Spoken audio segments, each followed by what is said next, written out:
There we go. I was trying to figure out why is chat not working, but that little spam test message was pretty good. I didn't do it, but someone else did, and I used it and then deleted it because that was just a bot, another bot doing its bot things.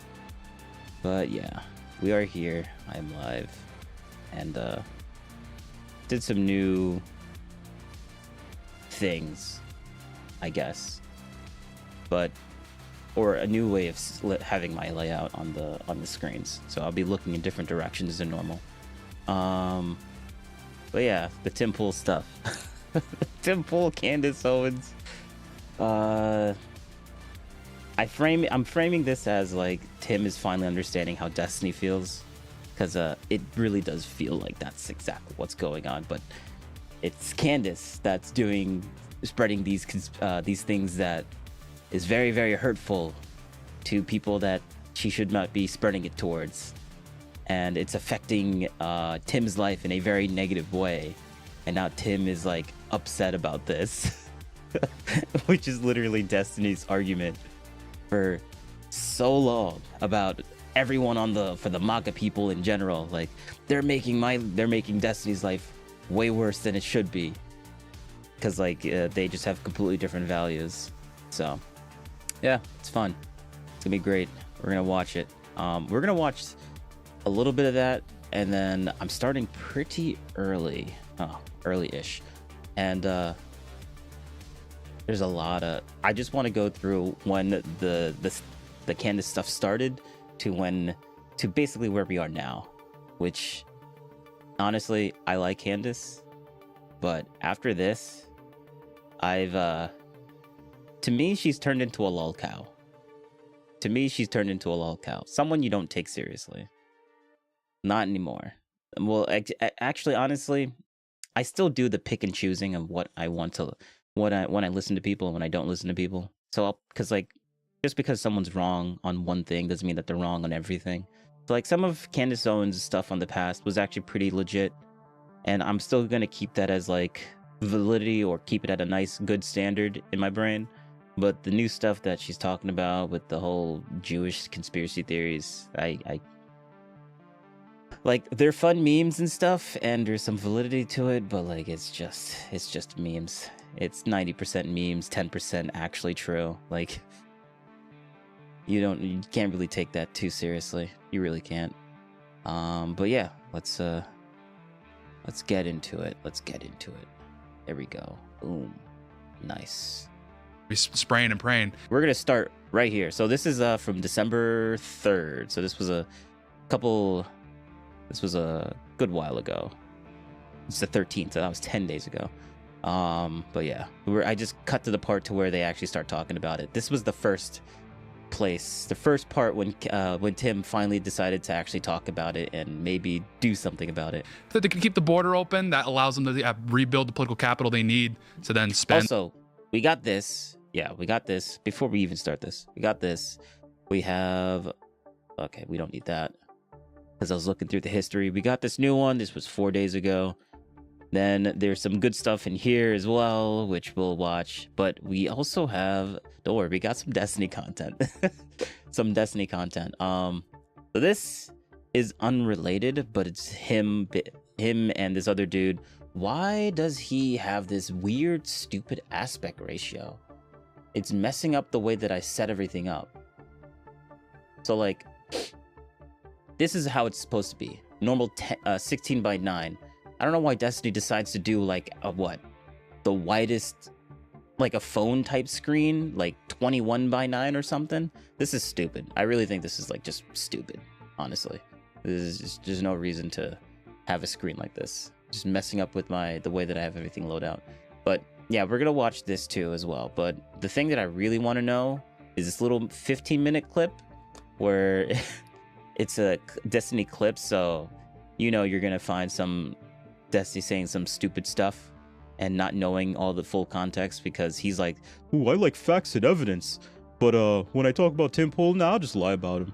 And I'm like, "Oh, okay, yeah, good one, Destiny." But yeah. But we're going to start off with... I want to watch this too, but I don't know if we're going to get to this.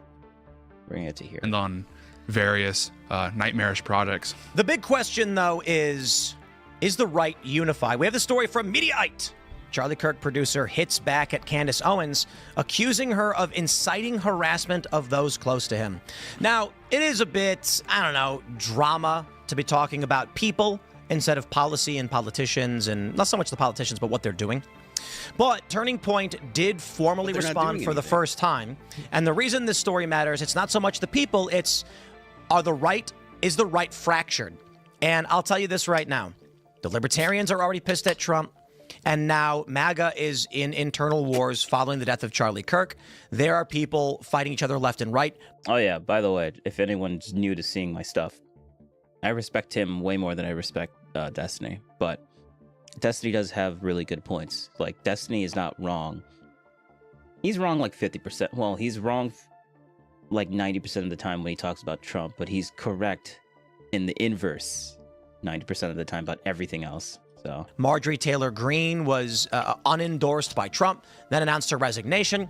Then when Mike Cernovich tweeted at her, "You need to serve your full term," she tweeted at him in the weirdest way, being like, "Men telling women to get in the kitchen and make a sandwich." And it's like, actually, he's telling you to serve Congress. I think it's kind of the opposite.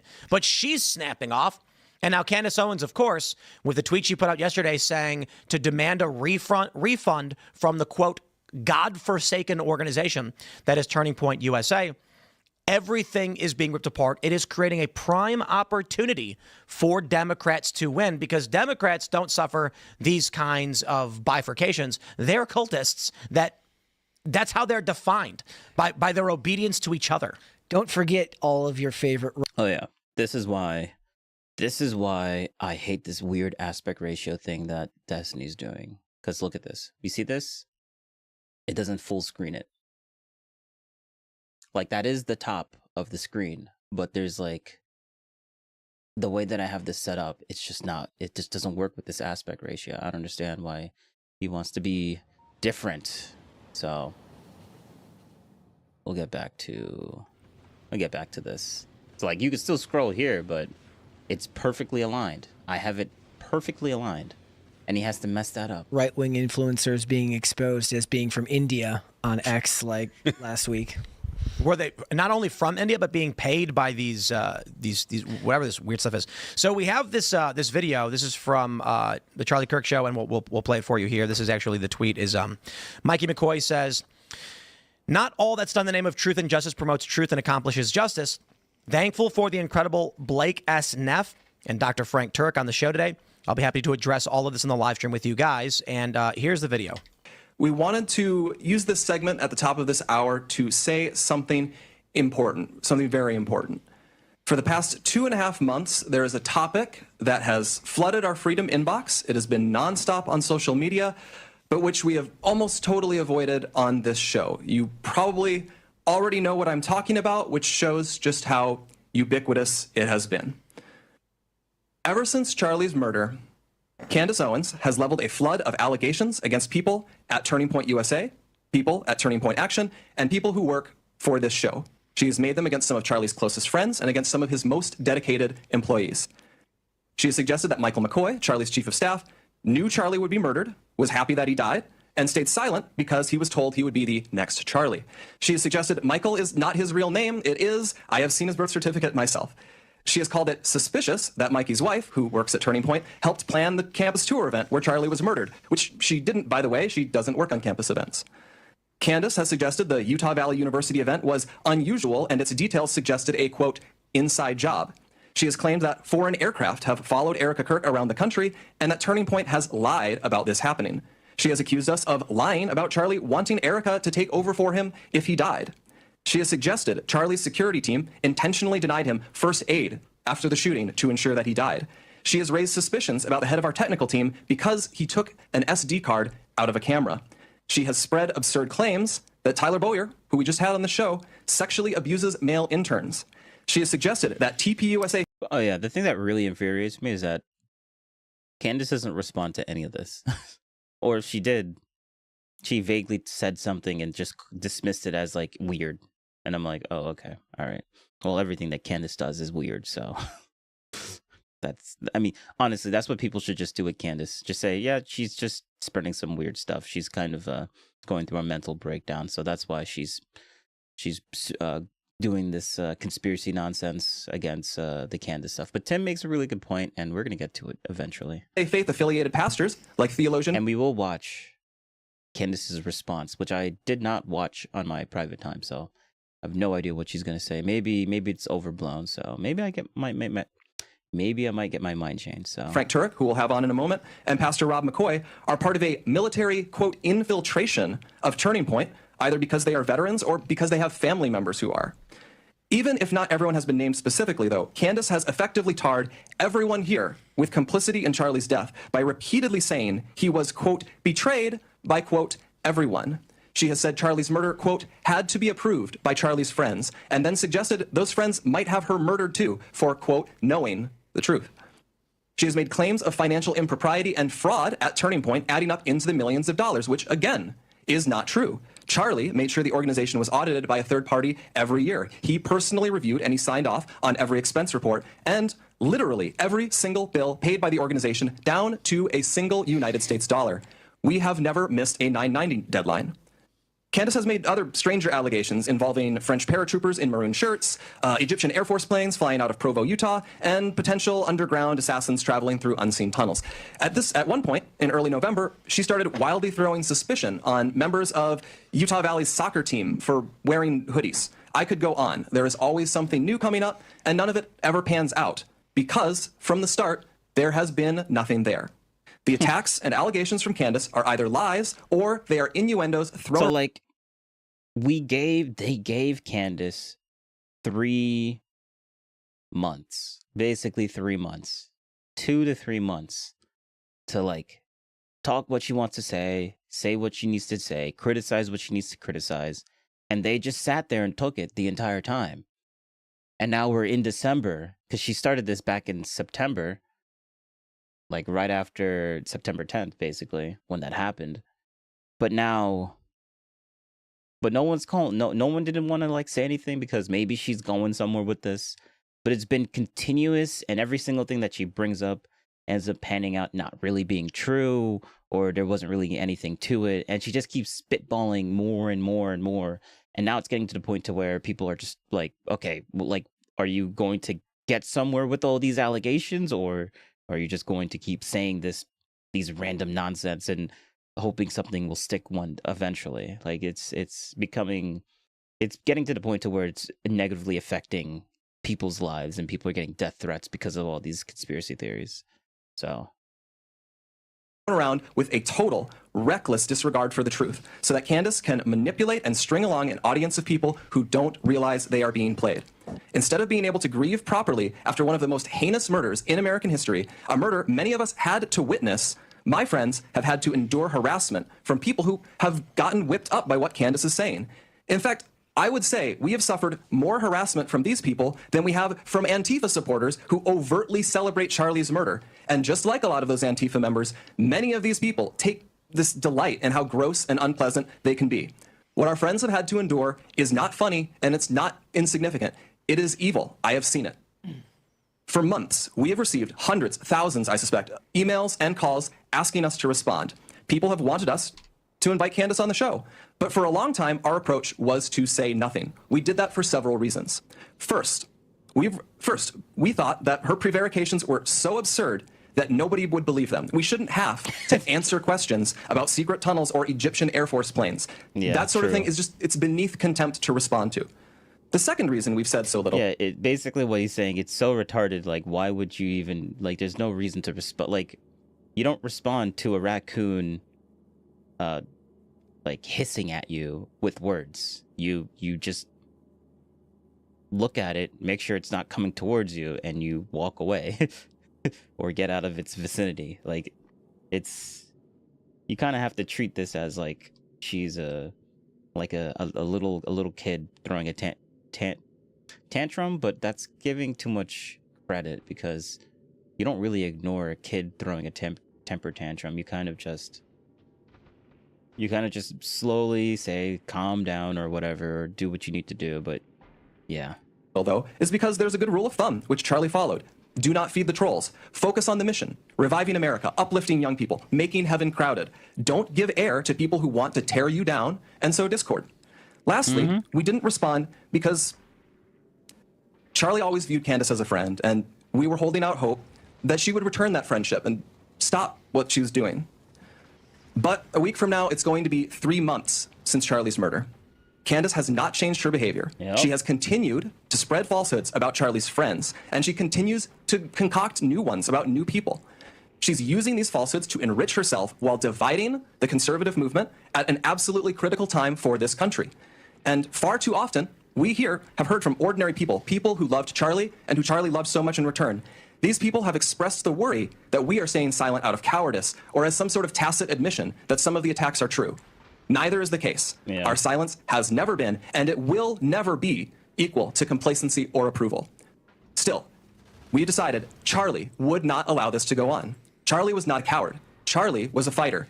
Charlie would not allow someone to spread lies about the people closest to him with impunity. And he would feel ashamed if other people were stepping up to defend his friends while he never did so himself. Candace has mentioned several times that the ball is in our court. So here's what is going to happen. In the near future, there will be a live stream here in Phoenix where we address in a clear and comprehensive way the claims and accusations, the false accusations that have been made against Charlie's family, friends, and the people here at Turning Point. We plan to walk through everything carefully and thoroughly. If Candace is available, we would sincerely welcome her participation in that live stream at our studio here in Phoenix. I mean, guess what she said to that? Guess what she said to that? She said, oh, we'll definitely go. Like, she said, give me a time and place. Ball's in your court. And then now they finally said, okay, all right. we have a place, we have a time. Can you come?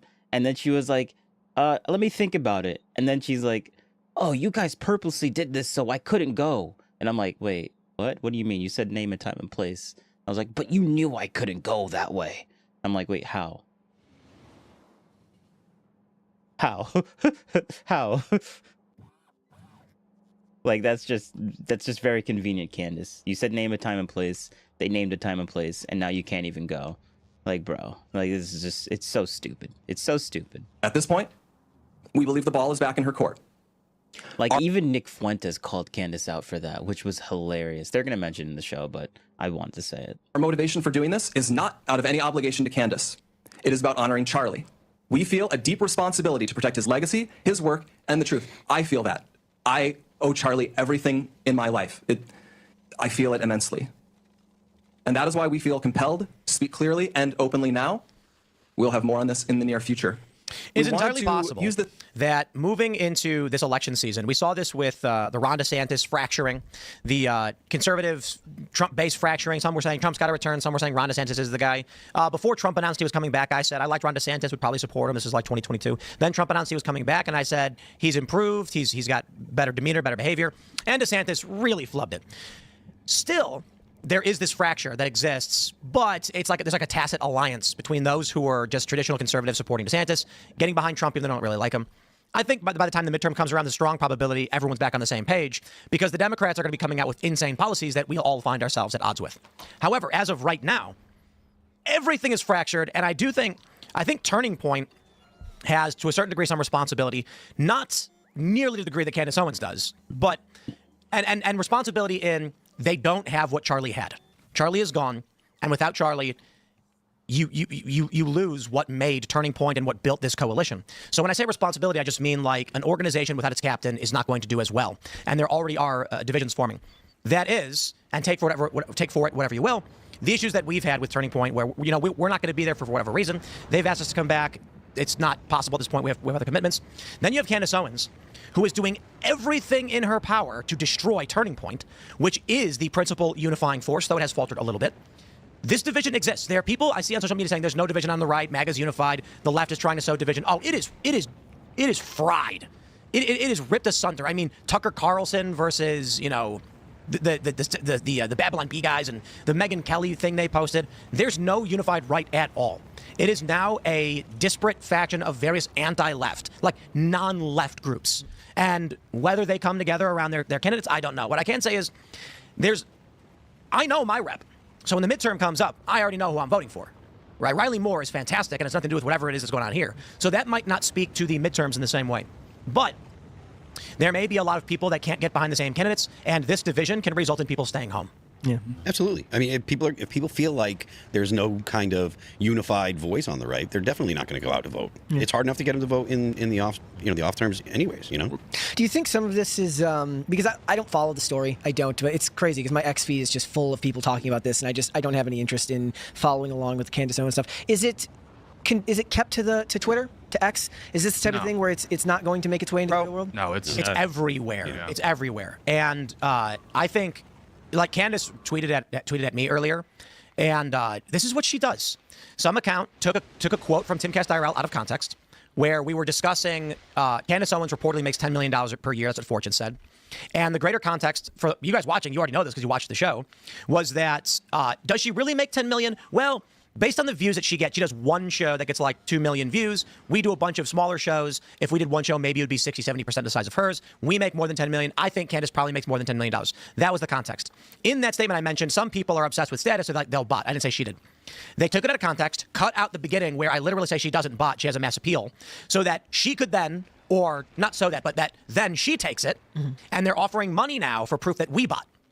She is, and of course, she didn't actually tweet Tim Pool does thing, or she uses vagaries, because, as I explained... Tim over-explains what he's saying, which makes it seem like he's hiding something. It makes him seem suspicious, because he keeps over-explaining what he's saying, and sometimes repeating exactly the same thing that he said before, as if he didn't say it before, which I do that too, so I kind of understand it, but... He needs to fix that because it's not really it makes him look kind of suspicious. earlier this morning, a politician can't come out and say, if you vote for me, I will do thing to Social Security. Whoa, whoa, whoa, whoa, whoa. All of a sudden, you've got 775,000 people in your district, and 100,000 are saying, what do you mean you're going to change the scheduling for Social Security? You can't do that. That's going to screw me up. So how do you do it? You say, vote for me and I will fix Social Security. Yeah. Ask me how. How will I fix it? You don't know. The first thing I'm going to do when I get in there is I'm going to go to these politicians and tell them, you stop messing with it. My people need their Social Security. It needs to be fixed. For the younger generation, for the older generation, you don't actually say anything. Otherwise, people get mad. If you keep it as vague as possible, then people fill the gaps in themselves. That's what... True. President Obama did with the Hope and Change. That phrase was plastered everywhere, and everybody that saw it internalized it and decided what Hope and Change meant to them. Yep. And there was no... And for the people that are like, oh, Destiny, but that's what Trump does all the time. And then Tim says, yeah, Trump does this all the time. Yep. He mentioned it with the Mamdani effect, and he says, like, yeah, Trump did it too. They brought it up during that, and I don't know if they... Actually, I don't think they bring it up here, but yeah, it like, for anyone that's going to be like, oh, but doesn't Trump do that? I'm like, yes. And Tim also mentioned that as well, so... actual message from the Obama administration. Like Kamala Harris forward. Yeah. What does that mean? Yep. It's because we're dealing with the lowest common denominator of society. So right now, another thing that Mercenary I explained, as I explained 1449. in great... Hey. Yo. Welcome. I'm here. We're gonna be watching. We're gonna be going down the Candace Owens rabbit hole, man. It's gonna be fun. It is great. I'm having a grand old time, and factory's getting massive. detail why Candace is not botting is that you can choose to diversify your content and try and find things that are appealing because politics is boring. Hey, the raccoon story. To be honest, our concurrent viewership is lower today from choosing to do that, but I don't care. I thought it was funny. And, I mean, it is what it is. We talked about it before the show. I said if we do the raccoon thing, we're not going to have as many viewers, but, it's funny and we should talk about it because it matters. But Candace is going the other route. As vague as possible, as terrifying, true drama, true crimey, emotional, female-coded that she can.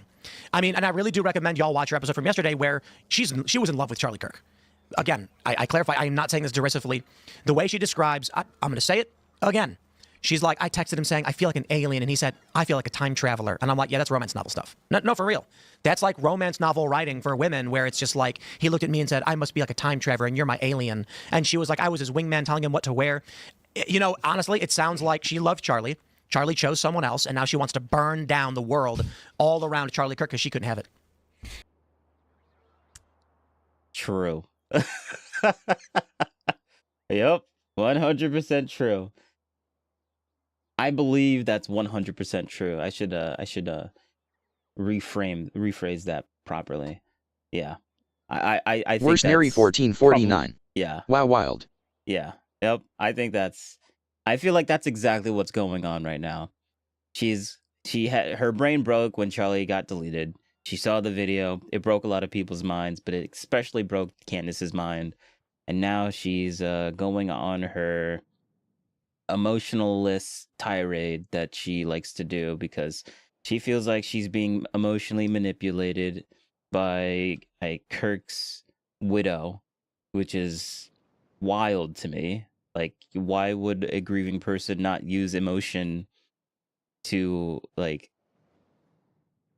to kind of like function at this point of her life? Like, she's just being super uncharitable and not giving, because like she started making like criticisms of like, oh, just so because she's grieving I can't criticize her company, and I'm like, that's not the point, Candace. Not the point. Rough. But I mean, in all seriousness, I think that's maybe reading a little bit too much. I think really she's just like, how can I get views? No. Reading it too much? No.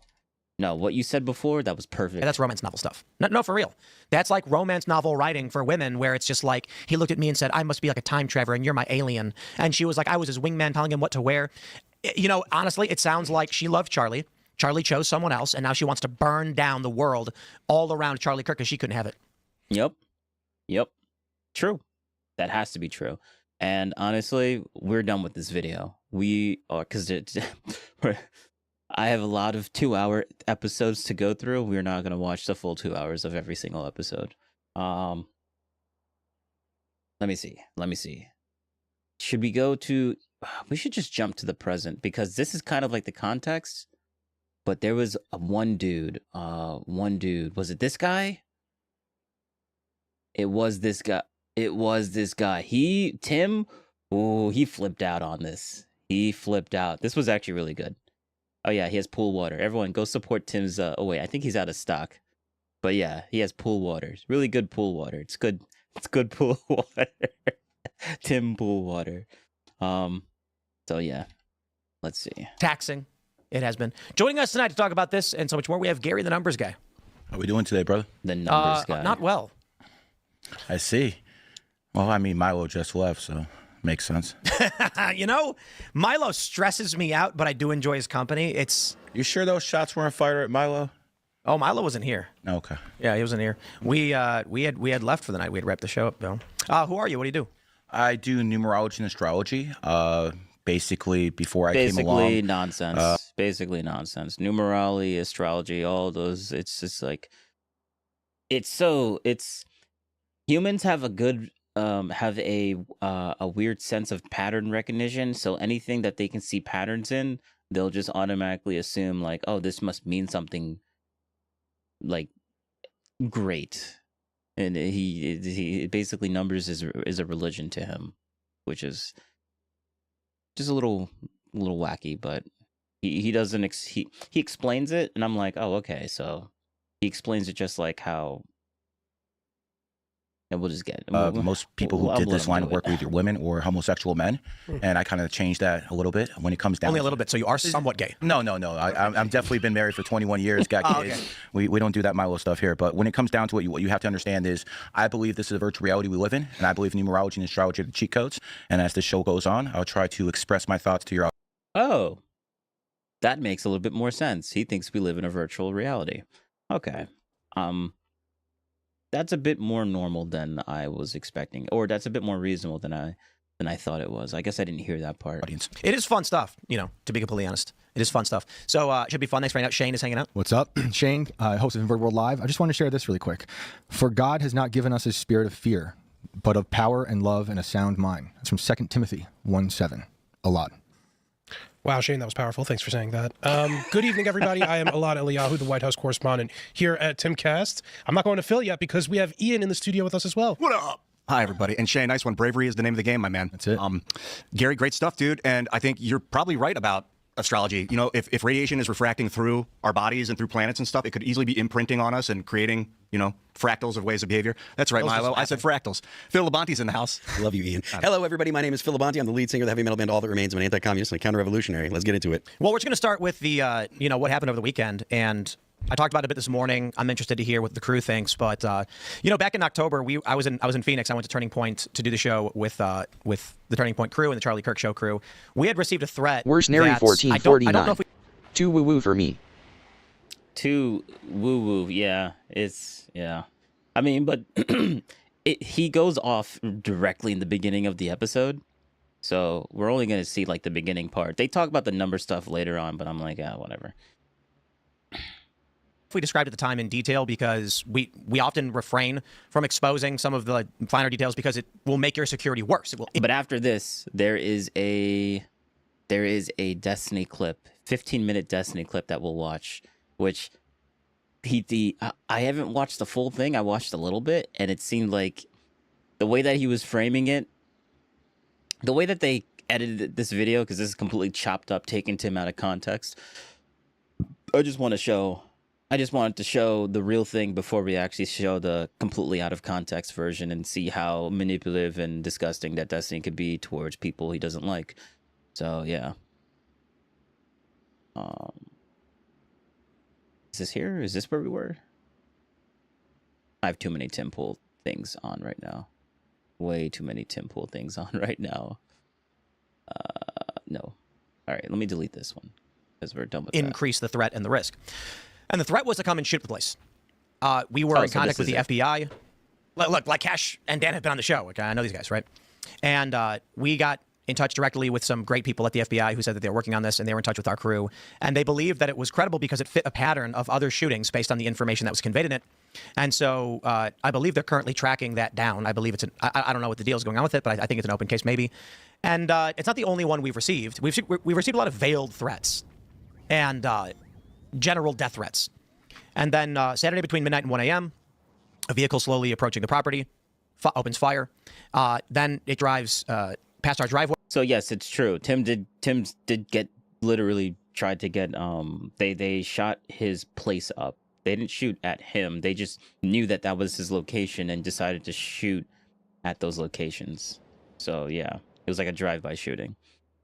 That I am 99% sure that is confirmed. Way to where our studio is. 2 more shots are fired, and the first thing everybody did was just try to rationalize. So the first thing that happens, our security guards report shots fired, and I mean it's a crazy thing to hear. And we were out. We had left the show. We were going to hang out, right? We go do our stuff. We get drinks or play poker or something like that. And so I head back, and I'm like, what's going on? What happened? And then like some car was lurking around and it fired a shot or something like that. So we have increased security. We don't exactly know what's happening at this time, but we've got armed guards, right? So in the morning we reviewed security footage, and it's 3 clear gunshots. We don't know why, right? We could ignore everything and just say, hey, you know what? Sometimes out in the country, people Yosemite Sam, you know what I mean? They take their guns and they go, pow, pow, pow. But that's never happened before, and we've been here for 4 years. And considering the threats, considering the political climate Mercenary we're in, 1449. Welcome to Chicago. Yeah. Yeah. But this is like Tim is like explaining his thought process. He's like, nah, he's trying to like rationalize as if it's not something worse than it actually is. But it turned out to not be that. But this is him trying to give like a good faith or a better or much good faith rationale to why this happened.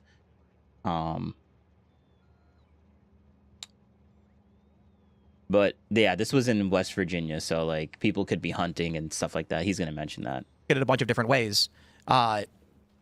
I think it was targeted. I think based on the threats that we had received, I think, and escalated quite a bit in recent history in the past couple of weeks, that it was, my thoughts are intimidation. This is, it's like that old story where they said, you know, a guy hears a gunshot in his neighborhood and he runs out into his backyard and he sees an old man firing a gun into the ground. And he's like, what are you doing? And he's like, keeping the property taxes down. So the idea is just the shot itself can disrupt an area. It can cause serious problems with, it can cause problems with our guests. So what would this be if I'm going to do the math and it's just like a random country shooting for no reason right in front of our studio makes no sense. Intimidation makes the most sense. It's not, I wouldn't call it impossible, but I'll try to be vague on security, but it's difficult to come here with weapons because we have a security perimeter. We have armed guards. So intimidation seems to make the most sense. And I think that's what the attempt was. Yeah. And so, you know, here we are. This is the climate we are in. There's no amount of security that can protect you from drive-by shootings. There's no amount of security. So we can have people here and, you know, they can report our bullet-ridden corpses should something truly dark happen. But it's not like they're going to stop someone from pulling off more. Oh, yeah. The reason why I'm playing this is because Candace is saying that Tim is lying about this, that's the thing that really irks me. Candace is saying, oh, did he really get shot? There's proof that he actually didn't get shot. And I'm like, what proof? And then it's like, because this one dude on the internet that has like 30 subscribers said that he called up a guy and they said that they didn't have any information on this. And I was like, so you just called a random sheriff's department and hoping that information was spread to them, and you're surprised that they didn't actually like have that information on hand because there's more than just one sheriff's department in the entire United States. Like, it's just so stupid. More serious attack. So we have to have a discussion, and we've had a discussion earlier today with the company about how we move forward. And, you know, I'd argue that it looks bleak, but I don't think it's reflective of what we do here. I think it's reflective of the greater political climate as to why it looks bleak. I'll throw it to the crew. Just curious what you guys think about everything that's going on, and based on. I'm just curious. Do any liberals have these problems? No. Do any Democrats have these problems? No. Only the conservatives have problems. We've got people killed. We got people targeted. I mean, well, to be fair, Josh Shapiro's house was firebombed. I will also say Nancy Pelosi's home was raided by a guy with a hammer. With a hammer? I thought that was a lover of somebody. Still violence. I don't know if it was a lover's quarrel, but overall, there's also it's violence. in California. You know. There is violence. I'm sure AOC gets a ton of threats. Yeah, but I mean, you're not, to your point. I mean, you're right. But at the end of the day, like the actual attacks. I mean, whether it be the attempts on Donald Trump's life, what happened to Charlie Kirk, Steve Scalise a few years back, the shooting at the congressional baseball game, that was intended to target, Republicans. Generally, the attacks that lately have actually resulted in maimings and loss of life, they've all been attacks against Republicans, against conservatives. And whether or not you think it was actually politically motivated, was targeted, or if it was just people that knew that they don't like Tim Pool or the stuff that we do here, so they went to try to send a message, that doesn't matter, really, because at the end of the day, the next one might actually be someone that's trying to get a person, whether or not they're targeting Tim or just anyone here. That's something that's a real tangible threat now. What's one of the first things you guys told me when I came here? No talk of political violence whatsoever. We need the leftists to start doing the same thing. Well, we said don't make threats. Yeah, don't make threats. Don't. But they said don't talk about violence. Oh, obviously. But what I'm basically trying to tell you is the Democrats will never tell that to their followers. No, they'll never tell them slow down. Like when Charlie Kirk died, I was disgusted with all the people who were celebrating. They either celebrated or they said that's what Charlie gets for speaking these hateful things. Yeah, that's the price. What more could he have expected? I suppose. And it's something that even even people in Congress. I think specifically when it comes to Charlie and the assassination of the assassination of Charlie Kirk, people in positions of power, they generally had the right.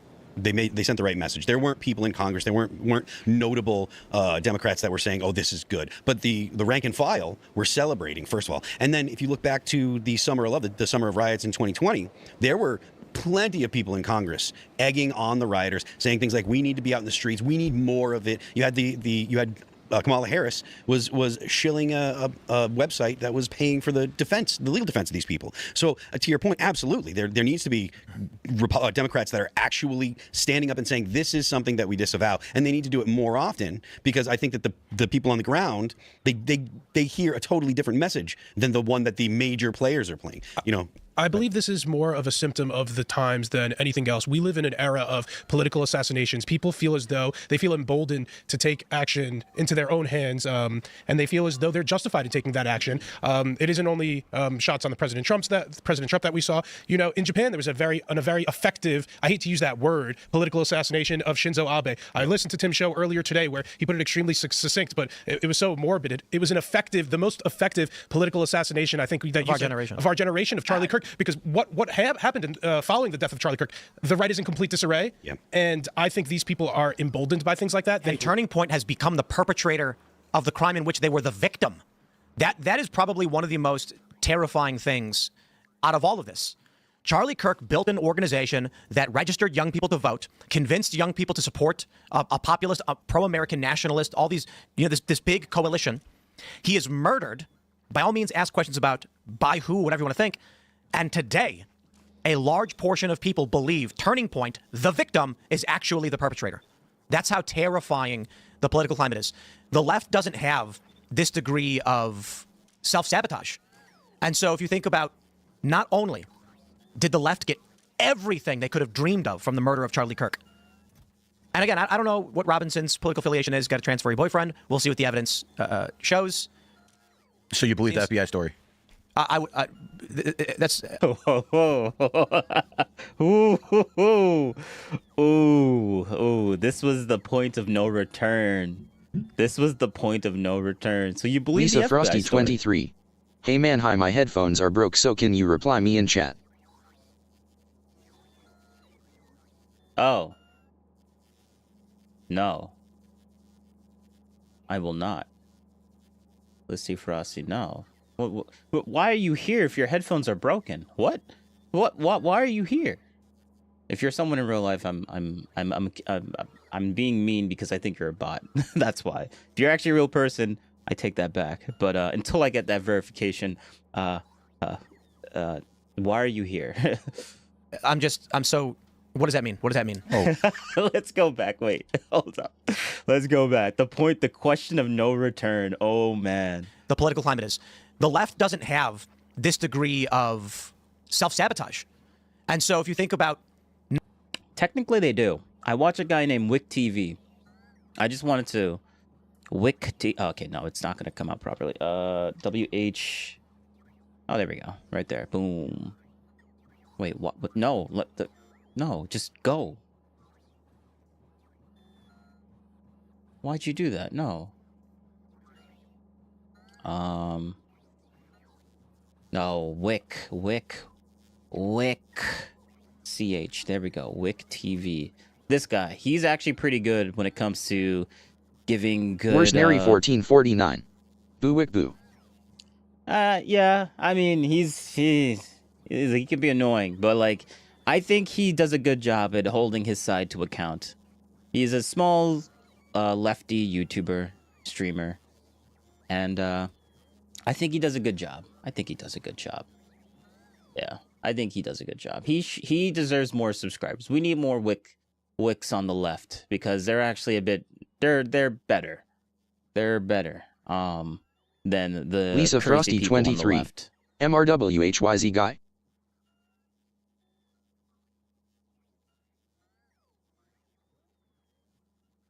I don't know what that means. But yeah. Let's go back. Oh, we'll watch this too. This is also pretty interesting. But just to be fair on Tim's part, that not only did the left get everything they could have dreamed of from the murder of Charlie Kirk. And again, I don't know what Robinson's political affiliation is. He's got a transferee boyfriend. We'll see what the evidence shows. So you believe the FBI story? So you believe the FBI story? Yo, Tim just stuttered and stammered. I'm so. What does that mean? Oh, what the FBI says Tara Robinson did all that. So do you believe that? I think that the evidence we have seen thus far, Occam's. You realize that the guy that runs the FBI was on Tim's channel, right? Multiple times. So yes, of course he's going to believe the FBI a little bit more now that he knows that he has someone that he trusts in the FBI looking at this stuff. So yes, like, bruh, like that's an easy, simple answer to do that. But there's a minor personal backstory to why he's stumbling and stammering right now. Razor suggests Robinson is the likely culprit. We will see what happens in the trial when evidence is presented, but there's literally no other story. Just a bunch of fucking retards on the internet saying stupid shit. And what that does is the organization that helped get Donald Trump elected, which needs to persist. I'm going to let Tim cook, so I'm going to be quiet. I'm going to be a fan of it, but it certainly will help get individual congressional candidates elected and stop Democrats from launching new committees and putting more people in prison like Steve Bannon and Peter Navarro. Instead, it's being gutted by fucking psychopaths telling people to pull their donations. So when this organization burns to the ground, or whatever the fuck happens to it, maybe they're fine. The organization that's rallying young people, causing a shift in the political leanings of a generation for the first time in history, is now in dire straits. Their leader and founder murdered, and prominent pieces of human trash are trying to destroy it. It's fucking evil. So you know what? When someone pulls in front of my property and fires on it several times, I'm sitting here looking at these vile pieces of shit and thinking to myself, for what purpose will I stick my neck out if this is what happens after Charlie Kirk is killed? Candace Owens is a fucking evil scumbag. She Oh, yeah, sorry. I said I was going to let him cook. I'm going to let him cook. Is a degenerate cunt. She is burning everything down, and she's gloating and smiling while she does it. And you know what you fucking told me? She has no security. She doesn't fucking deal with the shit we have to deal with. She's a piece of shit. She's making everyone else suffer. And all of these fucking conservatives out there that send me these fucking messages have no fucking balls to call her out. More and more people have started doing it. They send me these fucking messages. Good for you, Tim. Good for you, Tim. I wasn't the first person to do it. I'm not going to take credit for that. But don't fucking DM me like I did something for you as you fucking cower, scared that she'll put you on her thumbnail and claim you benefited from Charlie Kirk's assassination, which she's doing to me right fucking now. Yeah, I'm fucking done with these people. She has actually. Let's that's a clip right there. Let's find the let's see. Can I find? Actually, I'm gonna keep losing my tabs. I'm gonna move that there. But wait, actually, I think they bring it up. I think they'll bring it up. Security just not on the level of you. Oh, yeah, the one fat guy you mentioned with no wall and no barrier in a suburban neighborhood with neighbors. She doesn't give two fucking shits. No one's out for her. She's lying about all of this. You told me you went to her house and she's got a 4-foot wall and one fat guy, and she doesn't give a shit about her security. Meanwhile, I get bullets fired at my fucking property, and I have to go live in the middle of nowhere. And I got fucking strangers coming up to my house in Maryland, breaking in. I got people showing up and beating up the residents who try to live there. How the fuck am I even supposed to sell this property? And you know, it's all lies, it's all hypocrisy, and it is for the purpose of making money, and she does not live the way other people live. And she claims she liked Charlie, she loved Charlie, and she is burning everything down that he built because she is evil. She is evil. And I'll say it again, this conservative movement is fractured, it's fried, whatever it is. Okay? Republicans are on track to lose the midterms. They were actually trending the other direction until Charlie Kirk was murdered. Yeah. And this is the point, isn't it? The most effective political assassination in history. And thanks to the likes of the vile cunt, Candace Owens, she has turned Turning Point into the perpetrators of the crime that was against them. I don't get paid by any of these people. I'm not on good terms necessarily with Turning Point USA. They didn't invite me to their stupid event. I don't want to go. I don't want to go. They invited me back after I started criticizing Candace. I'm not going to your event. I'm over all of this shit. The last thing that I need to deal with is a bunch of cowards in conservative media refusing to stand up to her. Megyn Kelly, come on. I appreciate the kind words, but come on. Such fucking pathetic bullshit. You know, and I get people saying, Tim, you know, thank you so much for talking about it. I don't care. I'm not doing a favor for anybody. I'm not doing this to benefit anybody. Nobody's paying me. There's no fucking Russia. There's no fucking Israel. There's just me sticking my neck out and then risking dying for what? A bunch of cowards that don't want to stand up to protect themselves? People like fucking Candace Owens? I couldn't believe that she put you in the thumbnail What a fucking cunt. of her piece today. I'm done. The idea that she'd I'm imply fucking done. that you had some benefit or that you benefit somehow. She benefited. I think she's a Fed, and I think she killed Charlie. No one benefited more than her.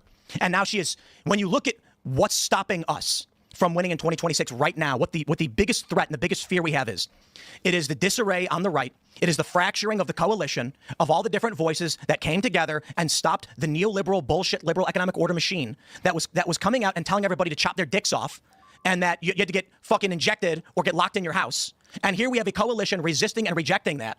Charlie Kirk dies, and he's not perfect. He loved Israel. Some people don't like that, but he certainly did organize a movement that brought people together, that helped get Trump elected, helped Republicans win, and resisted what the Democratic Party had been doing and these psychopath institutions. I don't want to go back to COVID. Does everybody remember what that was like? When you were locked in your home, you had to wear 2 masks, and you couldn't go anywhere unless they stuck you in the arm.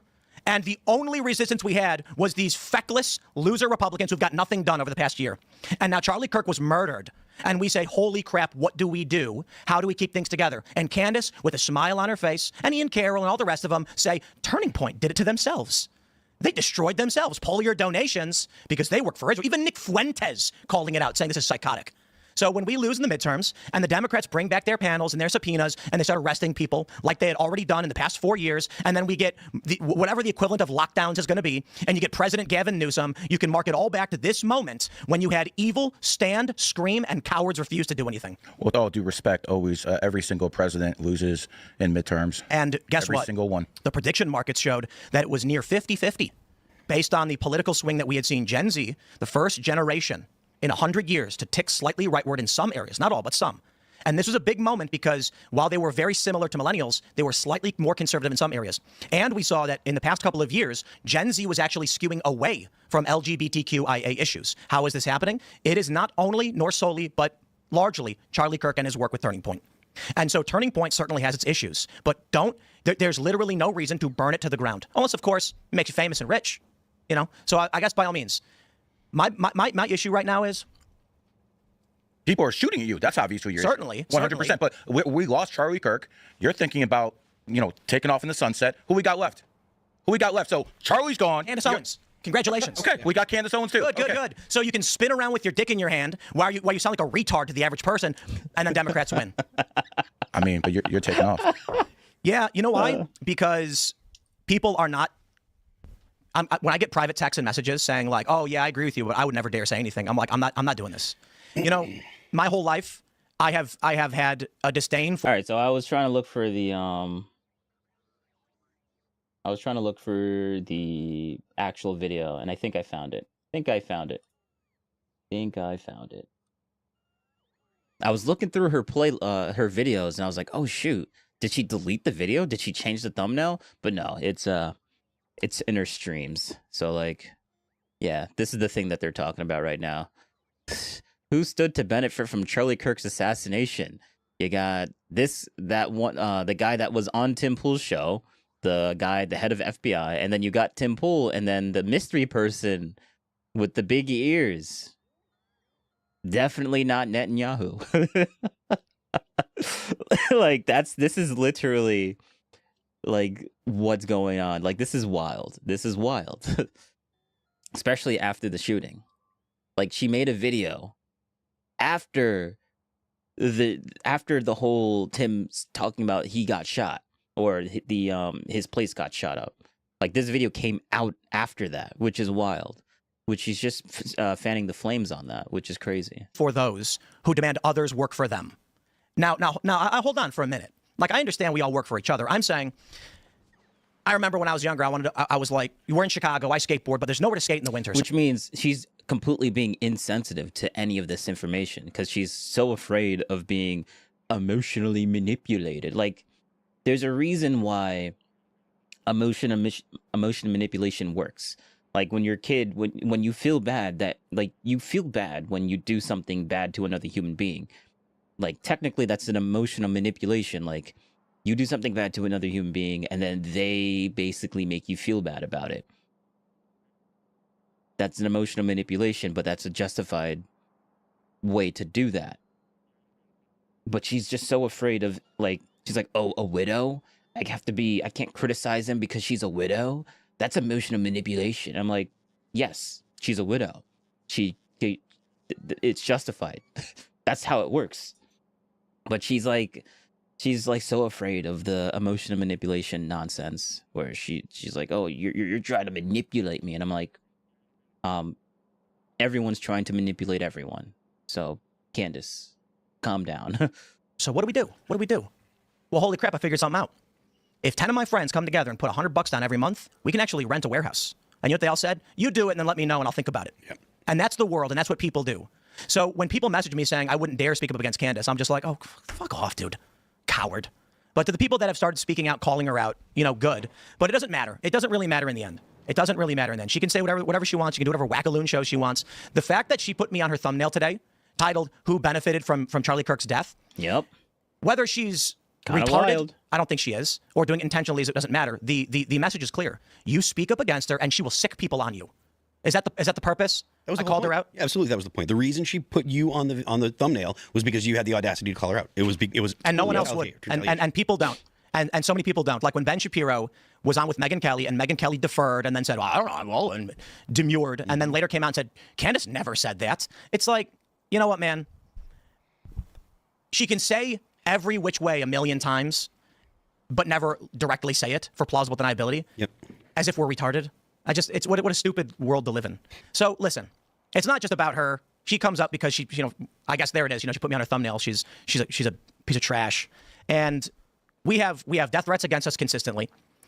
For too long, we don't talk about it. Now, the problem is the one thing we talked about in October was I think we're one of the few shows that actually invites the public to come. Not like literally anyone in the public, but we probably send out address, location 5 times a day to various people who are booking on this show. Well, for that, we are more likely to get doxxed. I don't know how we continue doing a show like this. I don't know how we do it. And that's the conversation we were having earlier. So it's possible the 19th is the last Timcast IRL. I'm not going to stop doing content, but the general thought is if I only do a solo VOD show, like I used to before we did IRL, then there's no other guests, there's undisclosed location, and I can do the show from a camper in the middle of the desert with Starlink, if that's the case.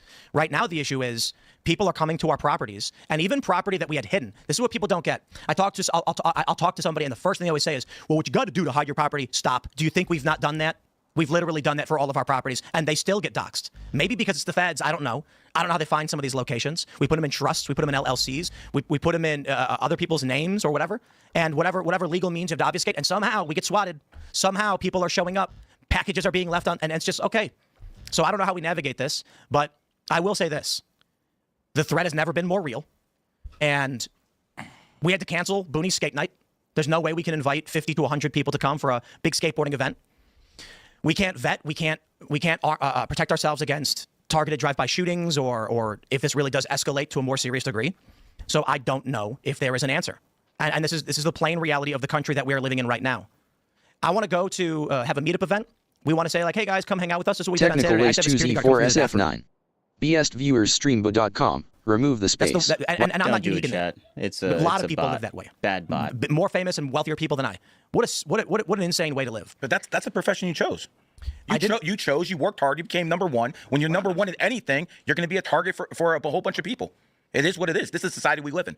Well, you know what the issue is? Back in the day, when you were at this level of political influence, you could. So I really like that this guy, he's keeping it real. He's keeping it real. He's not emotionally charged, and Tim is doing a good job at not blowing up on him, even though he just exploded on. He just crashed out a little bit, but he's like, after he said that, Tim understands that he's not like he's obviously like spitting good facts. Like they're not enemies here. The guy just said a trigger word and he had to explode a little bit and crash out, and now he got that out of his system. So now he can talk rationally, because that's how guys are. We get angry, and then we vent a little bit, and then now we can talk again. Could afford security. But the issue now is, I would argue that maybe, I don't know what number I gave earlier today, but I was like, maybe 80% of the content we produce is not seen on our platforms with our advertisers and our members. It's clipped and redistributed through massive networks, which all make money off the content we produce, and we can't get that money. So we have the influence. Oh, he's talking about me. Uh-oh. That reaches 50 million people, and half of them want to murder me, but we don't have the 10 million viewers per night that would afford us the ability to have a secure facility. And you look at Fox News, and they have a big skyscraper in New York. They've got security guards. You can't even get in that building. You can't get anywhere near those studios, and the glass is probably bulletproof. That's Fox News with carriage fees and big cable networks and, I guess, long-standing position in the market with billions of dollars and probably an endowment that generates money. We don't have that. Well, listen, just my advice. I'm from Miami, Florida, and I got doxxed. And after I got doxxed and I got swatted, I did two things. Number one, I moved into a high-rise with security. Number two, I got to be good friends with the mayor to make sure something like that didn't happen again. So there are options. There are options. Obviously, you're at a whole different level. But listen, if you get a penthouse in some place in Miami, or they say Sunny Isles, or someplace in Florida where you have real top-notch security, like the Porsche Tower in Sunny Isles, you cannot get in that building. It's literally the FBI guarding that building. That's a good point. So if I were you, you work too freaking hard to build what you got to give up. Change locations, adapt or die. Again, you adapt in this world or you die. And what I'm basically trying to tell you is move to a better location and do this 10 times harder. The people who fucking did this to you say, fuck you. I'm sorry. So you deserve it because I went off too. You know what I mean? We're having fun, right? Let me pull this up from Benny Johnson, and it's not just about me. See, I love how fair Tim is. Like, come on now. Like, bro, he's so fair. This is why I like Tim. This is why I like Tim. Benny Johnson tweets, "This man showed up at my home where my wife and children live. He was ranting about me and went door to door in my neighborhood trying to find me, terrifying my neighbors. We believe he was armed and fled before the cops arrived. He then explicitly and publicly threatened the lives of Matt Walsh and his wife and children. He recently showed up at Cat Turd's home ranting and raving about me and Matt Walsh and Laura Loomer. Thank you to the FBI and DOJ for investigating these threats and swiftly arresting stalker Andrew Iyer. He was clearly spiraling in a very dangerous way. I don't like to speak publicly about this kind of stuff because it involves my family and their security. I'm sick over it. But I have an obligation to amplify this case as if it is one of multiple ongoing criminal prosecutions for threats against my family. Over the past year, I've watched my president get shot in the head and my friend get assassinated. Things are spiraling wildly out of control. There are real-world consequences for psychotic rhetoric and lies amplified online enough. If you are threatening my family, expect me to fight back with full force. There is nothing I wouldn't do to protect my family. I would gladly die for them. This is good versus evil, darkness versus light. The battle is spiritual. With Christ, we will win." And this man was arrested for, you can see here, threatening Matt Walsh's family, stalking Laura Loomer. Loomer believes that she was the next target, trying to track down Benny Johnson. And this is in Tampa, Florida, of all places. You know, I think next year is going to get substantially worse. And we do have to adapt. We do have to change what we're doing here. And so right now, I don't know how we do it quickly is the issue. We have 1 week left in this studio for the year. And then we're doing a week in Vegas, which is very secure. And I'm very confident about that because it ain't just our security we're going to have. There's a lot of security that we've been working with. And then the 19th, we go on the Christmas hiatus. It's pretty long this year because I think Christmas is a Wednesday. Yep. And then New Year's is a Wednesday too. So there's literally no way around it. When we come back, expect a lot of streaming around the Christmas time. As let's just say Elon Musk is giving a week off. He's giving us a week off. Let's just say that. For anyone that doesn't know the meme, inside joke, the Elon Musk thing is like whenever, because like I think Wartzenary, she said, "Oh, you're working for Elon Musk now because I got the new thing." So like, yeah, I'm working for Elon Musk. Yeah, let's just say that because I want to keep it coded, but it's kind of so it. I find it hilarious, and I'm gonna keep it that way. So yeah, so let's just say that Elon Musk is he's giving us a week off. He's giving me a week off. So Christmas, expect a lot of streaming. It's gonna be fun. It's gonna be great. A lot of people are not gonna be watching stuff, but I'm gonna be live because Factorio needs to be played. It really does need to be played. On the 5th, we will be in Florida, and Beautiful state. And we will be doing the show down there as we attempt to figure out how we navigate this. And you know, the mistake I think we make is we should have done this 3 months ago. The moment they killed Charlie, we should have immediately had an emergency meeting and said we're changing how we do everything. It should not have come down to a shooting to make us start freaking out and being like, okay, now we're on you know, highest alert. So it's not just here. This Benny Johnson posted this the same day we posted about the shooting, and I do believe the arrest was actually made. This was, I believe, it was mid-November. So they were sitting on this. Probably they didn't want to say anything for security reasons. The more we talk about it, the more we potentially put at risk our current situation. So, you know, with one week left here, we just ramped up security to a greater degree, and then we're like, we're going to Vegas. We're on hiatus. We're not coming back. I don't know how we do it. You make a great point. Penthouse, it's a really good idea. If you want, I'll introduce you to the mayor of Sunny Isles. That's probably the most prestigious city in Miami. That's where I live, a suburb. I can get you to the people in the Porsche Tower. Billionaires live there. Go visit them all the time. Be more than happy to give you some introductions. Listen, bro. I don't know that we have that money. I don't know you well enough. I just met you, but you work too damn hard to get where you are. To quit because some fucking cowards took some shots at you, bro. You work too damn hard to get in the position to just quit, my friend. And again, I don't know you. But it's not just quitting. I mean, you're letting them win. You're letting them win. No, the idea is, yeah, Tim is exaggerating. He's not saying he's literally going to completely stop. He's exaggerating. When he says he's going to quit the show, he means the show specifically. He's not talking about his other channels. Like maybe Timcast IRL, this channel right here, is maybe this will stop. That's what he was saying. But he has his other shows. Let's see. Like I can show you. Where is it? So we got Timcast IRL, which is here. Hi. Oh, I've turned off TTS for some reason. Who is this? JTS Simon's Official.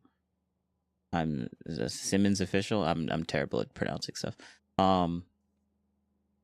But yeah, he's not gonna quit his normal show or his Timcast show or maybe he might delete these other two. Maybe Pop Culture Crisis is actually doing pretty good, so I don't know if he's gonna delete that. But maybe Inverted World he might have to leave that.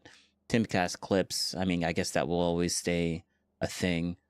But yeah, like he's only gonna maybe his podcast will get deleted. Or he's gonna reformat his podcast to make it something completely different than what it is now. But yeah, also okay. So I think that's as much context as we really need. Let's get to where Destiny talks about or lies. Let's see. Is he gonna lie about Tim, or is he going to actually be truth? Talk about the truth. So yeah, let's release the see. footage. Play out. Oh, shots. Actually, wait. These people screaming. Let's look at the beginning. Let's see the propaganda. Let's see what the propaganda is. Release the footage. That's not gonna happen. And that's the honest truth. But couldn't it just be somebody was just lurking around and they're just Yosemite Sam, you know, bang, bang, bang for no reason? Wait, so he doesn't. So there weren't even shots into his place when he's making this video 3 days ago. So this whole story is somebody at his house heard what they thought might have been gunshots. Here's Tim saying he has multiple videos of the shooting, but he won't release. Nope. Nope. Release them all. So when I return home after going out with the boys on a Friday night, hanging out, laughing, having a good time, none's the wiser. And then we hear security's on high alert. They're monitoring. The extra guys have come out. We pull up. They're standing guard at our perimeter fencing. We have a gate, and said they heard shots fired. They were on the property where our studio is, and they heard the shots. Okay, so somebody heard shots fired. Okay. And there's video evidence, and he's not going to show the video evidence because it's going to literally give away where his cameras are, his hidden cameras are on the property. So like, yeah, like if Destiny ever, if he says that, he's lying because he doesn't want to show the evidence, and I'm like, oh, okay, Destiny, why don't you give out the positions of all your cameras, right? Why don't you do that? Oh, you won't do that? Oh, okay, shut the fuck up. And went investigated. We have, because I know Destiny is also in an issue with, just like Tim, with people not liking him and being super crazy and wanting to do really crazy stuff to Destiny. Let's just say that. Like, Destiny has some people that don't like him too, and for different reasons, but they will like, Destiny does deal with security issues. Definitely does. That's why he lives or rents or lives the way that he lives right now. Like, he's like, he doesn't talk about it because, like, you're not supposed to talk about it. Tim actually has the guts to actually talk about it.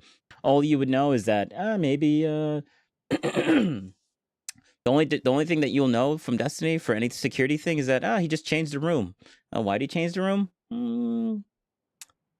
I don't know. Who knows? Maybe he just wanted to change rooms, or maybe it was a security issue. Who knows? He keeps it vague because that's what you're supposed to do. So I want to see, how is he going to rationalize this? Because he's smart. He should know this. 4 videos of what happened. We have 4 videos of what happened. Well, I'll put it like this. We're not going to be, at this time, for security reasons, I got these people screaming, release the footage. And the concern we have is obvious. To then show everyone where we put our cameras, that's not going to happen. And that's the honest truth. True. That's why I tweeted out, if anybody had been archiving the Chicken City live stream, this is inside of our chicken coop. It doesn't reveal. It's designed specifically not to expose the property, the location, or anything like this. And you would have seen the reaction from the chickens. I know it sounds a little bit silly, but... And so where does it leave us now with what happened? Well, of course, there are some people that don't want us to be having this conversation, even right now. They're probably furiously preparing tweets, riling up their audience, preparing for shows, people who don't like me, for whatever reason, saying that we're lying, making things up, none of this can be... Okay, yeah, nothing happened. His wording is so careful. Yeah. Nothing happened. This is all bullshit. Charlie Kirk is dead. Okay, yeah. So he's being careful in what he wants to say, but he's like, oh, nothing happened. Oh, okay. All right, good one, Destiny. Nice. Based. A couple months ago. ago. Oh my God, he's trying to ride he was murdered. That Kirk wave. We have a suspect. We don't know exactly what happened. There are many questions around how it all went down, what makes sense and what doesn't. Why did Charlie's security team not check the roof access? Well, they said the police told them that they got him covered. But that's no excuse for private security. So this is the conundrum. For us. I hate that he can just lie about everything too, because people don't know. Why didn't they check the roof access? That's no excuse for private security. What private security, bro, are you getting who are clearing out the roof access in publicly accessible buildings in a 500-yard radius? No. For the president of the United States? What? What are you talking about? Why are you acting like this is not a normal thing? You know that there was literally an assassination attempt on Trump, right?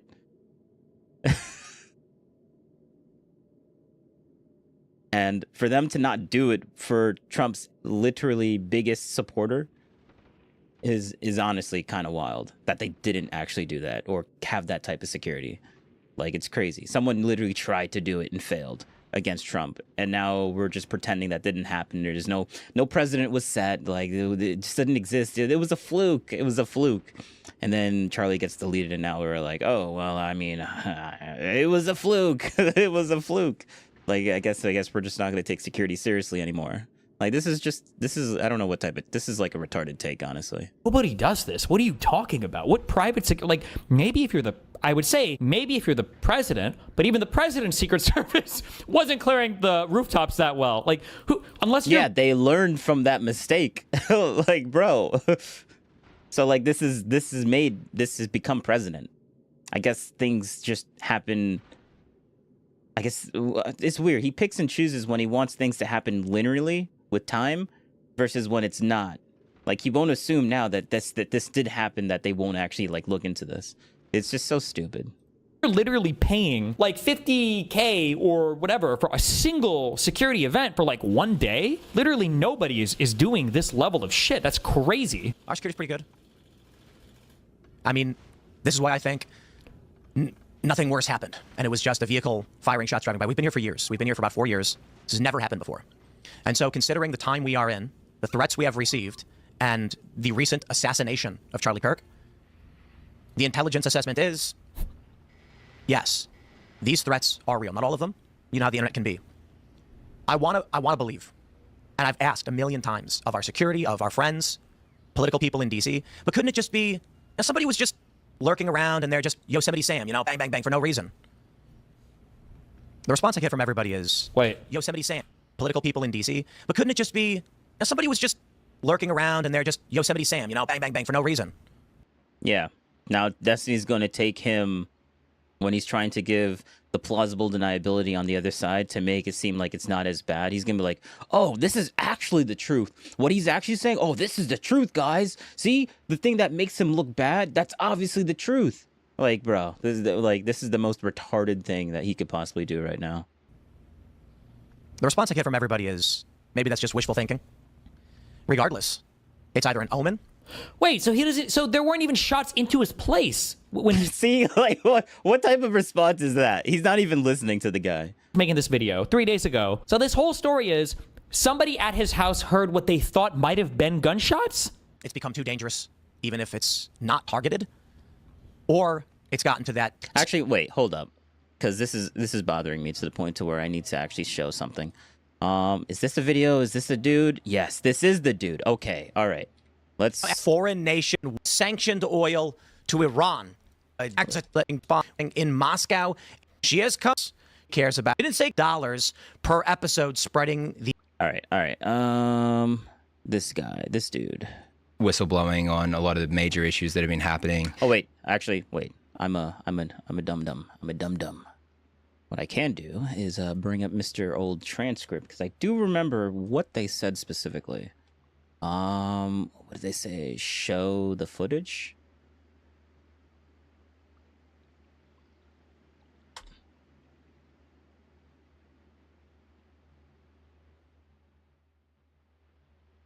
That's weird. Okay. Security footage.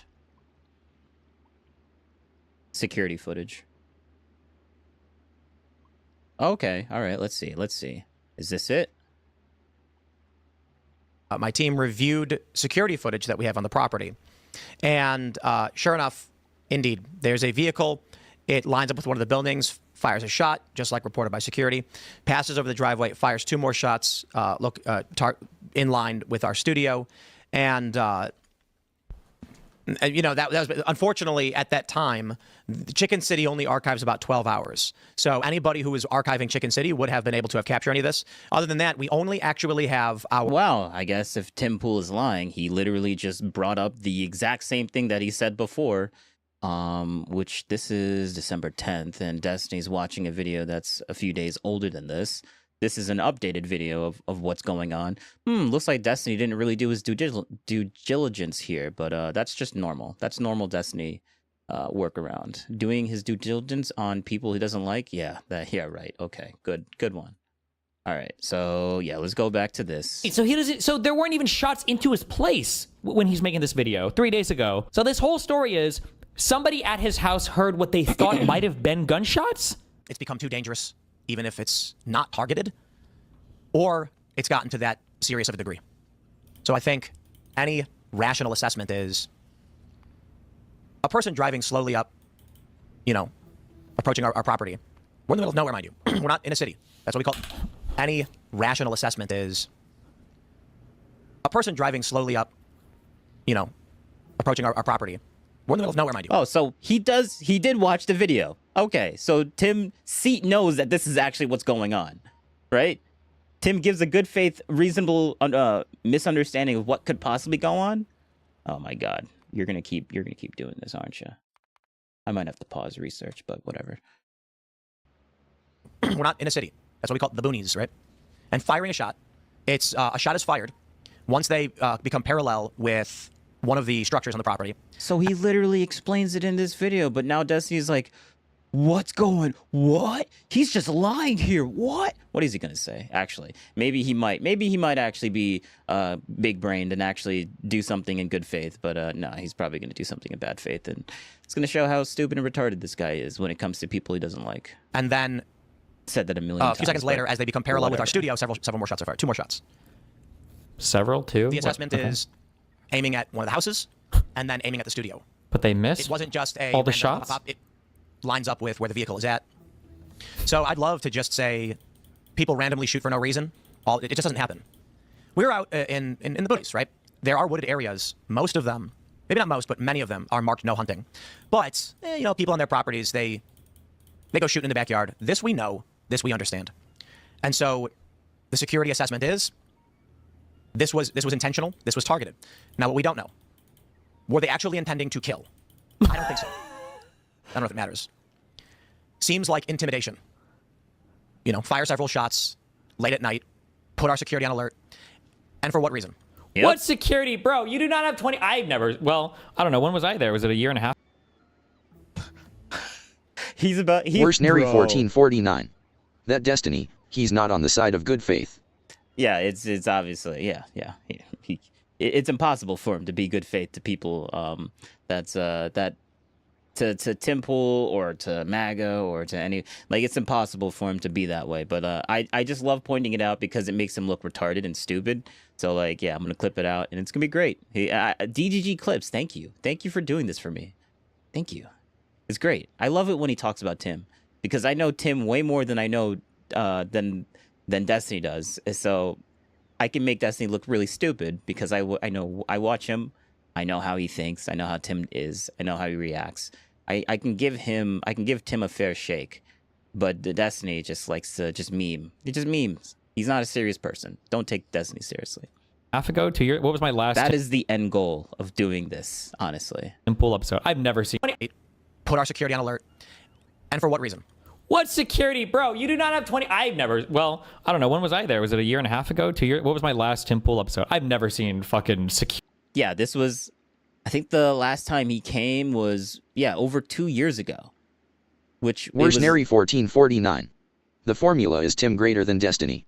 Yes, that is exactly what it is. Security at this, but you just drive right up the fucking driveway. Maybe they got something more recently. People who work here. More recently, as in within the last 2 years, you do realize that he started getting swatted, I think a year after Destiny was on his show. Wait, hold up. Let's see. Destiny on Tim Pool's show. Yeah, go screw yourself because you say Tim Pool and you're like Temple. Screw you. No, videos. Come on. Videos. Where is he? He was on here. He was definitely on here. Was it this? No. Okay. All right. We gotta go to the YouTubes. So we'll just click any random video, right? And then we'll put it in here. And then 2 years ago? Oh, the Culture War. 2 years ago. Okay. So he was on the Culture War 2 years ago. All right. Interesting. Let's see the exact date. So July 7th, 2023. Yeah. 2 years ago. 2 years ago. He wasn't... I think Destiny started getting swatted, January of 2024? Yeah, January of 2024. I think that's when he started getting swatted. Having issues with swatting issues. I think that was the chair cast. What was it? Let me see if I can find that. Tim Pool swatted chair cast. Oh my god. Tim Pool.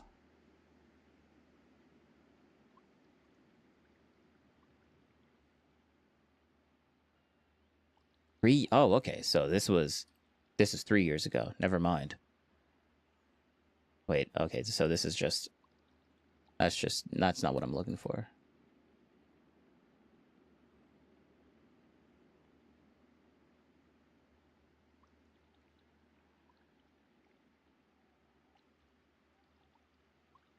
I was browsing Twitter, and I came 3 years ago. Holy crap.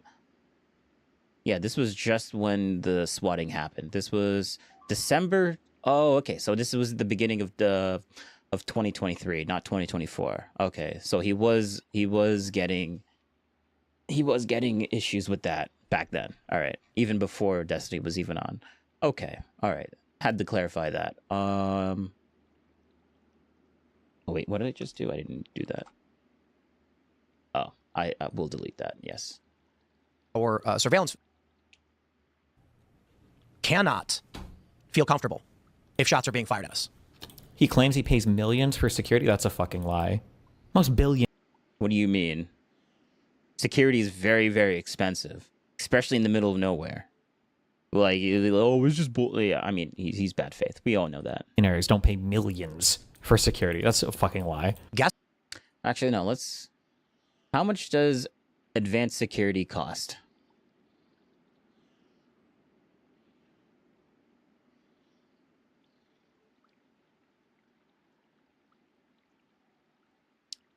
Wait. How did he say that? Because if he says millions per year, maybe. Fucking lie. If people who work here cannot feel comfortable if shots are being fired at us. He claims he pays millions for security. That's a fucking lie. Oh, okay. So he literally just read that from a chat. Okay. All right. Good one. Yeah. All right. So let's ignore that. Tim didn't even say that. He's reading that from a chat. Good one. Most billionaires don't pay millions for security. That's a fucking lie. Guests we have tried to book have told us explicitly, though this isn't as common, they don't want to come on the show because of these threats.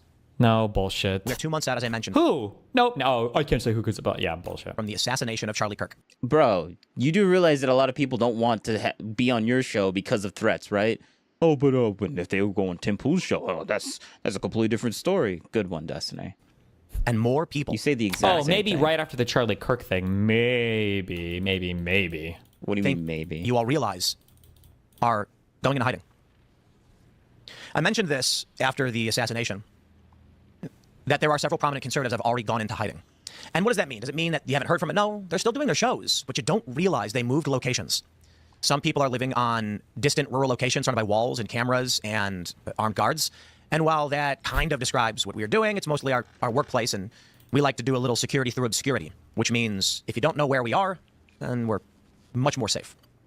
But there have been producers, financiers, actual commentators that you have not realized are in new locations.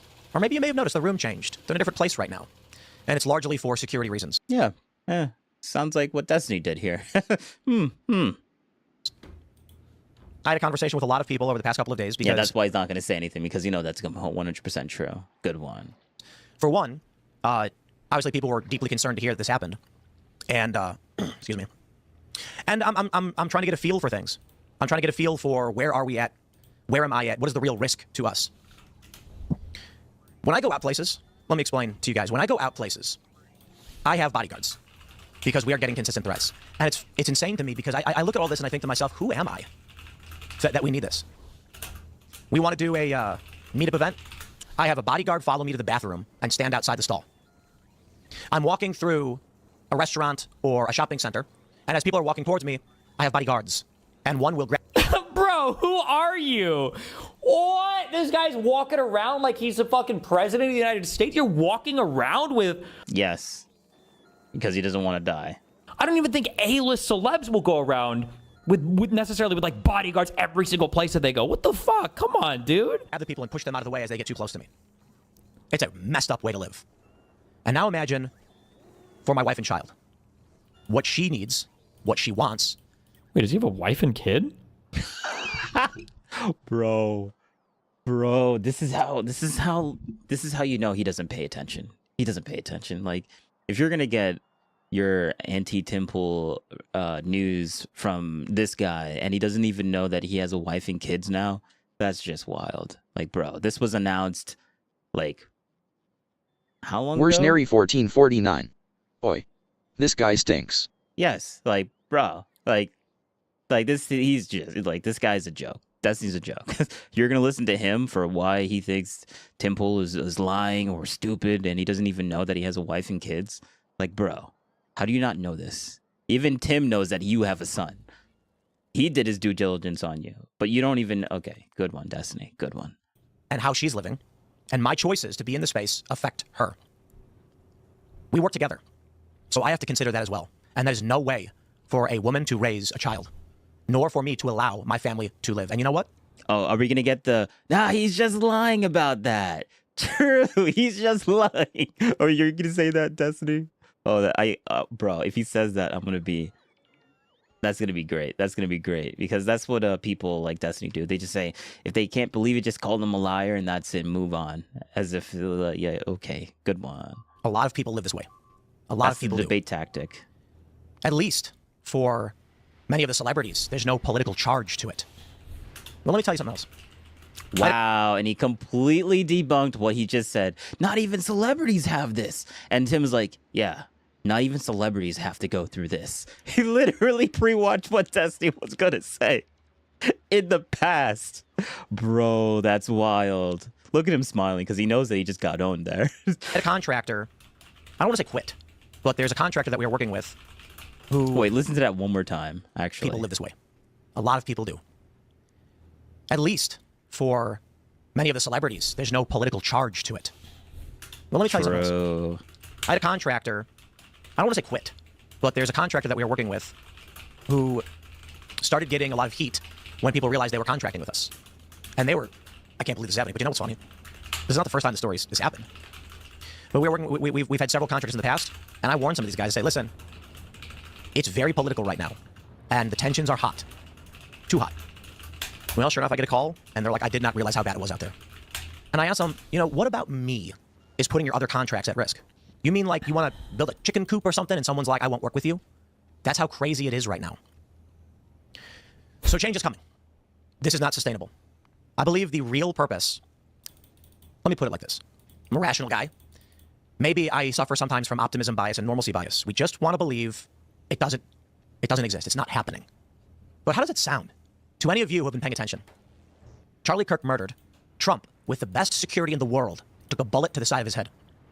So when something like this happens, the only conclusion we can make, and our guards and local law enforcement and police and even the feds are contacting, when something like this happens, with the best security in the world, took a bullet to the side of his head. So when yeah, shot in the neck. I don't know why. Whatever. Something okay, like this.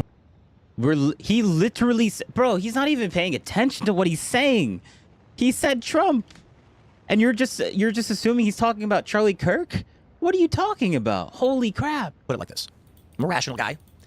Maybe I suffer sometimes from optimism bias and normalcy bias. We just want to believe it doesn't exist. It's not happening. Like he's not even listening to him. To any of you who have been paying attention, Charlie Kirk murdered. Trump, with the best security in the world, took a bullet to the side of his head. So when something like this happens, the only conclusion we can make, and our guards and local law enforcement and police and even the feds are contacting. And he pauses and goes back because he was like, all right, let me like re-listen to that again. Something like this happens, with the best security in the world, took a bullet to the side of his head. So when yeah, shot in the neck. I don't know why. Whatever. Okay, something like this happens. Yeah, he's not even. I mean, this is I'm cherry picking. Where's Nary like, 1449? Thing. Destiny isn't human. Yeah, he's human. He's just a really. So I wouldn't go as far as calling him inhuman. It's just that he's just like how Tim has been jaded by Candace. Destiny has been jaded by the whole MAGA movement because he just has a completely different worldview. He's human. He just has different opinions, but he thinks that his opinions is like truth and facts, and he knows all the facts, and everything he does is factual and everything. And apparently he didn't know about Tim Pool's wife and kid. So Mr. Faxon knows everything, doesn't even know that basic information about Tim. Like, okay, good one. But he knows how to, he knows best on what memes we need to spread and lies that we need to spread about Tim and the Russia stuff. Yeah, true. Yeah, we should all listen to him about that when he doesn't even know that he has a wife and kids. Bro, like, it's just, we don't need to dehumanize him. Well, I mean, we could dehumanize him, but he is still human. He's just a human with really stupid opinions. Let's just say that. The only conclusion we can make, and our guards and local law enforcement and police and even the feds are contacting us, is this was for a reason. I believe that if they had a clean shot and an opportunity, I would be dead. I'm not saying I'm the first target. Clearly, I'm not. Oh, he's talking about Trump? Oh. Yes, you retard. The earhead Thank thing? you. Yes. He got shot in the head. Okay. The side of his head, you retard. Okay, good one, Destiny. Check out my new head piercing. Many other more prominent personalities that I believe have been. Yeah, with that comment, I can see why you would want to dehumanize him, because he's literally just making fun of the fact that Trump got Worsenary shot, 1449. but okay. I'm not sure. Maybe the drugs he takes remove sympathy for anyone. No, it's very selective. Destiny's very selective of what he wants to give sympathy. Like, he'll give sympathy to we will. Wait, where'd I put it? Yes, we will watch this, because this was actually very interesting. Right after this, though, And will be targeted, and I'm not trying to say that lightly. Knock on wood. But obviously, Charlie Kirk was murdered, and you can believe by whoever you want. We'll see the evidence, I suppose. We'll see the trial. We'll figure these things out. But it did happen. And that's where we're currently at. I believe there are many other prominent conservative personalities who would be dead were it not for the security measures. I think there is one main reason to do something like this, what we saw on late Friday night, Saturday morning. Yeah? What was that? They want to end the work we do. Wow. And they might. The question now is, how do we balance all of the costs of producing a show? Yeah, Destiny's getting what he wants. He's literally. This is the thing that sucks. Tim is literally doing what Destiny wants. Destiny wants Tim to just disappear and stop spreading what Destiny would call propaganda or anti or fascist rhetoric or whatever name calling nonsense that he wants to give out. But yeah, so Tim is literally. But that's how it sounds like, honestly. But I think Tim has got a good plan. He's going to continue, but it's probably going to go remote or something. While hiring 24/7 That's what I think is what's going to happen. Security. We already have security. But now we have a gate, we have cameras, we have hidden cameras. You have a gate and cameras. Okay, welcome to every large house in any big neighborhood in America. Okay. Or we can just let him speak to what he's going to say next. Okay, good one. Good job. Audio recording.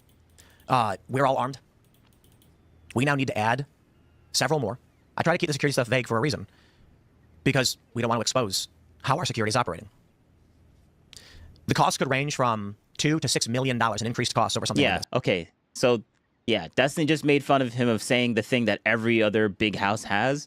But yeah, that's the whole point. He's mentioning only the things that most people have. He's not going to go specifically on the new stuff that he might have in the background. So, yeah, good one, Destiny. He proved that's the whole point. Yeah, you made fun of him for saying, "Oh, look, he only has these things." Yeah, everyone has it. Yeah, that's the point. He's not giving out specific things, dumbass. Yes. A year? What could you possibly add? Several more. I try to keep the security stuff vague for a reason, because we don't want to expose how our security is operating. The cost could range from $2 to $6 million in increased costs over something like this. A year? What could you possibly spend $200,000 a month on? What does he have, like 10 full-time? Does he have security guys sleeping in his room? Especially as we're going. Is he followed around by fucking Aragorn? What are we talking about here? Into a political year. This is an off year. The election ended a year ago. It's one. There's a possibility that he could be getting scammed, but he has like a giant compound now with a lot of different people doing a lot of different things, and he's trying to make sure that the entire company and all of his other houses are secure. So yes, this can easily get up to those numbers. Calm the fuck down. Come on, Destiny. Do you have like a whole company with dozens? I don't want to say hundreds. I don't think he's in the hundreds part of employees, but bro, do you have multiple buildings that you need to secure and keep like in the lockdown? Do you bring in guests from airports and have to make sure that those people are like secure as well? Like, bro, do you have a whole massive compound? Like, are you securing your entire place that you've rented out?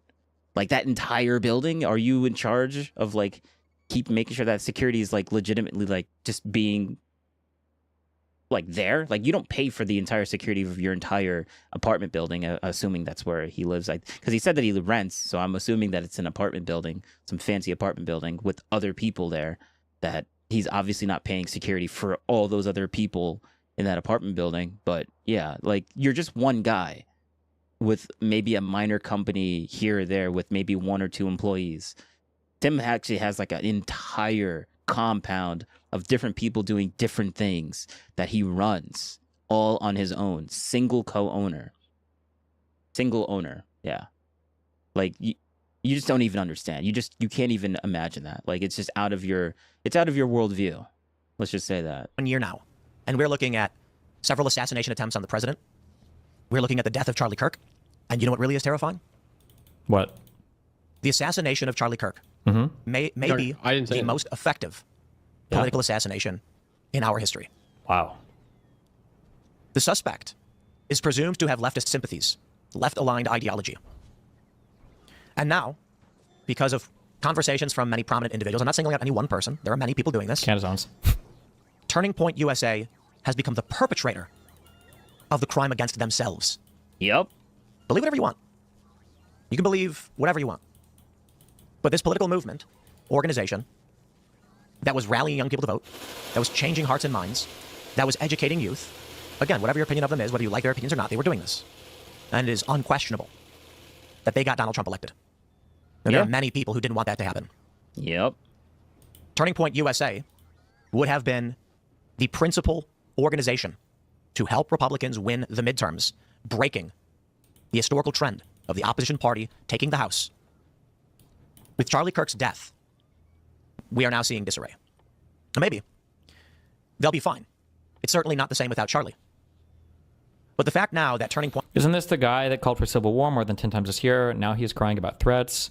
What did he think civil war was going to... He's not crying about threats. He's either e-begging right now, or he's setting himself up to just retire because he's getting bored of the show. He's probably bought it a decent amount of viewership, or it's not as real as he wants us to think it is, and he just wants to retire, especially now that the Russian money's gone. I don't know. That's my guess. But... Yeah, bro. See, this is what, like, that's his thought process. Yeah, I guess he's not. Isn't this the guy that cried about civil? No, he didn't cry about civil war. He literally said he's the guy that says civil war is going to happen, and now it's kind of happening, and we've always been in it. And now Destiny's like, oh well, I guess Tim was always right. Instead of saying that, he's like, nah, I'm gonna give the bad face response, be like, oh, the Russian thing. Like he just lives in a completely different world. Like listen to that slop, that disgusting, smothering slop of like anti-Tim Pool propaganda. Like this is the thing that this is what he actually believes of Tim. They'll be fine. It's certainly not the same without Charlie. But the fact now that Turning Point... Isn't this the guy that called for civil war more than 10 times this year? Now he's crying about threats. What did he think civil war was going to... He's not crying about threats. He's either e-begging right now, or he's setting himself up to just retire because he's getting bored of the show. He's probably bought it a decent amount of viewership, or it's not as real as he wants us to think it is, and he just wants to retire, especially now that the Russian money's gone. I don't know. That's my guess. Or he's just doing the e-begging thing. In this video, he says nothing like this has happened to the 4 years he's been at this location, but now look at these tweets from 2022. Oh, wait, I thought this was about the most recent event. This is an older one? I didn't even realize it. There's a 9mm bullet lodged in my kitchen now. I can't say I'm surprised this happened after the wave of doxing and threats made against us. His brother shot that bullet, by the way. Yep, according to the tweeter. Give me $1 billion. Yeah, according to the conspiracy theories. Yeah, we're gonna listen to conspiracy theories when it benefits Destiny, but when it compares to Biden, no, those conspiracy. We can't talk about that. No, that can't happen. No, Hunter Biden, Ukraine. What? No, there's no substantial evidence for anything. What? Okay, good one, Destiny. Dollars in a private jet and then make all the threats you want. Yes, the bullet hole in my kitchen is totally fine because I'm rich, right? Just got word that a crew broke into one of our properties. They are lucky to be alive. After nearly being struck by a 9mm, they panicked. Bro, he's literally reading tweets of Tim Pool when we all know that Tim Pool just shits posts on Twitter. He's gonna read these as if it's like true. Like, bro, I don't. What did he do before? Didn't he like quote tweet like the Ron DeSantis thing? Like pretending to support Ron DeSantis, and then he literally was like, actually, no, sorry, this was just a gag meme. This was and then Ron DeSantis actually thought this was an endorsement on him, and then Tim on his show later said, well, I was just sitting here, like he literally just was doing that just to, because like he was making fun of all the people that said that he was. Where's Nary 1449? Tim never got charged. Destiny, check your hard disks. Return of the Willie Mac. Once again. True, actually. And dropped their belongings and fled the property. Please stay the fuck away from my buildings. This is West Virginia, and you will get hurt. They dropped their belongings and fled. What the fuck? No one got hurt. Police are on the scene now. Probably the richest man in West Virginia. I mean, he probably is, actually. He probably is. West Virginia is kind of a poor state. So, like, yeah. He probably is literally, unironically. This other retard in his chat or his Discord thing is saying this as if that's, like, unironically, like, not true. But it is probably true. Jesus Christ. It's funny when anti-gun people pretend to know about guns. Guy claims a 12 gauge is better than an AR-15 for home defense. I don't know why people stand shotguns so hard for home defense. Yeah. Because you come inside, boom, that's it. You're gone. There's a giant hole in your entire body because shotguns are devastatingly lethal. Let's just say that. I feel like a rifle is just fucking, it's just the best kind of weapon, okay? It's like that journalist claiming to get PTSD from an AR-15's recoil. God forbid you ever go turkey hunting with a 12 gauge. Why wouldn't you use frangible ammo? And why assume your AR is chambered 223? I got a 9mm AR with hollow. Wait, is he saying 223 because the guy brought out 5.56? Why would you chamber your AR at 9mm? Why would you, first of all, you would assume that it's AR-15 probably because, or you'd assume it's 5.56 because AR-15s ordinarily come chambered for 5.56 rounds. Why would you mod an AR-15 to shoot 9mm? Why not just get like a fucking Vector or like some pistol caliber carbine or? You know, AR is assault rifle, right? Like 9mm is just cheaper than freaking. Why wouldn't you use?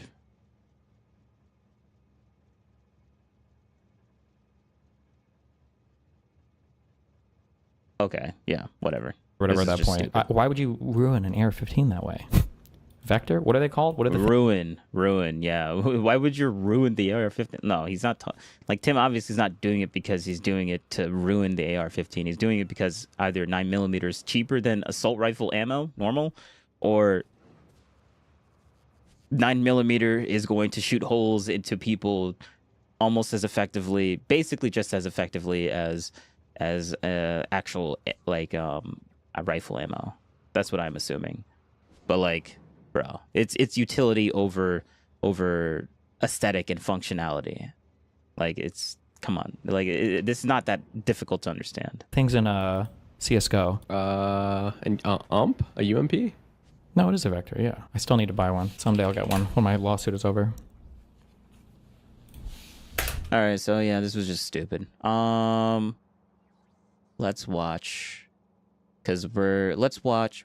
Should we watch this? It's Worshnery 1449. I've only fired a shotgun in a .22 long.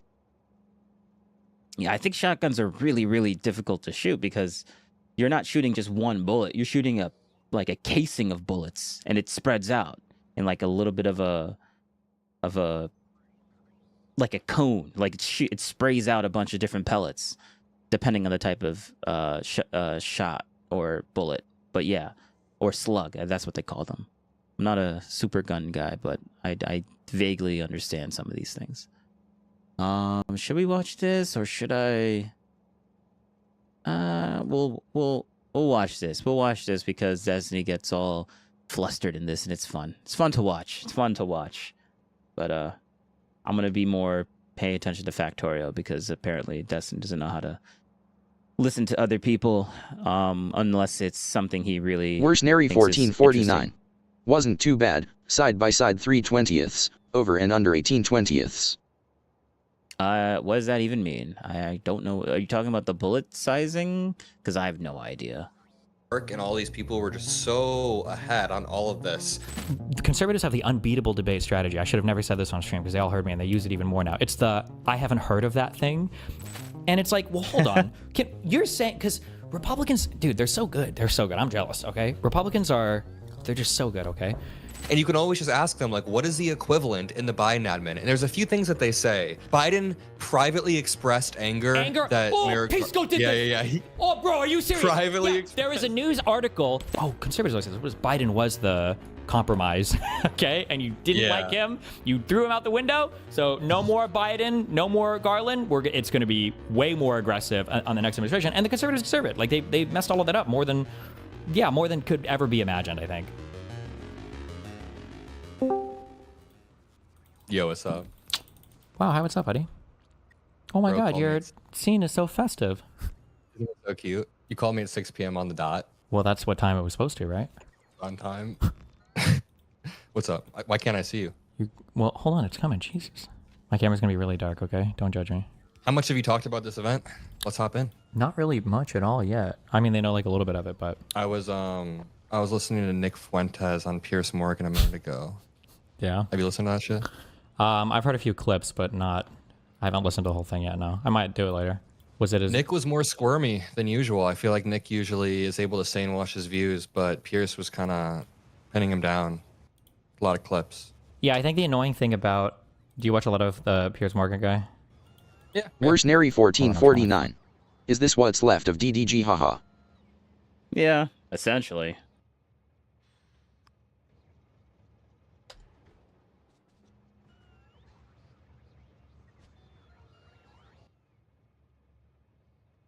Fucking get your thing. And Nick Fuentes. I mean, he's all over, bro. I wanna talk to you about that as well. Yeah. I think the most annoying thing about Mercenary Piers is that like, he has the 1449. capacity to do. And food I call it like slops. the British journalist thing, Yeah, and food slops. where like they can be like super hardcore, like ask strong questions and make people answer and stuff when he wants to, but most of the time he is okay to like carry water for all the Trump people. That's it. It's because of obviously like a personal relationship. He talks about it every time he's on. He's like, I was texting Trump the other day. I just think he personally likes him and he plays defense for him.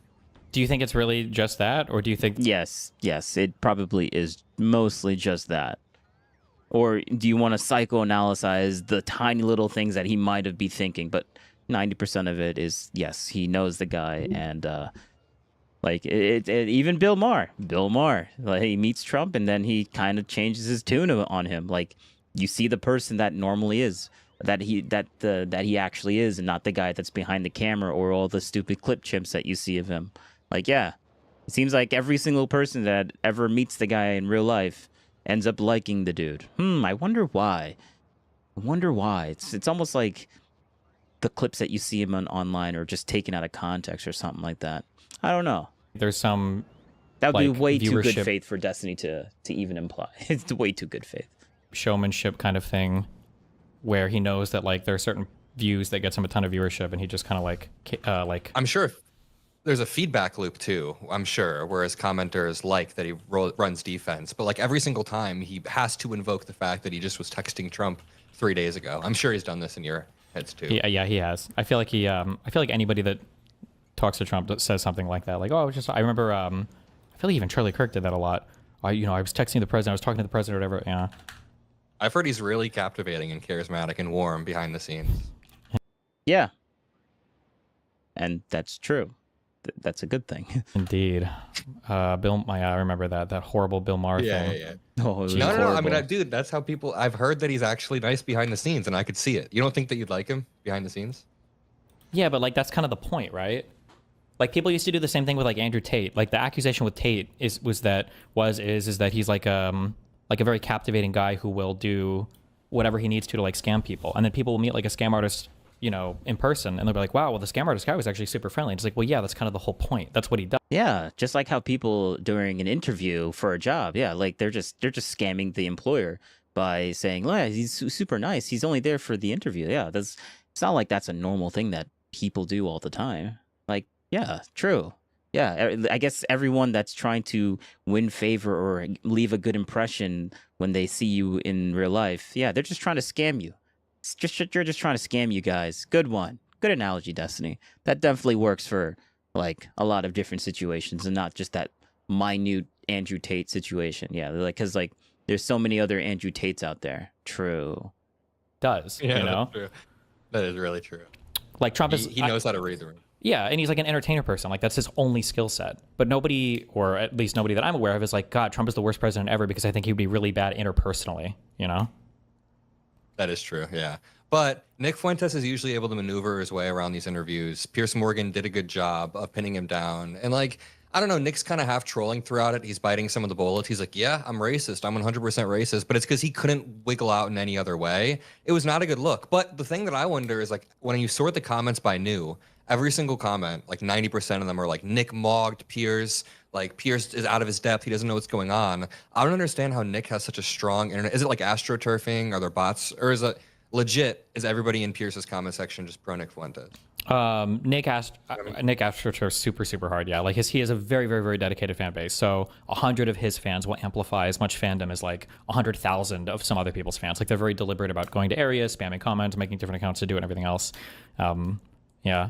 That being said, I mean, he's getting more play on larger shows, so I'm sure he's also picking up some legitimately new fans as well. But do you worry about him ever being like, do you think he could be like a legitimate operator in the Republican Party? Like, have you seen that clip of him saying that phase 1 is over, now it's phase 2? What they're going to try to do is get all of these groypers into institutions, into college campuses, into TPUSA and the Heritage Foundation, and essentially recreate what we saw with that. Remember that Politico article with the young Republican group chat? There were actually like 20 to 30-year-olds that were saying, oh, gas chamber is Hitler, blah, blah, blah.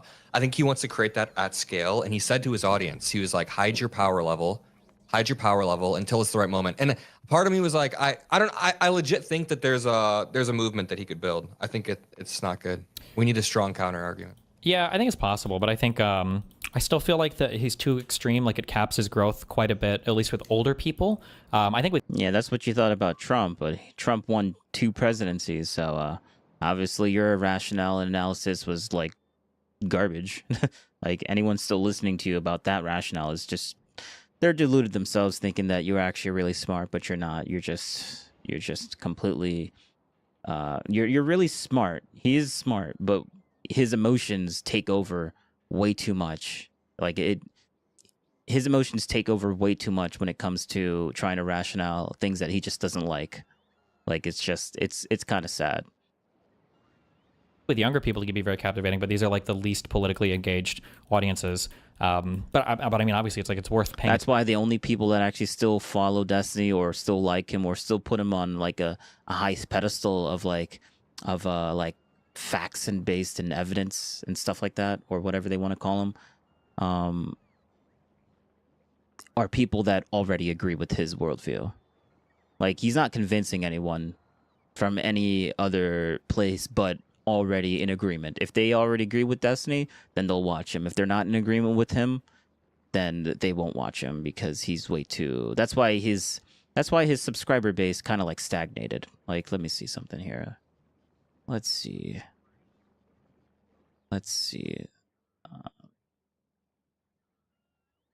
Yeah, he's been sitting at 850K for a really long time. A really long time.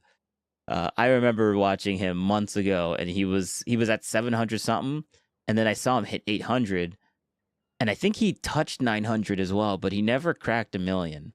And now he's just been hovering, stagnated here. So like, he's not really growing. He's kind of just doing his thing. He has his Last Night at Destiny thing. That's like his clips channel or whatever. Does different things. And then the DGG clips is, I think it's a fan made thing, but yeah, it's funny. It's funny.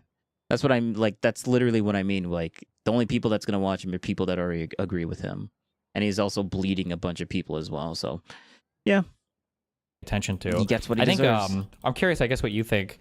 You're like you're my savior. The only person who actually is willing to like argue and debate these people and bring up actual points. One thing that I don't like that people do with Fuentes all the time is this is like a debate strategy from like 10 years ago. It's where you load up like old clips of somebody to say like you said this or you mentioned this about Nazism or black people or racism or whatever. And I his think haircut's like visibly different. His set's like 5 years older. You're like, come on. Yeah, and you can do it, but there's like 2 big problems. One is that you're avoiding talking about the actual things that he's talking about. So you're not actually giving any pushback. Like I don't think fans of Nick Fuentes are ever being turned off by that. There might be some people who aren't aware of like the crazy stuff he said in the past, older people who are like, oh, this guy's probably not good. But you're not turning off any of his current fan base. And then also, I feel like one of the big problems with liberalism, broadly speaking, over the past like 15, 20 years, has kind of been this assumed like end of history stance where liberalism is just so self-evidently awesome and great, we don't really need to defend it anymore. And when people get into that kind of lax mindset, they lose the ability to even argue against Holocaust revisionism or, ultra xenophobia. And I think that, as confident as I'll say that, like, I don't think that Fuentes can be a big person because of how radical his views are. I would have also said the same thing. I did say the same thing about Donald Trump. Yeah. Oh, look at that. So he does realize that. All right. That's good. That's good. So he does have some sort of self-awareness. No, I've been thinking about this a lot lately. Liberalism needs a rebranding. That is obvious as hell. Liberals for years have had this thing where they wag the finger and I mean, that's why I originally started watching you, because you're one of the people that goes out and debates in these spaces, and I try to do that as well, to just argue for basic liberalism. I went to these Trump rallies, and I used to have this theory that if you word things in the correct way to any Trump supporter, that they will agree with some core liberal tenets, like the funding Ukraine. Yeah, that is true. That is true. I mean, not just with Trump, just people in general. If you frame the thing that they probably wouldn't like intuitively, if you were to frame it in a different way, they will like it. They will, like, people will change their mind to based upon how you frame a certain thing. Like it's manipulation 101. It's that's just normal. Like that's just how people are. Worsenary 1449. Wouldn't work on us. Winky face. Yes, because if they're trying to do it maliciously, it wouldn't work. But if they're doing it from a genuine position of like, this is how they feel, it might work. Because like, it also depends on who's doing it too. Like if you respect this person a lot, like if it's a family member, it'll probably hold a lot more weight if it was just some random person. So yeah, it really does depend. Shit, or like any of this. And honestly, we've lost some of that, obviously, because people are agreeing with some. Well, yeah, I would like to think that I couldn't get manipulated like that, but it could happen. Super illiberal shit at its core. But yeah, we need to really reclaim why immigration isn't bad, and not just economically, because now they're making these purely cultural arguments where some of them are willing to bite the bullet that they'll take the economic hit for some sort of like preserving culture.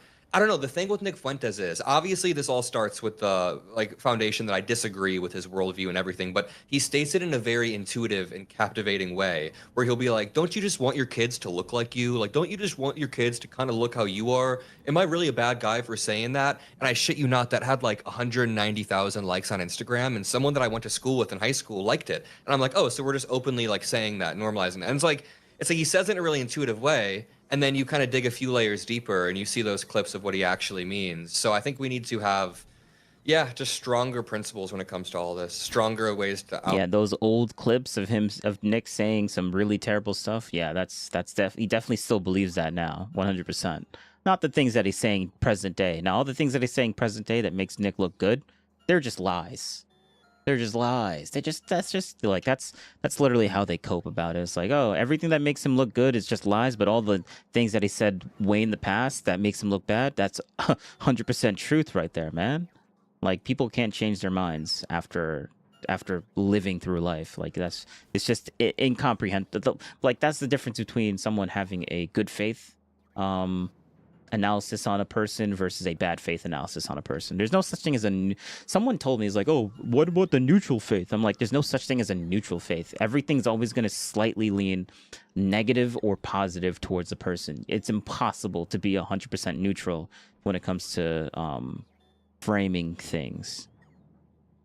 I think now intuitively that sounds weird. It sounds like you can't have a neutral framing on anything, but like saying there's always a different way to look at the same thing. Let's just say that. And that's why something will always seem either a little bit negative or a little bit positive. But then you can be like, well, why would you just assume that? Well, I mean, that's the whole part of framing.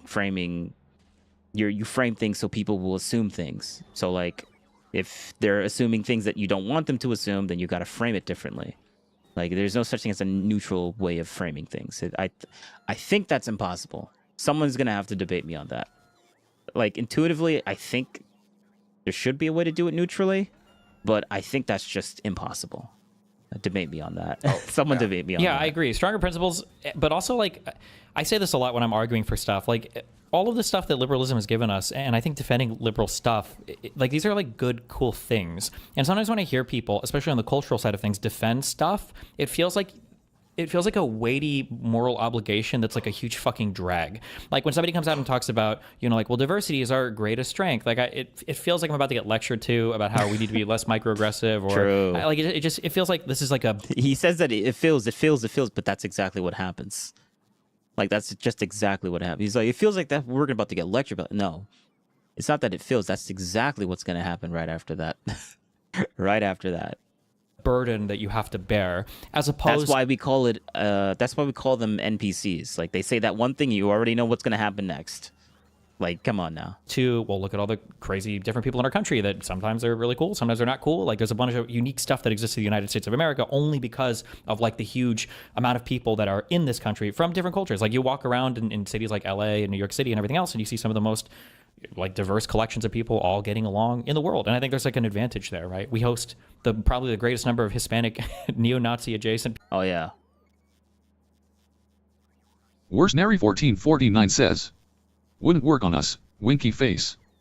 So that is true. That is true. I wanted to go back to that, and I forgot that I have a whole system to do that for me. So that is true. I'm kind of changing my mind a little bit. I think, yeah, it probably wouldn't work on us, probably, because like we're more we understand, or we see when someone is trying to manipulate, or at least I think I do, and I could sense it. And sometimes you can either let it happen or just not let it happen. 1449. I got to duck out and dive. Winky face. See you later. All right. I'll be on for quite a while because there's a lot of stuff. I still want to do what is it? I still want to do this video, which would be really nice. It's 2 hours long, but we'll get back. I also want to do this video, so we're going to be live for quite a while. People in the entire world.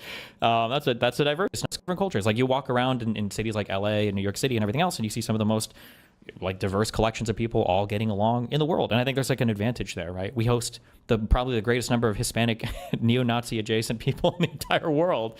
That's a Worsenary1449. Thank you, Mr. Musk. Winky face. Yep. I feel like sometimes when we talk about like any liberal values, they come off as very finger wavy and they come off as like a burden as opposed to like, these are. Oh, I just realized why you said that. All right. Yep. Based. True. Generally, these are like good things, and sometimes there's like some obligation that you have to, bear as well. But I mean, that's going to be true of everything. Yeah, and then there's the whole, like, liberalism also kind of is facing an uphill battle in any single algorithm, because no matter what platform you're on, you get incentivized to say the most extreme shit. So, I don't know, I think that the clipping structure on the left, this is more of like a meta, like the clipping atmosphere of it all, but that's something I've been trying to work on, is have a few different editors who can clip and distribute stuff, because Charlie Kirk and all these people were just so ahead on all of this. And something I said in one like speech that I gave was for every one clip of Charlie Kirk saying that MLK Jr. was a bad guy, we should have 5 clips of us just like owning MAGA college students on redlining or basic Black American history shit, or just basic, I don't know, just basic liberal. Yeah, redlining was bad. Do we still have redlining today? I don't think so. So if we do, then maybe we should do something about that instead of complaining about the past all the time, or we should just continue to complain about the past and not change anything now. So yeah, good one.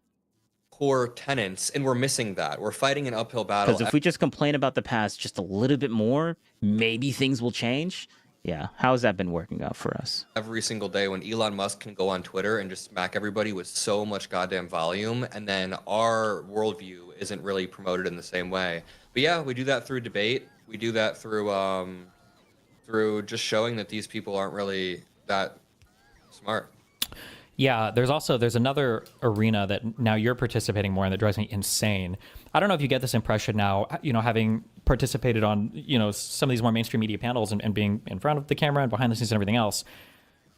This weird double standard where conservatives can go, like conservative lawmakers, Trump, Mike Johnson, cabinet members, Hegseth, Bessent, or whatever, can go on TV and be interviewed and just say the most outlandishly false stuff or stupid stuff ever and never, ever, ever get real pushback. It's gotten like, if 0 is no pushback and 100 is like too much and like 50 is perfect, it's at like 2 now, okay? I've seen a couple people. There's, is it Katie Collins? And there's like one other guy who do a good job at like pushing back, but everybody else is like, oh, like, can you explain what you mean when you say this thing? And it's like, oh, well, Bitcoin will save America. It's like, well, I don't know if that's true. It's like, it is. Next question. Like, okay. It'll just be like the most outlandishly stupid stuff in the world.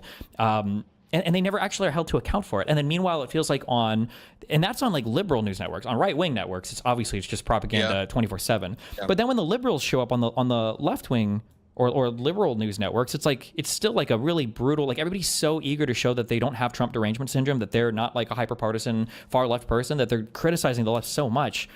I don't know. I just think I don't know what Jake Tapper's problem was. Was it Tapper that quote tweeted at the Democrats when Obama was like feeding veterans or taking a picture of it, and he's like, "This, with all due respect, Democrats, this isn't what Veterans Day is about." And I was like, "Are you fucking serious, dude?"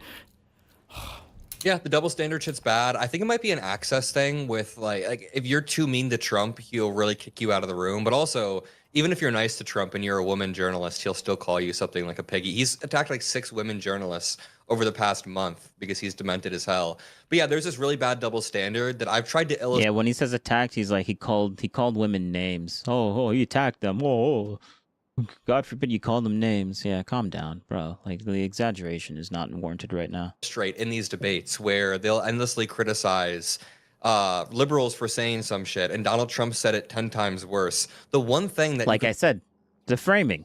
Like I said before, the framing. That was a negatively framed thing. Like he called them names. He attacked them, bro.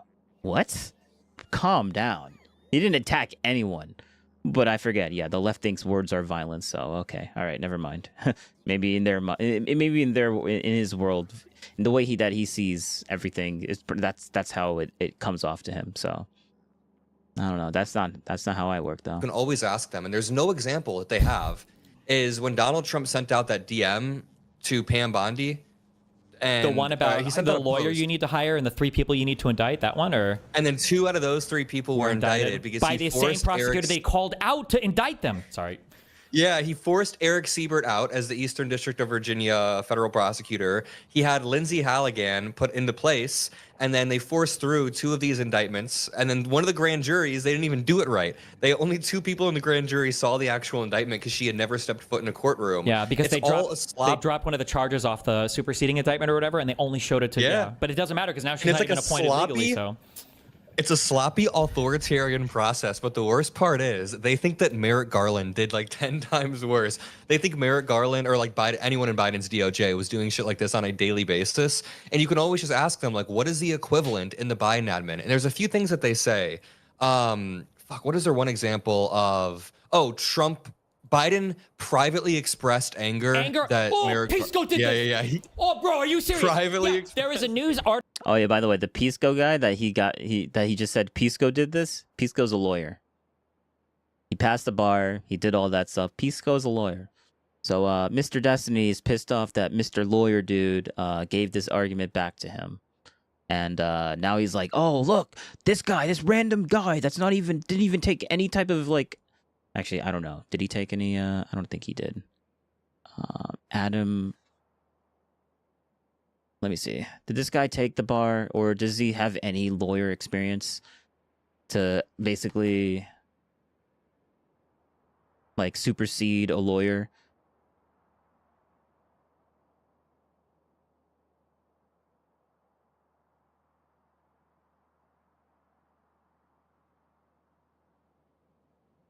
Go to Wikipedia. What's taking so long? There we go. Oh yeah, I forgot.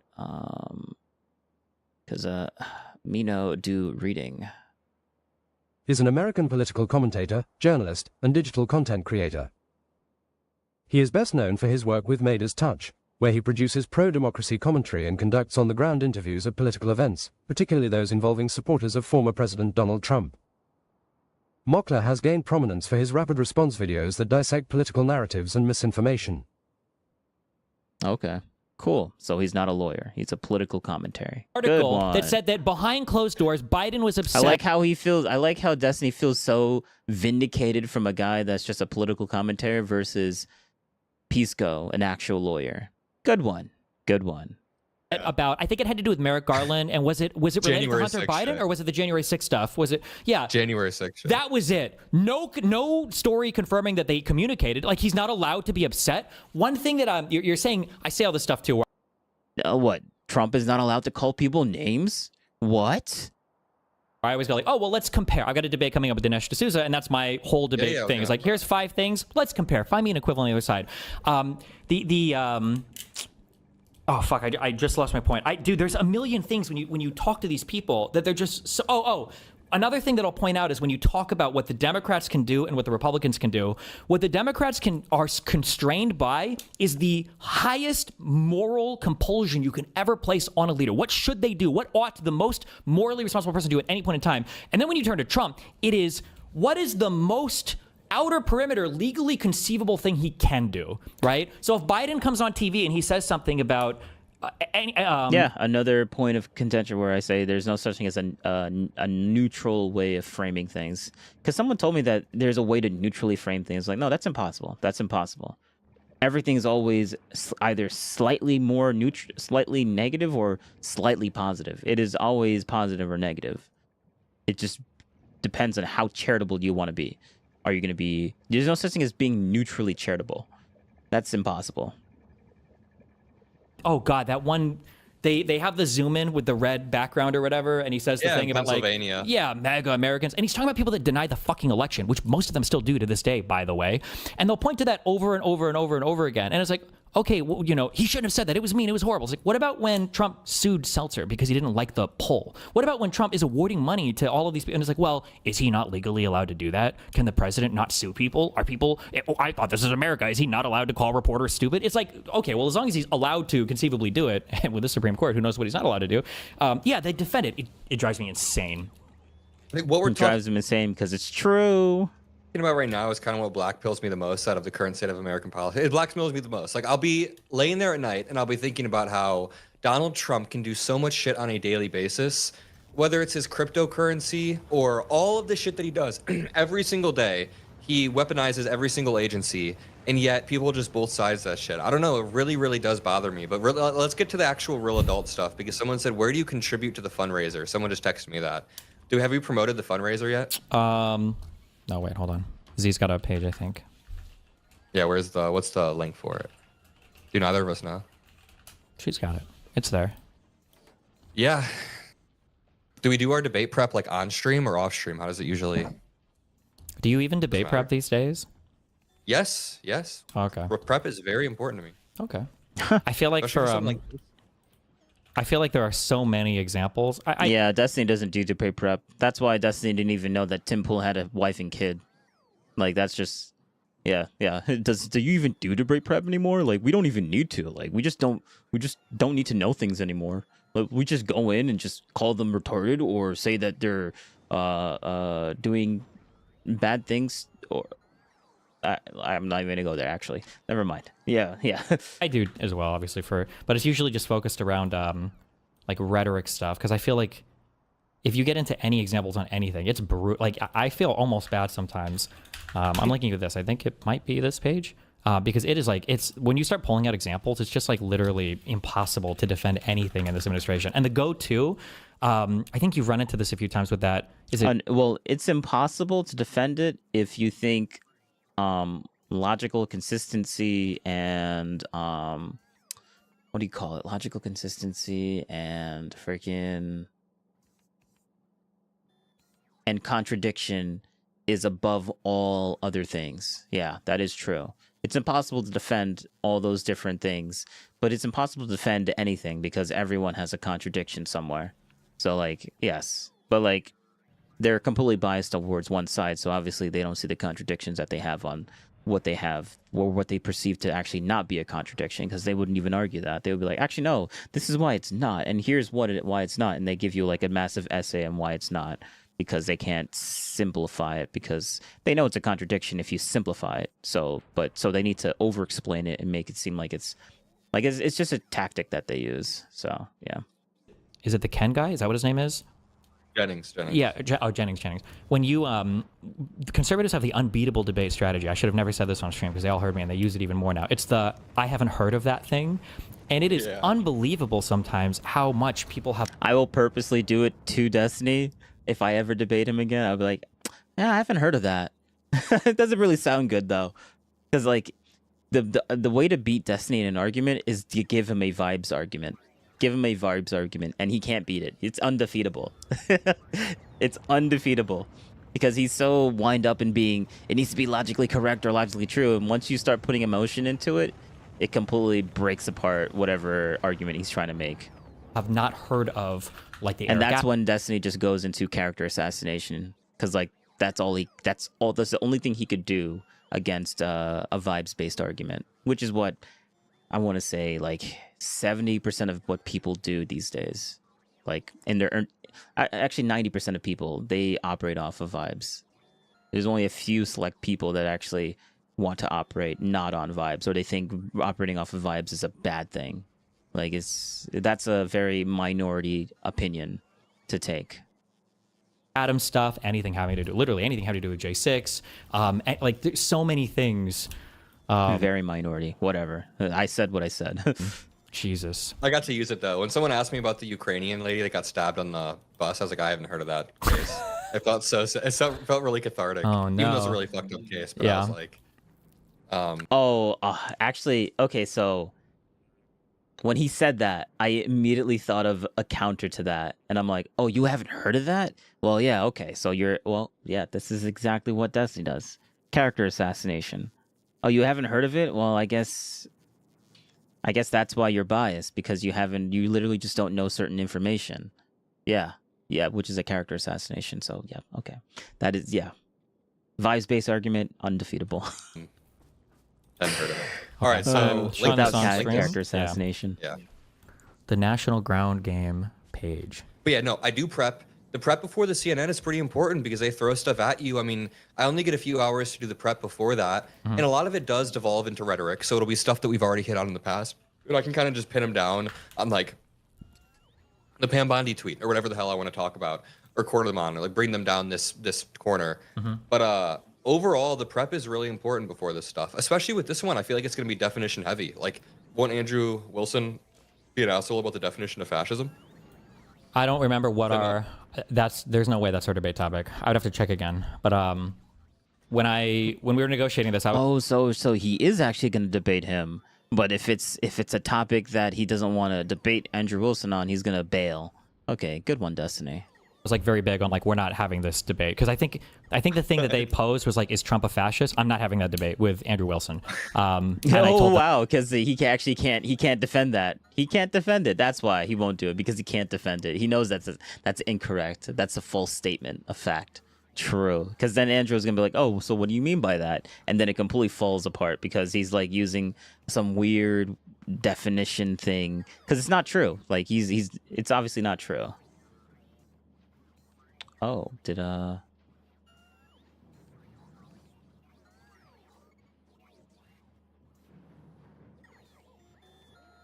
something's going on with the internet.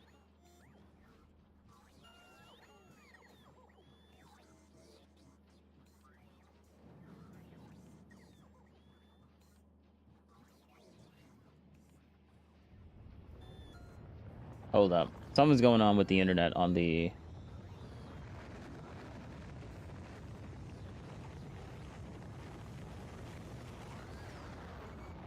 Okay. Maybe it's kind of back. Not really. Them as much. I said the debate is going to be like, is he like acting like an authoritarian or something like that? Because if it is over the fascist stuff, it's going to be Andrew Wilson playing definition games and screaming internal critique 400 times in 2 hours and then walking away without having discussed anything whatsoever. So fuck that. Change it to, was January 6th an insurrection? Oh God, no. Was that a reference? I'm joking. I mean, I know you guys did a debate about that, but he does the same definition. It was a 3-hour debate on like, well, what is an insurrection? And then it's like, can it really be that? Ha ha ha. And it's like, okay, we're not doing that. But the problem with, and then I know Myron is there as well. I've never heard, I just don't hear Andrew, not to be mean, I'm not trying to be mean, but I don't hear him debate on the substance very often. I feel like he kind of relies on like the philosophy tricks or like the logic tricks, basically. Yeah. I mean, the goal is to get them defending the Trump administration. If the prompt can be that, I mean, that's the, and then I want to do some audience questions as well, because I've had some conservative people that I know who are going to be at the event say they're going to come and check it out. So hopefully there's a microphone. We can set all that up. And I filmed my Jubilee in like mid-October, and they're not releasing it for another month. It's been the longest wait ever. But one of the, this is weird. Like I'm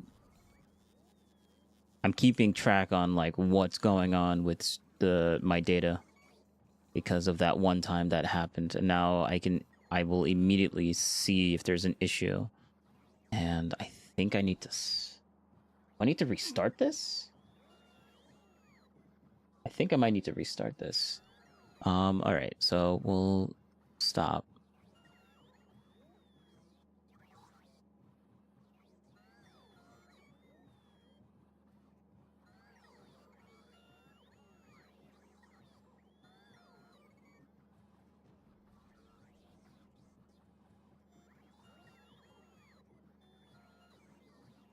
Uh-oh. Yeah. Okay. So I'm going to need a new... I think I might need to just update this thing. Start.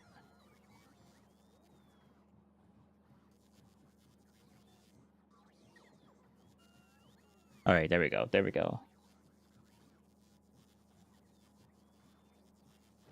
Failed, failed, failed. We're still online. Okay.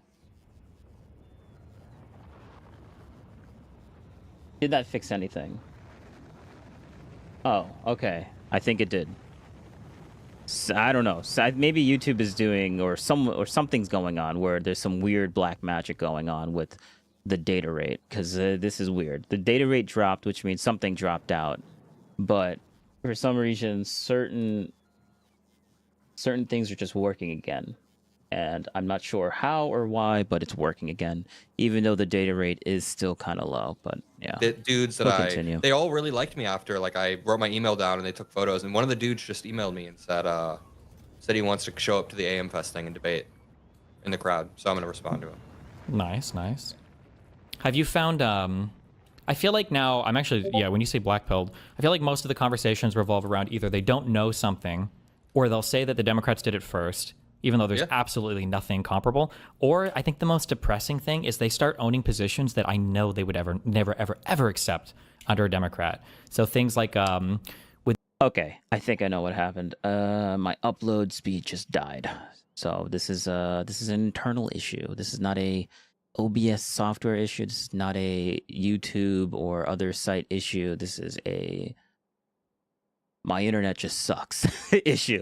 With the damn, okay. with the stuff related to Pam Bondi, one argument that I get into with so many, like even lawyer type people, where they'll say things like, "Well, isn't the DOJ under doesn't the Attorney General serve at the pleasure of the president?" It's like, that doesn't mean they tell him exactly what to do. And it's like, yes, it does, and that's actually totally okay. And it's like, there's no world where you would accept this under a Democratic president. You would never accept this.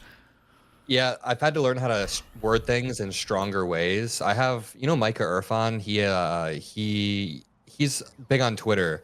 He helps me prep. He got like a perfect on his LSAT. Really smart dude. So he's always helping me word things. And I remember one time I was on with Scott Jennings on CNN, and I was like, Trump is appointing loyalists in all of these key positions. And then he reworded it like, oh, the president appoints people that like him into positions that help him. Yeah. I'm sorry. And then as I was trying to get out my response, I think we started to wrap up. But it's like, okay, rather than saying the president is appointing loyalists, there's ways that I can word it. And I don't know. Like, how would you word that in the strongest possible way? Oh, I don't know. I'd have to. I always think. Yeah, it's impossible. It's impossible to word it any stronger or weaker. And it's like you say loyalist, and you're like, oh, so you think that he's like a king? Oh, okay, we're gonna write you off because you're delusional. Yeah, the guy that got voted in is obviously just a king. Yeah, true, based. So yeah, it's just stupid. But yeah, but that's what I was talking about before. I'm going to keep saying it because I think it is impossible to frame anything neutrally. That is impossible. There's always going to be a slight thing where it feels like it's negatively framed. There's always going to be that possibility. It's like people, policy, platform. I would have to think, because in my world, I would just start screaming at the person for being ridiculous. Yeah, I guess it would be like Donald Trump is abusing different... Which is why Destiny's not convincing anymore to anyone that's on the other side or anyone that doesn't already like think the way that he thinks. So yeah, because he's just going to scream at them. True, based. Agencies around him by appointing inexperienced people. We went through some whole exercise where there was a really strong way to word this. This was like 2 or 3 months back. I usually go to you find trigger words or you find trigger people. So any black person or any woman. So like when they say like, oh, Donald Trump can do this, whatever, Trump Jr. or Eric Trump or whatever. Then you say, oh, would you have been okay if Obama's children were special envoys in the White House? Or would you have been okay if when Obama was president, when Hillary Clinton was in the State Department, would you have been okay if Chelsea Clinton had been the ambassador to, Libya or something? Would you really been okay with it? Yeah, would you be okay if, let's just say, Biden's son, Hunter Biden, like being in this really weird position in Ukraine? Like, would you be okay with that? Yeah, yeah. Like, come on now, Destiny. We can all play these same games. Or would you have been okay with Obama coin or Hillary coin? I would have been okay with Obama coin or Hillary coin. True, I would be okay with that. That's actually kind of based. Like, oh, you want some Obama coin? Buy the Obama coin. If you don't want Obama coin, don't buy the Obama coin. Same thing with the Trump coin. Like, they think the whole Trump coin thing is like this crazy thing that no one has ever done before. And I'm like, bro, people can choose to buy it or not. Like, I thought you were for freedom. Like, what are you talking about? And then usually that's really hard because they're, they see red as soon as they hear those names and they kind of lose it. But no, that was very easy to tackle. Good one, Destiny. There's a name for that. This is a good like gaslight abuser strategy if you want to like be crazy in real life too. And Destiny would know that for sure. Court case. I don't know. Might have something to do with it and his life decisions in the past. But good one, Destiny. He says a thing, you take it to the most extreme or the least extreme thing possible, where like you can say something like, oh, like I don't think it's right for somebody to, with no provocation, shoot somebody in the head with a pistol. And like the conservative response will be like, oh, so you're saying in America you're never ever ever allowed to even shoot a gun one time? Like it'll be like, what are we even talking about at this point? Like this isn't even remotely comparable. Like that just sounds like projection because he does the same thing all the time. But then Destiny's argument is like, but the other side does it more though. And I'm like, oh, okay, good one, Destiny. That's literally what you say that they say about you. But I guess now you're going to do it to them, which gives you more validity. Like, okay, yeah. I mean, I could just assume that you did it first. And then there you go. Like, I'm doing what you do. Like, you're not changing anything. And it's like that with every cabinet member. These people are insane. Like, who would have thought the first Trump term would have looked like superstars compared to RFK Jr., Hegseth, Bessent?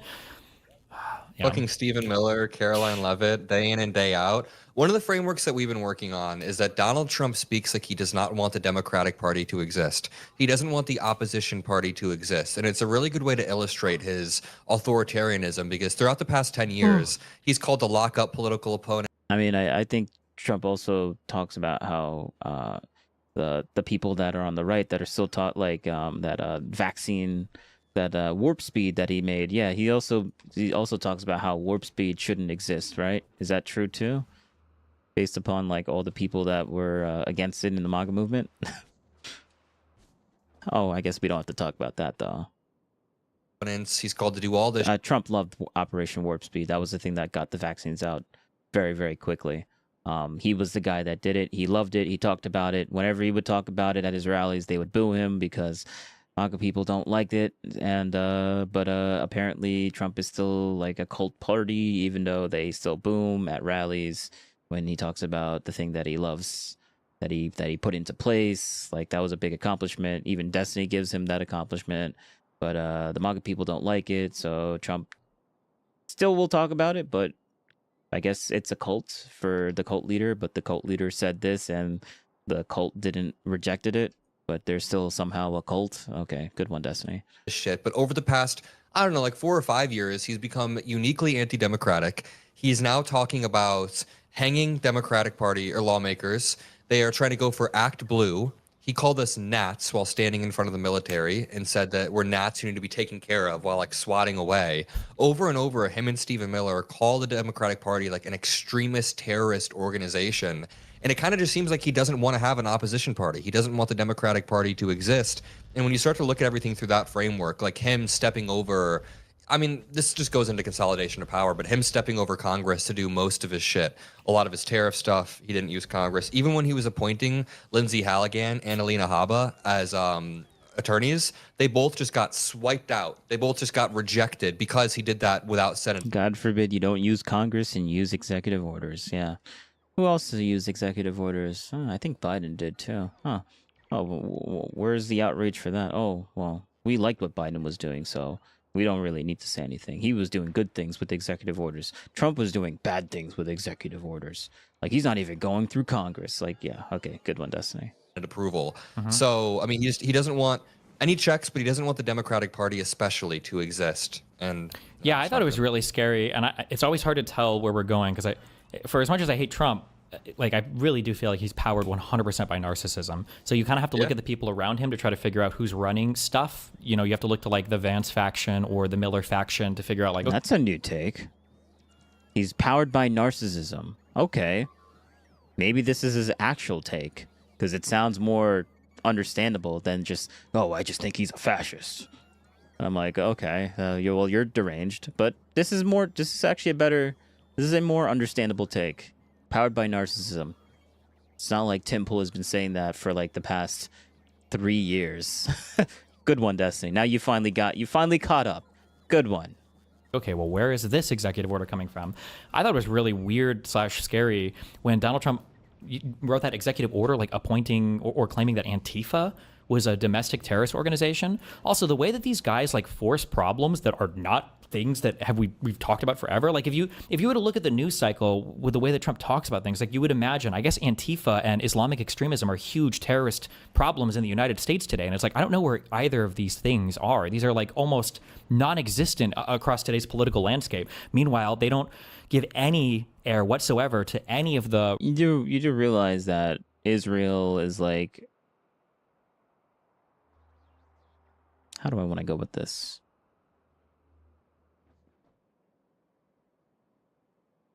Yeah, whatever. I mean, let's just say a threat to Israel is a threat to the U.S. That's the common theme for what's going on right now.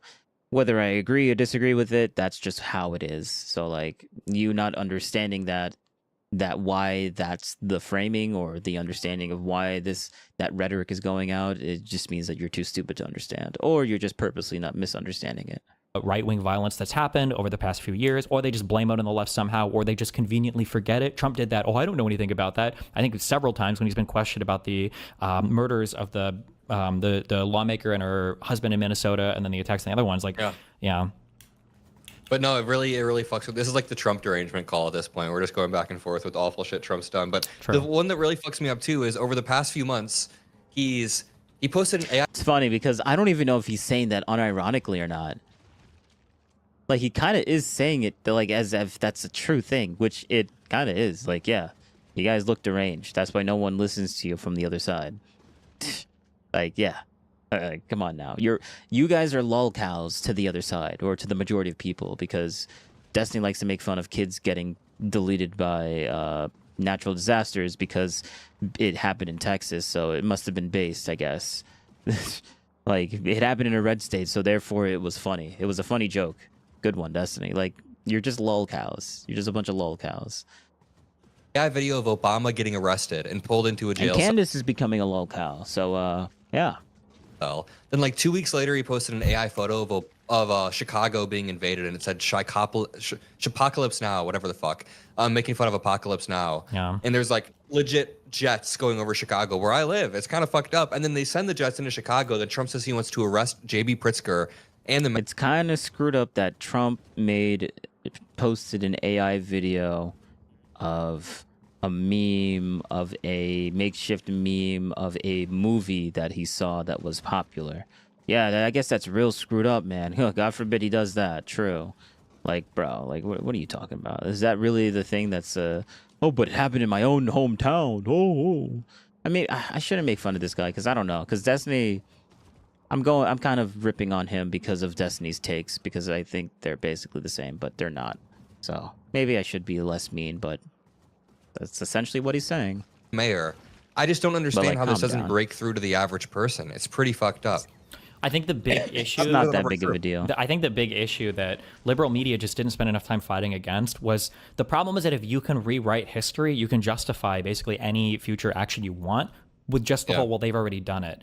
And I don't know how you feel about this. Actually, there's two things that trigger me so much. Liberals have actually let go of like the truthfulness on a few stories that I don't even know why they conceded. One is, it's almost like they conceded because that you're actually wrong, and it is true that they conceded. Like the MAGA people, they conceded that they're putting that out, and then the liberal people that Destiny's supposed to be on their side, they also conceded it. So if both those big group of people are conceding to that, I guess they're all just wrong and Destiny's just correct, right? Like, that's the logical conclusion to that answer, right? True. For some reason, even Snopes and all the fact checkers have now conceded this, where they're like, oh, well, when Trump said there were good people on both sides, he wasn't talking about Nazis. Yes, he was. Yo, see, look how, bro, this is, oh my God. He's going to say this verbatim. That's, okay. He did this, where they're like, oh, well, when Trump said there were good people on both sides, he wasn't talking about Nazis. Yes, he was. He was talking about the night march with the tiki torches at the Charlottesville riot. It was specifically referring to the night marchers. That was referring to the Nazi people that he said there are good people on both sides. I don't know why everybody, Ben Shapiro has a really good video covering this the day after. Oh, the day after. Okay, let me see. Should I find that video? I'm feeling kind of lazy. I don't know if I want to find the. I want to find the video. Ben Shapiro talking about tiki torches. Very fine people on both sides.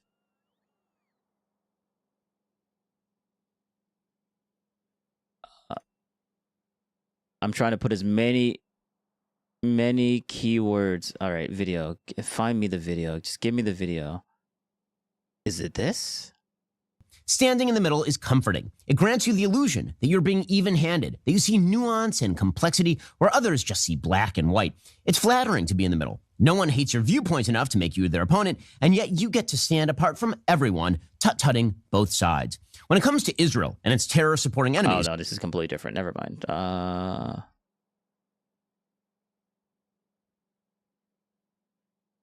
Charlottesville, Ben Shapiro. Is it this?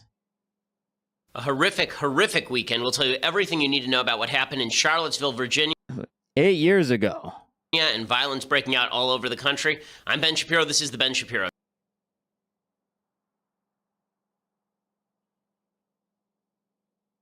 It's hard to tell which protesters are which. Some of the white supremacists carrying Confederate flags. I guess some of them had Nazi flags. Just disgusting people walking down the street. And some media members, and then you're going to see in just a second some Antifa people in the far left of your screen jump into action. Okay, so this is it. Okay, all right. We'll take a minor detour onto this. We'll speed this up a little bit. Always at home save up to $150 off a Ring of Security kit when you go to. Yeah, no, we're just. Alt-right is a horrible movement. And just because you think you're alt-right doesn't actually mean you're alt-right. We're going to explain to you what the roots of the alt-right are, where it came from, how it was mainstream, and who mainstreamed it. And we're going to talk about President Trump's response to all this. So let's just jump right in. Let's start with what actually happened. So here's some of the video. On Saturday, there was something called Unite the Right. Remember, this was 8 years ago. 2017. Holy crap. Unite the Right was an event organized by people like Richard Spencer. A bunch of white supremacists decide that they are going to, or white separatists, white nationalists decide they're going to put together this march in Charlottesville, Virginia. And they get, I guess, about 1,000 people to show up on Friday night. They have a torchlight parade holding tiki torches, and it's a bunch of nerdy losers who have never been late in their lives showing up to talk about how black people are awful, and they think this makes them cool. They did that on Friday. So clearly he does not like these people. Friday night. And then in Charlottesville the next day, they were doing a march, and things take a turn for the worse because Antifa shows up. And some of the protesters, I'm sure, are people who are not Antifa. They just want to protest the white supremacy, the white supremacism that they're seeing on display. And some of the people definitely are Antifa. The violent people are Antifa. It's sort of like what happened in Berkeley when Milo Yiannopoulos spoke there. You had some leftist protesters who showed up, and then Antifa came in and decided to make the whole thing violent. We've seen this sort of thing happen all over the country. So that's nothing new. Okay, we saw that happen in Berkeley, and we've had on people on the show who were victims of that violence. So Antifa does exist, but I guess Destiny doesn't want to talk about that, though. It doesn't want to talk about that. In Berkeley, we've seen it happen in Sacramento, California. We saw it happen in Seattle again over the weekend. So we're going to show you some of this footage. So here is a little bit of the video of Antifa getting violent in Charlottesville. All right, so we saw a little bit of that, but let me get to the Trump speech. Let's see how critical he was about Trump's speech when he said that. Does he actually play Trump's speech? Let's see. Does he? No, that's not Trump.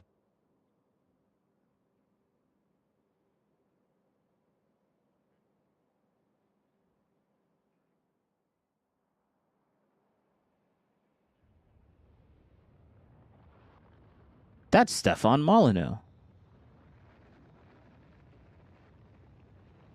Okay, there we go. Is this it? Announced the KKK and David Duke. Wait, go all the way back. The constitutional conservatism was dead and ought to be replaced by the alternative right. Okay, that's their career defending the Declaration, then broadening it out to suggest that it applies to everyone who wants to defend Western civilization. of Taki's magazine. In 2010, Spencer founded AlternativeRight.com, which would become a center of alt-right thought, alongside other nodes of Steve Saylor's blog. So he's talking about Richard Spencer. Okay, good. That's where we want to start. Air and American Renaissance, Alternative Right became a gathering point for an eclectic mix of renegades who objected to the established political consensus in some form or other. You see what's happening here? Do you see how evil what's happening here is? Taking the evil philosophy of people like Jared Taylor and Richard Spencer and Vox Day. Milo wrote the foreword to Vox Day's book, okay? They're taking the political philosophy that Milo knows well and then broadening it out to suggest that it applies to everyone who wants to defend Western civilization. I want to defend Western civilization. I've spent my entire career defending Western civilization. So the Milo monopolist guy, I don't really know too much about him. He's kind of a internet troll, but he's kind of like a Destiny. He's like his own thing. He has his own beliefs, but I don't pay too much attention to him, so I'm not sure. I don't care if he trashes Milo or not. If he trashes Tim or Trump, then maybe I'll have a different opinion, but I have zero opinion on that. Civilization. I spent my entire career defending the Declaration and the Constitution. My original break with Milo online actually came not over the Michelle Field stuff or the Trump stuff or any of that stuff. They deleted his account, so you should be able to look it up, but it came originally over Milo suggesting that constitutional conservatism was dead and ought to be replaced by the alternative right. Okay, that's where the break came on Twitter.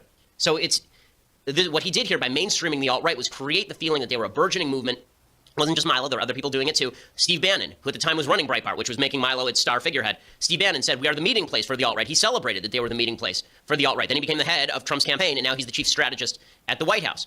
And meanwhile, President Trump, and yes, Trump bears some responsibility in the growth of the alt-right. President Trump, we will just go right through the timeline. He continually, during the campaign, refused to disassociate from alt-right figures or even racist figures. Okay, I hate to go back and play this stuff, but it's now relevant, okay? Here's a flashback. This is from March 2016, the same month that Milo wrote this piece.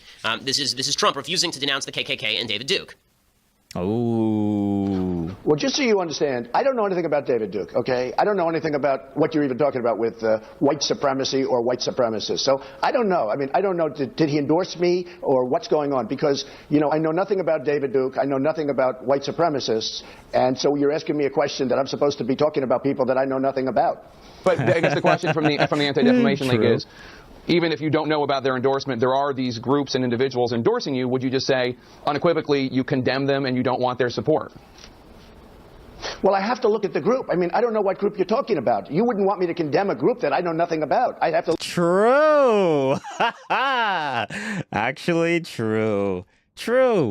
Yeah, just because you call them a bad name doesn't mean that I have to automatically be like, okay, I must just agree with you, right?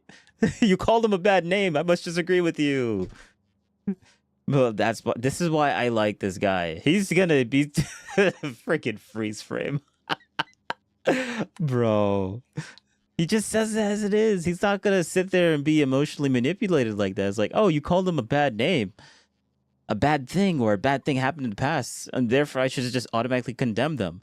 Yeah, it's true. What is the guy gonna say?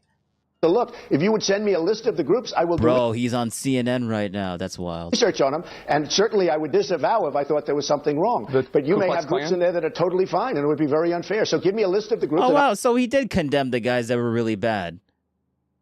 He said if they're really bad groups in that sense, then I would condemn them. But, like, I don't know. So why do you want me to just condemn something that I don't know?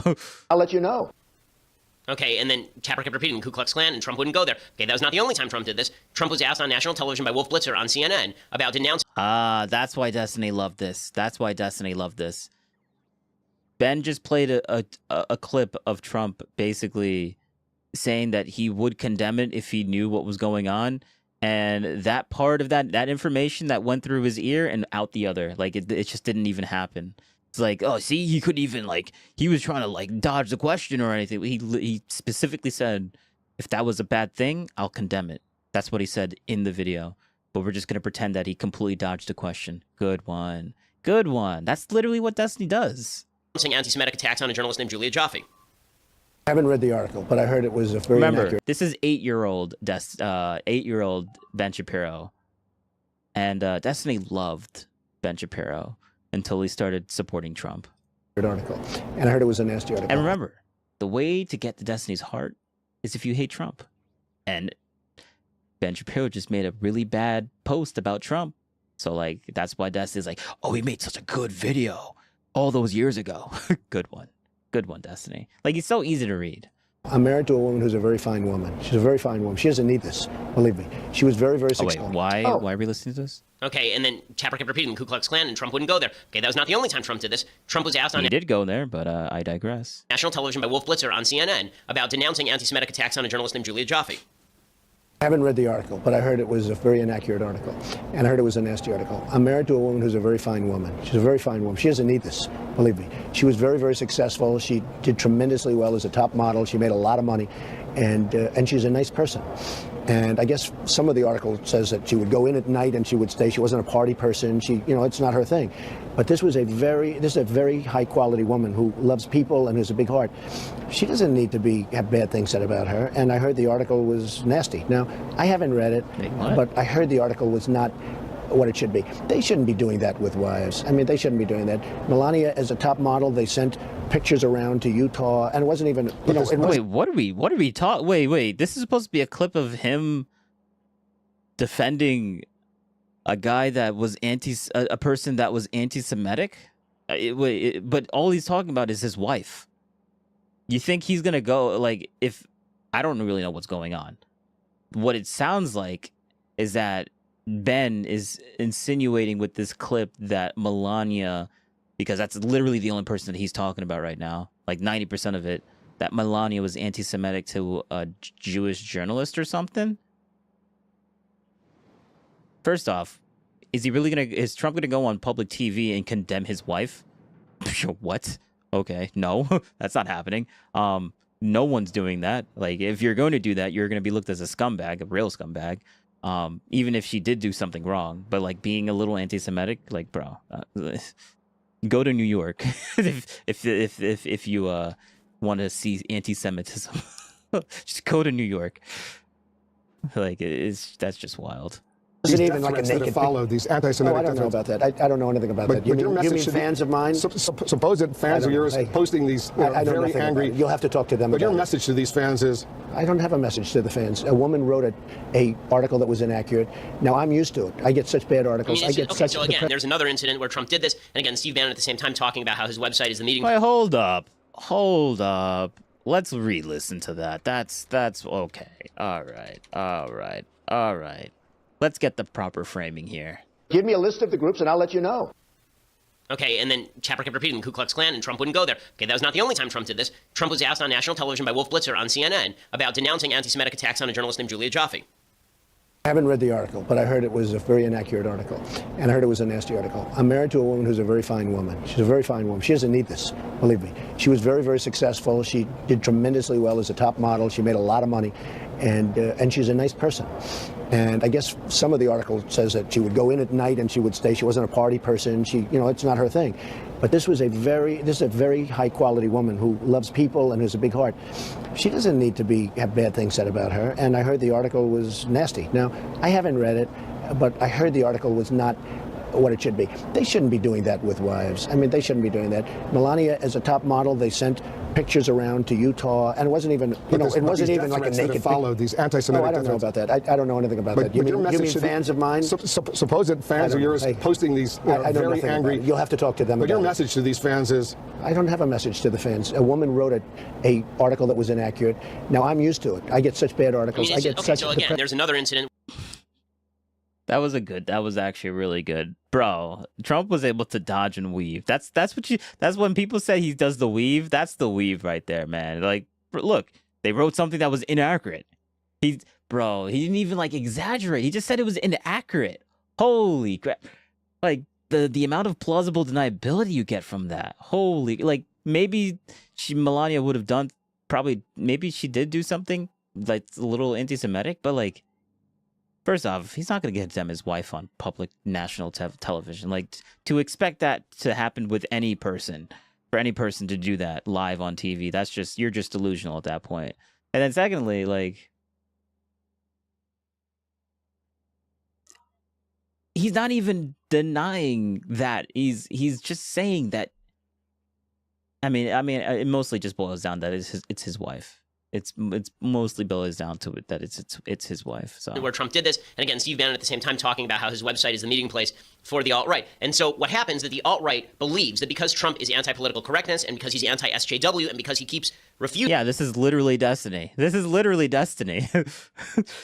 to denounce the alt-right in any sort of vigorous terms, and Trump never has a problem denouncing his enemies in vigorous terms, they begin to latch on to him. And that's not entirely Trump's fault, but it's at least partially Trump's fault. You know, you do realize that he didn't denounce it because he wasn't going to denounce his wife in public television. And then the other thing is literally the reason why he didn't denounce it is because you're telling me he literally said, you're telling me to denounce something that I have no idea what's it about. You say that they did bad things, and he literally even conceded, if they did bad things, then yeah, that's bad. I denounce that.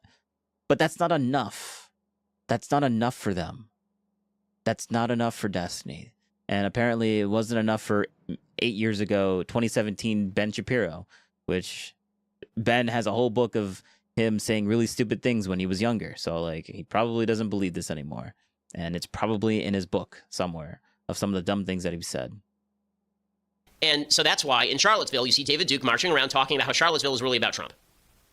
What does today represent to you? The camera's right here. What does today represent to you? This represents a turning point for the people of this country.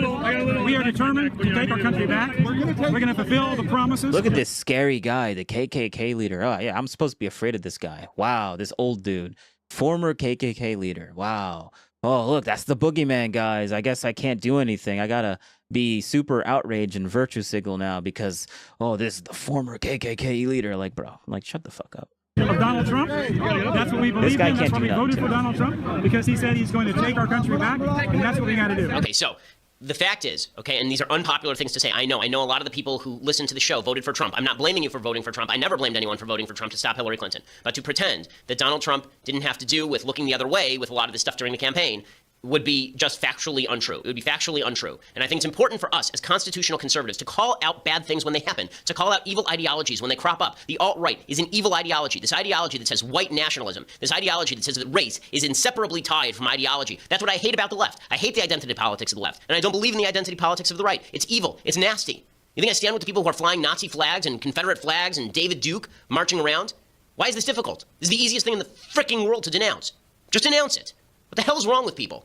And this idea that we went for a year without denouncing it, or making excuses for it, or patting it on the head because we thought it was an important movement, an important constituency. You know what? It's not an important constituency. It's like 5 people. Number one, it's not a lot of people. Number two, even if it were 1 million people, even if it were 5 million. I understand why he's outraged because this is a thing that's personally affecting him. So, I mean, I get it. Like, I'm not gonna get mad at him for getting upset for people like, how do I say this properly? For people that are like literally family members are getting hurt by this type of rhetoric. So like, yes, I understand why he's kind of outraged about this and not really thinking clearly because like he's not really. I can see that he's trying to be good faith, but also kind of taking Trump out of like the clips that he showed weren't even that good. Like, come on, man, they weren't even that good. Like for his point, like he was trying to make a point, but he was, if you're like, the only way you could see the point that he was trying to make is if either you're very ultra charitable to his position and that's it. Million people, even if it were 30 million people. Like for people that don't know his position, this is not convincing them. And it's obviously not convincing the people that are against his position. So yeah. Do not pander to the worst people the planet has to offer. You do not pander to Americans who don't understand what Americanism and promote an ideology that is contra Americanism. You do not do that for political gain. That is sick and it is vile. Okay, and there are a lot of people who were doing it during the campaign, and it's continued now, and it should stop immediately. And even people on the right now know this, okay? A lot of people on the right now know. Now, listen, I feel the same way about the left. When it comes to the left, who won't denounce Antifa? When it comes to the left, they won't denounce the Marxist intersectionality philosophy that they've been promulgating. When the left won't denounce riots in Ferguson or Baltimore. When the left continues to pretend that violence in places like Berkeley and Sacramento and Seattle and Richmond and Charlottesville, coming from the left, when they pretend all of that is no problem at all, the only problem is that of the right, all they're doing is pushing people into the arms of the alt-right. You have 2 vile movements pushing more and more people into each other's arms. It's horrifying. It's horrifying and disgusting. I'm going to get to Trump's response in just a second. But for that, you're going to have to go over to dailywire.com. For $9.99 a month, you can subscribe to dailywire.com. You get my show live. You get Andrew Klavan's show live. It's a video show, so you get to see it. You get to see all the video that we're showing, which is imperative when you're talking about topics like this. Dailywire.com, $9.99 a month. Michael Knowles' show is live today. That's starting at, I think, 12:30 today. I'm sorry, 1:30 today. And Klavan's show comes up right after this one at like 10:30. So stick around for that when you get the subscription at dailywire.com. Or you can get an annual subscription. And with the annual subscription for $99 a year, you get this, the most magnificent Tumblr that ever was or shall be. Leftist. Hey, hold up.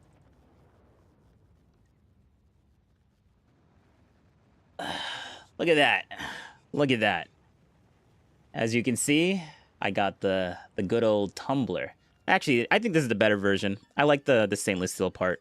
That's nice. That's nice. But yeah.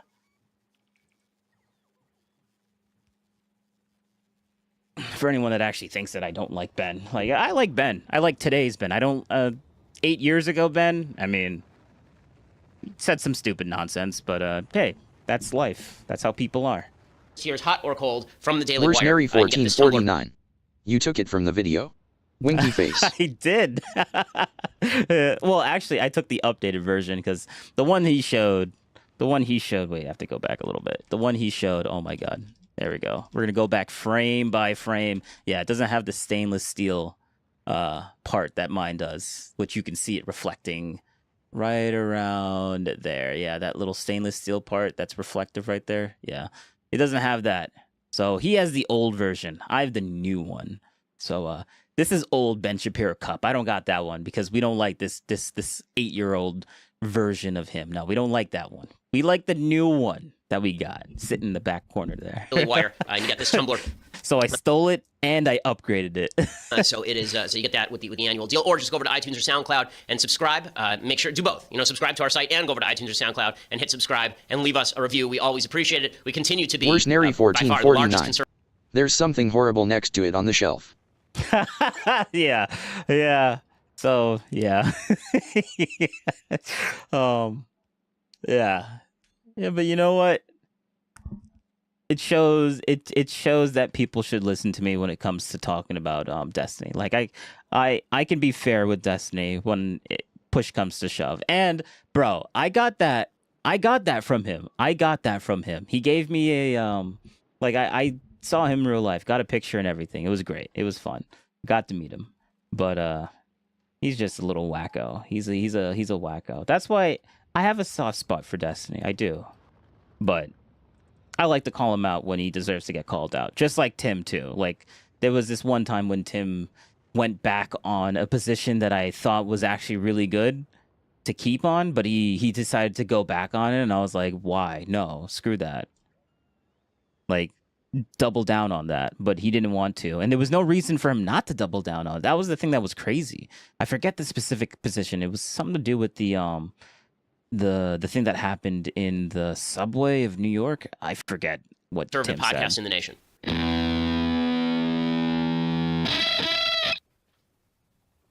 So why is all of this relevant? It's relevant because, we don't have to go nuts every time a horrible thing happens in the United States. People are killed by evil people in the United States every day. We do have to call it out when we see that the President of the United States, once again, refuses to openly call out the alt-right. Okay, I know that President Trump, and I don't think it's coming out of any sort of sympathy for the alt-right. I don't think that Trump is an alt-righter. I don't think that Trump is a racist. I don't think he's an anti-Semite. I do think that President Trump has this unfortunate and kind of gross Achilles heel where anybody who supports him in any way, anybody who's been warm to him gets warm treatment from Trump, and anybody who's mean to him gets nasty treatment from Trump. Right? The proof in point is... Bro, this is literally 2025 Destiny talking, but this is Ben Shapiro. This is wild. That's literally Ben's point. Trump.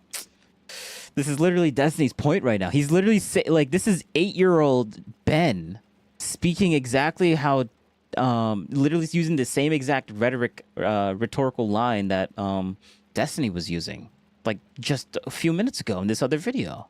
We'll hear Trump's statement in just a second. Listen to this. I don't think he's an anti-Semite. I do think that President Trump simply... Wait, actually, hold up. Make sure, do both. Subscribe to our site and go over to iTunes or SoundCloud and hit subscribe and leave us a review. We always appreciate it. We continue to be, by far, the largest conservative podcast in the nation.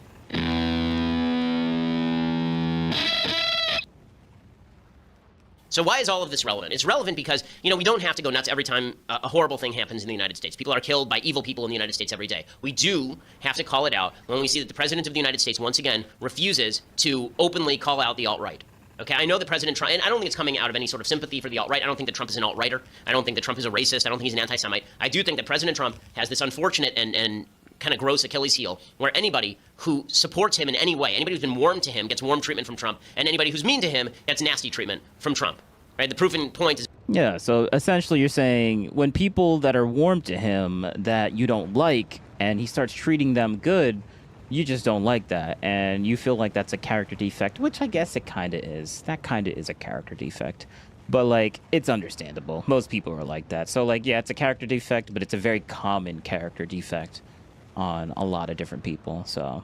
We'll hear Trump's statement in just a second, but this morning, the head of Merck, the Merck CEO, a guy named Kenneth Frazier, who's a black guy, the only member of President Trump's commission, I think it's his panel on American manufacturing, or his council on American manufacturing, he resigned this morning because of Trump's comments, which he felt didn't go far enough, and Trump promptly went on Twitter and denounced him and suggested that he was involved in price fixing, essentially. So Trump went directly after him. We've seen him go harsh after people like Mika Brzezinski, and Joe Scarborough, and Britt Hume, and John McCain, and Ted Cruz, and Ted Cruz's father, and Ted Cruz's wife. I mean, we've seen him go hard after 1,000 people. When it comes to the alt-right, then suddenly he seems to swallow his whistle, and it turns into, okay, well, I just condemn everybody equally. Here's what Trump had to say immediately after all of these events on Saturday. We condemn in the strongest possible terms this egregious display of hatred, bigotry, and violence on many sides. Oh, so so he did condemn it. So he literally said the words, I condemn all these bad things. But I guess that's him not condemning it. Good one, Destiny. On many sides. It's been going on for a long time in our country. Not Donald Trump, not Barack Obama.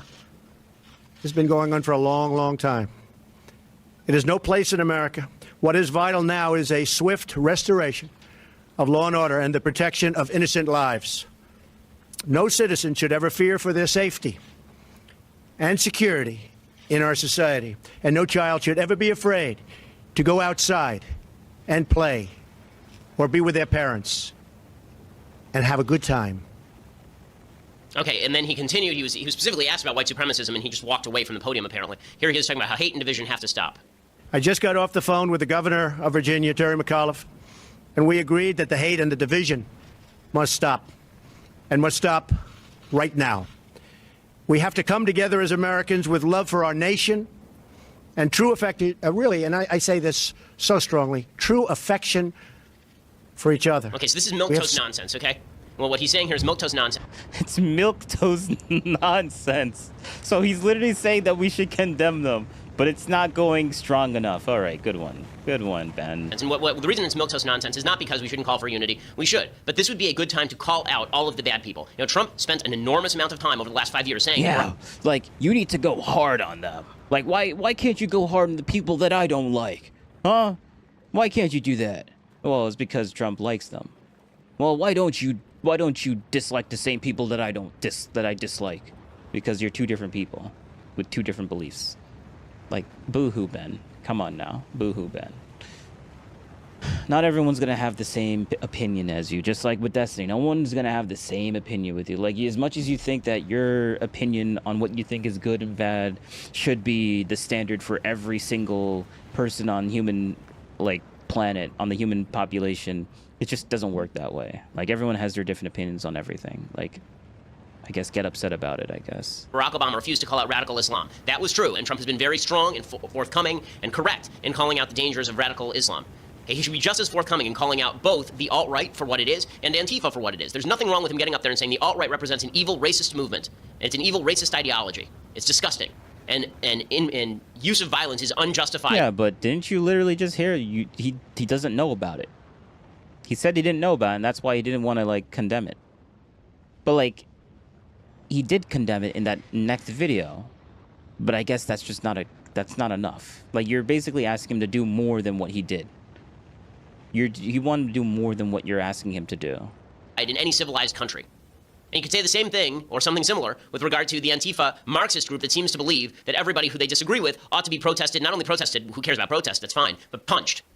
Right? He could have said all those things. It's not difficult. None of this is hard. None of this is difficult. But Trump didn't do that. So he said all this, and everybody went, wait, that was it? That's all you got? And we can hear the rest of his statement.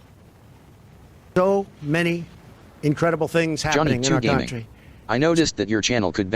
Screw you. Get away. We don't need Johnny you. 2 Gaming says, I noticed that your channel could benefit from a larger audience to help boost your streams with the right support. You could start earning up to $50 per hour on Kick. I can help grow your channel. So when I watch Charlottesville, to me it's very, very sad. Above all else, we must remember this truth. No matter our color, creed, religion, or political party, we are all Americans first. We love our country. We love our God. We love our flag. Okay, so it's a bunch of just stuff. All right. So I accidentally clicked on it when I should have just deleted it. So I am sorry. Hold up. There's something horrible next to it. The shovel. Oh, okay. All right. Never mind. Right, I mean, he just Let's says a keep bunch of going. stuff. And if Obama had done the same thing, and he did do the same thing, I ripped him up and down at the time. Go back, listen to my podcast after the Dallas shootings. I did the exact same thing at the time. In fact, here was Barack Obama doing something very, very similar after the Dallas shootings. The FBI is already in touch with the Dallas police and anyone involved. All right, so okay, so we understand why Destiny loved that that video, but yeah, let's go back to good old Destiny, which is basically 8-year-old Ben Shapiro. Let's go back to 8-year-old Ben Shapiro. Yeah.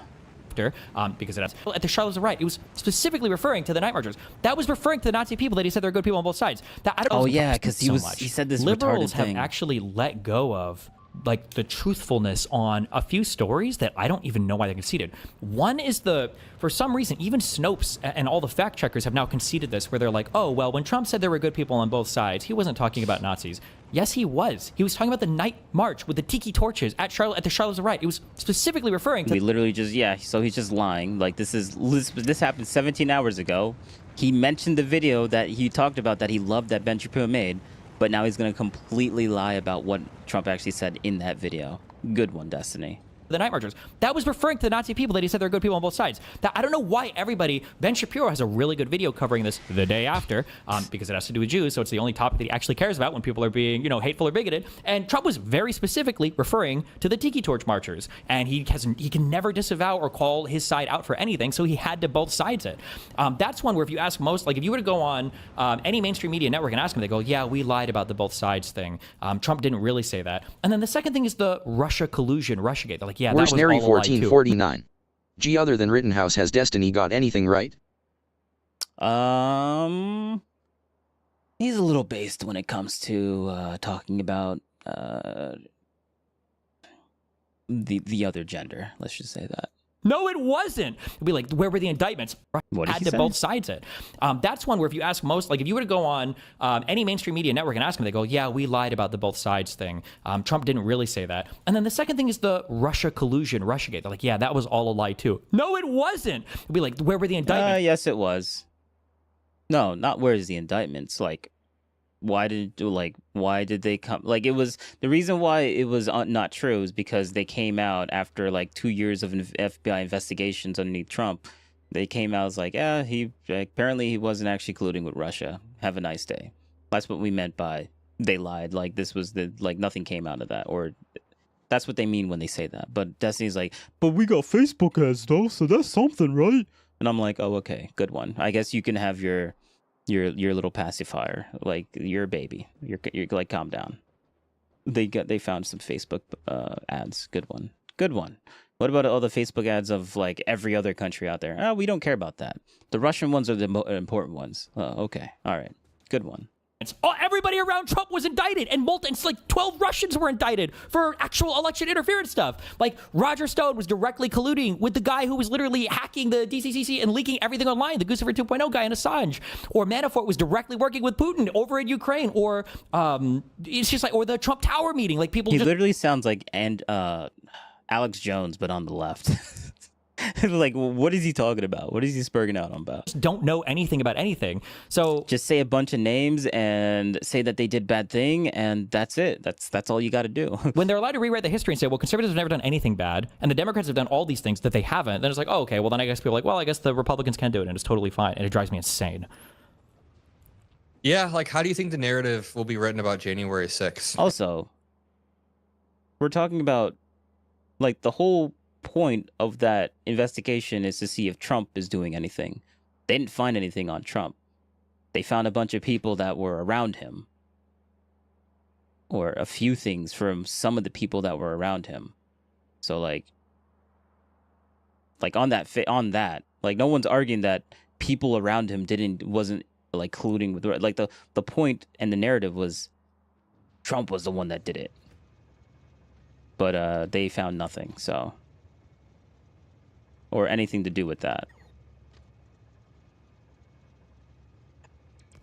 In history, are we going to win the narrative on that one? Are you ever going to release your video?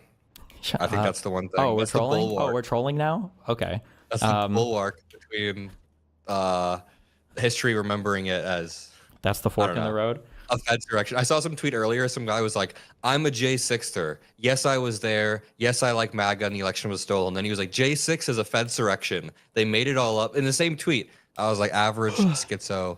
It's the same thing with people don't remember, but like early on in COVID, because the first, even though I don't know, people deny it now. I don't even know where people's minds are for COVID. But like when COVID first came out, the first batch, okay, it was pretty. Yeah, they were like, "Oh, we're not going to take the Trump vaccine." That's literally Kamala's slogan. I'm not going to take the Trump vaccine. What? Yeah. What? That's literally what happened. That's what happened when it first came out. Underneath Trump, by the way. Warp speed. Something you praise, by the way, Destiny. But we're just going to omit that information.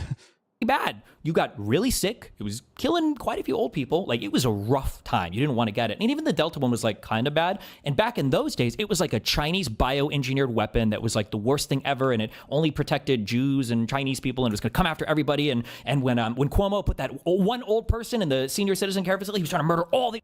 Yeah, it wasn't just one old person. It was literally a policy that said that Cuomo was like, instead of using Trump's things that like the ship that was supposed to be, I don't think it was ever utilized, and he like used the hospital that Trump gave him to only up to 50% capacity. He was like, nah, we're gonna do my policy and just force all the nursing homes to take in COVID patients, or you're gonna get fined out of oblivion. I think it was like, for the fine was like $50,000 a day for how many times you just do not like take in any COVID patients. So like, that was Cuomo's policy. Put COVID patients into nursing homes, the people that are most susceptible to this stuff. Yeah, good one. Yeah, just one person. Oh, okay, good one, Destiny.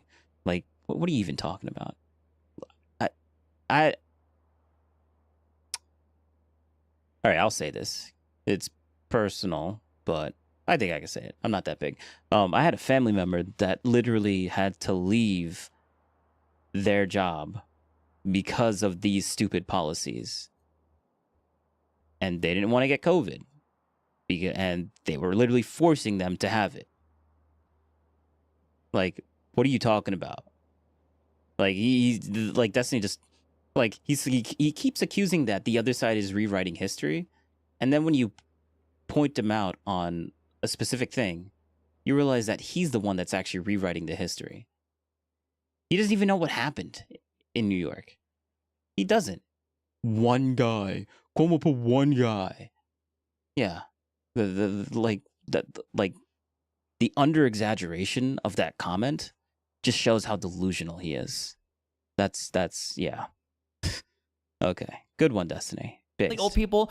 And then now if you ask her, and it only protected Jews and Chinese people and it was going to come after everybody. And when Cuomo put that one old person in the senior citizen care facility, he was trying to murder all the old people.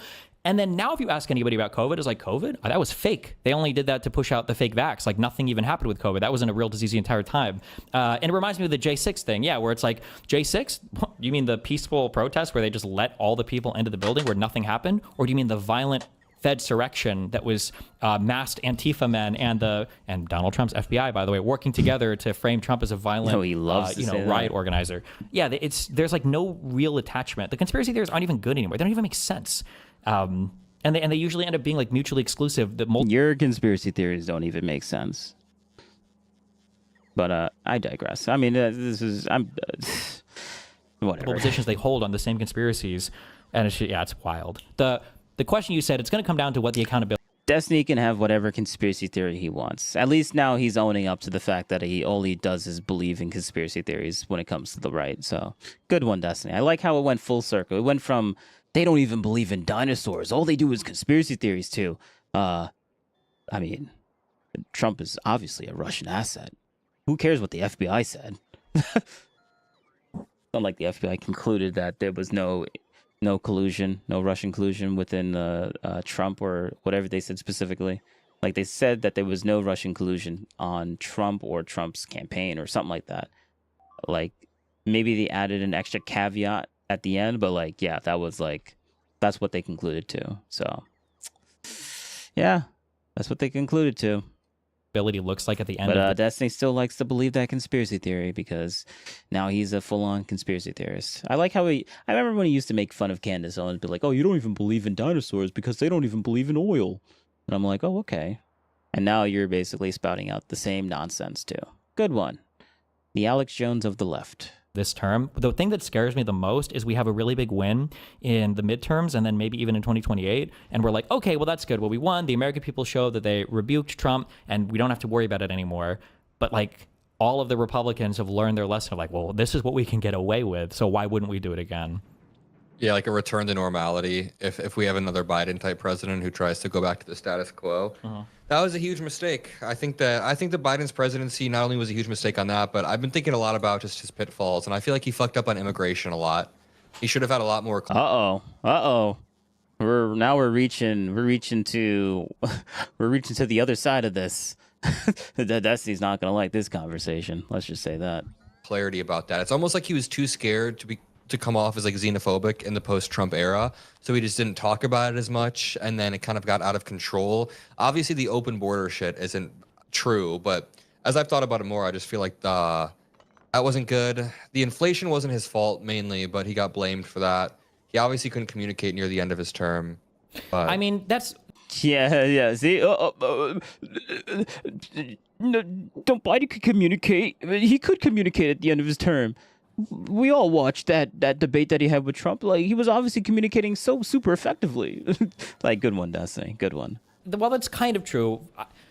This is an unpopular one. I would never argue this on a big media show or whatever. But like the illegal immigration thing, that was a fabricated issue thrown up by the conservatives. And the reason why I know this is because one, they barely deported. It was a fabricated issue that even normal people could see. Good one, Destiny. Yeah.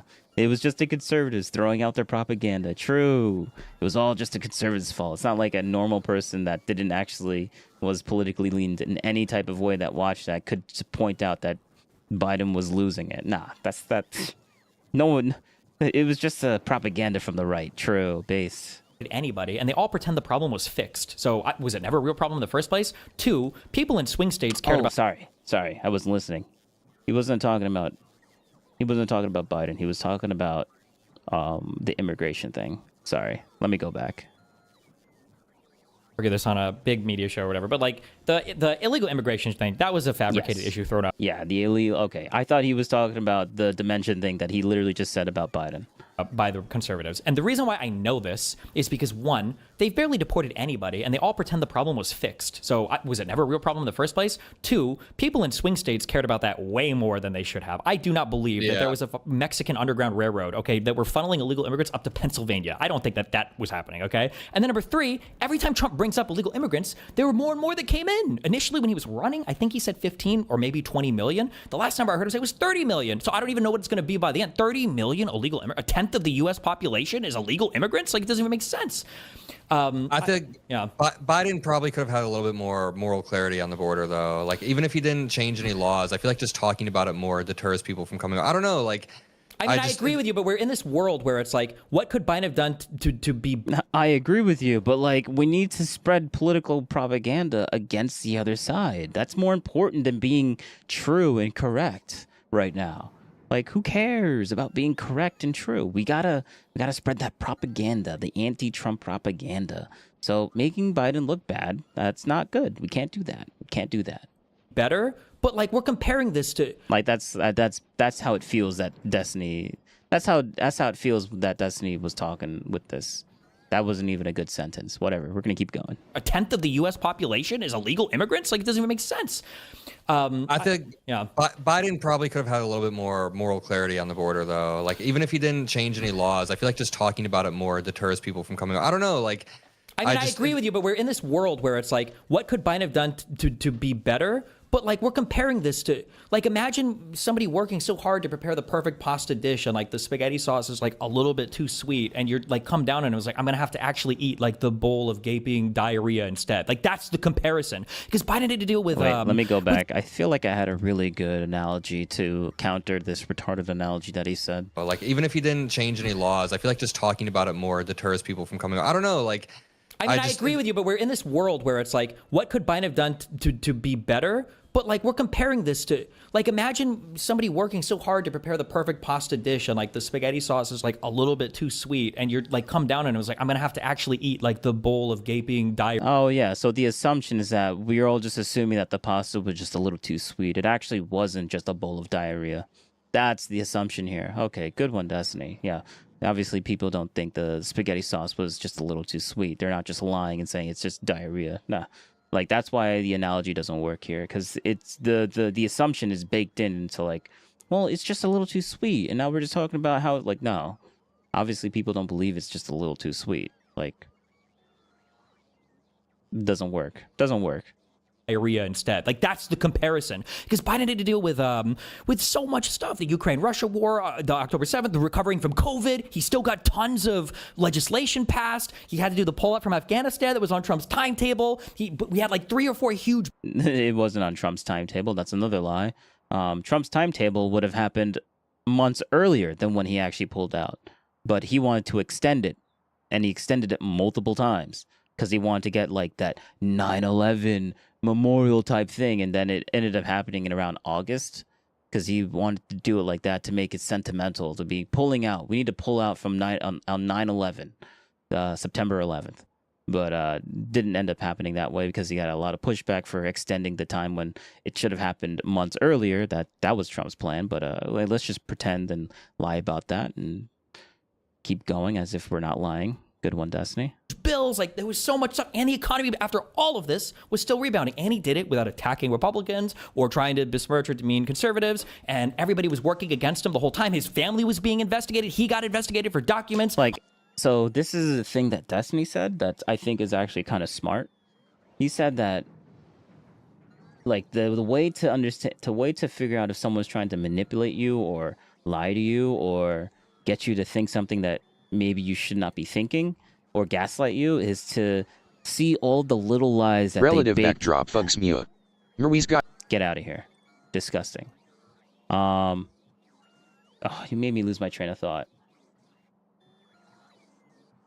It's like Destiny would always say, the way to see that if someone's like trying to manipulate you or gaslight you into a position is to see all of the little lies that they bake into what they're saying. So like, I'm pointing out all these little lies that he's saying about Trump and like all these little things that gets him to his worldview. And I'm like, yeah, no, that's bullshit. Yeah, no, that's like the Cuomo thing. Yeah, that's bullshit. He doesn't even know. One person, you just put one person in a nursing home. Yeah, good one. That's why I guess New York had like one of the highest death rates out there. Yeah, true, because he only put one person in a nursing home. Good one, Destiny. Like, shut the fuck up. And then this other thing with what he just said right now. Let me go back. Timetable. We had like 3 or 4 huge bills. Like, there was so much stuff, and the economy after all of this was still rebounding, and he did it without attacking Republicans or trying to besmirch or demean conservatives, and everybody. Oh, he didn't attack Republicans? What about the well, he knows exactly what I'm gonna say because he actually brought this up, but he's just gonna pretend that this didn't happen. What about the very controversial speech that he had with the red light in the background, and how he was saying that these MAGA people are not supposed, these are a threat to society, these are a cancer to our nation. Like, I think he said that verbatim or very close to that, like, but Desi knows what I'm talking about. He's going to pretend that he has no idea what I'm talking about, but yeah, he knows what I'm talking about. He was working against him the whole time. His family was being investigated. He got investigated. All right, hold up. I need to change my battery. Worsenary 1449. Semi-fascists. Yeah. Yeah.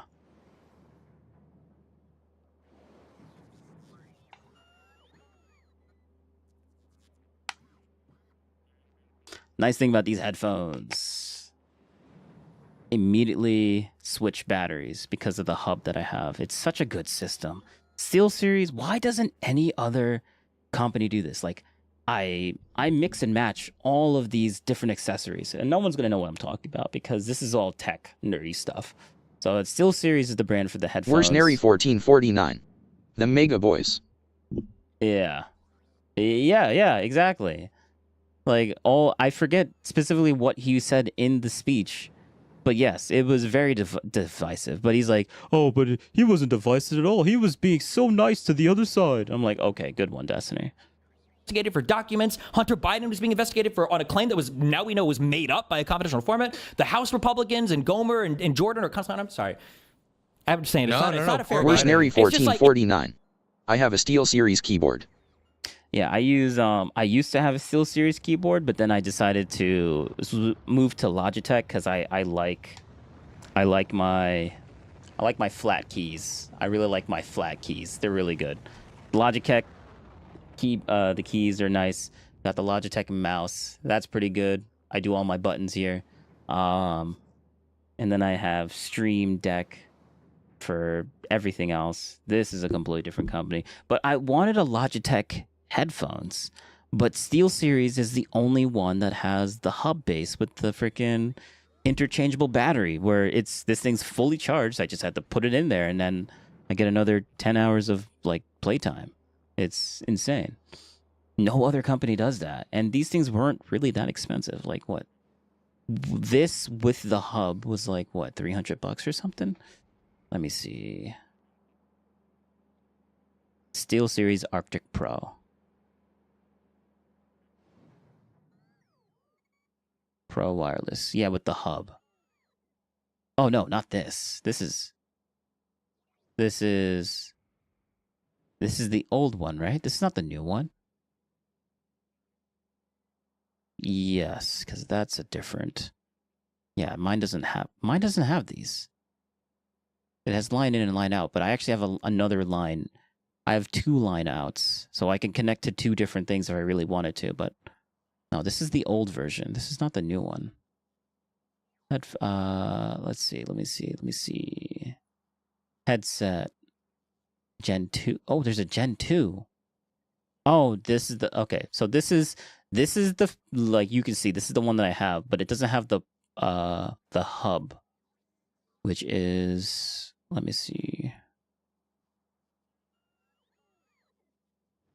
Oh, I guess it's all right. It's literally this, but it's not Gen 2.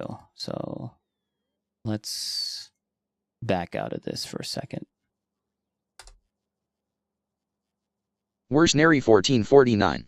That's pretty good. I just have 10 plus Soundcore earbuds for some reason. Soundcore is a pretty good brand. Like for as cheap as it is, it's a pretty good brand. They make really good headphones for the price that they have it at. What is this? Why can't I find? There, this is the one I got.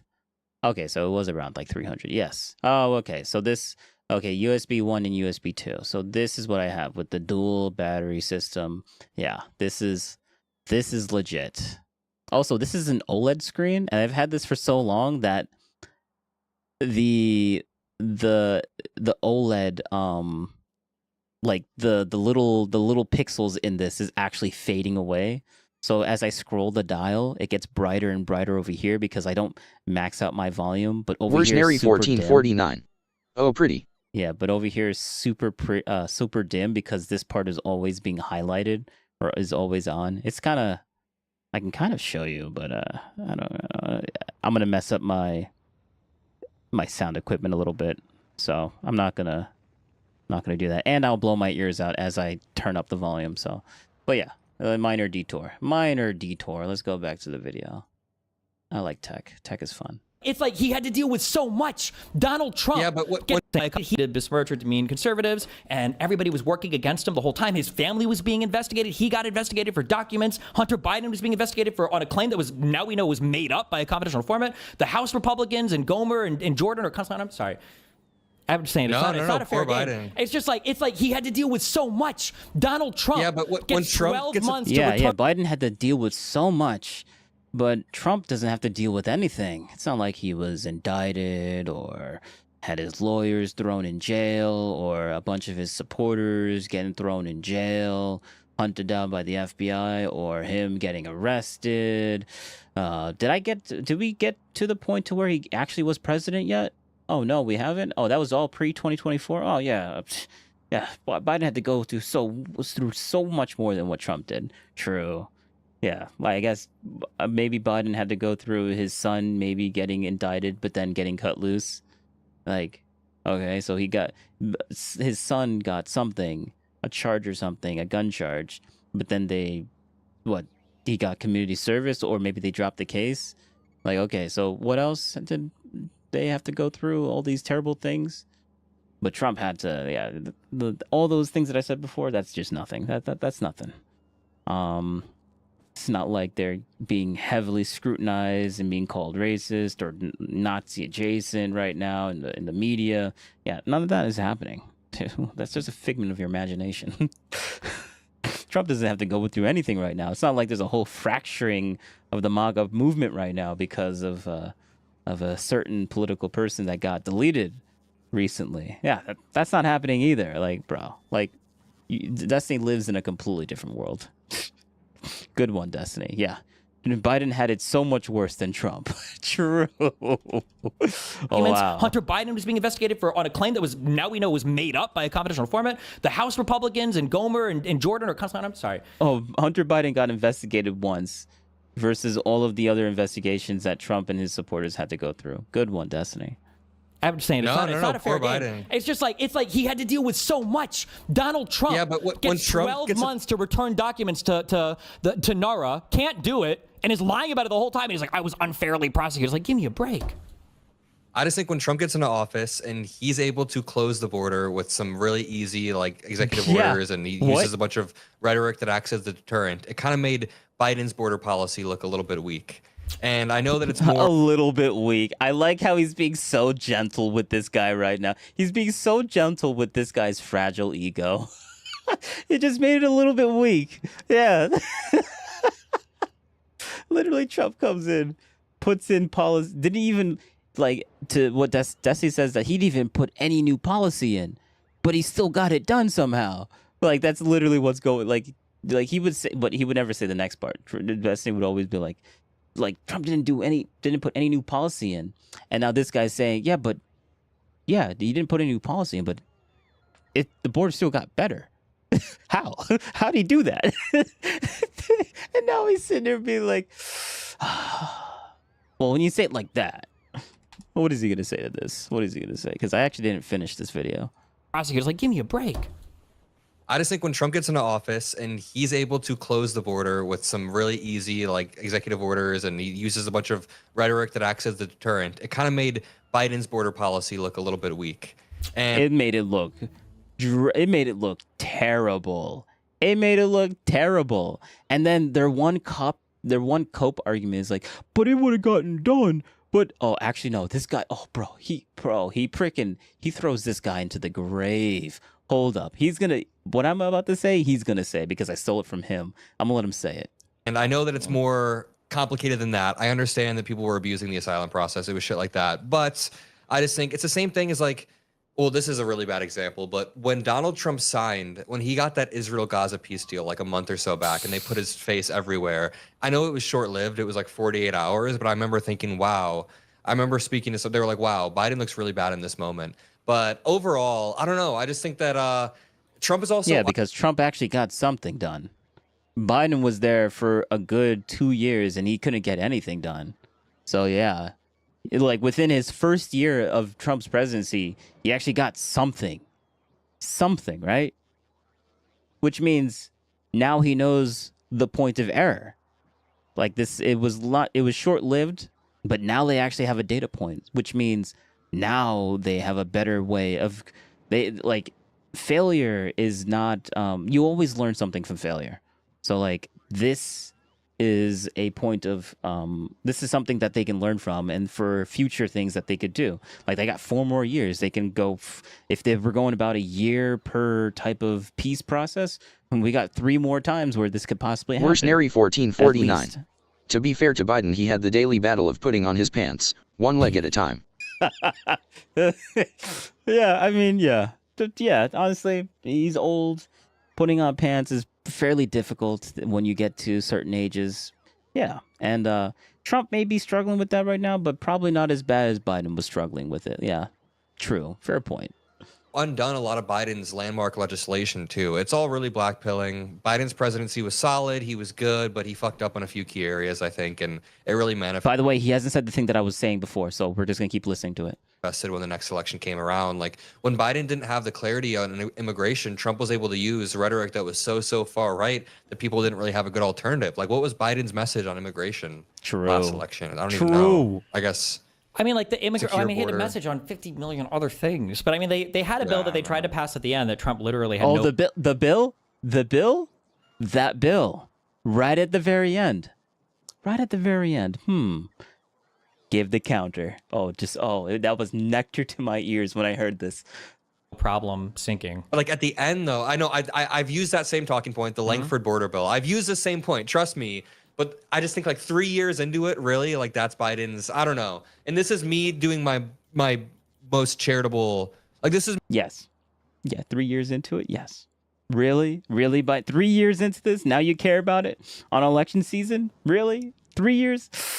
I don't know. Seems kind of like a cop out. You could have done this so much longer, so much earlier, but now you're deciding to do it because you actually now you actually think it's an issue. Good one. Thank you. And that's why it was nectar to my ears, because he knows that he hates the fact that that's a true thing, but he's much more honest than Destiny is. Like, look at his face. That freeze frame is kind of. That freeze frame is kind of funny. That's kind of funny. He looks so sad because he's pointing out truth, and he's like, whatever. Me criticizing Biden in the most charitable Republican lens, I'd be like, yeah, I think his immigration policy might have been a bit bad. Other than that, he mogs Trump on everything. Obviously, Trump's an idiot. Yeah. Yeah, I guess my issue is like I didn't even know what to point to for Trump. And as the years go on, he was based in up until he said that. But yeah, that was the point. I think this is where I cut it off and then I stopped listening to it because I wanted to watch it on stream. But yeah, still point to more and more things like Donald Trump's first Donald Trump's illegal immigration numbers were rising by year 3. I think that on his 3rd year, I think it might have been worse than Obama's last term was in terms of illegals that were coming through. And I think it's the same on the deficit as well.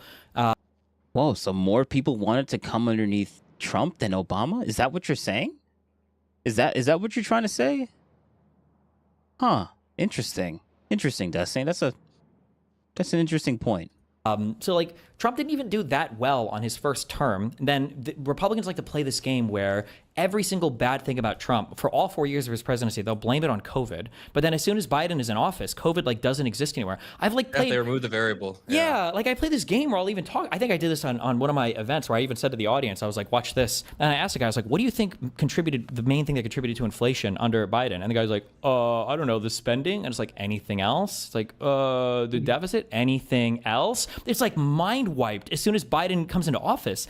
And then I remember listening to Dave Smith said this on Piers Morgan, where Dave Smith said, like, we can't have another Democratic president. Like, this is all, like, the censorship and everything's out of control. People don't remember 2020 was the worst year in censorship we've ever had in the history of the United States. Or people will blame the lockdowns on Biden. It's like, do you guys remember that Donald Trump was the president in 2020? Donald Trump was the president for the lockdowns? How does nobody remember? Yeah, he locked us down, but then he also gave us the Trump bucks.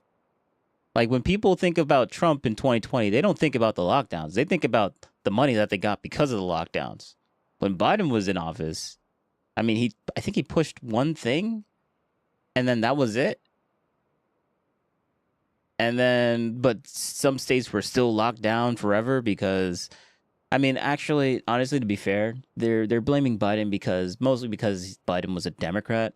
And the lockdowns are mostly Democrats' fault because Trump basically said the states can do whatever they want. If they want to lock down forever, then they can. If they don't want to lock down forever, then they wouldn't. Like, They remember when they said that freaking Florida was gonna everyone's gonna die from COVID in Florida because Florida only locked down for about a week and then reopened, and then everyone said, oh, everyone's gonna die down there, and it turns out New York was the one that locked down the most and got like the most amount of deaths because of I guess the one guy, though, according to Destiny, the one guy that that Cuomo put into nursing homes was enough to delete a bunch Where's of people. Nary Would be the worst. 1449? Ron Death Santis. Yeah, exactly. Like that was literally the thing. And Republican states stayed open and Democrat states didn't. And I guess it's unfair to say that Biden was the the reason why people remember is because Biden was Democrat. That's the only reason. All the Republican states stayed open for the most part, and a lot of the Democratic states stayed closed. And that's why everyone blames Biden, misunderstandingly, but it was because of the Democrats specifically, or the Democratic ran states that did that. So I guess that's a little unfair for Biden's part, but that's the rationale, or the rationale? Is that the word? Yeah, I think that's the word. The rationale for why people mistakenly say that the Biden why they remember Biden as a key factor for lockdowns when it kind of wasn't necessarily his fault specifically. I mean, he could have forced them to reopen or forced them to all lockdown, but I guess he just continued Trump's policy of like let the states handle it themselves.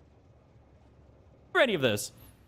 Yeah, that's another example of them. That is, such. Biden was the worst year in censorship we've ever had in the history of the United States. Or people will blame the lockdowns on Biden. It's like, do you guys remember that Donald Trump was the president in 2020? Donald Trump was the president for the lockdowns? How does nobody remember any? Yeah, but that doesn't mean anything. No one remembers Trump as the lockdown president. Everyone remembers the Democrats as the lockdown states or the lockdown people. They remember the Trump bucks. Yeah.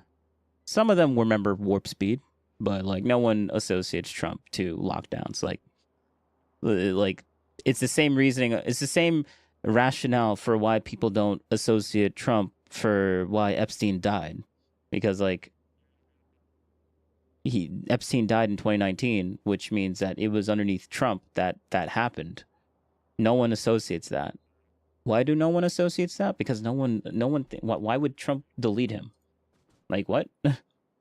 Trump is the only president to even mention his name. So why would they assume that Trump would just mention his name, get all this publicity of like making sure that he gets gets to justice, but then it gets deleted? Like what? And then some people will be like, oh, maybe Trump did delete him, but like Epstein was a really bad guy, so like they're not gonna be like, oh, naughty Trump for deleting Epstein. Wink. Like that's what they're gonna say. Like, come on, man, you can't win this. You can't win with this. Those arguments don't work. Yeah, that's another example of them. It's such a good example. Every single time we point to Donald Trump weaponizing the FCC or weaponizing something around him, they say, what about the Twitter files? What about Twitter this or Twitter that? I think that's the first thing when Pete Buttigieg went on the All In podcast. The first thing they pressed him on was well, yeah. Don't you guys care about double standards? Like, yes, they're gonna say, what about this? What about that? Why aren't you talking about these other things? Sounds like you have a double standard. Yeah. Like, you guys do the same thing to the other side, and now you're surprised that they're doing it to you? Like, come on now. Twitter files, or like Twitter being suppressed, or the government reaching out. And then they use that as a justification for every single... Like, all Destiny does is, but Trump did this, but Trump did that, but Trump did this. And now they're surprised that they're getting it handed back to them. Like, come on now. Crazy thing that Trump has said, like having his FCC chair, Brendan Carr, like openly threaten Jimmy Kimmel in his show. They openly talk about all this shit. These are some really good examples of I don't know, like authoritarianism as well. If that's what we're debate. I mean, yeah, I think the big issue is that yeah, you have to dive into everything, because when anybody brings up the Twitter files, you can ask them, did you read any of them? Because like oh god, what's the name of the guy that did the main one about whether or not the laptop story was intentionally censored or anything? Taibbi, right? Yeah. When you read what Taibbi wrote in the Twitter files, he literally said explicitly, he said there was no FBI involvement in censoring the New York Post story about the laptop. And he had all the emails that showed them going back and forth.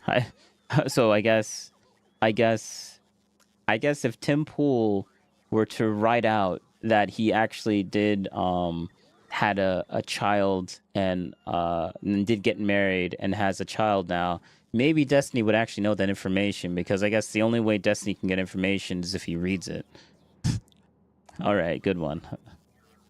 We don't know what to do about this. It does look pretty. Put it in a book and it's probably true. That's Destiny's philosophy right there. A little bit of a bad faith way of characterizing it, but I don't get like this guy makes fun of kids dying because they were in a red state, and yeah, so like being good faith to a guy that does that is not necessary. So weird, and nobody seems to acknowledge that. They just say, well, there was a ton of they'll say things like there was a ton of pressure from the White House. Like the White House didn't tell them to censor or ban anything, right? And well, no, but the CDC was making recommendations on misinformation, and that can count as pressure. And it's okay, well, what about when Trump is literally suing people for saying things he doesn't like? Well, is Trump not legally allowed to do that? They switch from the moral framing to the well, what is he legally allowed to do framing? And it's so frustrating. Sam Harris has a really good way of approaching this. He was on, what is their podcast called? Constantine's podcast with the other guy? Trigonometry. Trigonometry.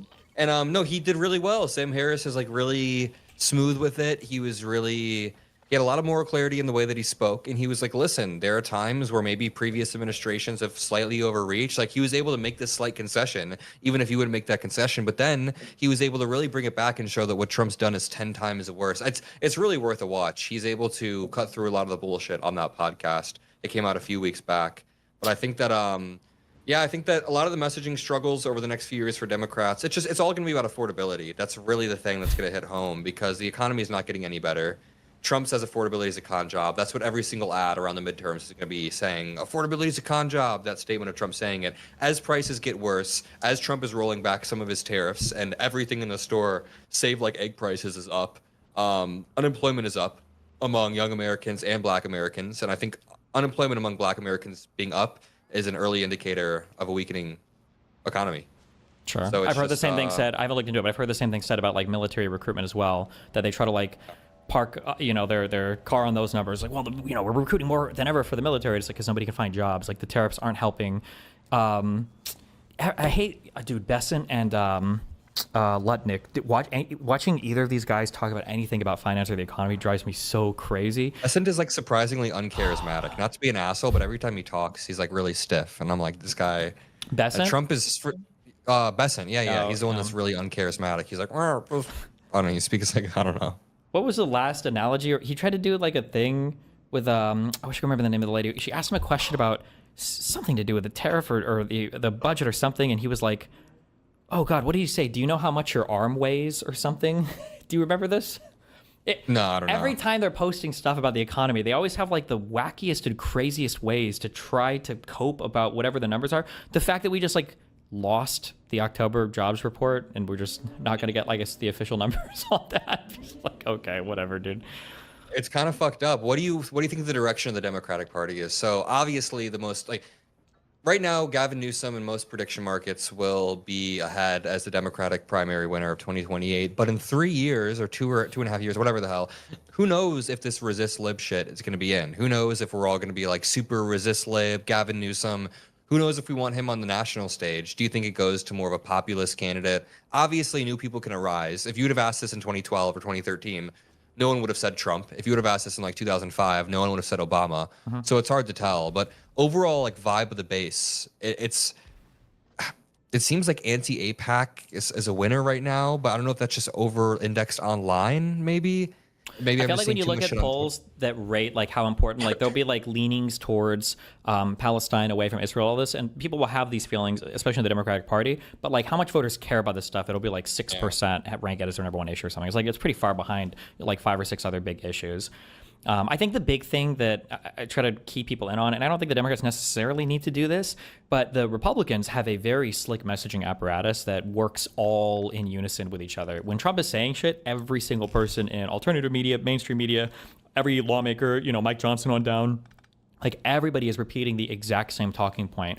And what you do when you do this is you have this really strong arm where every time the Republicans put anybody out, it could be not Tim Pool or Candace, these people. Now there's some fracturing there. It used to be. It's gotten. Oh, we can't talk about Tim Pool or Candace Owens anymore because they're actually calling out this nonsense from Trump. And I guess the cult doesn't really work anymore. That narrative. Okay, good one, Destiny. Really bad after Marjorie Taylor Greene left, especially. But prior to this, like the Republicans can throw anybody out there, and no matter what they say, every single Republican will be on point immediately trying to defend it. Yeah.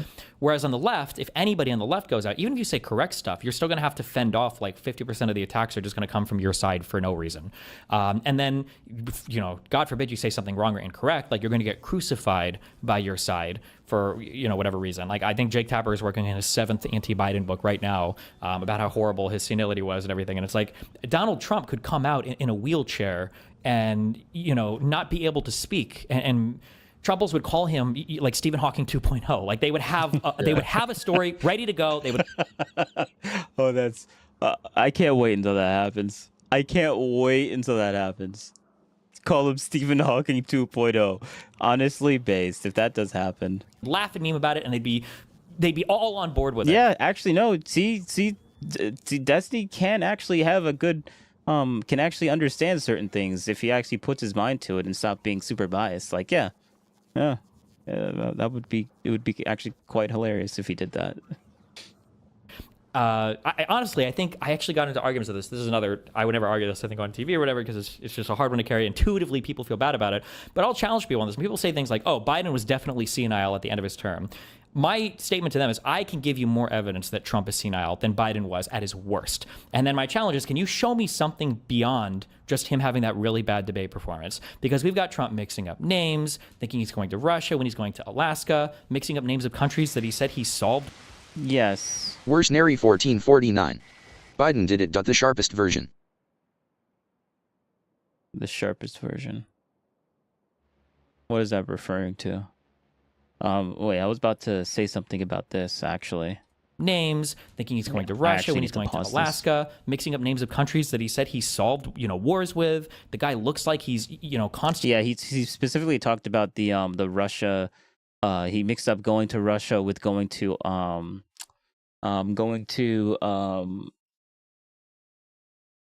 do you call it?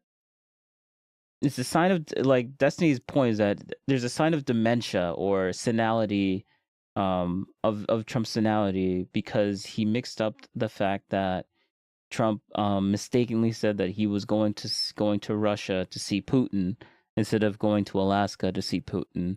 And I'm sitting there being like, first off, Alaska and Russia are very close together on the map. Secondly, that's one point of where you can get confused with a normal brain. Another place where you can get confused with a normal brain is that you're going to see a guy that is from Russia and you said, "Oh, I'm going to Russia to see Putin." And you're like, "Oh, damn, he must be senile because he mixed up the guy versus the place that he from the place of origin." And I'm like, normal people do that. Like that's not weird at all. Like, seriously? Are you like that's his point of contention. Like it's just all these softball things where it's like, "Oh, look, see, he's senile. He mixed up Russia and Putin in Alaska." And I'm like, so he went to Alaska to see Russia, to see Putin. I literally just did it there to see Putin.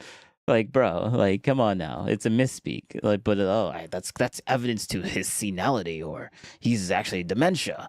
Like, see Biden when he slurs his words. Like, yeah, that's the same thing that Trump just did. Like, bro, like, calm down. On the verge of or just recovered from some kind of, you know, transient ischemic attack. Like there's so many things. The guy's lied about his medical record, right? The exploding ankles and everything. Apparently he didn't tell us that, even though he was supposed to be in perfect health. But people Worse accept all nary these things because 1449. Biden, let me start off with 2 words. In 2 words, made in America. Yeah, I actually remember that. It's the funny thing is that there's so much. If normal people can point out that if people that are not politically aligned or isn't really in politics can point out Biden's senility, then and see that he has dementia. And Destiny's trying to argue against that. Like, the reason why he says that it's intuitively sucks is because it's just true. Like, Biden was just more senile, but Destiny can't agree to that. So he has to be like, well, the only reason the only reason that I might agree with this is because it's because Worse Nary he has no 1449. idea. I left in another 2 words in that quote. OPPs. Oh, in 2 words. Made in America. Yeah, that's... I remember him saying that. I remember that. Like, Tim called all that, the Biden gaffes out so much. It was so much fun. I think the liberal media, unfortunately, plays into it as well. It's like we have to be critical of our own side, and I don't know how we combat that without being more aware of it, at least. Yeah, I remember you told me one time, or I think you might have been reviewing one of my debates and I was watching it or something. You were like, when a conservative is saying,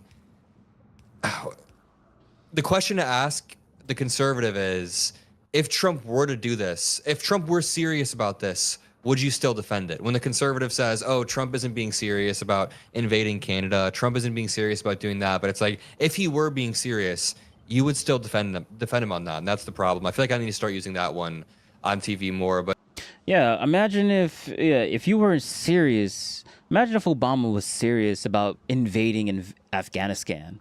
I feel like people would be so outraged and crazed up about that. Like, that would just look so I feel like they would just own it. And then we look at history and like, yeah, a lot of people kind of just own it. Yeah, they were like, yeah, they were making the arguments for that, which was insane. So like, yes, the only difference between that and what's happening now is that it's impossible for them to even conceive of a legitimate argument for why it would be. Wait, why would be what? What was it again? Invading Canada. Trump isn't being invading. Why would it be a good argument to invade Canada? Like, let's just pretend that there wasn't any instigation or any issue. Like, and I guess it's impossible for that to happen, I guess, as well. Serious about doing that, but it's like, if he were being serious, you would still defend him on that, and that's the problem. I feel like I need to start using that one on TV more. But yeah, right now it's just like, I feel like a lot of these operators on TV, their job is to just muddy the waters at the very least. Like, when I'm debating against these people on CNN, how I view it is, obviously you want to get the win, but their job isn't even to get the win. It's just to muddy the waters on these strikes, or muddy the waters on some of these things, so people don't have clarity on what actually happened.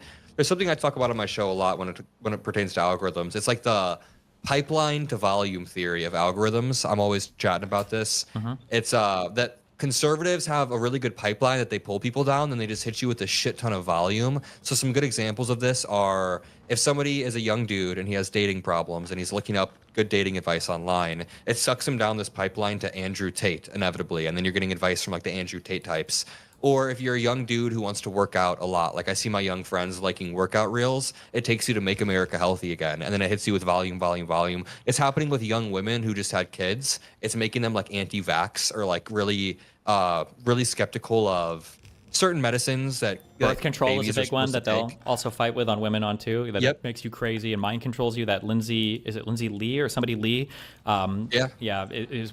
I remember she was talking to Anna Kasparian about how she was the a big person, I guess, on the Democratic National Committee or whatever, and she left and said that she was mind controlled for 10 years by birth control, and it's why she was making bad decisions. Lindy Lee.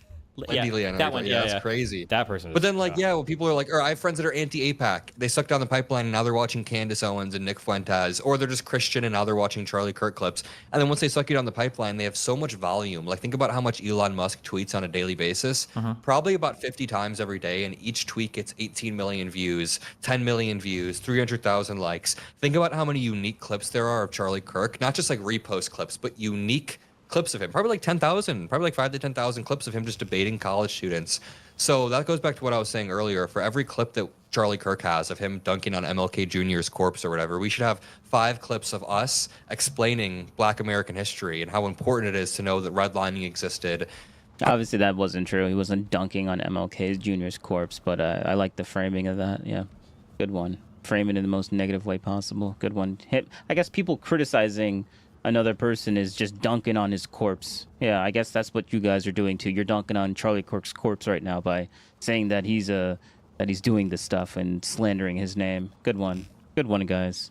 I don't know, like systemic racism, for example. I think that term's probably got to go. But the concept of systemic racism, it's so intuitive and so true. Black Americans were oppressed for a few hundred years. Laws like redlining have put black people at a disadvantage. That's the narrative that we need to be spreading to combat some of this. Yeah, we should just keep complaining about the things that happened in the past to black people, because that's eventually going to make things better in the future for black people, right? Yeah, it's not like we've been doing that for hundreds of years.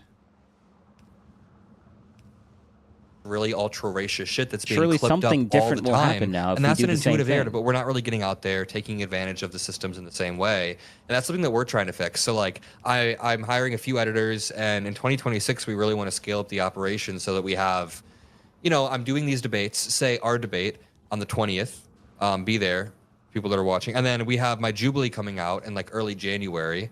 So imagine like all these clips are ideally being clipped up and spread around in a really, really solid way. Like with Midas Touch, we work with Asen on Twitter, and he's a really good, effective clipper, but of mainstream media. We want to create our own version of that for alt media. And yeah, create these pipelines of our own. Obviously, it's a simplification of what happens when I say this pipeline thing, but like I've seen my Worst Nary friends do it. I see so 1449. many of my friends How my liking lot ended slavery around 1833. Winky face. I'm in the clear.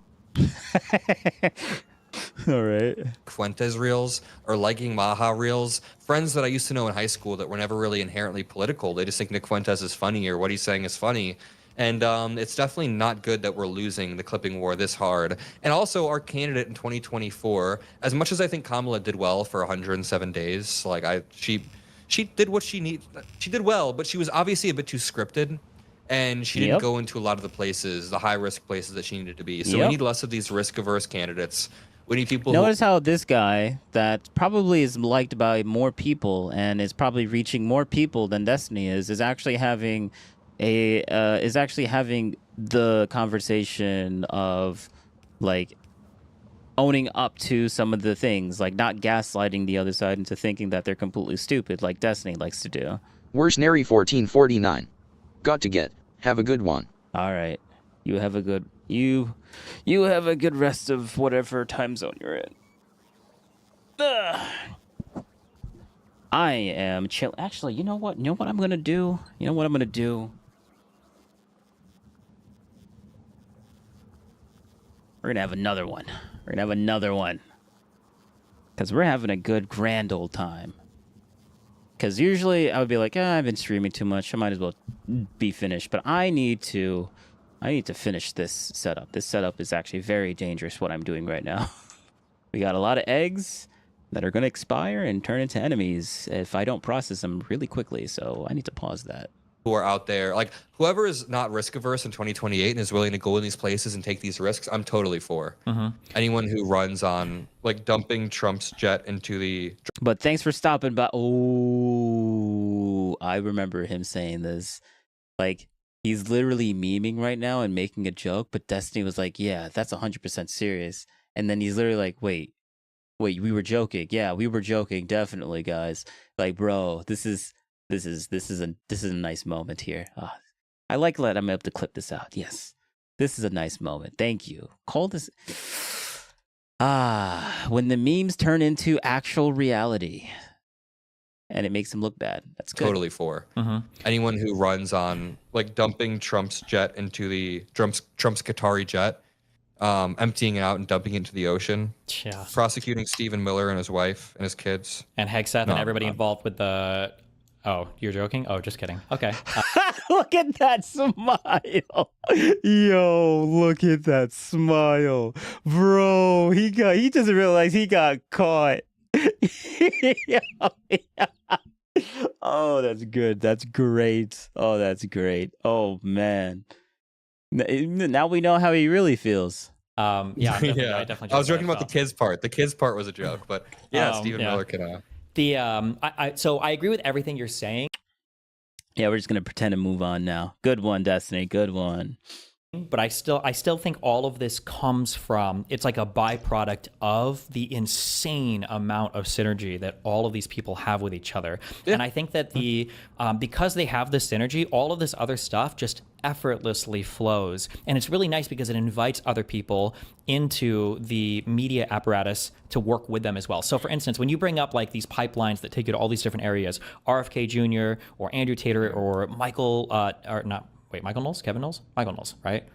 Yeah. No, Noel Shapiro. Like one thing that the conservatives do really well, I point this out a lot. When it comes to the far left online, the far left, they're playing like kind of like a social game that it's like faux political. It kind of looks like politics, but it's not really, because they don't actually care if they win or lose elections. They never care if they win or lose elections. They only care about the social media games. The conservatives only care about winning elections. They don't care about anything else, even if it means accepting people in their movement that they are ideologically fundamentally opposed to, which you're starting to see cracks of that showing quite a bit now.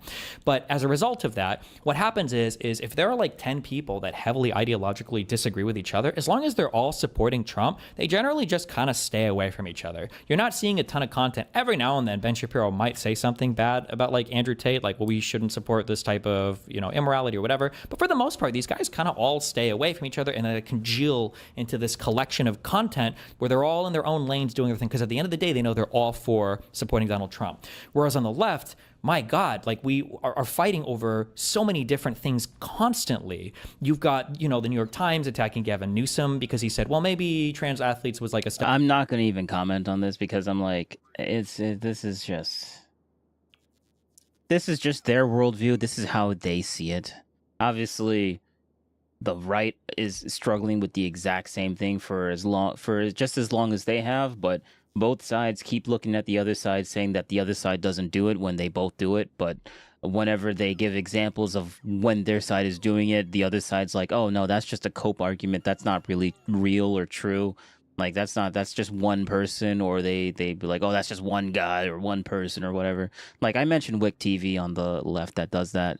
A lot of people on the right are doing that. They've always been doing that. And Destiny's like kind of conceding at this point, being like, well, now they're just starting to do it when they've been doing this for a really long time. Tim has been doing this with this side for a really long time. But Destiny just likes to pretend that didn't happen and rewrite history. Like, Destiny says rewrite history so much to the point to where I feel like he's kind of it's like he's projecting. It really feels like he's projecting, because like the person I hear that says it, and I watch Tim and Destiny a lot, the one that says it the most is Destiny, which makes me feel like he's just like coping. Like, oh, they try to keep rewriting history. Like that's like a Destiny argument. It's like a meme. Oh, why is the conservative movement so big, and why do people believe in lies and stuff that Destiny doesn't? Well, when I say lies, I mean things that Destiny doesn't believe. Well, it's because the other side is just rewriting history. True, and I'm like, okay.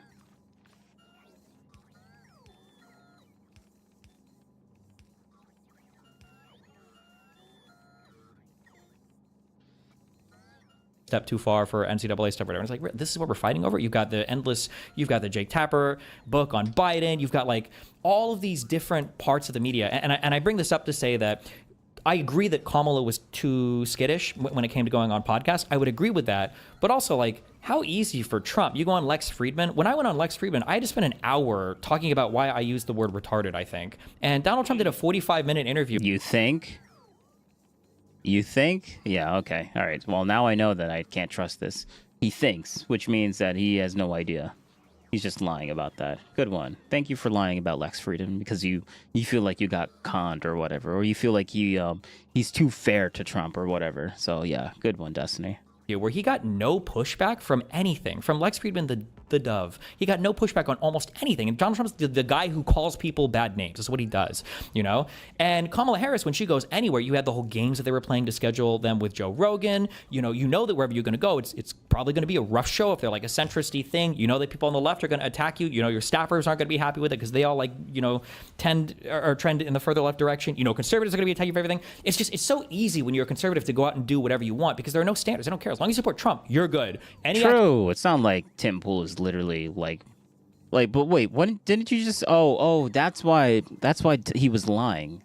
Okay, that's what he was coping. we just watched the video where Tim was saying that he was getting shot up. Like one of his facilities was getting shot up by some random car that they don't know what the car was or what their intent was. But like Tim Pool is going through this right now, but what Destiny said was like, oh, but Tim is just lying. So yeah, that's how he copes about that. He's like, oh look, they don't have to suffer through any issues, except for people randomly shooting up his locations. But I guess he's just lying. Accusation, any conviction, you could be a 34 convicted felon, whatever, it's fine. And yeah, when you live in that world, just everything becomes easier. One other example I give is so funny. Democrats will get around and they'll do this thing actually similar to what we're doing right now, where we're like, how do we get our messaging better? What do we do? Why did Biden fail so much on messaging? How do we help the messaging? Conservatives never talk about that because they are the messaging and they know it. They are the message. Like Fox News would ever sit there and think like, man, why does Trump suck at messaging so much? They would think, man, we got to message better for Trump. Another example, you're never going to find like a Dominion lawsuit equivalent on the Democrat side, right? The closest you can get is maybe the Donna Brazile thing, but that was the Democrats against the Democrats. Like it wasn't even close to the Dominion story. Yeah, it's so bad. Jesus. And now, speaking of like the Lex Friedman thing, now Trump called Tim Walz retarded. And the crazy thing is, people are driving by Tim Walz's house and screaming that at him, and people on Fox News and Ben Shapiro and Don Jr. are making fun of that, which I feel like... Yeah, he's being called a name. Bro, yeah, that's funny. He's being called a name. Oh, God forbid we call an elected official a name. Good one. Bro, I like how they're upset that Tim Walz is being called retarded by random people on the street, but yet it's perfectly okay to keep calling Trump a fascist or a Nazi adjacent or a white supremacist from almost every news organization like possible. Yeah, that's perfectly fine though. Like true. But that's the thing they have a problem with. Good one, guys. Okay, whatever, trolly funny, but I feel like 10 years ago that would be unthinkable. Like they're driving by people's houses and yelling. No, they were, a lot of people were calling Trump 10 years ago. Yeah, 10 years ago, like that's 2016, 2015. Yeah, people were still calling Trump like a Nazi adjacent or a KKK sympathizer or the very fine people hoax. Like, come on now. What are we saying? What are we saying? Like, bro, like, what are you saying? Stuff at them, yelling the word retard at Tim Walz and his kids or whatever, and that's just something that Don Jr., the son of the president, can laugh at. This is some crazy shit. I'm really sick of the double standards. That's crazy, guys. Calling people retarded, that's crazy, guys. Meanwhile, yeah, Trump is actually kind of fascist, and this is the argument, and this is why he is. Good one. How violence is... I mean, honestly, if I were somebody who were apolitical, I think about this lens a lot. Like, I think about if I were an apolitical young dude, if I were 23 years old and I weren't firmly in my liberal position, I would probably have been bullied into being MAGA at this point because of the way that people talk about young dudes. Like, not to be dramatic or whatever, but I've been called, like, a fascist sympathizer, fascist, you shouldn't believe that shit. And I'm the most, like, wholesome liberal, whatever the hell. Like, I'm not ever running defense for any of that shit. But no, I mean, the way that I've been, number one, pushed or like talked about by far left-leaning people, but also if I were somebody who were apolitical over the past 2 years, I would think that left-wingers are responsible for violence. I would think that Trump tried to get assassinated. There were 2 assassination attempts against Trump. Yep. I don't know the details about who tried to do this. I just assume that it's probably a left person.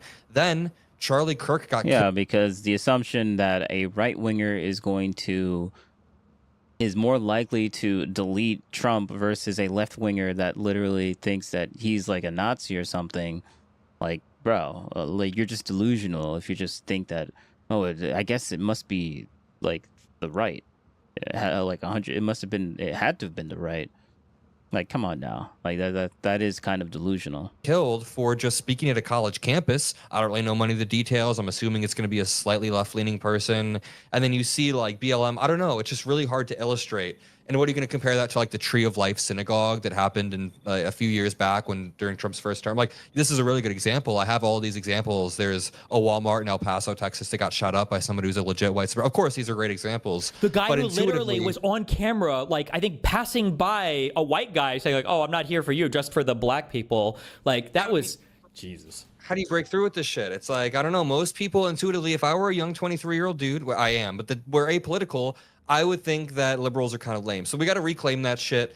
And, or I don't know, it just feels like it's an uphill battle sometimes. Maybe I'm a bit too nihilistic and black-pilled, but right now I'm trying to be as charitable to the MAGA narrative as possible. And when I see my, not being charitable, but when I see my high school friends who are apolitical like this stuff, I'm trying to step into their shoes and see how charitable they would be to the MAGA narrative, I guess. You know what I mean? Yeah, but it's hard because at the end of the day, like you said, a lot of it comes down to just like heavy factual stuff. And unfortunately, sometimes it comes down to like civics that people don't understand either. And like there are some vibes. things where if you understand the civics, like Donald Trump's personal lawyer making a phone call to anybody in any official capacity is immediately just the worst thing in the world. But like, why? Because we don't like Trump. That's why. He can't make a phone call now. Come on now. Well, bro, he can't make a phone call? Like, what's wrong with people making a phone call? Like, really? Seriously? to explain like, well, why is it not proper? Well, if he's got lawyers in the Department of Justice, what's the difference between that and Giuliani, his personal friend, who, you know, he used to be in politics? Isn't it the same thing? Like, it's hard to illustrate to people like why you should have this immediate revulsion. Or a lot of people don't understand how like the Electoral College works. So why was the, you know, trying to rig the 2020 election that Trump did? Why was that so bad? You know, didn't Hawaii do the same thing? You have to chew through so much propaganda. Hillary Clinton, in one interview in 2016, called Trump an illegitimate president. So the fake scheme is Isn't that the nullified. same thing? Yeah, and it's like, oh my god. But Legit, someone tried to pull that out on CNN recently, and I was like, I don't want to do this right now. Legit, I was like, I don't want to do this right now. Yeah. It's just so fucking dumb. And it's crazy too because they say these things, and it's like, well, hold on. You're saying, because Republicans, dude, they're so good. They're so good. I'm jealous. Okay, Republicans are, they're just so good. Okay, they say these things where they get to. It's almost like they're more in line with reality than you are. Why do so many people believe Republicans over Destiny's worldview? Why do so many normies do that?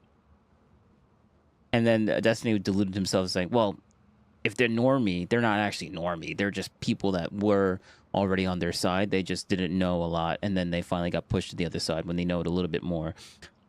But, I mean, that's just a cope argument. But whatever. Choose honestly. who represents us. So they'll choose the far left, people who are politically ineffective. So they choose who represents us, and then they force us to either defend quasi positions of theirs or positions that are adjacent to it, or explain why we don't defend those positions. And so the conversation is already one-sided. I bring this up a lot, that when you're playing defense, the best you can do is like lose no ground. That's it. You never gain any ground because you're always on the defense on every crazy lunatic thing that they find some random person online to say.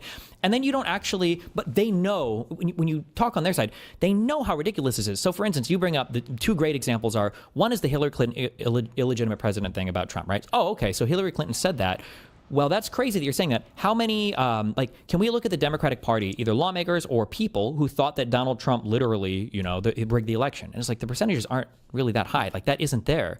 Or when you look at the COVID stuff, when people talk about the vaccines, a lot of Republicans now will say, oh, well, when the vaccines came out, you guys said that they were going to be 100% effective. If that's true, then why are Republicans the only people who heard that? Because no Democrat heard that. We all had the memes about, like, did you get the J&J or did you have the Moderna or Pfizer? Nobody thought that they were all 100%. Nobody, you guys said that we thought that, but we didn't. And somehow you're able to, like, highlight that on our side. And I don't even know what we're arguing about because, yeah, we don't make any arguments about what's actually happening anymore. It's just like, this is the fantasy land that conservatives want to create, and then we have to fight in that fantasy world all the time, and they're happy to keep the battle locked there for as long as possible, while Donald Trump operates basically as a lawless president who pretends that he is the only member of our government. It's going to be so nice to be back in power, dude. Oh my God. I hope the Democrats have learned a thing or two and we kind of get back into power and are a bit fierce with it, because we need a new version of the party. I was really disillusioned. So let's try to think back. On election night, I was live streaming. And I'd been saying for a few weeks, like, we did a panel together a few weeks before, and I said, I think Trump might lose. Or no, sorry, I think Trump might win. And I remember everyone was like, wow, you're a buzzkill. But we were all like, no, there's a legit chance Trump could win. And we all knew this, right? But it just kind of smacked me in the face on election night when it happened. And I remember being like, oh, fuck. And then thinking about Elon Musk being in power, I was like, oh, fuck. Like, it's Elon Musk, RFK Jr., all these people have won. And then throughout the next few months, I started to get really, really black-pilled about the entire Democratic Party and how weak they are. And all my friends that used to say Democrats are kind of spineless and weak, I started to sort of see that. And I feel like you're more of a Democratic shill than I am. Like, I feel like you're pretty hard line. Hard. Yeah, shill, like you don't absolutely. like you don't like when I remember we did a podcast in January and I was trying to criticize the party after we took a fat fucking loss and you were like, nope, Nope. Even now with Biden's immigration, like there's got like you just gotta. Maybe I'm going a bit off of intuition at that point where I'm just like it feels like Biden's immigration. I'm doing the thing that who's that one guy you just talked to recently? Oh, Yeah. So he goes off. He like, yeah, that's so true. Thank you for pointing that out. Thank you. The anti-gaslighter, the anti-Destiny gaslighter. Thank you. Yeah, true. Which where guy? he's like, I feel like Tom something. Oh, he's like, Tom I feel Bilyeu. like My mental model. I don't know, but I mentally map. It's Tom Bilyeu. Yeah, my mental mapping. Oh, this dude, the Tom Bilyeu guy. Yeah, he's literally talking about this video. Nice. Yes, we're gonna watch that. That's why I want to watch it. It was so good. It was so good. Of you, it says that we have intuitively these disagreements. Like, okay, well, I just gave you 20 examples. Can you give me one thing in counter to what I'm saying? Yeah. No, I get it, and it just feels like no, but then I mean, he literally did. But you're like, well, that doesn't count because it doesn't counter what you're saying. And he's like, yeah, I don't care. Like, I'm not trying to counter what you're saying. Tom believes that people are subjective and will have their opinions. Like, he's not trying to counter your opinion. That's good. That's great that you have an opinion. Like, why are you saying, oh, you're not countering anything I'm saying? I'm like, yeah, because you're entitled to your opinion. You can have whatever opinion you want. I started to get really disillusioned with the Democratic Party earlier this year just because it felt like they weren't meeting the moment. We weren't fighting back. The Democrats were being kind of pussies. The messaging sucked. And now I'm starting to really like the fight that some Democrats are putting up. Trump's been outmaneuvered a few times. The Democratic shutdown was a good example. We picked an issue. We had the ACA subsidies. We stuck through that. And then Ro Khanna and Thomas Massie in a small little group of Democrats outmaneuvered the entire Republican caucus by putting this discharge petition up to the floor on the Epstein files. And that kind of smacked Trump and Speaker of the House Mike Johnson on the face. Then Trump, like 2 days before the vote, switched his position entirely. And then all the rug out from under the Republicans in Congress. Under Mike Johnson mainly. Mike Johnson were getting slated. Yeah. So like, so the Democrats are starting to find their footing. But I think this was all me just saying that I hope when we get back into power, we have a little bit more of that oomph, or we've at least learned something over the past 2 years, and it's not some return to norms.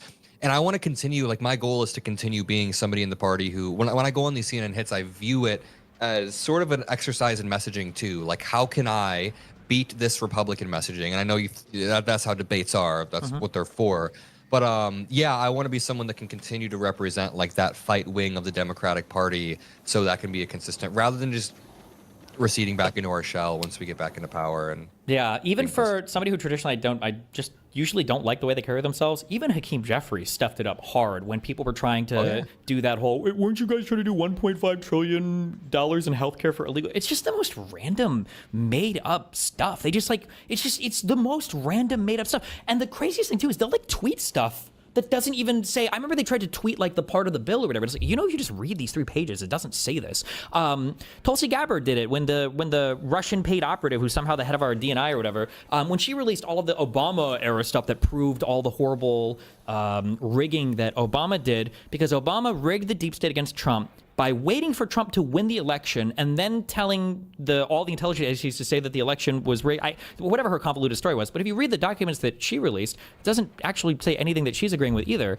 And just the ability for these people to completely fabricate anything. I can't imagine how much the wind was taken out of the sails of them too when that shutdown ended and they thought, okay, finally, at least we can message on that the Republicans were the ones to end the shutdown. It's like, oh God, the Epstein stuff. Oh no, it's back. I think that one too was incredibly effective. And then also, the shutdown shit isn't fully over because the ACA subsidy is expiring. It's still a ticking time bomb. It happens on December 31st. So once the ACA subsidies expire, a lot of Americans will directly connect that in their head. Like, I have a friend whose mom is reliant on the subsidies, but didn't know she was reliant on the subsidies until the government shutdown shit happened. So it put that issue to the forefront of her mind. And now, I mean, it's going to be like it's going to be like a House of Cards scenario. I feel like we're on December 29th at midnight. They're going to pass something, and then it's going to save the ass of the Republicans. And I've heard that Trump is working on a solution, but then Speaker of the House Mike Johnson went and had to tell him, like, sir, most Republicans aren't actually down to vote for an extension of these subsidies. So, but I heard he has a plan coming in roughly 2 weeks. So yeah, 2 weeks. It's right around the corner. After the illegal immigrant number is 40 million under Biden, and then after we've raised 30 trillion in external investment, and then after we magically find more money from the tariffs that we didn't know we had before, and yeah, all the other numbers and figures that this administration makes up. The one thing, skin tone and look at the skin tone in the video I just sent you. Then you can keep going. I tweeted about this today with the orange guy. Really weird. I just saw it. Yeah, pretty crazy. The one saving grace, because I am. It's funny because people always complain about Trump's spray tan, or they make fun of it. Like people on the right make fun of it too. Like so, it's a meme. It's fun. It's fun. The Democratic shill, and I will shill for Biden. I think history will remember Biden fondly. The thing that I like the most, only if we do this, the thing that I appreciate the most about the Biden. No, I think Destiny will fondly remember Biden. Actually, maybe in the far future, maybe, depending on which side wins. But actually, no one's gonna really care because like if America falls, then who cares? Administration is Biden really tried to do everything the right way by the books. Like Garland took all the time in the world. The National Archival Records Administration waited all the time before the FBI was notified, and they tried to they did all the dotted their I's, crossed their T's, let the cases get dismissed and everything. So when we come back into power in 2028, I hope that can be the springboard that we can use to be much swifter and more aggressive with whatever exists within the outer perimeter of legality. Because on the other end, you know that they're going to be throwing up, well, don't you want to bring the country together? Don't you want to, isn't this not okay? And it's like, no, we tried that. We tried that. You're never going to find a person who is more like that than Biden, who was a senator for like 492 years. The guy, like there was not a single assassination in this country where the guy had like a, I'm doing it for Biden sticker on his backpack or something, or where he's listening to Biden Kamala Harris speeches to get radicalized and inspired. Like Biden was the... Yeah, because like everyone that's trying to do assassination attempts are going to show exactly why they're doing it. True, exactly. Yeah, they're not going to try and defend the side that they're trying to like make win. Yeah, true. Good one, Destiny. Yeah, because that's what people do when they try to delete people. They announce it to the world that that's what they're trying to do. Based. Good one. Conservatives always say this. Biden was the compromise, okay? And you didn't like him. You threw him out the window. So no more Biden, no more Garland. It's going to be way more aggressive on the next administration. And the conservatives deserve it. Like they messed all of that up more than could ever be imagined, I think. You didn't like Biden, you're about to get what's standing next to him. Biden was a nice guy. That's what they exactly. say. Biden was a nice one. Now you're stuck with us. But yeah, no, it's definitely not good. And I think that I don't know. While Biden was saying that he's a president for Democrats and Republicans, Trump was posting photos and videos of Biden like tied up in the back of a truck. Remember that? The decal of Biden tied up. It's fucked up. Most Americans don't realize it, but the messaging is really important. And I feel like we've been making a lot of progress on that. Like people are realizing how fucked up and demented Trump is. His popularity is dipping really fast. There's obviously always going to be that core base, but people don't realize it's like you only need to peel off like 5 or 6 percentage points and they're like unelectable. You don't have to turn like half the MAGA movement. It's just a few percentage points and they're basically sunk.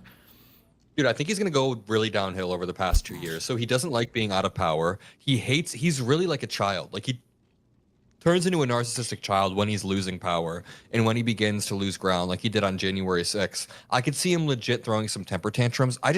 I honestly want his legacy to be ruined. I want it to be bad. I do not want in 50 years when I'm in my old age for like fucking people to think he's like a Reagan type where they still are like, yeah, Trump was like a Reagan type. I want there to be... He's definitely going to be remembered like that. And you're going to be old and cranky and you're like, oh, look at this old guy that's talking about how like going crazy with his conspiracies about Trump again. That was like, what, 50 years ago? Like, bro, can you like get over it by now? Like, they're just gonna think you're the crazy old dude that's going off of conspiracy theories about Trump. Like, bro, he's old news. We're all populist now. America's like way better now. It's gonna be funny. It's gonna be hilarious. Or America would just disappear, and then no one's gonna care about it because America's gone. Like, come on now. To be clarity that this guy tried to overthrow the government. Like for the rest of my life, I'm going to be talking about the fake elector scheme. I'm going to be talking about the Pam Bondi post. My grandkids are going to be like, what? Yeah, you're going to be the crazy uncle or the crazy grandpa. Good for you, man. Like, Grandpa, what the fuck are you talking about? Who's Pam Bondi? I'm gonna say he tweeted 3 names. 2 of those names were indicted. You wouldn't understand. But yeah, you're literally he's gonna play into it. Oh, good for you. You're playing into it. All right, thank you. You're like you even making him laugh. That's good. That's good. Look, now you see. Now yes. Yeah, you're gonna be that. Yes, true. Both you're gonna be that dude. But Both yeah, you guys for the are rest gonna of be my that life, dude. for real. Like this is some fucked up shit. And it's so I'm crazy. excited. Like why? Like Dad, why did Trump run with a different vice president the third time? Or the second, yeah. Yeah, because the son is definitely gonna be like, yeah, why did Trump run with a different vice president?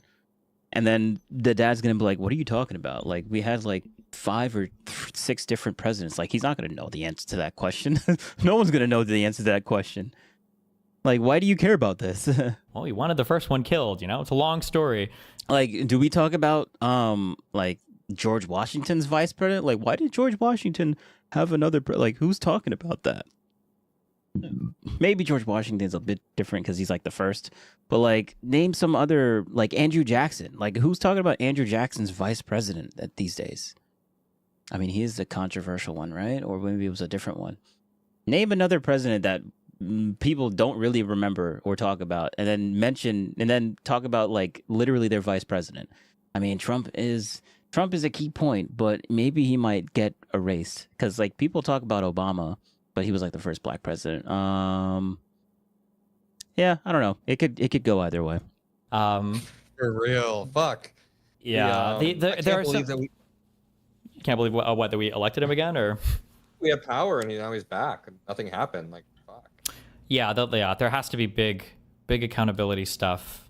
Yeah, or else, yeah, because the question is like why? Because why wouldn't they just do it again? And I think Democrats need to really think about that question because it really needs to be discouraged because it's not just Trump. Like Trump was a figure that could only come about in the Republican Party. Like I bring up the Biden stuff, and you know how Biden basically got kind of like pushed out from all sides because the entire establishment was like, this probably isn't our guy. Yeah. The media was not okay. I think Obama came back, was having conversations, not okay. That type of thing can never happen to Trump. Right? Like they ride or die with this guy through everything, unless they think he's legitimately about to die, I guess, because he's getting too old or whatever. Yeah, and there are so many examples of so many things. Again, going back to the senility thing, like Biden was senile, like he didn't know what was going on. It's like, can you show me a single video of Biden having an executive order explained to him before he signs it? Because Donald Trump doesn't seem like he has any idea ever what he's signing. He doesn't know about half of his pardons. Yeah, for huge dudes. The guy with the truck guy whose defense attorney, one of his 2 defense attorneys was Brad Bondi. Like, wait, what? Fuck. It's so blatantly. Oh yeah, the framing of like, oh, he didn't even know who he's pardoning. Like, literally, he talked about that. All right, this is just anti-Trump conspiracy theory. Like, we'll just let it slide for right now. I'm gonna let it slide because like this guy, bro, we need to watch this. This guy made him look like a crazy person. This guy made Destiny look like a crazy person, which was honestly so based. You know what? Should we just start it? I want to start it. Nah, we'll keep going. We'll keep slurping up the anti-Trump propaganda. Let's keep going. You misspoke earlier because you said Trump's crypto scam. You meant Trump's crypto scams because Melania has her own scam coin too. True. And it's like, how do you even, like, right now, like, I feel like these are easy asks too. They'll never admit to it. But you could literally be in a panel and be like, hey, just curious, you admit right now that an anonymous person that you'll never know about could give a huge sum of money to the president of the United States through Bitcoin, and we would never know. We would never have any idea about it whatsoever, right? Like, how is that an acceptable state of affairs to anybody? Or people that we do know about, like Justin Sun. He wasn't able to step foot in the U.S. because he had an SEC investigation into him, this Chinese billionaire guy. He put $70 million in a World Liberty Financial, like in the Trump coin. And then he was able to step foot in the United States. He went to a Trump dinner, a White House dinner. This is one of my Jubilee props was Trump is the most corrupt president in American history. Mm-hmm. It's going to be a fun one. Yeah, and there's like there's a million examples. There's no way that getting through all of them is it's impossible. Damn, there's so many examples, but you guys are like the only people that talk about them. Wow, I wonder why. Fucked up. Fuck, I had something else to say, but there's just so much corruption shit. Let me go through some of my notes for like his fascism.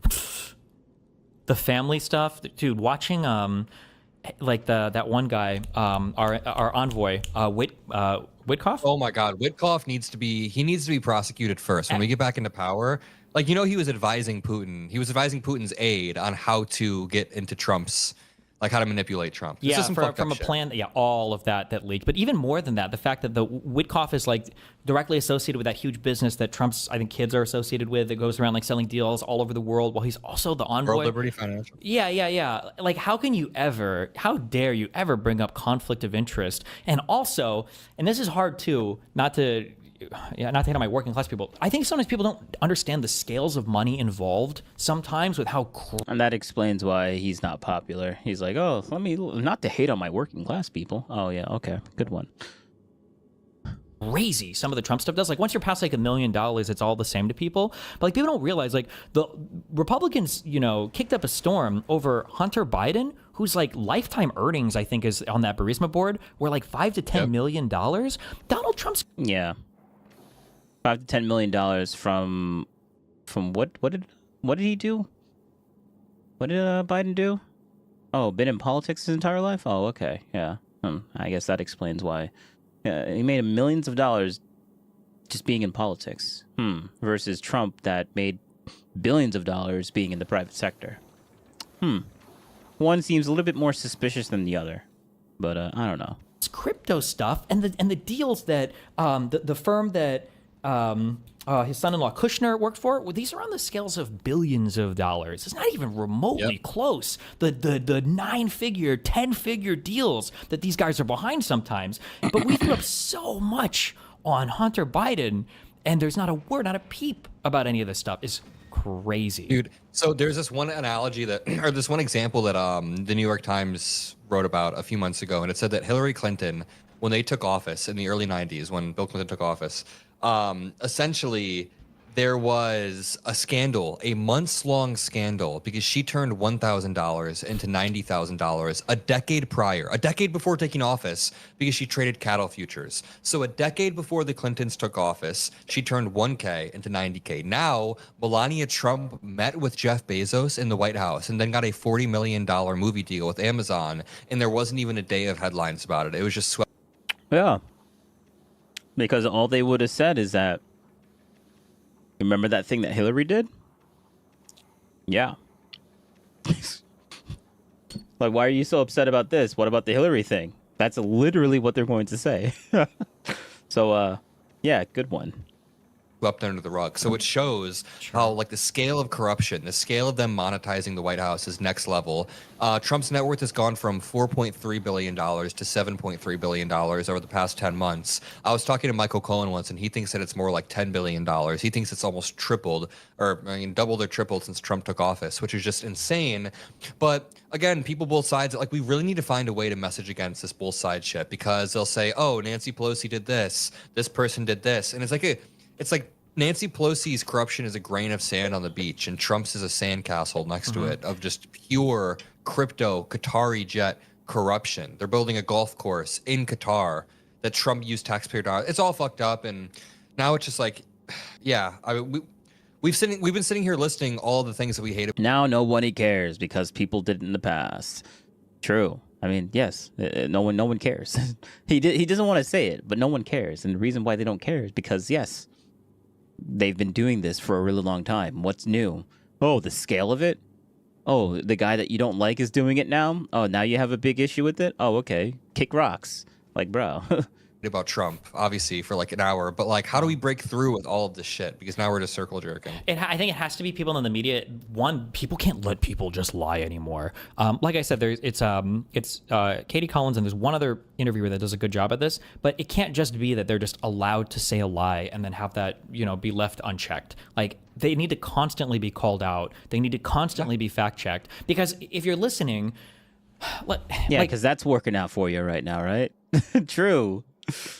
if you think that, like, if you think that 0 people died in the Holocaust, and I think that 6 million Jews died in the Holocaust or whatever, and then, you know, I'm allowed to go on and argue for 6 million, and you're allowed to go on and argue for 0, and the guy, you know, when you say 0, the guy's like, well, you know, maybe, you know, but the other guy makes a point too. It's like, okay, so maybe the number is like 3 million, I guess. Like, that's not a win. that's not a big W that the W that people think it is, when the other side is just like shamelessly lying. So I think we need more accountability from our media, and it has to be the mainstream media, because holy God, the alternative media sphere is just the worst thing in the world. As 2 members of the alternative media, no offense to either of us. Well, you do mainstream media stuff now, but like, well, no, but there's no accountability mechanism. Like, I could fuck up in a video and no one's gonna get fired. I'm not gonna like have any repercussions. I'll correct it in another video, but we could fuck up as much as we want. But I mean, I was on a network recently and I called Pete Hegseth an alcoholic, and they spliced out that word, and I realized me saying that gives exposure to the company. Sure. If I like, you're not allowed to say, so I'm like, oh shit, like they're legit serious about this stuff. But I don't know. I'd want to interview Trump. Like, interviewing Trump would be such an interesting thing. I feel like he'd throw a tantrum, but I think it's also good, just on that thing real quick, you said, for how do you cut through, it's important to hold them accountable on things they failed, because they're very good at moonwalking away from things. Like Doge, everybody knows that Doge was a monumental failure, and that needs to be brought up. No, actually, Doge is pretty good. When he says everybody, he means all the people that he surrounds himself with. So all the anti-Trump people. Yeah. Good one. Yeah. All the anti-Trump people that you surround yourself think the same way as you. Like, good job. I'm glad you feel that way, Destiny. Over and over and over again. Must be really good for his mental health, yeah. actually. But yeah, we should talk more messaging before. I've got an interview to do in like 30 minutes, but we should talk more messaging, not only before this debate, but just overall broad debate shit. Yeah, prep is really important. I can't believe you were like, do you still prep? Because I find prep to be very, very important. Oh, I guess maybe the level of people that I talk to now, usually once I've willed out like 5 or 6 examples, I'm either going to be really nice, in which case the debate is a waste of time because the other person's just going to pretend not to know anything, or I'm kind of mean and then the other person just leaves because they can't contend with any of the facts, and then I feel like it's a waste of time to argue anything. But I'm still pretty early in my like debate career, so I've got a lot to learn, especially in the long form debates. Like I'm pretty good at the snippy like you know, get clips and do this and do that. That's like more of a game, right? Yeah. But I'm still working on my broader debate stuff, so I'm excited to get better. That should be fun. Yeah, 2026. Do you think do you see there being a big future with Turning Point USA, or do you think that like the loss of Charlie Kirk is probably going to permanently kneecap that organization? I shouldn't use that analogy, but harm that organization, I guess. Yeah, turn of phrase. Sorry, you know what I mean. No, I was going to use a worse one, but never mind. But I think that yeah, okay, yeah. Like, okay, I think I think we've circled the drain on like listening to these guys. Now let's actually listen to the actual normal debate, a normal person talking when it comes to like Trump and stuff. We just had a socialist elected to be mayor of the biggest financial city in the world. What do you take away from that? Do you think that that's going to make New York City better? Is this a good direction for the Democrat Party or else? I feel like everybody's over-indexing on this election a lot based on what they want to see. The far left people online are saying this is the proof of concept that the whole Democratic Party is going to go to the socialist direction. I think conservatives are saying this is evidence of Islamic jihadists winning elections, or see, that's the really ridiculous for other people saying like, oh, the whole Democratic Party is becoming socialist. But I mean, it's New York City. It's a very blue place. He won his primary. When the primary was won, he was basically going to win. Cuomo probably not the best person to try to run against him for that. It's not his time anymore. I think Mamdani ran a good campaign. Stuff is funny. If you watch the videos, I almost feel like I'm watching cutouts from like The Daily Show from like the 2000s. He's a funny dude. He's good on camera, which is one of the most important things, unfortunately, in today's media environment. So yeah, I think it'll probably more or less be business as usual in New York City, for better or for worse. Do you think it'll be business as usual because he'll be stymied and he won't be able to get the policies through? Do you think it'll be business as usual because he calms down some of the more what I would call socialist, like just blatantly socialist rhetoric? What's going to make it be business as usual? Generally, the left doesn't overstep their legal authority, like I would say MAGA or the right does. So I think that for a lot of stuff, it's just not going to be possible. He's either not going to have the funding or the legal authority for it. And then for other stuff, I mean, I don't know. I welcome it. So basically, he's like, well, I just trust the left more. That's essentially what he's saying. He's significantly to the left of me on a lot of economic policy. So if he tries stuff and it fails, then I can just point to that and go, look, like these are bad ideas. We shouldn't do them anymore. If he tries it and it works, then maybe I reconsider. I'm like, oh, maybe. Yeah, exactly. Just with Trump. If Trump does something that's a bad idea, I guess that fails. But if it's something Trump does that's good, then I guess we should reconsider that. Okay, yeah, exactly. Base. I wonder why he doesn't have that same response when it comes to Trump. It's almost like he has a personal vendetta against the guy. Almost. Somehow there's some kind of external force that makes it so the city backing grocery stores or the city, investing more in like rent control property is actually a good thing. And then I would change my views on it. So. And how are you approaching the issue? So are you looking at this going, okay, well, the economy is obviously broken. We obviously need to do something different. I have a rough idea of what we should do, but hey, if he's got ideas, let him go at it. Or are you approaching this from a building the economy sort of brick by brick, these things adhere to a set of rules? And I think that the way he's positioning this, it's more in line with the way that economies work. I don't know if we've talked about this personally or on camera before, but have we ever talked about the concept of like red teaming? Yes. I don't know that we've talked about it. I'm intimately familiar. Yeah. I don't know if like real stuff can happen without red teaming. And I kind of view politics very similarly. Like left to their own devices, I don't know if either political party could figure stuff out on their own. I feel like having another side there to kind of keep you honest and to kind of check you on a lot of things is where the best kinds of discussion happen. And I would obviously say that the right has completely abandoned all forms of policy conversation for the past year. So I don't think we're even remotely able to approach solving any of the economic issues that we have right now in this country because there's no serious way to have a conversation about it. I don't consider like super big price control policy to be a serious way of dealing with stuff like housing or cost of living, but there's like no counterpart to that right now. So, yeah. Yeah, that's what Kamala has been doing. That was the Democrats' position, price control. And he's like, oh, well, Trump isn't doing anything better, so might as well pick that, right? That's basically his rationale. You mean there's no counterpart to it? As in, I don't know there's not a serious policy discussion about what do we do about housing in the United States. The word seriously is doing a lot of working right now, a lot of weight. The word seriously. Yeah, Destiny, we don't care what you think is seriously or not. Like you're not a serious person. So your definition of what you think is supposed to be serious or not is obviously invalid. We're not capable of having that conversation right now because it's a very difficult conversation to have that's going to require some pain in different areas that people aren't willing to give on, I guess. Like, for instance, like when it comes to housing, people, the thing that you keep hearing over and over again is that housing's unaffordable, rents are too high. You hear that. That's like the popular talking point. The reality point is that it's like 70% of Americans live in an owned home.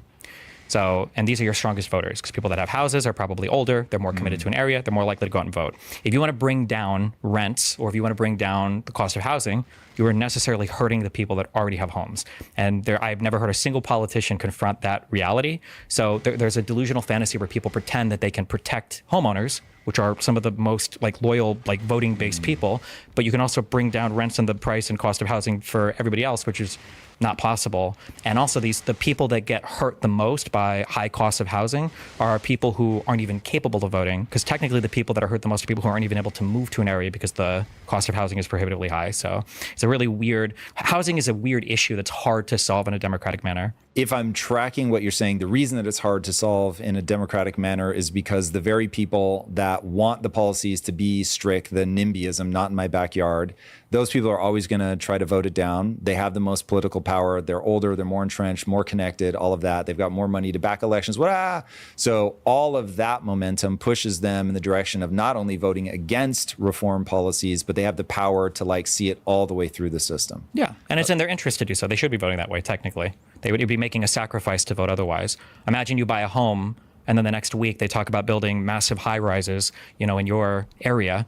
Well, that's going to bring the cost of your house down, or it's not going to go up as quickly. You don't want that. Like now that you have a home, like you want to, how many people say the house is the most important investment or the largest investment of any American? Well, I don't want you to build a whole bunch of new properties that are going to drive down rents and ultimately the cost of real estate. So you become incentivized to vote against the greater interest of the economy of the city or whatever in favor of protecting your own narrower interest of your particular housing price. It's interesting. You're very right about that. And I think one of the reasons that the capitalist system works is because we're saying humans are selfish creatures. If you create a structure in which they can just go be selfish and we get to take advantage of the outcomes of all that selfish behavior, look at Elon Musk, right? Doing all this incredible stuff that's moving us forward from a technological standpoint.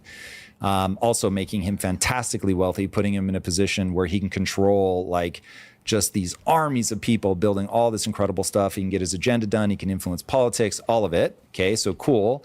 There's obviously many people that are going to argue about his level of influence and all that. But the system allowed for somebody like that to pursue their selfish interests, and it kicks off all this technology along the way.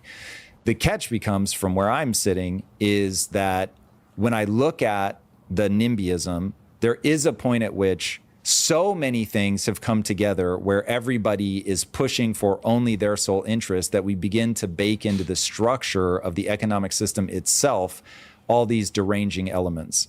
And then it's like, yeah, you can point at housing and you can say, hey, well, it's really in your best interest to do this. But once everybody is acting like that at every level and everybody is solidifying power and voting for things that are good for only them, and then they don't realize they're disenfranchising the young, and that there's a historical pattern that says you do not want to disenfranchise the young, as they will completely flip the tables over and they will come for your head. That's where this starts to get problematic. And so getting people to understand that the economy is broken in exactly the way that someone like Mamdani is pointing out, he's right. Like, he's got his finger on the right problem, but his solutions are disastrous. And this is one where we'll differ in that you're very sanguine. You see maybe a positive thing coming out of this. And I just look at history and I'm like, this loop has played out so many times, and it becomes way dangerous long before anybody learns their lesson, because they're not looking, they don't have a metric that they could say, oh, I'm just going to watch this metric. I'm going to try the policy. I'm going to watch this metric. And we can all agree that's a great metric, right? Yay. And then when that metric doesn't go up, they just end up blaming something else. They don't go, yeah, okay, this policy really just doesn't work. Which is a fascinating part of, I've heard you lament recently about some of the, you didn't say emotional difficulties, I'm putting that phrase in your mouth, but the emotional difficulties of being a political streamer, I'm running into those same things. So for me, I'm butting up against something there where I look at this, it feels very dark, it feels very dangerous. It feels like there's this thing happening, a slide to the far left that sets off all these alarm bells in my head. And I cannot figure out how to get people to build a vision of the economy from the standpoint of cause and effect. So it's interesting to map out the way that you're looking at it. This is a red team moment. We need somebody to run the experiment. Nobody's having serious policy conversations. We're in gridlock. People are sort of doing what they're supposed to be doing, voting for their own interests. And so now this is sort of a natural beat in all of this, where somebody comes in to try a new policy that hopefully will break up the distortions that have worked their way into the system. Sure. To be clear, I don't think this is a red team moment. The red team I was hoping for was supposed to be the Conservative Party, or at least more conservative people. And I feel like they've completely abandoned the policy discussion. So. And they would red team socialism? What would they red team? Or I wouldn't say socialism, but just more, I guess, like further left economic idea stuff. You want them to, because like on a very basic broad sense, the further left you go, the more price control-y people get, meaning setting artificial caps on things, like saying insulin shouldn't cost this much, it should be set at this price, or they'll set price, they'll bring up a price floor, like the minimum wage should be this high. And the further away your price controls get from market equilibrium, the further your market is distorted, and then other things start to happen to compensate. So, for instance, if you bring down the price of insulin too much, maybe companies don't produce it anymore because it's no longer financially worthwhile. Or if you bring up the cost of minimum wage too much, maybe companies start paying more and more employees under the table because it's no longer worth it to employ them, or they just shut down. And then on the flip side, you have generally, this was the general case, but again, this has not really been the Conservative Party for the past 5 or 10 years, is usually they fight for more like free market stuff. So they'll say things like, well, the minimum wage should be lower, or, you know, the company should be able to act in whatever way they want. And obviously in some ways that's not good. We have rare diseases in the United States, so there's not very much money that you are incentivized to to cure, because why would you? But when the government offers incentives with there's a name for like this rare drug disease program, but the government kind of offers bounties for curing certain diseases, even though the financial incentive wouldn't be there otherwise. Like, well, that's a good thing. And conservatives would never push for stuff like that. So yeah, you have to have like, I think these two forces pushing and pulling on each other. And then it just forces you to be a little bit more honest about what your particular policies can do. And then you settle somewhere. Not necessarily in the middle, but even if you settle more to one side, at least it's kept more honest by your opposition. You had to distill down, what are the two opposing forces? Are they politically opposing forces or something else? Between like the right and the left today? Yeah, I can't tell if in that example you're saying you need the right and the left to be pushing on different parts of how we, move the levers of the economy, and they disagree, and so they're each pulling on different levers, and that just sort of on balance creates something good. If that's what you're saying, or if that's what I'm saying, yeah. Okay. So the way that I approach this, I think the fundamental way that people are looking at this stuff is so broken, and nobody in politics understands the economy. Scott Besson does, for sure. That guy really understands. But the vast majority of people, the people he needs to convince to be appointed, they don't understand the economy. So you run into a position where if a politician's job is to get elected and get re-elected, then they have no incentive to actually learn how the economy works. They have an incentive to learn how to make the populace feel about something that they're saying. This is why Mamdani is so impressive, in that he really understands the pain that people are going through. He can put his finger right on it, and he can say a solution that sounds awesome. But when it sounds awesome from an emotional standpoint. It will make people feel what they want to feel. Hope, things are going to get better, change, all that. Even though it is literally he's approaching people that are dying of thirst and offering them salt water. And so it's just going to kill them faster. That bad. It's probably worse than that. It's somebody lost in a desert, and he's offering them a chance to lick the sun. What are like the worst? It is so bad. What are the huge, like horrible worries, I guess, you have economically for things that he would present? It depends on if you're talking about, is he going to get checked? Like when he tries to do these, probably. A lot of these things won't go into fruition. And so it'll be sort of this long, slow thing. But let's just take the housing, putting rent freezes.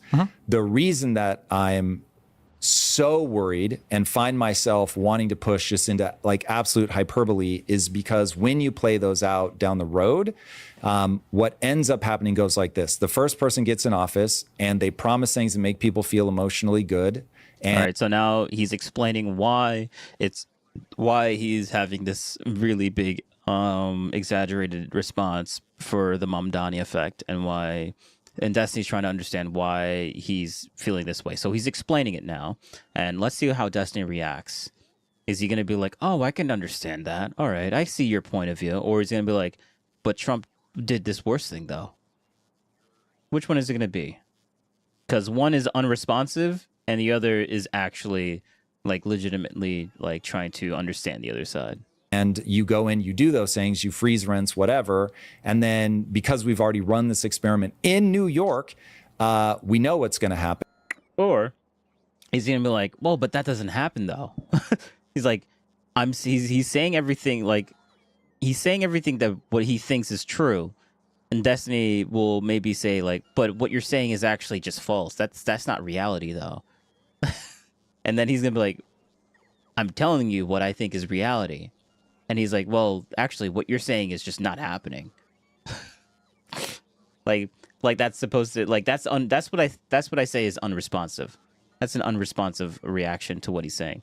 Like, or that's a bad faith response to what he's saying. It's not a good faith response, and there's no such thing as a neutral faith.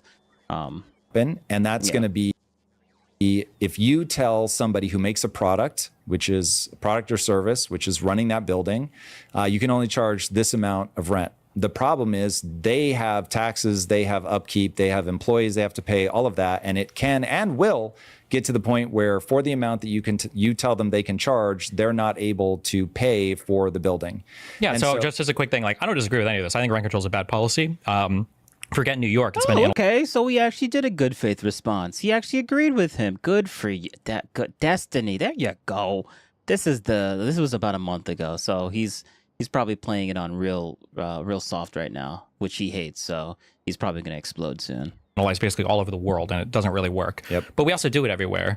So I don't consider that like a massive departure from what's going on. Like California, San Francisco, I think parts of LA have like a lot of. Okay. that's also a good response.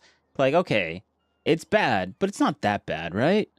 You know, he's literally doing the thing that he hates that Trump supporters do. Yeah, I guess I can see it's bad, but it's not that bad. That's not a massive departure from this thing. Look, yeah, you're literally doing it. He's literally doing the Trump strat, the MAGA strat. Yeah, like what Trump is doing is bad, but it's not that bad. Like, come on now. Like so, I think that's a valid argument. True, but Destiny hates that argument. But now he's doing the thing that he hates, which is why I find it so hilarious. It's great. It's great. Thank you. Thank you for finally agreeing with the MAGA people. Yeah, Trump's not that bad. Come on now. Come on now, Destiny. Of rent control. Yep. And you can't listen to that one more time. Forget New York. It's been analyzed basically all over the world, and it doesn't really work. Yep. But we also do it everywhere. So I don't consider that like a massive departure from what's going on. Like California, San Francisco, I think parts of LA have like a lot of rent control. Yep. And Canada has it. Like the whole world, everybody does rent control. So if he does more, I don't think it's good. But yeah, the whole world does tariffs. So like, why is it bad that Trump did tariffs? Like everyone does it. It's not that bad. It's not that unprecedented. Like, come on now, it's not that crazy. He would never accept that argument. Oh, other people do it, so therefore it must be good, right?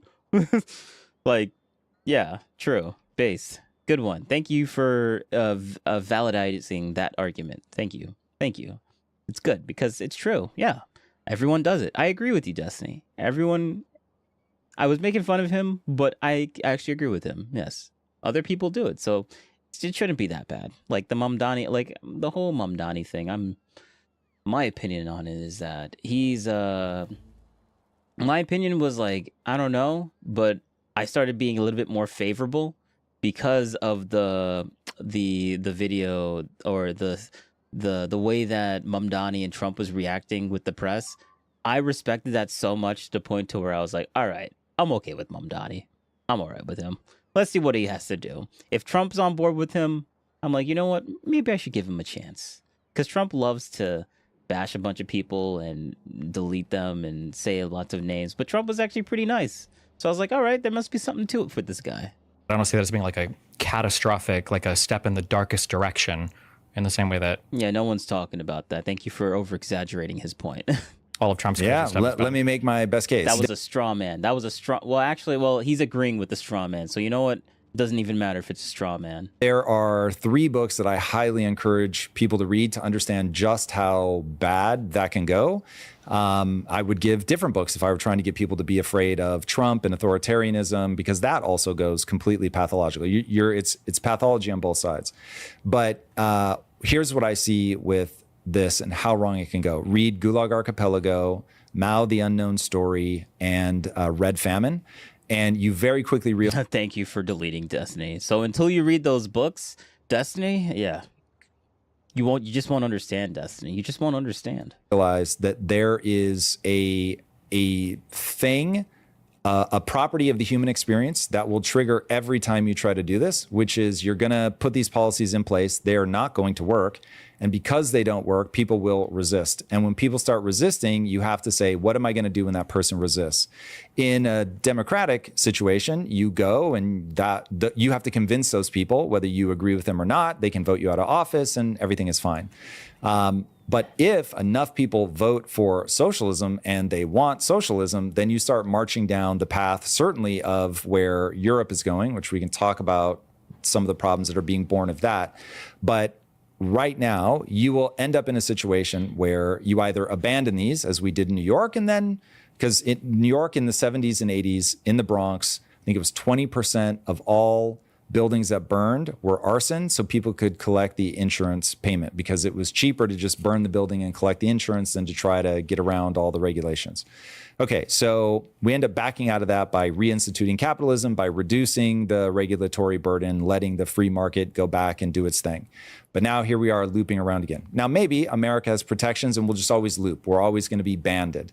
But the thing that worries me is that we really will swing to the socialist side, and we will come to the point where we realize people are going to disagree, and the only way to get them to stop disagreeing is to silence them through jail or violence, which obviously is played out over and over and over around the world. Even the UK right now is just become completely unhinged with locking people up politically. So how do you rate this as an issue? So like, there's a world where I can hear what you're saying, but I feel like we've already swung so far on the right side with Trump, who controls a much more important office, and it is ubiquitously echoed and resonant throughout the entire right-wing federal party, like through the House, through Congress, and everything else, and then our whole executive branch, that when I look at like a mayor in New York City, I'm like, this doesn't even register, basically. So you and I have a very different frame of reference. So my frame of reference goes like this. Interesting. So like we went from, yeah, I agree that it's bad, but do you think it's way bad than I think it's bad? And I'm like, really? Who is this guy? What is this? What is this emoji? Republicans are unhinged lunatics when it comes to spending. The second they pass the big, beautiful bill, I knew I cannot trust them. They are not going to do the right things to overcome the wealth inequality that will lead this country into open revolution where people. So essentially, we went from arguing like, is it bad for factual thing, and now we're jumping to how bad do you think it is? We're moving towards opinion, which obviously they're just not going to agree. Like it's an opinion. We're going to go, well, do you think it's as bad as I think it is? And I'm like, it's just an opinion statement. No one really cares how bad you think it is, Destiny. People are getting killed. So, okay, well, they're not my ally. So then I say, well, is there anybody better? And the only people worse than the Republicans are the Democrats. So that's terrifying. So I have these people who are bad, and then these people who are worse. And I mean, we can go through the mechanisms. I'm not sure if we need to, but if we do, I certainly I guess can, like the confusing is I hear this a lot, but then I look at like, so I was promised communism or socialism after 8 years of Obama, and I never got it. And then I was promised communism or socialism after 4 years of Biden, and then I never got it.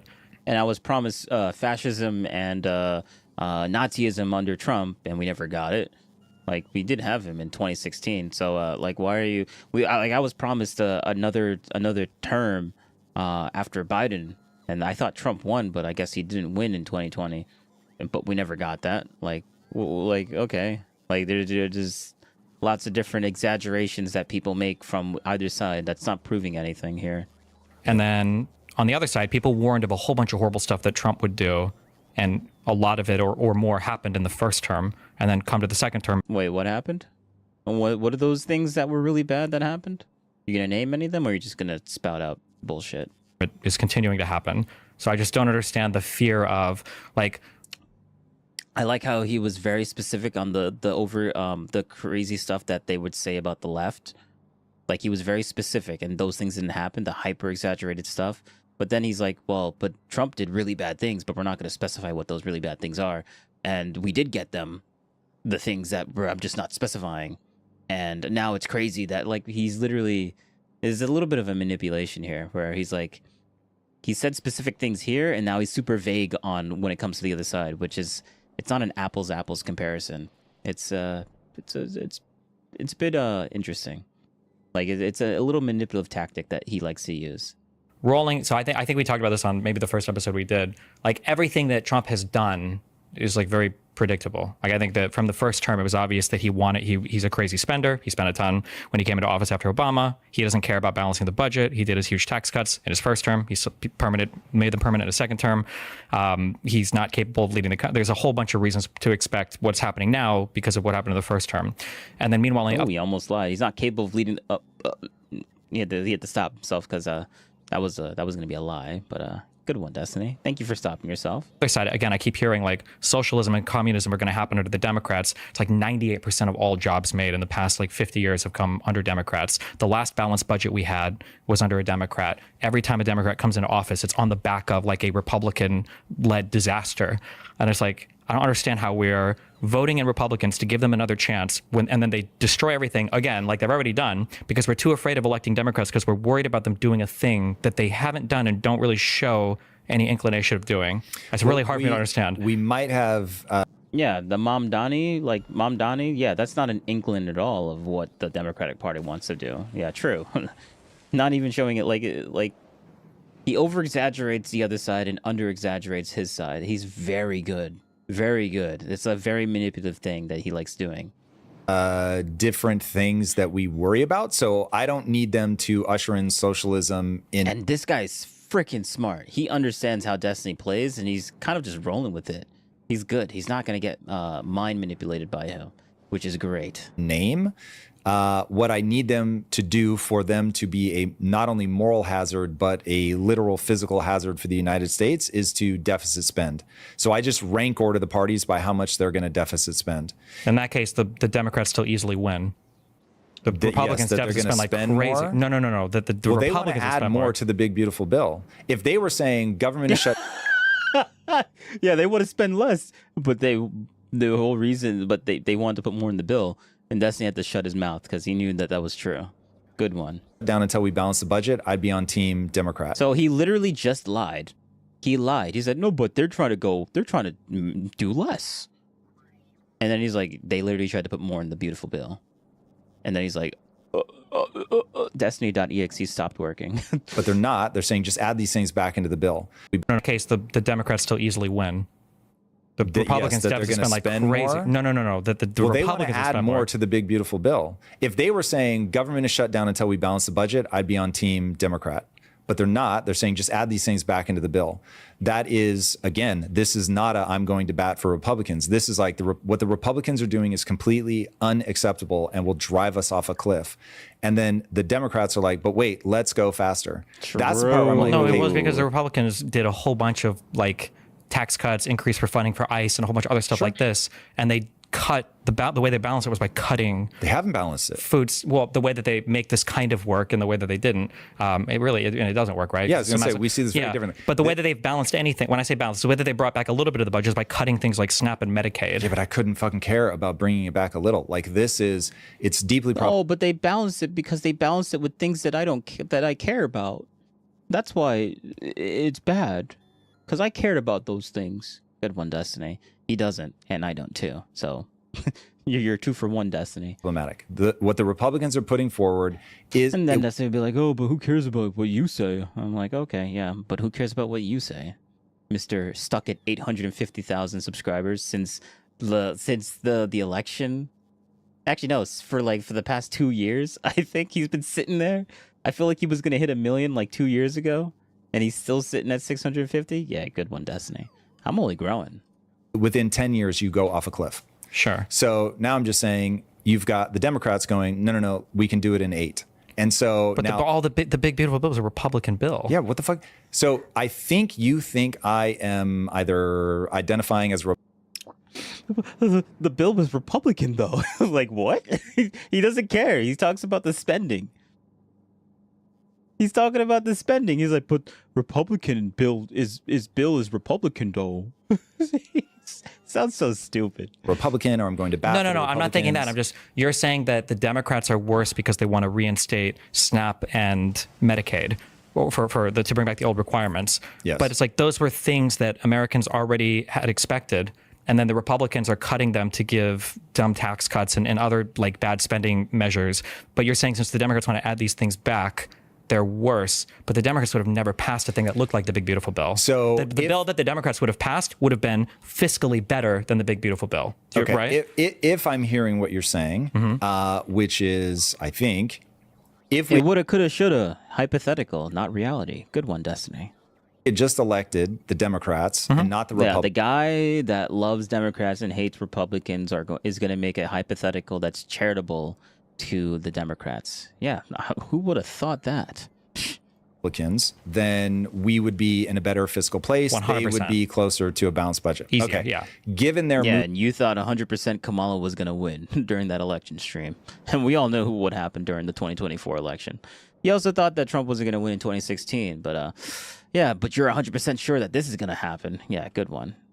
Movements now, I have no reason to believe that that's true. The easiest reason why I'm 100% correct is because they wouldn't have solidified the Trump tax cuts, which have been one of the biggest things that have pushed us more into debt, is having these huge tax cuts, reducing your income without decreasing your spending. Okay. My takeaway on that is when I look at Mamdani, that feels to me like that's where the energy is in the party, which is way farther left. It's way more give things for free. It's way more tax. Wait, but why? He's just one mayor. Yeah, but if you think about Trump is just one president. Come on now. He's just one president. You would never accept that argument. Like, but what are you talking about? So my base assumption is that he's representative of where the party is going to go. If Why? you believe he's just a random guy. But he's literally just the mayor of New York City. But look at how much energy he gets, how many people in the party are talking about him. Look at the mayor of the most popular city on the planet. One of the most popular cities on the planet. Bro, what are you talking about? Because then he's trying to downplay it, but he's just a mayor of a city. Yeah, New York City. It's such a bad faith. Such a bad faith. Like, look at his... I keep getting him on a good freeze frame. Oh, that's funny. Coverage. The coverage is big, and there's people online talking about it, but he's not that. The reason why, so people are really critical of Hakeem Jeffries and Chuck Schumer for not endorsing him. The reason why is because he's not actually that popular writ large with the Democratic Party. So listen, it's entirely possible that the rumors aren't true, and that part of why Chuck Schumer is holding this up is he's worried about getting primaried by AOC. Maybe. He's probably holding it up because he wants SNAP and Medicaid back for Americans and not just more deficit spending and Republicans that refuse to do anything. Well, the deficit spending, that's where your argument weakens, because they're willing to increase the deficit. They are saying, I care more that people get these things than I care about the deficit. That one thing is where my brain switches on either party. The second a party says, I'm willing to deficit spend, what they're actually saying is, I'm willing to increase the wealth inequality. I'm willing to make the rich richer and the poor poor. Deficit spending is that is it mechanistically. But the MAGA people do it worse, though. Okay, let me try this. I'm curious how you feel about this, okay? You and I are in LA. Yep. Okay. And we have $1,000 and we want to take a road trip to Vegas. Okay. And on the road trip to Vegas, I want to be able to buy my 12-pack of Red Bull. Okay. This is my Red Bull. We've guaranteed this. Let's say that at some point you bring 2 more friends. Okay. So we have $1,000 budget. We're going to Vegas and I want my Red Bull. And let's say that you're like, actually, I want to take a road trip to Portland. I'm like, Portland? That's going to cost like $3,000. And you're like, yeah, we're going to do the Portland thing. And also, you don't get any Red Bull. And eventually, I'm like, okay, hold on. You got all your friends voting against me. All right. We can go to Portland if you want, but I'm keeping my Red Bull. Yeah. In that situation where you've increased the cost of our trip from $1,000 to $3,000, and then you... so he's trying to make an emotional argument. Yeah, he's not obviously not going to buy it. Like, yeah. Like, this guy's way more... He's logical. Like, Destiny's trying to employ an emotional argument to manipulate him into thinking, like, yeah, but, like, doesn't this feel bad? And I'm like, yeah, okay, you're not going to get your Red Bull. Like, so you're saying you want us to do all that and you want the Red Bull. Yeah, that's bad. You've cut my $20 Red Bull. For me to say, well, I at least want my Red Bull. For you to go, oh, so you want to spend $3,020. You're even worse? Well, that's not true because I wanted to go to Vegas the whole time. Yep. For the Democrats would have never solidified those tax cuts, which is which even under Biden, It's funny because Destiny thinks that he just owned right there with that analogy. But he's like, yeah, it's still bad. We're not going to give you that Red Bull. Too bad. I don't care if it's fair or not. Interest and the additional, the lack of revenue collected that was even pushing a lot of deficit spending under Biden. And now to have those solidified, they would have never been solidified under the Democrats. The budget would have been closer to balanced. It was coming closer to being balanced under Obama and Biden than it was under Trump, who was massively deficit spending more than more than Obama at the end of his term, even though Trump came in under a good economy. I just don't understand how we ever look at Democrats and go, they're worse because they want to fight for SNAP and Medicaid when it's the Republican budget that was so much more dumbly done. That's just crazy to me. Dumbly done. Yeah, that's a good argument. Good one. Okay, fair, but I will fair in that you're a smart person. You're looking at it. You have a frame of reference. You sound like you're missing a key point from where I'm sitting. Okay, and that key point is I don't have to look at hypotheticals. I just need to ask, we're in the situation that we're in and how are they behaving? So your example is great in terms of, I totally get the emotion of like, hold on a second. Now the one thing I said I wanted, I'm not even going to get, and we're driving somewhere else. And what is happening? And so I am still going to get my thing and I don't care if it costs more money. And so what I'm saying is, even if I can't get you to agree that I think that analogy is kind to the point of being nonsensical. But even if I can't get you to agree to that, that's the surface. What I am literally kept awake by is the fact that the entire nation is arguing up here what my wife and I call never talk about the tea. So the biggest argument I've ever been in with my wife was over a cup of tea. And after 2 hours of screaming at each other, almost ruining an entire vacation, I was like, there's no way I'm this mad about a cup of tea. So what am I actually mad about? Then I got into the building blocks of what was actually going on. We started talking about that, which had everything to do with insecurities. And all of a sudden we were able to resolve the issue. What I'm saying is all the stuff that manifests up here at we've got to give this to that person and I want my Red Bull is everybody needs to get on board with. It is the government has a moral obligation to balance the budget. So I have all of these base assumptions. Essentially, we don't give a crap on whether you want the Red Bull or not. Like, you lost power, you lost the ability to get that Red Bull. It feels unfair, but come on, man. Just get with the times. You want your Red Bull, win elections. That's too bad. In my brain that paint my world. No one said life was supposed to be fair, Destiny. Calm down. One of them is when you look back in history, every time, minus Japan, every time a country has spent more than 18 months at over 130% debt to GDP, they've gone into open violence. So revolution, civil war, or just default, which leaves people starving in the streets. So it's happened every time except once, again, Japan being the only exception. And we're at 122%. And growing rapidly. We add $1 trillion to the budget. So you can look at a spreadsheet and it really is, it's somewhere between 7 and 10 years from now, barring some miracle, we cross that 130% mark. And given that we are already at each other's throats, this all breaks. So I'm just any step in that direction, and I'm just this is crazy. Sure, I can kind of understand what you're saying. So in my analogy, right, well, it's $3,000. It's a lot for that trip, but $20, that's even more money. And by the way, I'm screaming at why the fuck, how are we already doing a $3,000 trip? Sure, I understand. I guess my question then is, do you acknowledge, or would you say then that had Kamala been elected, if there was a Democrat Congress, we would have been closer to a balanced budget than we got under the one big beautiful bill? It is a hypothetical rerun that I have a natural inclination to say no. Even though all the history disagrees, all the history points to Democrats. What history? What are you talking about? But all the history disagrees, and you're like, what history? The spending that they did on SNAP and Medicaid? Yeah, that history? Well, but I like that though. I like that though. I like that though. Shut up, man. Shut up, man. All the history. Yeah. Then we mentioned the SNAP history, and you're like, but that's our Red Bull though. We can't give away the Red Bull. So what? Just bro. It just falls apart when you mention that. You through the beats because, dude, honestly, I'll give a 30-second pitch about why I don't care, Republican or Democrat. Okay. I really believe this country is going to default on its debt, and that will end America for 100 years. In terms of anything that people think of as America being important on the world stage, having a stable economy, being a place where people are safe, that goes away for 100 years. It's just the normal cycle of this stuff. Even China had their 100 years of humiliation. Look at what happened to Argentina, same thing. It took 100 years. They're still not back yet. Maybe they'll make it, maybe they won't. But it's when a country defaults, it is so catastrophic. It doesn't sound scary, but it's terrifying because you become uninvestable.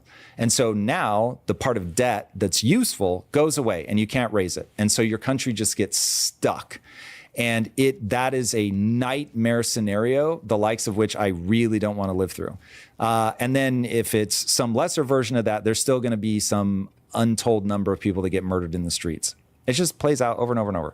I don't disagree with a single thing you've said so far. Perfect. So now it's okay, when I look at, if everything driving my thinking is economic, I'm going to look at the candidate that seems to have a better grasp of economics. Okay. And I don't expect you and I to agree on this, but Kamala Harris completely ruled herself out when she started saying words like what Mamdani is saying. He's more crystallized. He's farther down the road, but she was talking about the same thing, price controls and things like that. And for me, when somebody says that, it's just a disqualifying statement. Now, what do you think? Because Trump has said so many more things. Yeah. But Trump's had worse things, though. Oh, I love that argument. Trump said worse things, though. Okay, yeah, that's great. We're not talking about him. He's not bro. He keeps saying, I'm not voting for him. He's worse. He's bad. And this is why I'm not going to go to your side. but the other side's worse though, and you gotta pick a side. I'm like, no. Well, actually, that's probably the fundamental disagreement that they have. Like, Destiny's like, well, if you don't pick our side, then that means you're helping the other side, and therefore you're an enemy. And he's like, well, no. I can just pick nobody, because nobody's is going with his values. Like, that's an option that Destiny it's impossible for him to think that way, I guess. We're never going to agree on that. Well, no, but I think farther down the road. But she was talking about the same thing, price controls. But I love it every single time. It's like, but Trump did it worse though. Trump is worse though. And I'm like, oh, okay, good one, Destiny. I love that, man. It's hilarious. Things like that. And for me, when somebody says that, it's just a disqualifying statement. Now, what do you think? Because Trump has said so many more things and more. We're never going to agree on that. Well, no, but there are some things that you would just be objectively, factually incorrect on. So, for instance, if you're worried about socialism, yeah, he would be objectively fact on the things that Destiny thinks is worse that Trump said.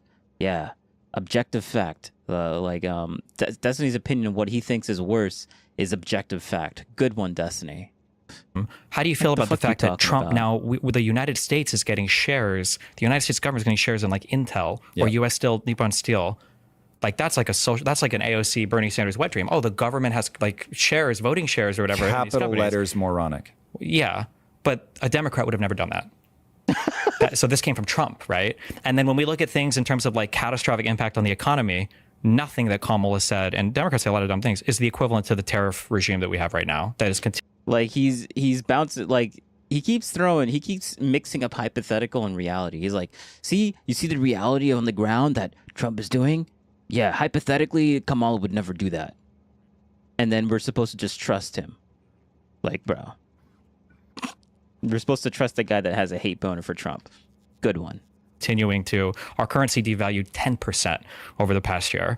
Our trade relations. The tariff thing is very complicated because you have to devalue the dollar. There is no way out of this without devaluing the dollar. Yeah, it's complicated. And now he's explaining why it's complicated. And now he's like, well, okay.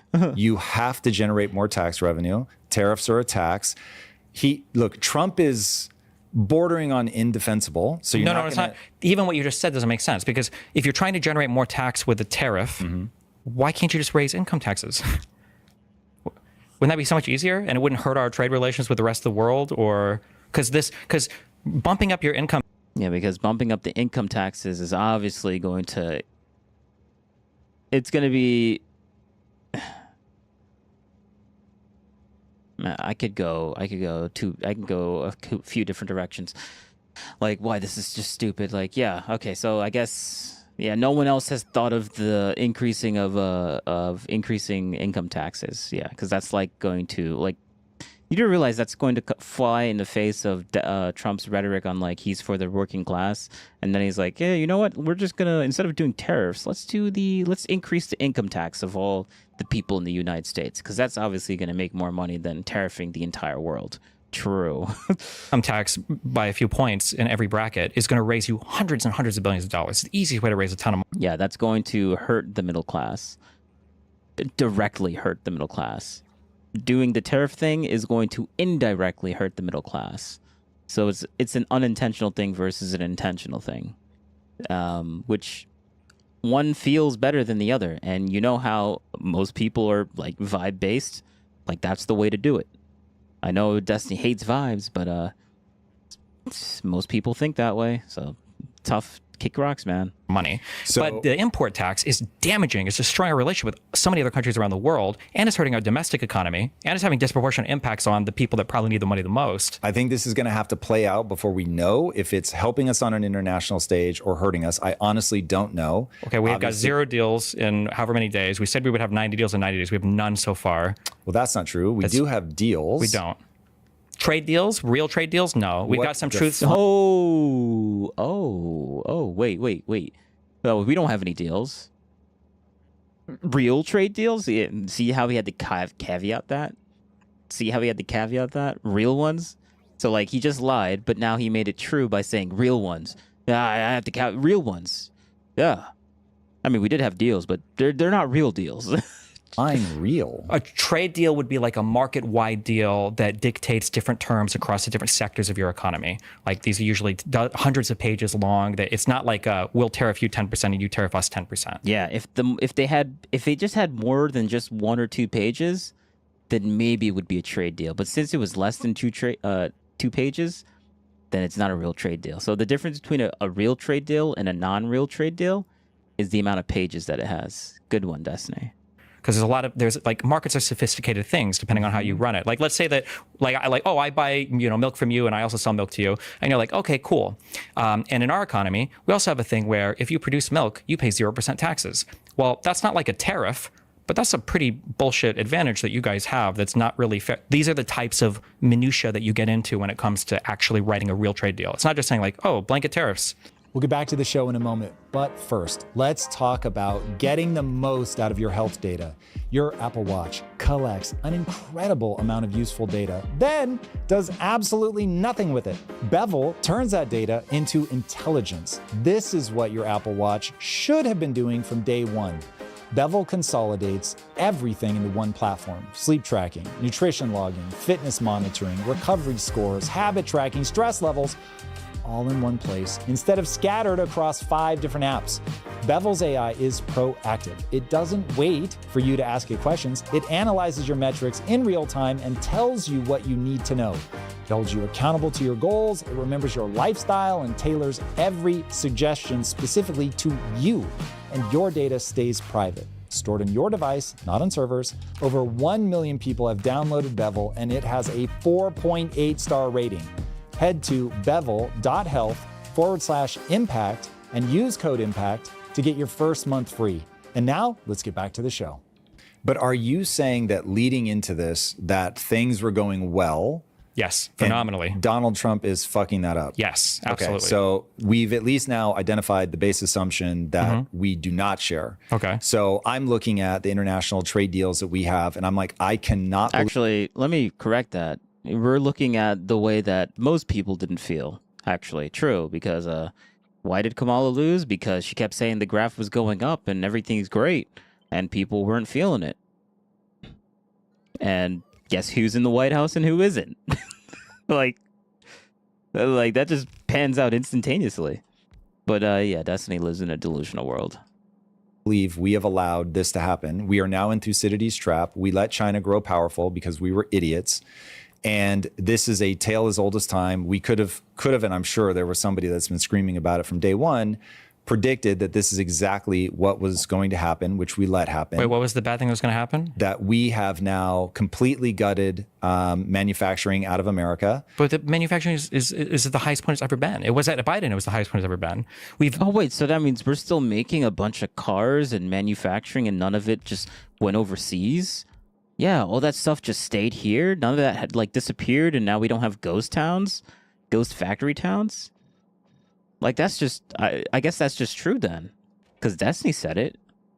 We have the highest, right? He's not lying. Good one, Destiny. We've exported a lot of low-level manufacturing, but we don't have people to manufacture everything. China is not trying to expand their low-level manufacturing. We exported it because it was cheaper to do it overseas, and a lot of people lost their jobs, and now we have ghost towns. Unless we had a population decline for what that was the reason on why we moved them, because there was less people. None of the data supports that. But I guess we're just supposed to assume that we don't have enough people to bring it back. We will have enough people to bring it back. It's you put in an incentive, and over time, people just go into it. People just collect. Manufacturing. China's trying to grow into the manufacturing that we do. Yeah, let me give you an alternate version of this is what I think actually happened. China admits this is what happened. The VCs are finally talking about this is what happened. It's the 80s. And China is backwards. Deng Xiaoping comes into power, realizes Mao was killing people en masse, and is basically thank God he's dead. We're not going to repeat those mistakes. We're actually going to let people get rich, but we don't know how to let people get rich. They ring, America, can you please teach us how to be rich? We go over there. In fact, first it starts with a conversation, I believe, with the Japanese. Japanese give them indications about how they're going to have to do this by decentralizing banking. They contact America. America goes over and basically helps them get all of the capitalist system up and running, how you need to decentralize who gets loans. You need thousands of banks, not a single bank. You need a VC environment. And so literally American VCs fly over there, of course, selfishly thinking that they're going to reap all these benefits. They get all of these companies to go over to begin teaching them. Deng Xiaoping has an official policy to bide your time and never take the lead. And he's like, this is a part of this long plan. We're eventually going to take over, but first we've got to like get all this information. And so we realize, oh my God, we can get everything cheap by sending our manufacturing over there. But China's playing a different game. And they're like, we're going to start with those things, but we're going to get them to send their best and their brightest. Look at what they did with Tesla. And they say, hey, Elon, we're going to let you build a Tesla factory over here. Normally, we would force you to have 50 to 51% Chinese ownership. We're going to let you keep the whole thing. But you're going to teach our engineers. Tesla now, over whatever, 10 years, 12 years that they've been manufacturing in China, is now some tiny fraction of the EV market when it used to be 100%. And they have just learned everything they needed from him and now have surpassed him, you know. Yep, BYD in China. Like, yeah, there's a whole Chinese company that does, that's very popular in China now, in China, because they literally just, they brought all the workers over there, and then they learned all that stuff, and now they know how to do all that stuff, and now they're the biggest competition for electric cars there is not even Tesla anymore. Like, it doesn't even exist, which kind of sucks, but China's smart. However much, massively.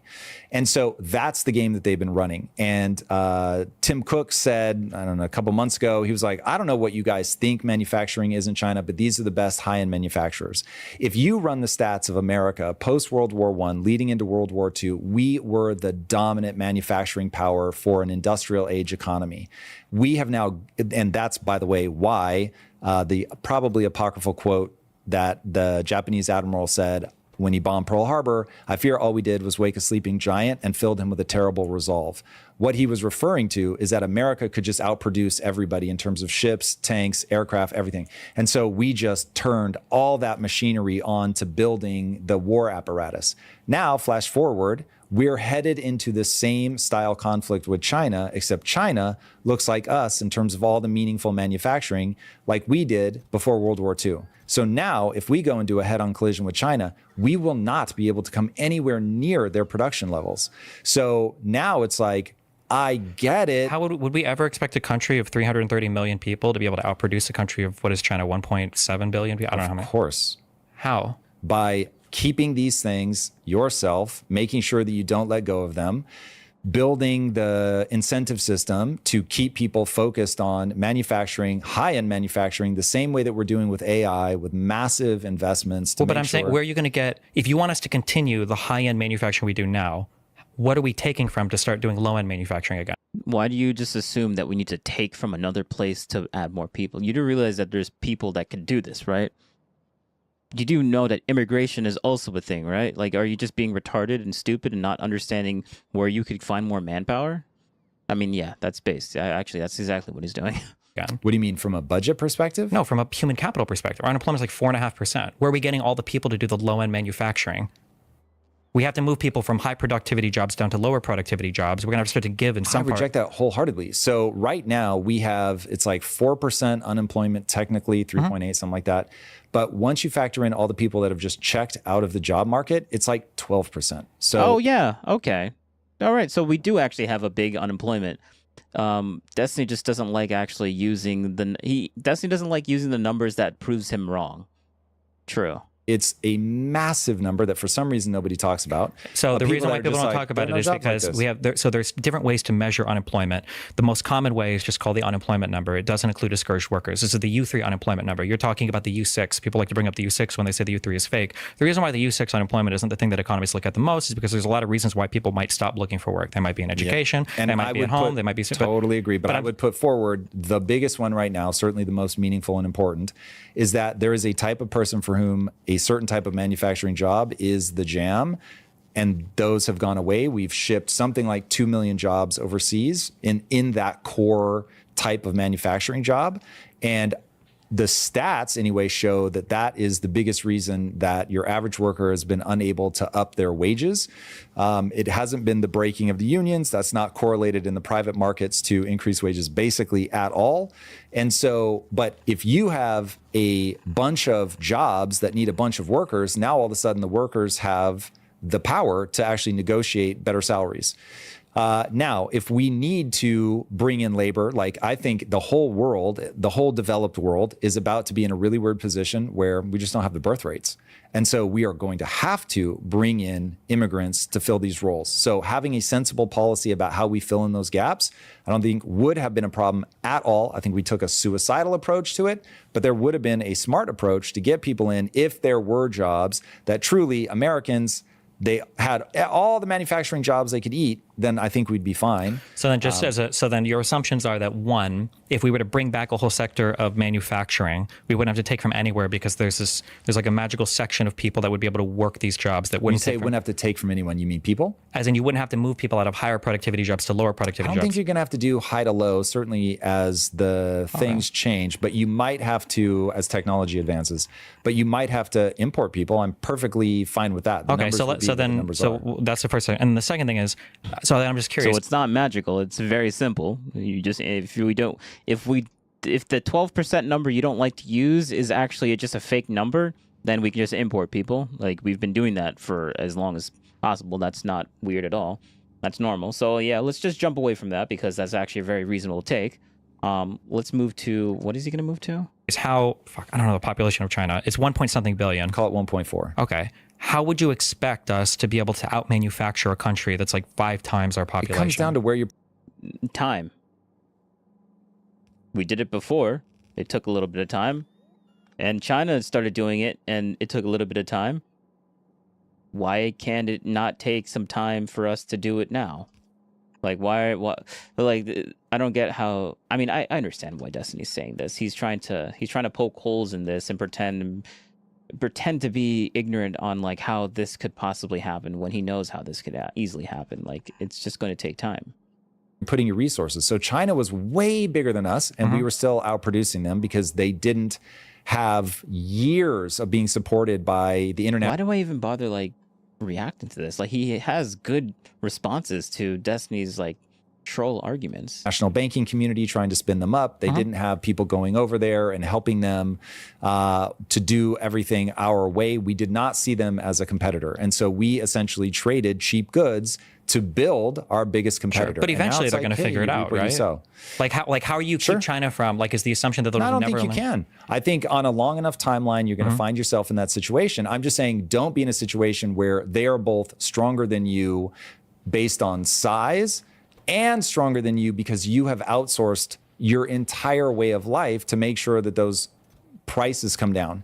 Well, then it feels to me then like if we know that we can't win on mass production like that, that our goal would be to have higher and higher productivity jobs. American workers are some of the most productive in the world, where economically productivity is measured for how much a labor hour costs or in 1 hour, how much like stuff can you produce basically, right? So it feels like the goal then would be to move to higher and higher productivity jobs. So when we look at like what are the big things that people talk about right now, it's stuff like AI or stuff in computing. And these are the areas that America is still the leader on. Do you steer by efficiency? Like as you try to map this stuff out in your head? What do you mean efficiency? Are you thinking along the lines of it is an obvious North Star to steer by whoever is better at this thing? So Americans are better at getting high output per hour work. Therefore, we should focus on that. Oh, kind of. All right. BRB. Well, okay. Well, give me a second. Now, BRB. Yeah.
All right, we are back.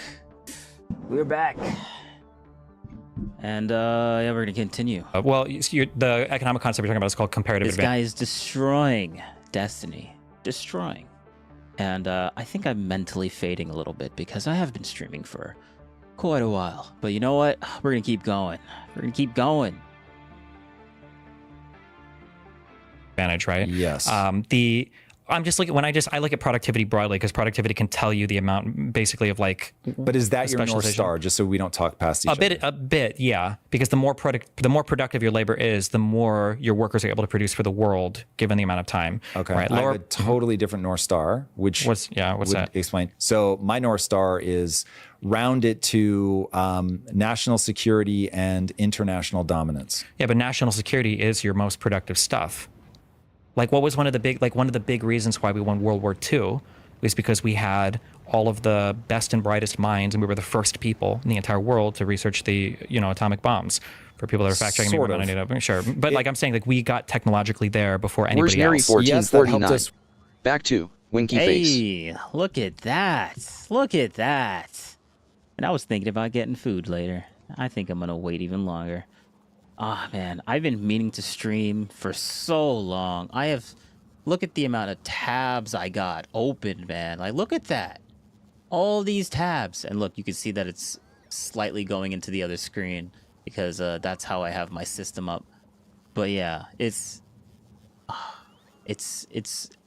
had so much to talk about. I've been meaning to stream, and then on the weekends I get tired and I'm like, I just want to play some Factorio. But now I've been doing some new stuff. I guess this is like a side thing. I've been doing some new things with the actually here, let's throw it here. Yeah, I've been doing some new things with the oh, you still hear the game audio, but whatever, I'll just pause it. And I guess mentally I've been a bit more stable. So I've been more able to handle more streamers, this stuff, I guess, and just being more, what do you call it? What's the word? That doesn't make it sound super depressing. Or I'll just make it sound depressing. I guess I've been more motivated to do more. Yeah, let's just say that. Yeah. Because of recent life choices that I've made. So, yeah. And did not regret them, by the way. So yeah, things are taking a good thing to the the words. Yeah, things are looking up. Yeah. With Japan tremendously for sure, but the real story of World War II is ignore that. We were able to manufacture like 2/3 of every bit of equipment that was being sent over to Europe, so they were in our debt massively. We were able to aggregate all of the gold, and we were able to build our own military up at some ungodly level higher than everybody else, and we weren't getting bombed. So Where's Nary 1449? Good. Smiley face. Yeah. Now we have the gold, we have the manufacturing capabilities, we've got our GIs returning home, getting educated. We have a massive baby boom, right? So there's all these things that go into that moment, but the linchpin, the one thing, if you knock that peg out, everything is different. I'm going to show you this. This we're going to go to game mode. Go to game mode just for a split second. We got to show you this. We'll increase the volume just a little bit. Yeah. But I got to show you. Because my science people, they're doing the raid. They're doing the raid. Finally. Thank you. So we got all these eggs that, honestly, I'm just going to let them die. Whatever. Who cares? But finally, we are doing an actual raid, automated too, which is only here to collect these little rocks to make more science. And this is the only place that you can collect these red rocks to get that science, which is amazing. But that requires me to hold a bunch of biter eggs inside of my ship, which turns into biters if we don't use them quick enough, because eggs spawn things, and that's not good. But yeah, I just wanted to show you that. Like, when I saw that these things were actually going to the shattered planet, I was like, oh, okay, good. There we go. That's what I wanted to see.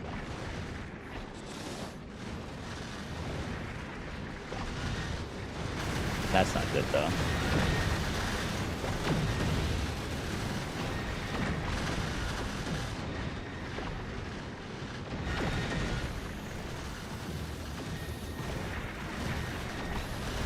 All right, back to video stuff. Different is our ability to manufacture the thing that mattered in that moment. Because that was like the most productive thing to work on at the time. But I think as technology has moved further and further into the future, other things become necessarily we more might be able to agree on that. Like if we end up saying the most productive thing that we could be manufacturing right now, or everything that we need for our modern way of life, technology, and war with China, then I would say yes. Okay. I feel like those wars aren't going to be won by who can make the most ships. I feel like those wars are going to be won by who figures out like the best missile defense systems. That's going to be part of it, but all of this stuff is a cat and mouse game. So if what we find is, hey, we're the software kings of the world, we're better at AI, and so we assume that this is going to be war played on the AI battlefield, we're ready for it, they can't fuck with us. Well, then they go, oh, but they're not ready for drones because we have the entire drone supply chain. And so we're just going to swarm them with drones. And so, yeah, like they're going to fight back with AI, and that's going to be devastating for us, but we're just going to keep droning them. Sure, So- but then what do you think is easier to switch tactics for? For us to start manufacturing rudimentary drones, or for them to start manufacturing complex AI-related stuff, software-related stuff? Nobody's standing still. We're not standing still on drones, and they're not standing still on AI. So Sure, but everybody, I'm just saying that when you look at the world, everybody wants to be like what the U.S. is. Nobody wants to be like what you're advocating the U.S. becomes. Like the people that we I don't exported our understand supply chains to, they want to be more like America. They're not thinking that's like... not true. We exported our supply chain to China, and China has no interest in being Absolutely. They're making huge investments in green energy. They're trying to make bigger investments into their microprocessor technologies. That's what They're you think of as America? the higher productivity, more specialized labor skills. Okay, so when you say more like America, you mean highly okay, specialized, highly specialized labor producing like end of like supply chain levels of goods. Okay, that makes sense in terms of just being economically efficient, but I don't see how that collides with the argument in this moment. That doesn't in any way, shape, or form alleviate the need for America to protect itself, for America to be economically strong, to make sure that workers are able to negotiate their pay better, to make sure that we have jobs that fit a massive bolus of a certain type of person that we have that right now has just checked out of the job market, right? Yeah, I don't know if I would destroy my country to try to bring back old jobs because there's some sector of the economy that what's the part that would destroy it? Is regressing in terms of the types of goods that we manufacture. As in saying, like, I don't like the fact that we're making the X-87, well, I should say the F-35 plane, because we should be making more aluminum widgets. So we need to take a little bit away. But in your mind, you're trying... Do you think I'm saying that? I don't, but one of the frustrating things when it comes to economics is people... Yeah, this is such a bad faith response. It's like, so because I want to bring back other types of manufacturing, you think I automatically just want to take away from other manufacturing in order to support that idea? And Destiny's like, well, okay, if I want to be good faith, I know you're not saying that, but it feels like you're saying that. And I'm like, bro, like, just be good faith. Like, just be good faith right off the bat. Like, why do you got to be such a bad faith Andy all the time? People only ever talk about one side of an equation. I can talk about this whole thing top to bottom. You can go anywhere where you think I'm weak, and we can talk well, but specifically the problem is you've fictitiously invented this huge working group of people that can move into a job with no other negative benefits. So like, what I'm saying is that, like, for the manufacturer... I didn't say without any negative... What are you saying? You're just putting words in his mouth and straw-manning him now. He's literally rejecting what you're saying about him. And you're like, no, but you actually are thinking this, aren't you? Stuff, you are going to destroy higher productivity. You're destroying more advanced stages of your manufacturing sector if you want to bring back base manufacturing. That's an inescapable truth reality. Okay, so that is perceived as false by me. So let's walk through and see if it really is false. Sure. So base assumption number one for me is that there are very capable, almost exclusively men of prime working age right now to the tune of like 8%, something like that. It's very close to 8, if not exactly 8, that are capable but have checked out of the labor market. Sure, that's probably maybe our fundamental big disagreement. I don't think that that's necessarily the case. Meaning that stat isn't real. I don't think so. I haven't heard that particularly. Okay, let's just so we don't bog down. If it were true, does that puzzle piece click? And now my entire argument makes sense to you, and at least has internal logic, though. If it was true, then I think looking for work for them might be good. Okay. But then the second issue, that's even assuming that was true, which I don't think it is, but that's the second issue that I have is on that road, whatever manufacturing we were to bring back to the United States would leave those people still in the exact same spot. Okay, that's very possible. Sure. So now the thing that drives what manufacturing that I'm trying to bring back, and maybe it's just aspirational to get these guys back into jobs. 1449. This guy is crushing him. Yes. Yes. This is why I wanted to watch this Tom Bailey, because he's basically just shattering, like, and showing the straw man that this guy is, like, Destiny's doing. He's like, you're literally just putting words in his mouth, and then he's like, bro, do you really think I'm saying that? Like, calm down. like, chill. Like, holy crap. Maybe once we really like, look... Destiny's really good at gaslighting. Holy crap. But this guy he's just smart enough to know when Destiny's gaslighting and to point out that he's gaslighting. It's nectar to my ears. Yeah, the kind of things that I'm saying we need to bring back, because I'm not saying start making widgets. Maybe we find, sorry, man, like between AI, robotics, and just how high tech it is, just not going to be these guys, and they're still LOL or SOL. Yeah, very possible. Where's so Nary we'll 1449? Like the rocks you are collecting. Yeah. Yeah. They're a big cloud of maybe. Okay. True. But the thing that's driving me saying we need to get jobs for them back is that's how you get them negotiating power again, workers to have negotiating power to drive their rates up, which for me is part of my North Star. It is an absolute must because you need a thriving middle class. And right now, if you can send jobs wherever you want or import people cheaply from wherever you want, workers will never have the power that they need to be able to negotiate higher salaries. So that's just like, to avoid having my head lopped off as a rich person, I know I need to do that. So that's like not even just a moral good, that has to happen. Like if you don't do that, you have destabilized capitalism to the point where it will break. It's broken many times in history for this exact reason. So I guess the sanity check that I would have here is, do you feel like this is an area that we're at right now in the United States where we've done a lot of damage to our middle class or something? 1,000%. It's mathematically showable. Okay, so then my question is what other country's middle class do you think is doing better than ours? China. I just completely and totally fundamentally disagree with that. Well, no, they are. Like, they are. Wait, how could you... Wait, why do you think they're not doing better? You don't think China increasing, their wages went up 30x? I almost fell into the trap. This is what he really meant when he said that. In the same period that Americans stagnated. From the 70s until now, they've had a 30x increase in worker salary. Ours have stagnated. My son grew 100 times more. Oh, now you're going to make a false equivalence. Bro. But, holy crap. This guy has a massive counter. Instantaneously destroys his like, my son grew so much in this amount of time, and the ratio is like completely different. He's gonna make a good he's gonna make an analogy that is understandable, but then he's gonna completely destroy why that analogy is not analogous to this situation. Than I did in the past 10 years of his life. So yes, it went up 30x in the same period that Americans stagnated. From the 70s until now, they've had a 30x increase in worker salary. Ours have stagnated. My son grew 100 times more than I did in the past 10 years of his life. Yeah. Because he went from 4 to 14, and I probably haven't grown at all since 20. Like, perfect. China's people are approaching, their wages have grown more, but that's to become getting more in line with the United States. Yeah. What do you think that does to the psychology of a nation? Do you think that it makes them sad that they've grown that fast? Yeah. No, but they're playing catch up to us. But it's going to make them feel awesome, right? Yeah, but they're still behind us. They're catching up to us. That's the point. Yeah, what does it do to the psychology to people that literally was stagnating? It's going to make them feel bad. That's the point. Thank you, bro. I love this guy. Thank you. Oh, well, the sun, though, he did go that fast. The sun, though. Analogy of a nation that stays flat. Stupid analogy, Destiny. For 40 years. I don't know if I would say we've stayed flat. We have stayed flat. It's just math. In what regard? What do you think we've stayed? Real salaries versus cost of living has just it's flatline. In fact, cost of living compared to what people are making is going up. So I think there's a whole separate conversation you could have on that. Why do you think people feel like they can't make ends meet if everything is great? True.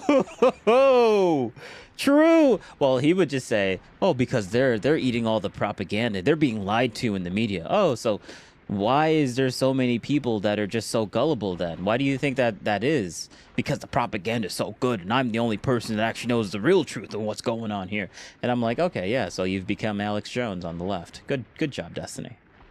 Well, I'm not a politician, so I would say it's because the American consumer is incredibly spoiled and has no idea what the standards of living are across the rest of the world, and is constantly lied to by their own politicians about what other people are living like in the rest of the world. Okay. The reality, the number reality is the American consumer is the strongest consumer on the planet, and other people would kill to have the horrendous standards of living. Our homes are massively larger. We have the latest and cutting edge technology when it comes to healthcare. We invent like all of the coolest stuff here. We're not caught in these weird manufacturing traps like Germany is, and our immigrants. Where's Nary 1449?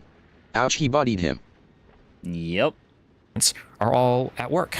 And in other countries, they're having legal immigrants that can't find work. Their unemployments are higher, their inflations are worse. Like every part of their stuff is like not running as well. Every other country on the planet wants to be like the United States of America. And the US consumer, the only reason we can even have these trade deficits we have is because the American consumer has so much power.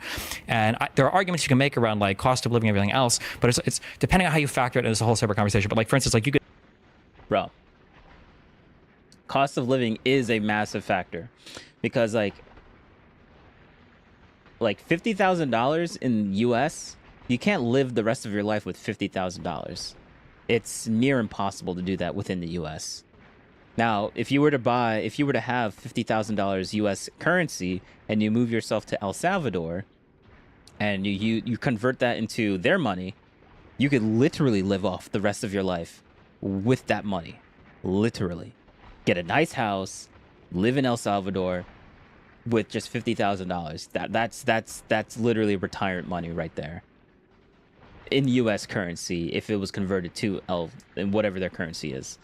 Like that is and you can easily live a comfortable, not just a normal, not just a bare minimum life, a comfortable life. Get a big house. Think what? I know someone that had a house there and their rent or their mortgage was like $200 a month or something like that. And I'm like, what? They must be living in a shack. No, they got like,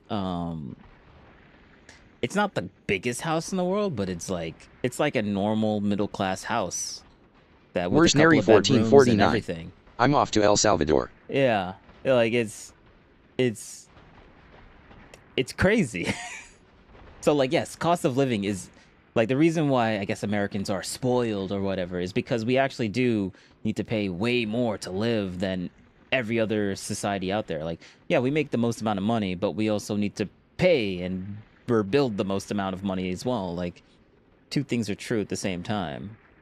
Could say like, oh, like the amount that you would spend on a console today is flatline. It's the same you would spend on a console, 20 years ago. And that's true. But like you could buy like a PS5 today, and in the past you could buy a PS1. So even if like technically the cost is the same or is flatlined in terms of real wages, you're getting a lot more for it. Same arguments can be made about stuff like healthcare, right? Even if healthcare costs are like fairly high, like a type 1 diabetic 100 years ago is dying in 2 years. Whereas today, it might be expensive or even more expensive. Where's Nary because of the things 1449? You would weep if you saw what we pay for petrol in the UK. Oh, really? Do you guys pay like way less than us? Probably. Or is it way more because you guys are like more what is it called? You guys are trying to leave fossil fuels. I forget. Are you guys more pro green energy than the US is or less? Where's Nary 1449? No way more.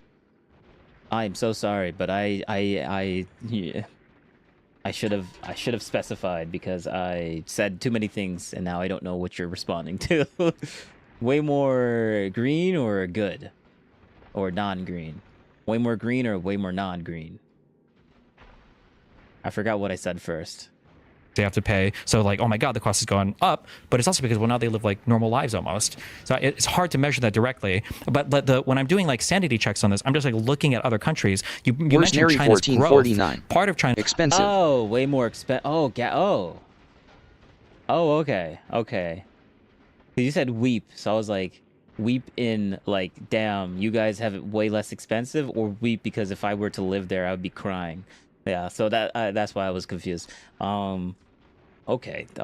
Yeah, I guess that makes sense because you guys are more green energy sensitive, so they're gonna naturally make petrol or gas more expensive. I'm assuming that's the case, or that's how it's working. Maybe, I don't know. China's growth has been their liberalization of their economy for direct investment. Net0.oi. Net zero oi. Yep. The only reason China can even afford to grow is because we have so much money here, we have so much investment here, and we've grown also as a result of our relationship with China. And China's trying to race towards what the United States is right now. And I think it's an interesting, as a sanity check, like, why, if China's racing towards to get to where we are, why do we want to go back to where they're coming from? We don't. And so I think the strategy that... Yeah, and he never said that that's what he wanted to do. But thank you for strawmanning him. Trump right now is running is a be more China than China. I think that is suicidal. Okay, there were a lot of things you laid out, and I want to see if we can start putting some of these pieces together. So first of all, you put out the idea that if Americans knew how good they had it, that they wouldn't be as feeling bad about where they are as they are. A little, yeah. And just in qualifying that, we should always push for better stuff. I think that's great. But there are some Americans who think that, like, in Europe, they have free healthcare and free everything else, and they pay no, like, they think everything is so much better. Right. And it's not really the case. You and I agree aggressively, and Lord knows I wish that felt like a winning battle, but convincing Americans that they really do have a good, it just doesn't line up with what I know about human psychology. So the Gini coefficient makes it very clear. The studies with monkeys make it very clear. If people look around and see somebody else and they have a perception that that person is being treated better than they are going to lose their shit. Agreed. And right now, because... Yeah, so your strategy, Destiny, it's just never going to work. So, like, yeah, you just said a lot of truisms, but, like, when you try to practically put it into real life, like, Destiny lives in the world of hypotheticals. He lives in the world of hypotheticals. Once you try to put his hypothetical into practice, falls apart, doesn't exist, doesn't work out. Like, bro, I think that's a good truism that I can start using against him. Of a very quantifiable economic problem, we've put young people in a position where they are buried under student debt largely. Like hypothetically, Kamala wouldn't have put those things in, and then he's like, but that's a hypothetical. Yeah, that's great. You can know, like, hindsight is 20/20. Good job, Destiny. At a time where the government pie really is shrinking because the interest payments are growing and just gobbling everything up. It's more than defense. It's the third largest expense that we have in the government, and it's growing. It will become the second largest expense almost certainly before the end of 2025. So this is happening very fast. So your interest payments will, in the next couple of months, almost certainly pass Medicare or Medicaid as the second highest expense in the government. So it's like, that's creating this insane distortion in terms of what they can afford and what they can't afford, because the way that the government makes up for that shortfall is with money printing. Money printing is inflation. They're not related. They are the same phenomena. And so things are becoming more expensive precisely because the government is deficit spending. And so as long as they deficit spend, they are making things more expensive for people by taxing everybody. But the only way to hide from the taxation that is inflation is to own assets. Okay, well, great. Anybody can own assets, right? The bad news is only 10% of Americans own 93% of the assets. And I'm going to guess that follows another power distribution. And of the 10%, I'm sure that 80% are 20% of the people. And so you're going to have some ridiculously small number that own all of the assets in America effectively. And then everybody else just gets absolutely hosed by inflation. And then they wonder, why can't I make ends meet? Now, when we did this in the 70s, we at least had women that could go into the workforce and start making money. And so houses household incomes could rise back up and match it, and cool, we were fine for another couple of decades. But we're now at the point where there's no that thing left anymore. There's no other person to put into the workforce. So I really think, despite that I agree with you very wholeheartedly, that people are in a position where they really do have it good. Poor people in America have it way better than people in other countries. However, it really is that things are getting more expensive. They really can't afford it. And the only asset they understand intuitively is a house, and houses are just completely out of reach because of inflation. And so now, because of deficit spending, they can't buy a house, they can't get out from under their debt, and they can't afford things. And so I'm not confused when they're like, hey, I really want to be a socialist. And I'm just saying the bad news is, though, that will speed this problem up. Now, sure. So I understand what you've said. I feel like there's a couple things that are difficult to understand, though. One thing. I understand what you said, but it's kind of difficult to understand. Good one, Destiny.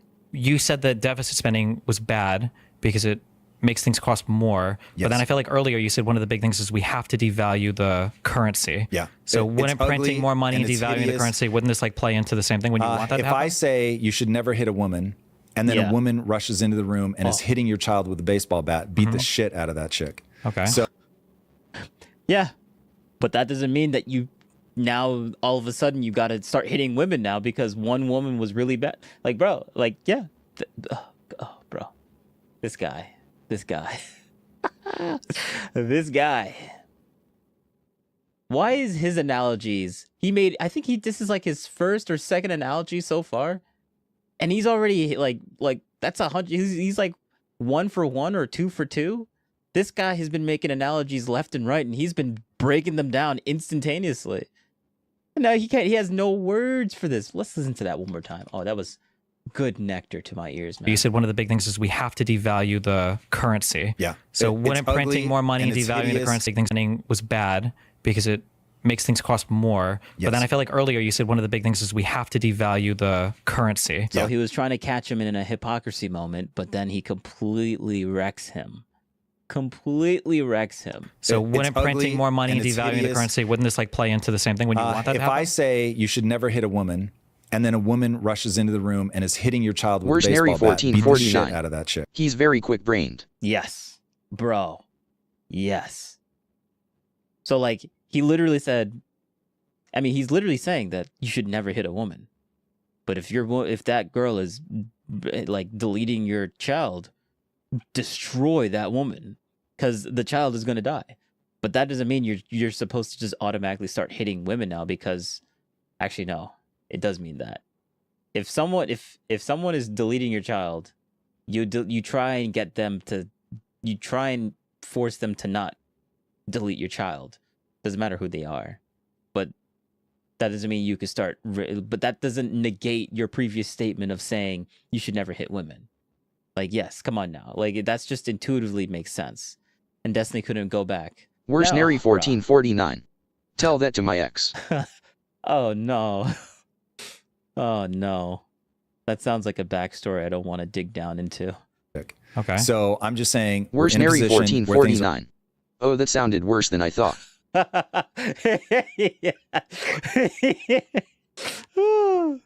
Yeah, sounds like your ex was hitting your child. Which, I mean, there's some crazy stories out there with a lot of people, with women doing a lot Where's of crazy Nary stuff. 1449? Winky face. Hey, maybe it was that bad. Like, maybe it was that bad. I'm not gonna judge. People make mistakes, you know. are so bad. They're Printing more money. I want to listen to that nectar to my ears again. Devaluing the currency, wouldn't this like play into the same thing when you want that to if happen? I say you should never hit a woman, and then a woman rushes into the room and is hitting your child with a baseball bat, beat the shit out of that chick. Okay. Yeah, but you're being contradictory though. You're a hypocrite. You're a hypocrite. That's what the DG people and the Destiny lovers and the Destiny wannabeers would say. But that means you're still a hypocrite though, right? And that means you're bad because hypocrisy is bad. So I'm just saying we're in a position where things are so bad. There are 4 levers that you have to pull. All of them are bad, but you have to pull all of them. You have to forgive some loans. Okay. And that just means wiping out the wealth of some people. So then the inflation stuff you think isn't necessarily that big of a deal right now because we need to devalue our currency. No, the inflation is horrible, and I'm going to make it even worse. But the only way to get out of this predicament is to use deflationary and inflationary levers. We have 4 of them. 2 are deflationary, 2 are inflationary, and we're going to try to, oh God, get it just right and get it to the point where the people that we're stealing from by eliminating their, because when one person knows. Also, the reason why I'm still watching, the reason why I'm still doing this freaking, just looking at all my ships, I'm trying to micromanage this thing, because this thing is a beauty. It is a beauty. We got the fuel system, which is insane. We got it making white science. We got it making the, I guess, black science or deep purple science. We got it making bullets. I'm trying to just make sure that everything is working properly. We got it collecting the asteroids. I'm trying to work out the numbers for how long it should be out here doing this. So that's why I'm looking at this the entire time. It's like I'm just making sure, trying to see. Oh, man.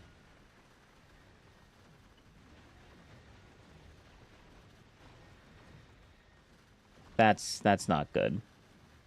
What's going on here? Oh. Oh, wait, no. That's different, is it?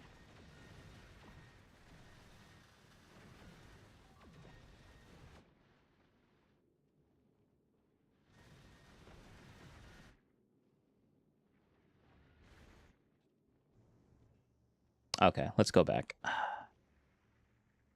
That's somebody else's liability. Somebody else's asset. And so as you wipe out one person's liability, you wipe out their asset. And so they just lost money that they work for. And it's just gone. And all you have for them is a sorry, that's just where we're at. So you're going to do some of that. You try not to do so much that those people openly revolt. You're going to have to do some money printing because you have to devalue the debt itself in order to get out of this. You're going to have to tax the wealthy more. There's just no way around that because you got to generate some additional funds somewhere. And then you have to go into austerity, but not so much that you freeze up the economy. Ray Dalio details exactly how to do it. It's called a beautiful deleveraging. No one's ever going to do it. Sure. But those are your levers. Okay, so I guess, and understanding this, and we don't have to retread too much of this, because I don't want to circle the drain on this, but when I feel like I look at all of Trump's major economic policies, all of them just make everything you said worse. That's what I feel like. So you talk about like Gini coefficient inequality. So out of this, your goal would be to convince me we're in a tough spot, Tom, but you're just better off with the Democrats. 1,000,000,000%. Got it. The reason being that there are 2 huge things that are easy money makers. And really fast, just so I can map to this. The reason that you want to talk about that, which I find mildly interesting, but not super interesting, is because we live in a political world. We are going to have to elect somebody. And so let's just focus on who the somebody is. A little bit, yeah. But it's also secondarily played into a thing where, like, somebody is telling you, I really, really love, I love sweet foods. I love sweet foods. They're my favorite. And I'm like, oh yeah, me too. Here's a candy bar. And then they dump like a bunch of salt in their mouth. And I'm like very confused. I'm like, I feel like something is not matching up. So like, I hear you give a lot of like baseline stuff. And I'm like, that sounds good. I think I agree with that. But then the prescriptions are being like wildly different in terms of my mind. So too easy. It's almost like you both have 2 different sets of opinions. 2 humans having different opinions on things? Oh, that's unheard of. Ways to make money that the Democrats were doing is one is funding your IRS. You have to be able to collect the tax revenue that's owed to you. And the money we're saving here is on the scale of hundreds of billions of dollars for what the IRS itself has said is out there for monies that they could get. I think $600 billion is the last number I saw.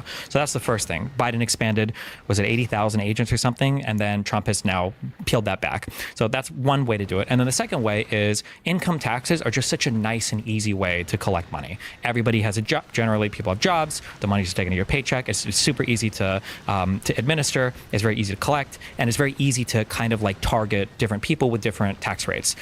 tariffs are like the messiest, worst way to absolutely fuck over somebody who has to buy certain goods that is more important to them. Like it's a consumption tax basically, but it's a consumption tax that's probably disproportionately hurting poorer people.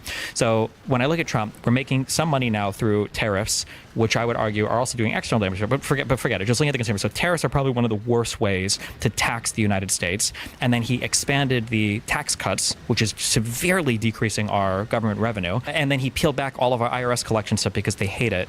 And then to satiate our debt woes, we got Doge, which went from saving $2 trillion to maybe $9 billion, if that. And it's like everything I've seen Trump do is horrible. Kamala wouldn't have solidified the tax cuts, which would have helped a lot on the revenue side of hypothetically. We got to remember that hypothetically. Things. They would have maintained the hiring of the IRS agents, so we can enforce the tax codes on the books, which is good. And then we wouldn't be doing this weird tariff thing, so we could negotiate better trade deals if we wanted to, or we would at least continue to have the poorest people be able to afford the things that they want without disproportionately taxing them to try to make up for some new thing that she wouldn't have continued, which was the Tax Cuts and Jobs Act. Those are the big things that I see, and it just feels like all of them play in totally opposite directions from the Democrats and the Republicans. Yeah, it's interesting. Preparing for this episode and listening to we're getting really into this. Yeah, no, but I mean, I love this. Hopefully, my audience at least will enjoy this as well as. Oh, I am so enjoying this. You're completely demolishing him. It's really good. We've really become an economic-focused group. But there are base assumptions that you and I don't share that make us look at the same thing and then walk away with very different... Yes. Tim Pool has talked about this all the time. One screen, two different movies. Like, it's just how people are. It's just the way people are. You can't change that. People are going to have different opinions of what they've seen. A different perspective of what they've seen. It could be the same exact thing. They could watch the same exact movie, but they come away with two different perspectives. Not completely different, but like they're going to be talking about different things from the same movie. Like it's like I guess that's a fundamental disability that Destiny just doesn't has. Like he can't see that. Like that's just impossible in his mind or something. Conclusions. And what is the most important base assumption that make us look at the same thing and then walk away with very different conclusions? And what is the most important base assumption that you think we're different on? Based on what I know about being charitable versus not being charitable. That's the base assumption. That's the base thing that's going on here. Your ability to be charitable to either political party. That's the difference here. Destiny is incapable of being charitable to the other side. And this guy is. So that's why you guys have a difference of opinion. I think the most important thing is the threat level you feel from Trump. Yeah. And your threat level from Trump is delusional. His threat level for Trump is delusional. I don't know if I think you would say Wait, what that did he actually say? At least the threat level you feel from Trump and your threat level from Trump is I don't know if I think you would say that at least in your lifetime there has never been a politician that was more dangerous than Trump from we actually break the American system and we go down a super dark authoritarian path, like in reality, not in haha meme land. Yeah. Well, I would say we're already down that path. We've taken several steps down it already. Yeah. Yeah. So that's where we disagree. I don't share that assessment. Okay. Even though I'll look at all the same things and I'm going to nod and be like, yeah, that's terrible. And all the places you would expect me to. But the amplitude of him does not hit a threshold for me where I feel like this is a virus that's going to escape the lab and this is just going to go awry. Now, trust me, it is entirely possible that life teaches me that I am wildly misreading the situation because I do think that he has authoritarian tendencies. I do think if he saw a way to run for another term, he would run for another term. We look at these things and... Can I ask just on that as like a thing? this is maybe a little unfair because I'm sure you talked to a lot of people, maybe you don't have all this in your head, but can you think of, if you were to think of our talk like a year ago, we both made different predictions about what we thought like Trump would look like. Do you think there was anything that I was majorly off on? And then do you think there was anything you were majorly off on? When I hear you describe what's happening, it's not the world I recognize. So it would be, is he doing authoritarian things? Yes. Did you call that? Yes. Is the stuff that he's doing freaking me out? No. So National Guard. Exactly. True. Like, oh yeah, he's an authoritarian, but like, is he doing something that's actually negatively affecting me? No. True. He's not doing anything that's negatively affecting me, so I don't really care. Like, he's being authoritarian, but he's being authoritarian in the way that is necessary. Sending him into the States. It's weird. Like he's about to give an example. Literally the ICE people. Authoritarian things. Yes. Did you call that? Yes. Is the stuff that he's doing freaking me out? No. So National Guard, sending him into the States. It's weird. He shouldn't do it if they don't want him to, unless something's really like out of pocket. That one to me feels like my wife, if she is about to come on her period, she really does parse data differently. Sure. Stimulus differently. She responds to stimulus differently. But I know you don't say it the first moment you notice it. You really got to push in deep before you're like, okay, hold on a second. I think the stimulus no longer, or the response no longer matches the stimulus. So it's like you really got to give it some room to breathe. So I personally don't mind Where's Nary what he's doing. 1449? Why is that authoritarian? He wasn't shooting civilians.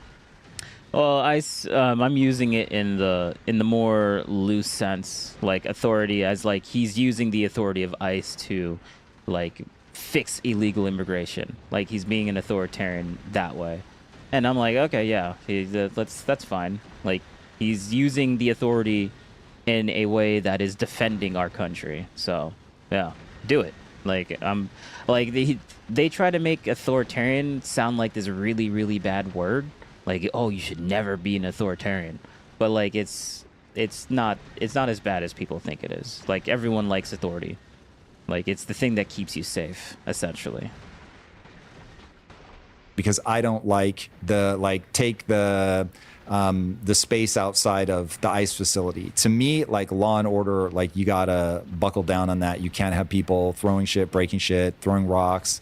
That's just a hard path. And it's also a way to defuse people that are like, they're going to use the negatively loaded word called authoritarian. That's how you diffuse it, to make them be like, well, okay, so if that's the way that you see authoritarian, then I guess it doesn't really mean anything, or it's not as bad as they're trying to make it seem like, if you just own it instantaneously. It's a good way to defuse the arguments that Destiny likes to make.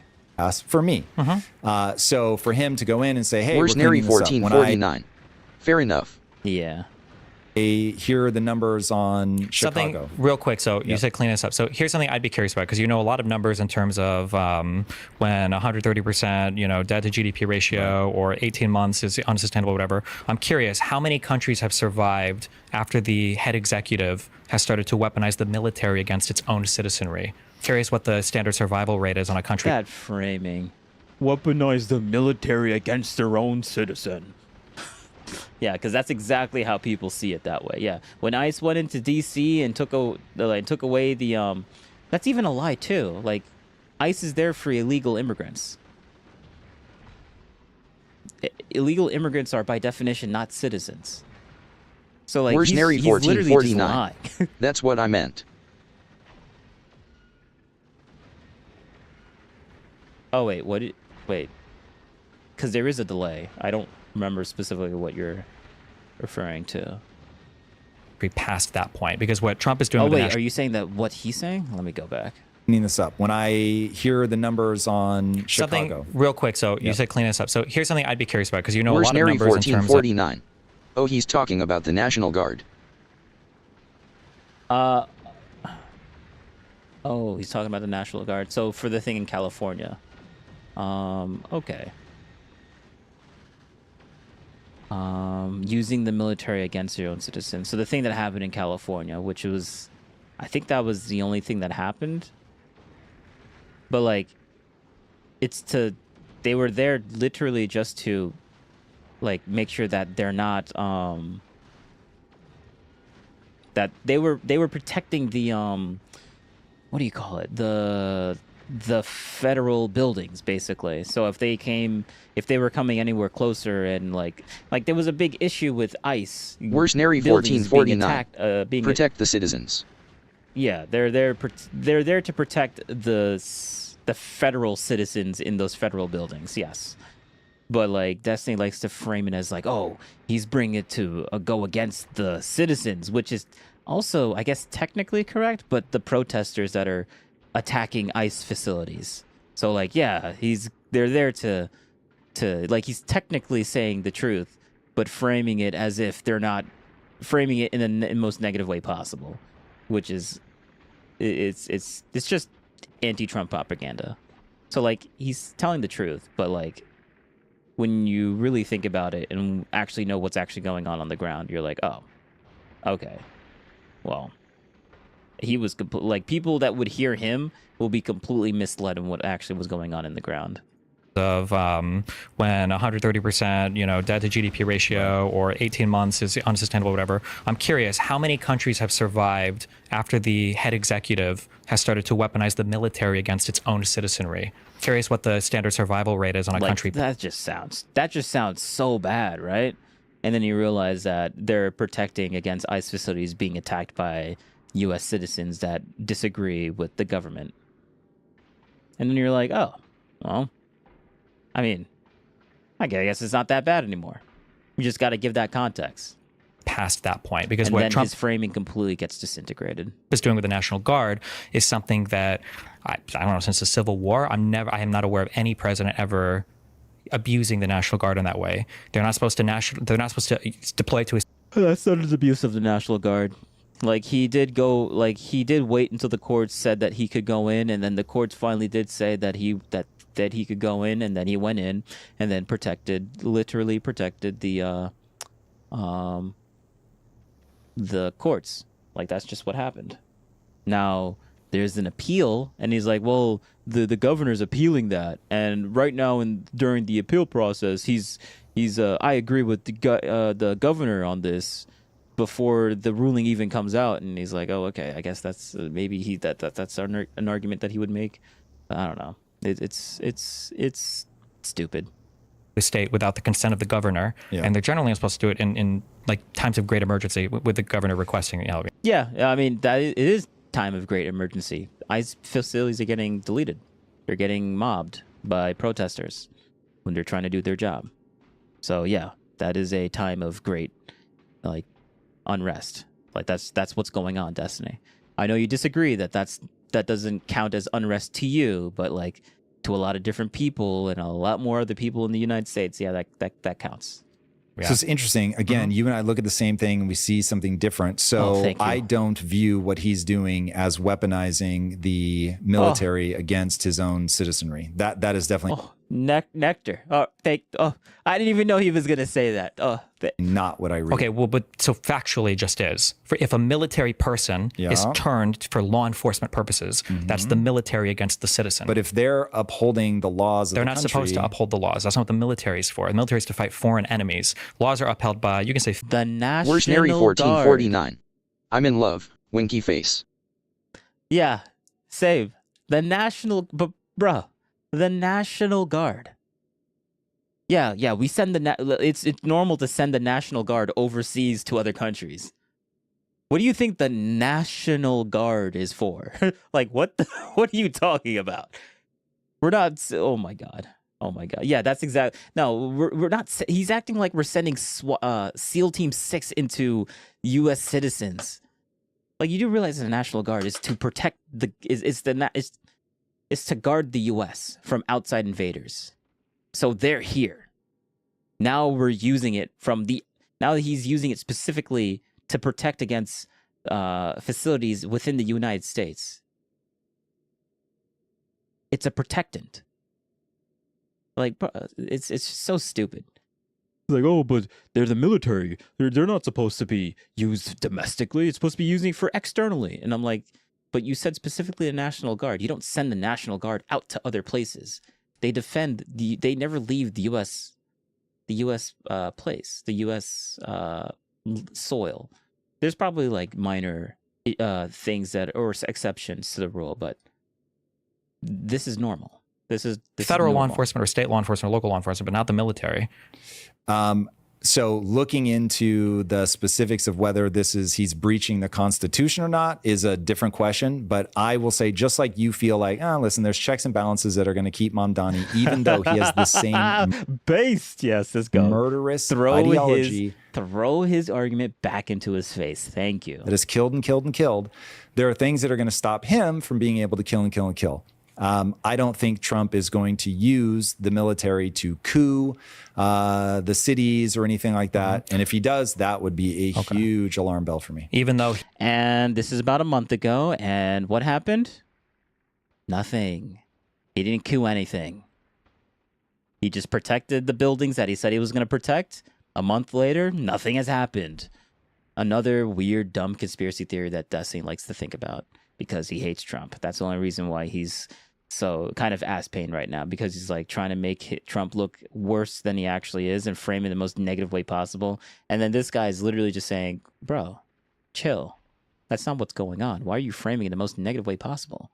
Like, just be charitable for once. He did try to do a coup before, and even though he has said that he intends to deploy the military against the wishes of people, and even though he is talking about extra security measures around polling stations that he's saying... The way that I see, and I think you're referencing January 6th, the way that I see January 6th is something along the lines of, I'm not going to coup the government unless you're going to do it, right? One of those where it's like, he's not coming out and saying it. I've seen what that really looks like. Like, if you look in history at people who are actually... Yeah, that is essentially what Trump said. Is like, I'm not going to do that unless you guys do it first.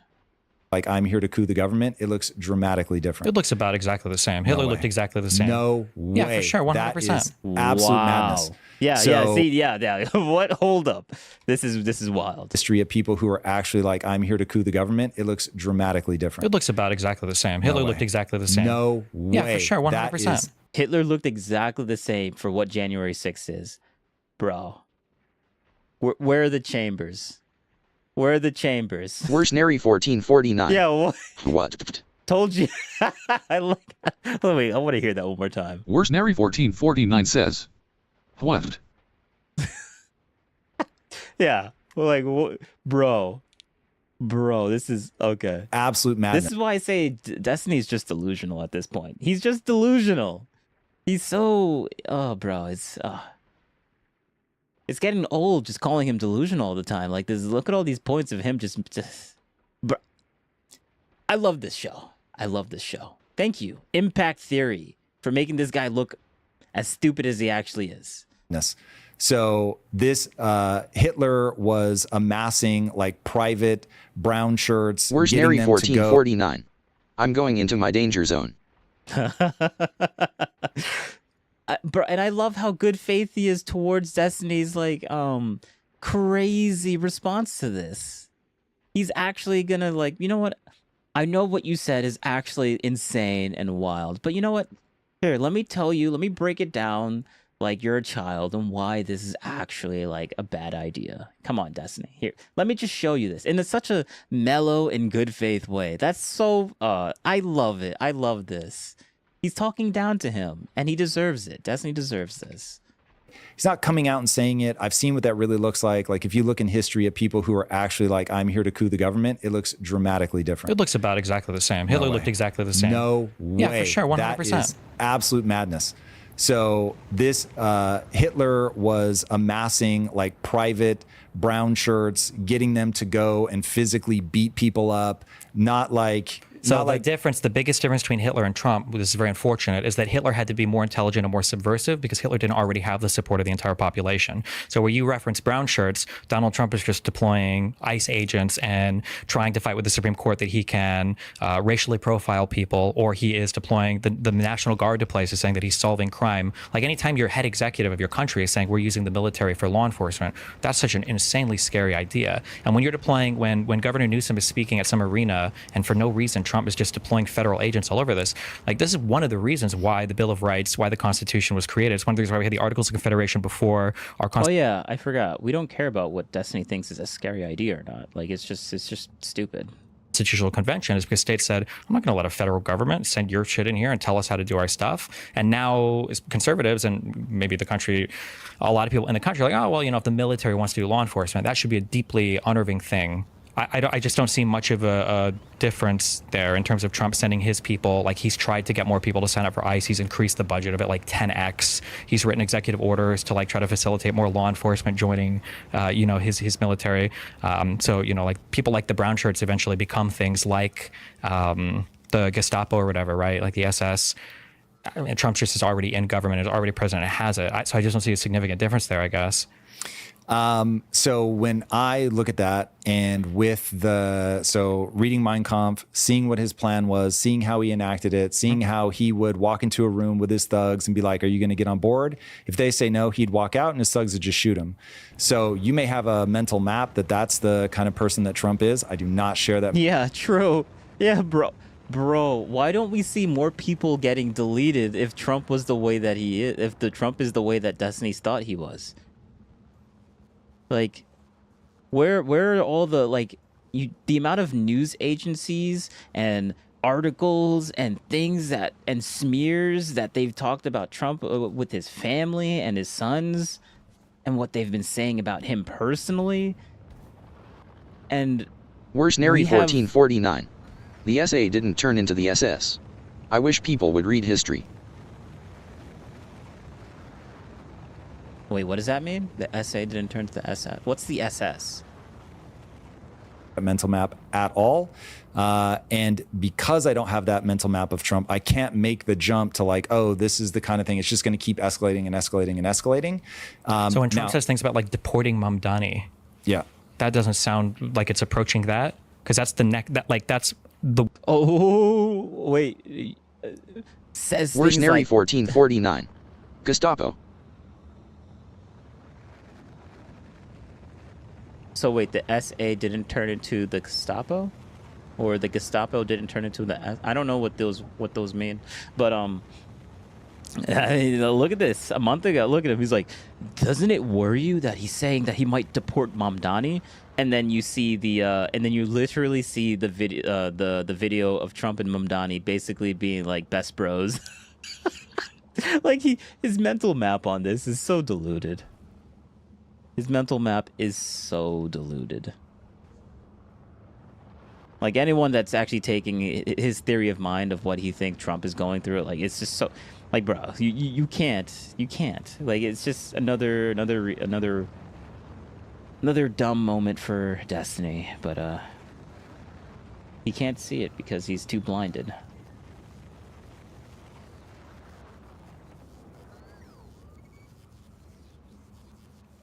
One step off of like killing somebody is I'm going to deport you. I'm exiling you from my country because I don't like. What? That's deporting people is one step from deleting people. Wow. Good one, Destiny. You politically. Destiny, I like you a lot, but you will say the most unhinged shit. And I'll just be like, look, it's Destiny. You got to contextualize it. He's got a whole thing about you have to use this kind of bombastic rhetoric to get people's attention, but he's really a sensible. I like how we're just going to ignore that. That's wild. You deport someone, and Destiny think that's one level before, like, assassinating someone. Oh, you're deported. Oh, so you basically just want to assassinate that guy. And I'm like, wait, that logical jump does not make sense to me. Holy crap. And so I am always quick to be like, I think I know who Destiny is as a person. Like, I'm gonna like give space for that. Okay. I feel the same way about Trump. Do you think that I would speak the exact same way if I was the president of the United States? There are ways that you talk to friends that I'm sure you would never talk to an employee. That's irrelevant. Like, there are ways. Here's how I've mapped you. Okay. You are extremely intelligent. Sure. You have many gears, and you will use the gear that's effective. If you saw that you needed to do one of your patented, I say unhinged in a fun, playful way.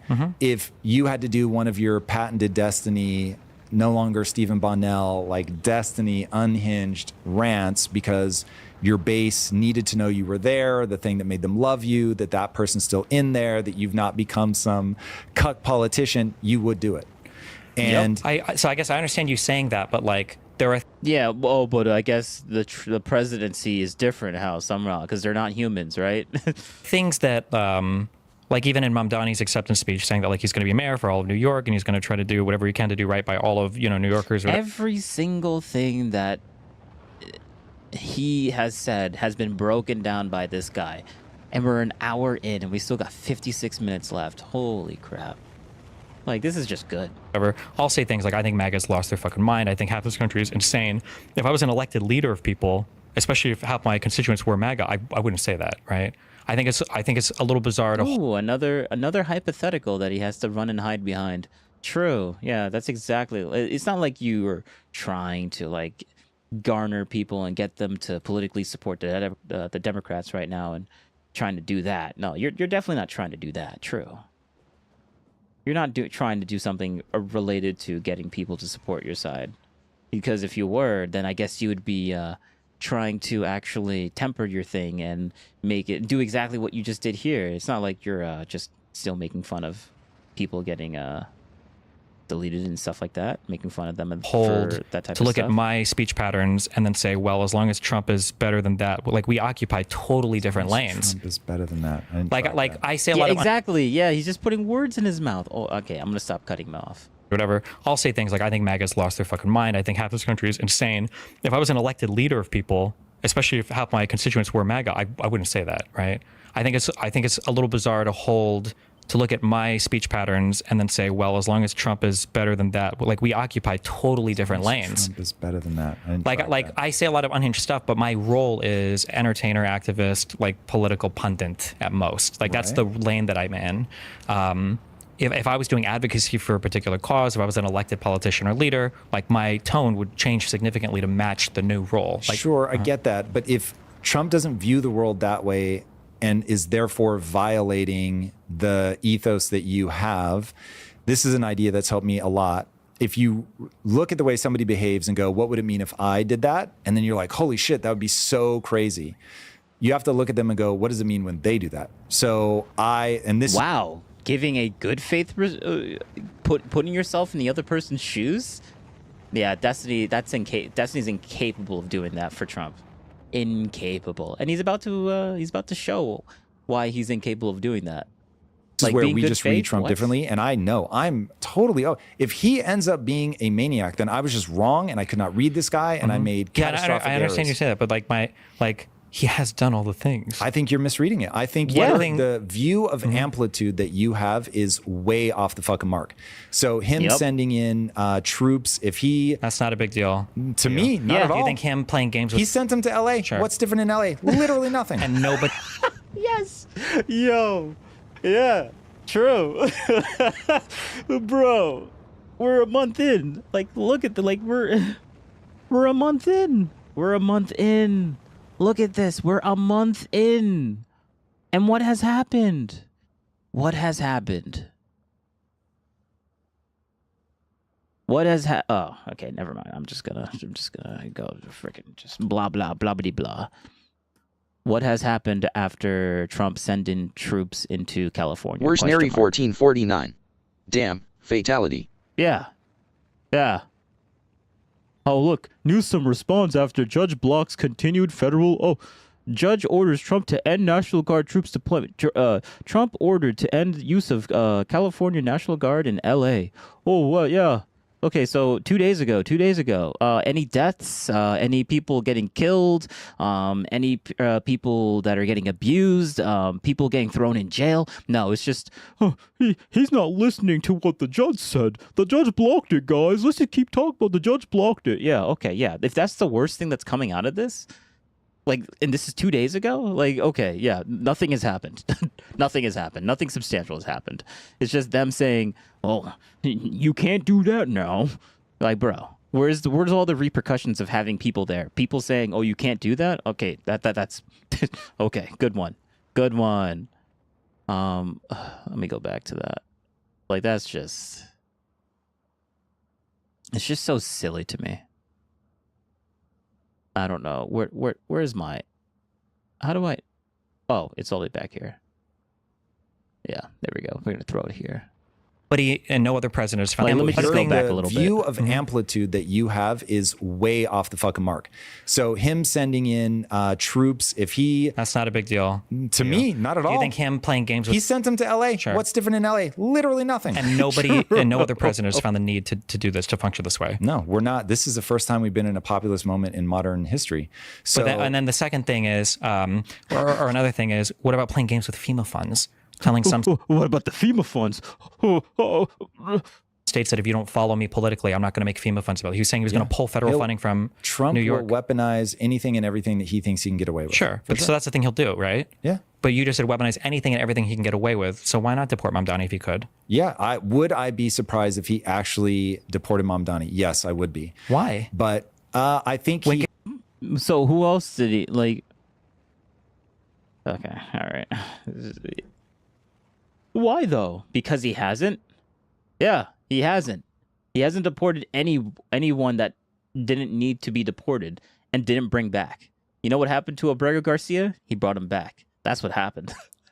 So he's still he's still 0-0. Like, come on now. If I'm looking for leadership on this, I would look at Rubio and the State Department. I would look at the fact that they abolished all of USAID without any input from Congress. And I would look at the fact that they are selectively deporting visa holders based on their position on Israel. They abolished USAID. What's different now? What's different now? After the abolishment of USAID, what happened? USAID.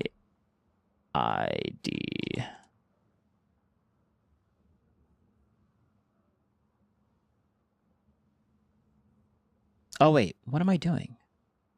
What am I doing? Wait, actually, hold up. Let's spawn over here for a split second. Let's spawn over here. Actually, let me go to game mode for a split second, because I need to see. Okay, there we go. All right, never mind. We're back. I just wanted to make sure that this was actually working properly. All right. After the Majma USA, what happened? Did anything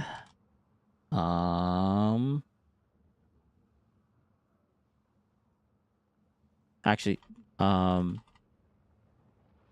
yeah, let's just do this. Yeah, let's just put that.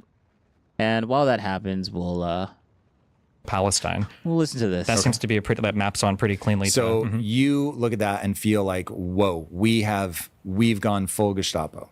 Yeah, he's taking the wait, hold on. I would look at the fact that they abolished all of USAID without any input from Congress, and I would look at the fact that they are selectively. Oh snap! Congress had no input. What? Whoa! Congress had no input. That's Gestapo level, man. Congress had no input. All right, good one, Destiny. Deporting visa holders based on their position on Israel-Palestine. That seems to be that maps on. No, okay, yeah. So if it was just for Israel-Palestine, and you just frame it like that, it sounds bad. But then when you say, well, the visa holders based on whether you support Hamas or not, well, that completely changes the dynamic there now, doesn't it? Whether they support a terrorist organization, a visa holder, someone that does not need to be here. You got a visa, and because we let you get a visa, now if you're going to start supporting people that are deleting some of our allies, then you probably shouldn't be here if you're supporting that. We don't want your influence. Thank you very much. Have a nice day. Maybe you can come back when you change your beliefs on whether you think Hamas is not a terrorist organization. Like, it's just wild. It's just wild. Like, the framing of this. Good job, Destiny. He's not technically lying. It is just an Israel-Palestine thing. Like, so he's gonna frame it in the most negative way possible to make Trump look bad. But then when you actually frame it to what it actually is, so all of a sudden, it actually seems more reasonable. Yeah, it's almost like he's trying to gaslight people. Pretty cleanly. So you look at that and feel like, whoa, we've gone full Gestapo. Yeah, he's taking the First Amendment rights away from visa holders for issues that he thinks are politically expedient, and then deporting people as a result of that. Yeah, because God forbid we take away visas from people that support Hamas. Yeah, God forbid. True. That's like way beyond any American pale. Gestapo level type of that's Gestapo level type of authoritarian. Yeah, that's bad, guys. We can't do that. I think that like it's so far gone. That's crazy at that point. Look, if he's violating due process in a way that I'm unaware of, yeah, bad.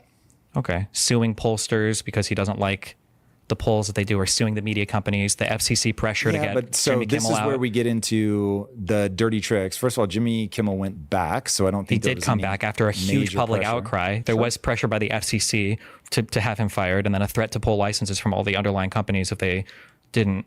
Right, but do you think that that's unique to him? Do you Yes. think that? Interesting. That does not match the reality that I live There's in. no So- example you can give on the Democrat side of anything remotely like that. So when but the Democrats didn't do that. So therefore, it's okay to just say it, right? you look at all of the information on the Russia hoax, to you, not a hoax. Russia really was involved. That was all above board. 1,000,000% of trying to course. do. Okay, so then. But I've read all the underlying documents. Yeah, I've read the Mueller very fair. report. I've read the, like, it's all, not only is it true, it's worse than most people's. Yeah, I read things though. You know what I didn't know? Whether Tim Pool had the guy that does the whole Russia thing, whether he had a wife and kids. Yeah, it wasn't in a book though, so it's not like I could have like known. But I didn't read that, so good job, Destiny. Yeah, we're gonna listen to the guy that picks and chooses when he wants to read things and when he doesn't want to read things. Yeah, based true. So your map is Democrats honorable, Republicans, Trump especially, unhinged liars who will do whatever to amass more power. 100%, yeah. Not my read in the slightest. Okay. So Sure, I'll just you say had- that a year hold ago on. I made a bunch of predictions. Let I me feel like, ask. oh yeah, go ahead, yeah. Was Biden cognitively capable of being president? I think absolutely. I never saw any evidence that he wasn't. He's just trying to bite all the bullets that he could possibly do. You don't realize. I don't think Destiny realizes that this just makes him look like he's like something's wrong with him, right? Like good job, Destiny. Look at you. You're being contrarian, and I guess it's a good thing to. Worst to be Nary contrarian. 1449. What? Yeah, he's like I said, Destiny's delusional. His brain broke, and now he's just fighting. He's fighting ghosts. He's fighting ghosts. Then we look at the same thing and we see something different. Sure. And If I were to point to an example, if I were to ask you, did Biden need his executive orders explained to him when they were brought? You couldn't find a single video of that happening. I have right? to imagine Biden wouldn't be able to take his own medication without somebody explaining it. Sure, you can say that, but the difference is that Trump has already lied about his medical history. Do you acknowledge that his doctor has lied as well? I don't know, but would not be He has surprised. the chronic venous issue. Would not be Okay, so he surprised. He lied about his medical history. Biden never lied about his medical history that we can see. Then he doesn't. Yes. Or actually, no, he didn't lie, but I guess Biden omitted the fact that he had like stage 4 cancer. Like we didn't know about Biden's cancer until like after he left office and he was in stage 4, which means he had cancer he's been fighting cancer for a couple of years if he's at stage 4 when just right after he leaves office. So good one, Destiny. Guess we're just gonna pretend that fact doesn't exist. No, it not be true. Do you acknowledge that? You couldn't find a single video of that happening. I have right? to imagine Biden wouldn't be able to take his own medication without somebody explaining it. Sure, you can say that, but the difference is that Trump has already lied about his medical history. Do you acknowledge that his doctor has lied as well? I don't know, but would not be He has surprised. the chronic venous issue. Would not be Okay, so he lied about his medical history. Biden never lied about his medical history that we can see. Then he doesn't know it or something. The Sure. man had dementia, whether it was Alzheimer's or not, I don't know. But you can say that, but you have no evidence for that. Yes, I do. What? I the way trust- he's literally watching the debate of him on stage with Trump. Oh, there's no evidence of that. And okay, all right, we're gonna watch, I guess, Trump's 2024 debate with Biden. Worst Nary 1449. Eyes. Literally his eyes. Worst Nary 1449. He has eyes. No circumstance where they could come across the border with the number of border police there are now. We significantly increased the number of asylum officers. By the way, the Border Patrol endorsed me endorsed my position. In addition to that, we found ourselves in a situation where when he was president, he was separating babies from their mothers, putting them in cages, making sure the families were separated. That's not the right way to go. What I've done since I've changed the law, what's happened? I've changed it in a way that now you're in a situation where there are 40% fewer people coming across the border illegally. It's better than when he left office.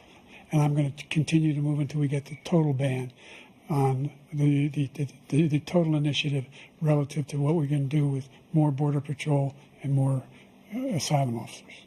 President Trump? I really don't know what he said at the end of that sentence. I don't think he knows what he said either. Look. Oh yeah, no, yeah. Look at his face. Oh, I feel bad. I feel bad for Biden, but like, bro, I'm just laughing. I'm not laughing at Biden. I'm laughing at the fact that Destiny legitimately think there's no evidence out of. Like, listen to what Destiny just said here, bro. Is that Trump has already lied about his medical history. Do you acknowledge that his doctor has lied as well? I don't know, but would not be surprised. He has the chronic venous issue. Would not be surprised. Okay, so he did. He lied about his medical history. Biden never lied about his medical history that we can see. Then he doesn't know it or something. The man had dementia, whether it was Alzheimer's or not, I don't know. But like, you can say that, but you have no evidence for that. Yes, I do. What? I trust my eyes because of the fact that inside of. I trust my eyes. Yes, I trust my eyes too. Literally, bro. Just watch the debate. Oh my God.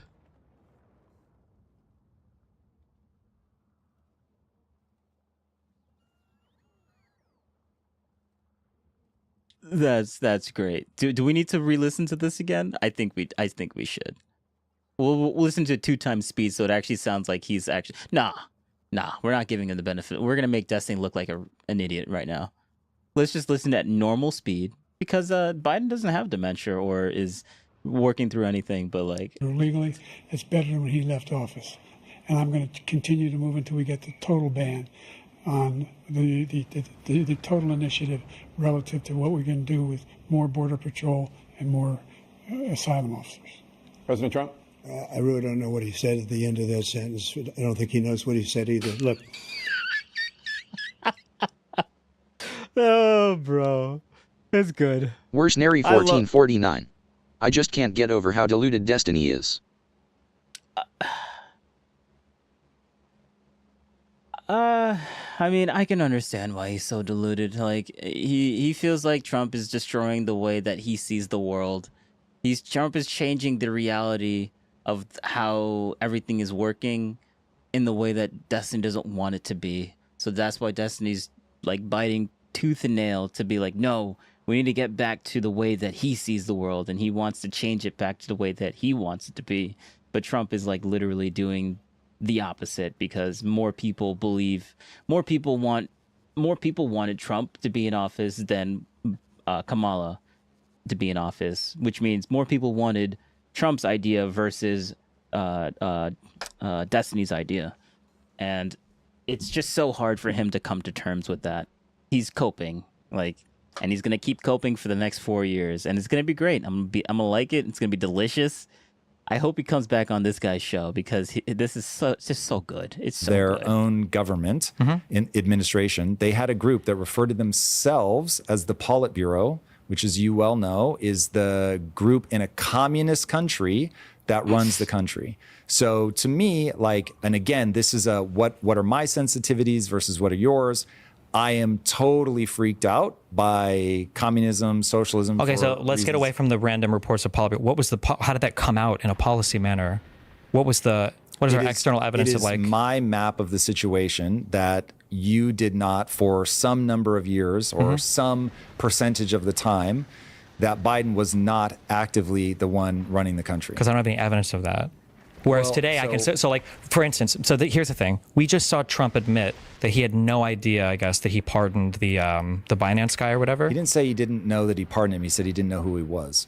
So yeah, who pardoned him? This guy's telling me who I trust. You should pardon this guy because this is all bullshit. This is Biden going after these guys. Yeah, Biden going after anybody in crypto. Cool. So Like, what you've just shut that described down. is there's somebody else running the government besides Trump. No, and I there's think you're. Look, even as a CEO, it's not that you're not running the company. It's that you trust certain people to have a sense of like what's going on. They're going to bring it to you, get you to weigh in. But I'm saying if they're not bringing it to him, if they're not getting him to weigh in, that he's just completely checked out because he can hardly. Like Biden, not like at least they're going to Trump and actually telling him this is what we're going to do, and Trump is signing off on that. With Biden, they literally just did it without his acknowledgement, and even if you couldn't even trust if he did seen it or not because of how bad his senility was.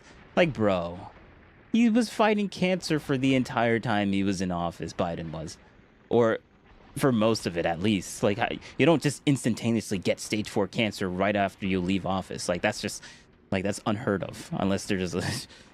But like, bro, it's just wild. It's wild, and it's kind of sad because like Trump literally debated a cancer patient. Like, people probably would have been more. Oh, bro, actually no. Biden would have completely lost if it came out that that Biden actually had cancer. That's crazy, and it's great. It's good that Kamala didn't win because Kamala did probably know that Biden had cancer and didn't say anything about it until after she left, or after she lost the election, which is it's just wild. Like it's crazy. They would just lie. They would just omit that piece of information from everyone because they're trying to win an election.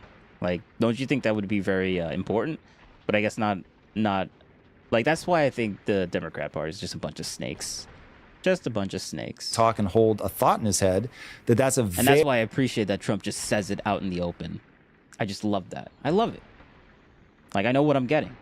He's not trying to deceive me because he thinks that he's smarter than me, or he's gonna look down, or he think, like the condescension does not exist with Trump. The condescension exists. Worse, Nary on the Democratic 1449. Party. That bit in the debate where Biden says, "We finally beat Medicare." Yeah. We finally beat Medicare. No, I think Medicare. Yeah. Actually, yeah. We finally beat Medicare. Yeah. No, Medicare failed you. That's what happened. Well, not yet. He's still alive. So actually, no, Medicare is doing a really good job at keeping him alive in stage 4 cancer. Is there another stage of cancer?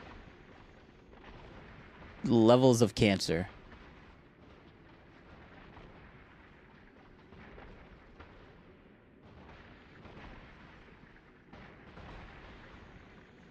Okay, so stage 4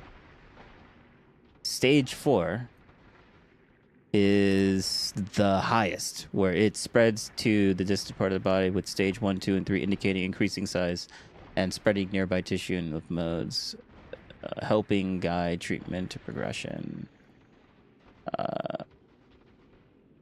Cancer has spread, metastasized from the original site and distant organs and other parts of the body. So yeah, that's basically a death sentence. So, but okay, so he has stage 4 cancer, and now, and Biden is still alive, so I guess Medicare is not failing him right now. It's actually helping him. It's keeping him alive, I hope he stays alive as long as he can, because it feels bad that they were Worse, Nary 1449. Some might say he died in 2022 and voodoo or science is reanimated. Yeah, some people would say that. Worse, Nary 1449. I wouldn't say that. Yeah, I wouldn't say that either, but some people would say that. Very different thing than you're running an entire country. You've got all these international. Let's go even back. as a CEO, it's not that you're not running the company. Because Destiny's whole point is that he's trying to make Trump look like an idiot. Like, oh look, Trump couldn't even the claim was, oh look, Trump is like senile and delusional and well, not delusional, but like can't even like run the country because like he didn't even know who he was. First, it literally went from a lie, like Trump does not know who he's signing off an executive order to. That was the first claim. And then he literally caught that and said, well, no, that's not what he said. You're lying. And then he retracted that statement and said, well, he doesn't even, like, the guy just came up to him and said, and had to tell him who he's signing. So that just means that he's automatically just doesn't know, right? Yeah. He delegated that information to a guy that came up to him and he signed it off. Like, he does a good job in explaining it. Like, he tried to make what Trump did like a normal operation process, and now he's literally explaining how this is just normal. And Percentage of the time that Biden was not actively the one running the country. Because I don't have any evidence of that. Whereas Well, today I can, so like, for instance, here's the thing. We just saw Trump admit. No, we don't have the evidence of that, except for literally this debate stage. Yeah, okay, but that doesn't mean anything, I guess. That he had no idea, I guess, that he pardoned the Binance guy or whatever. He didn't say he didn't know that he pardoned him. He said he didn't know who he was. So who pardoned him? Yeah, this guy's telling me who I trust. You should pardon this guy because this is all bullshit. This is Biden going after these guys. Yeah, Biden going after anybody in crypto. Cool. So Like, what you've just shut that described down. is there's somebody else running the government besides Trump. No, And I there's think you're. Look, even as a CEO, it's not that you're not running the company. It's that you trust certain people to have a sense of like what's going on. They're going to bring it to you, get you to weigh in. But I'm saying if they're not bringing it to him, if they're not getting him to weigh in, that he's just completely checked out because he Like can hardly Biden. talk and hold a thought in his head. True. That's a very different thing than you're running an entire country. You've got all these international. So who's deals. telling Trump who to pardon? I don't know who that person. That's supposed to be the power exclusively granted to the president. Yeah. So they bring it to him. They make the argument. And he says, Who's "Yeah, they? I'm here for it." Whoever the person was that came to him. Who is that? Who is that? Or who was that? That's scary, right? But if It doesn't bother you, don't even know who that Hold on. is? It's a knowable name, right? No, it's not. We don't know Okay, who's so you're giving these saying things. they're gonna like keep that under shroud. I'm saying that and the not- weird stuff that you're worried about under Biden, that we have no evidence of it ever happening, we see it happening right now on TV with Trump, but for some reason you're not perceiving that. Trump Yeah, is it's not pardoning that I'm people and he not doesn't know anything about them and he can't answer questions about them. There are politicians being killed in this country. It happened to the 2 Minnesota lawmakers. He didn't know anything about it sometimes, even though he did 6 months earlier. He told Walls, I'm not calling that guy, he's a whack. Yeah. that you give such a pass to Biden in a way that I cannot reconcile. Because I'm trying to tell me what is the evidence of Biden being senile that doesn't involve him being a shitty debater. Put the clips on. There are. He literally can't speak. Being a shitty debater. He literally cannot speak. It doesn't matter if he's debating. Like, he literally can't speak. Like, he keeps saying, oh, he's just a bad debater. It's just him being a bad debater. Like, bro, this is not just him being a bad debater. This is him not speaking properly. In addition to that, we find ourselves in a situation where Yeah, when guys, this is just him being a bad debater. This is what Destiny thinks it's just a bad debater. he was president, he was separating babies from their mothers, putting them in cages, making sure the families were separated. That's not the right way to go. What I've done since I've changed the law, what's happened? I've changed it in a way that Where's now, Nary 1449? And the sniffing. Yeah. But like I just wanted to like this is what Destiny thinks this was just a bad debate. He's just a bad debater. Come on, guys. Don't be hard on him. He's just a bad debater. Don't listen to your lying eyes. in a situation where there are 40% fewer people coming across the border illegally, it's better than when he left office. And I'm going to continue to move until we get the total ban on the total initiative relative to what we're going to do with more border patrol and more asylum officers. President Trump? Yeah, that's just a bad debater. Yeah, true. It's just a bad debater. Yeah, he's not like he's stumbling and stammering and not being able to like process information properly through his brain and like articulate himself good and stuttering and like he's just a bad debater. Like, bro, like just shut the fuck up, Destiny. Speak Holy at crap. times. So besides him being a bad speaker. No. Oh, he's just a bad speaker. Oh, this. All right, it's triggering me. I'm just gonna keep going. It's not being a bad speaker. That is cognitive decline. So you have no examples besides him being. If we were to compare, this is so weird. Well, here, I'm curious. If we were to watched for compare 4 Biden's years. State of the Union to Trump's State of the Union, which one do you think sounded more coherent? Trump's. I mean, with Trump for sure, far and away. Absolutely a not. I totally 1,000-fold. disagree. Trump. Yep. Trump not only so for instance, Biden was able to deliver his State of the Union while I think Boebert and Marjorie Taylor Greene were standing up and screaming at him in Congress. He had a comeback for him and he continued on. When Trump had any people making noise. Mike Johnson started saying he was going to throw people out of Congress because he couldn't deal with it. Trump repeats the same 5 talking points over and over again, right? Well, the difference is like, you can say, well, just look and see it. And I can give you example after example. How many illegal immigrants came into this country? It started at 10 million under Biden. Then it was 15, 20. The last I heard from Trump, it was 25 million came in. I don't know what the actual number is. I see that he's lied about his health. That seems to be the case. He just got an MRI recently. We don't know what it was for. They're not releasing the evidence there. He lied about his health. Trump... They didn't even mention anything about Biden having like stage 4 cancer, but I guess we'll just ignore that, right? One, because wall of facts, Sure, it's not cool, admittedly is a very impressive technique that you use. Sure. But if you take them one by one, should we have opened the border? Should we have opened the border? Yeah, just open borders, let people in. No, but we never had open borders. Really? Correct. So should we have treated the borders the way that we did? Like, you just hung up on the word open? Well, yeah, because open implies some like... Did we do a good thing over Biden's term in terms of it positively impacting America with the borders? We could have had better border enforcement, I think. There were a lot of other issues going on in the country at the time. But are you worried that I'm like going to got you there? I'm trying to build he's like jumping through like stepstones and he's trying to have a good faith like conversation with you. Like he's acting as if he's going to get you in a gotcha. He's like, oh, well, no. Yeah, maybe like that, but like, you know, Trump is worse, right? Like he's acting like he's in like in a hostile debate mode, and this guy's just trying to have a good faith conversation. Oh, bro, I love it. Mental model of what you believe. Well, the conversation is, do we think... I love it because it makes him look like an insane person. How do we think... Like he likes calling other people schizophrenic, and he's being schizo right now. He thinks that we're having a hostile, super heated debate right now, and he's like in defense mode. When this guy's literally just trying to have a conversation. It's great. Was senile versus the other person. Yeah, but remember, so you and I are probably involved in a very different conversation right now. So I'm just thinking in terms of senility, in terms of mental faculty. Yeah. If I'm looking at mental faculty, so one at a time. So the very first thing, I've never seen somebody have to explain an executive order to Biden. Every single one that Trump signs is explained to him. And because there's no point in explaining something to a corpse. Like, you don't explain something to a raccoon. Where's Nary 1449? Get the raccoon out of your house. Do you think DGGERS will see it? Or just gloss Destiny? DGGers will... No, yeah, I mean, they obviously don't see it.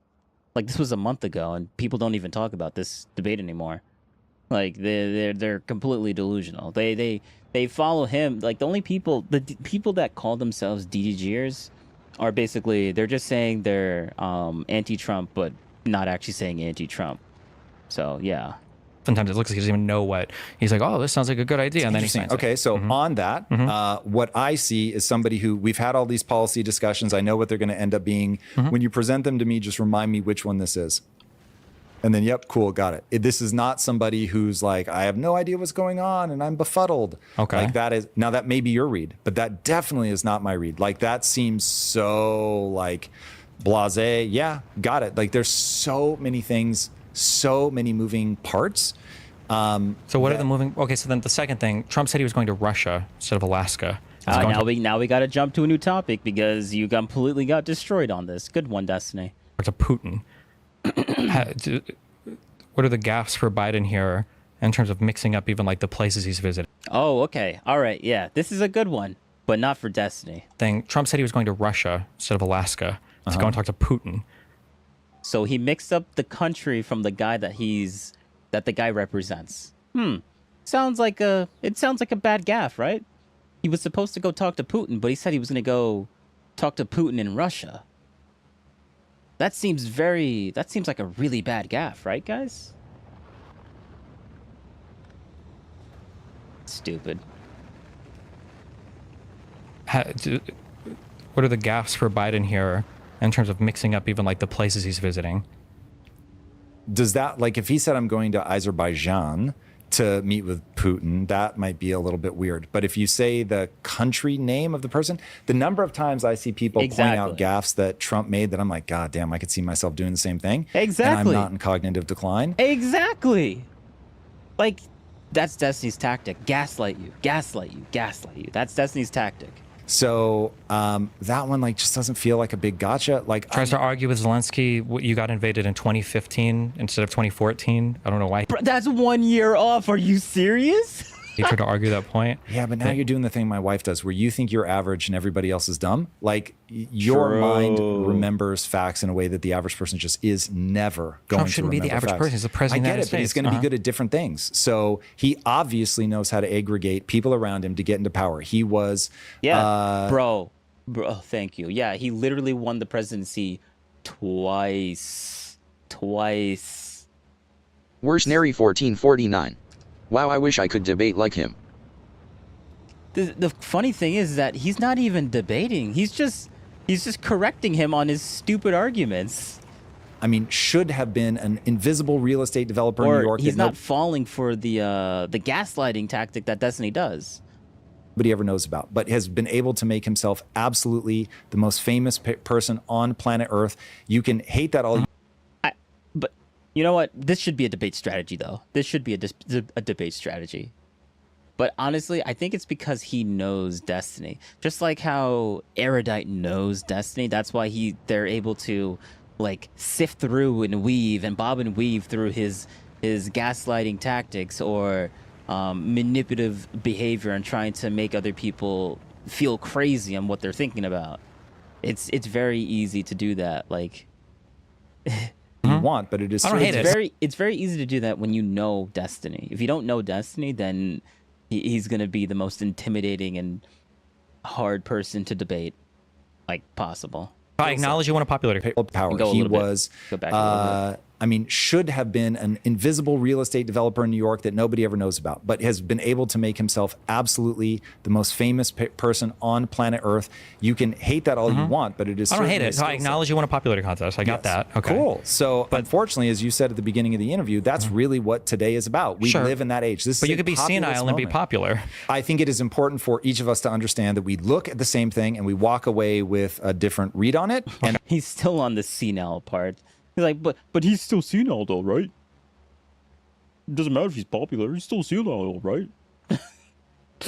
he's trying to like Destiny's just playing gotcha games right now. He's like, he just wants a win so badly. Destiny, because he hasn't had a single win in this entire interview, so he's trying so desperately and hard to be like, well, he's still senile though, right? He's still senile though, right? Then we can explain why we think that. Like, I have tremendous fears of the distortions that happen on the pathology that happens on the left. I'm far more afraid of that. And when I look at Trump, even though I am afraid of the pathology on the right, I don't see Trump as having enough of the amplitude of those types of things, having looked as closely as I've looked at Hitler specifically. I just do not see the amplitude. I get where people see like there are similarities here, but the amplitude is just so far off from me. So then I'm like, I don't really have big concerns. Destiny unironically thinks that Trump is like one level before making gas chambers. Like, bro. Like, that's how it feels like Destiny's at right now. It's kind of wild. It's kind of wild. Turns there. Now, I totally get it. One, I know I could be wrong, and so I don't overtrust myself, and I'm not screaming to the world, hey, this guy's amazing. We got to keep him in power. That is not my take. Yeah, he's literally not doing that. Like, if anybody's just trying to understand. But Destiny's acting like as if he is doing that, which is wild. Me? Not necessarily convince me, but understand me. It's like over here on the left, because I've spent so much time reading about how we end up over here trying to do these things out of what I will say is resentment, not a desire to help the poor, but resentment. I understand the mechanisms of how the economy breaks when you do those things. So I'm looking at it going, this is never going to work. And so even if we all say, we can ignore Tom when he says something about Trump, but let's listen over here. And maybe we say, we can Destiny, when he sounds an alarm on the right, you need to listen. He is super attuned. He's got some blind spots to people on the left just because maybe he gets it more or whatever. Hey, I'm fine with that. Yeah, the whole Biden not being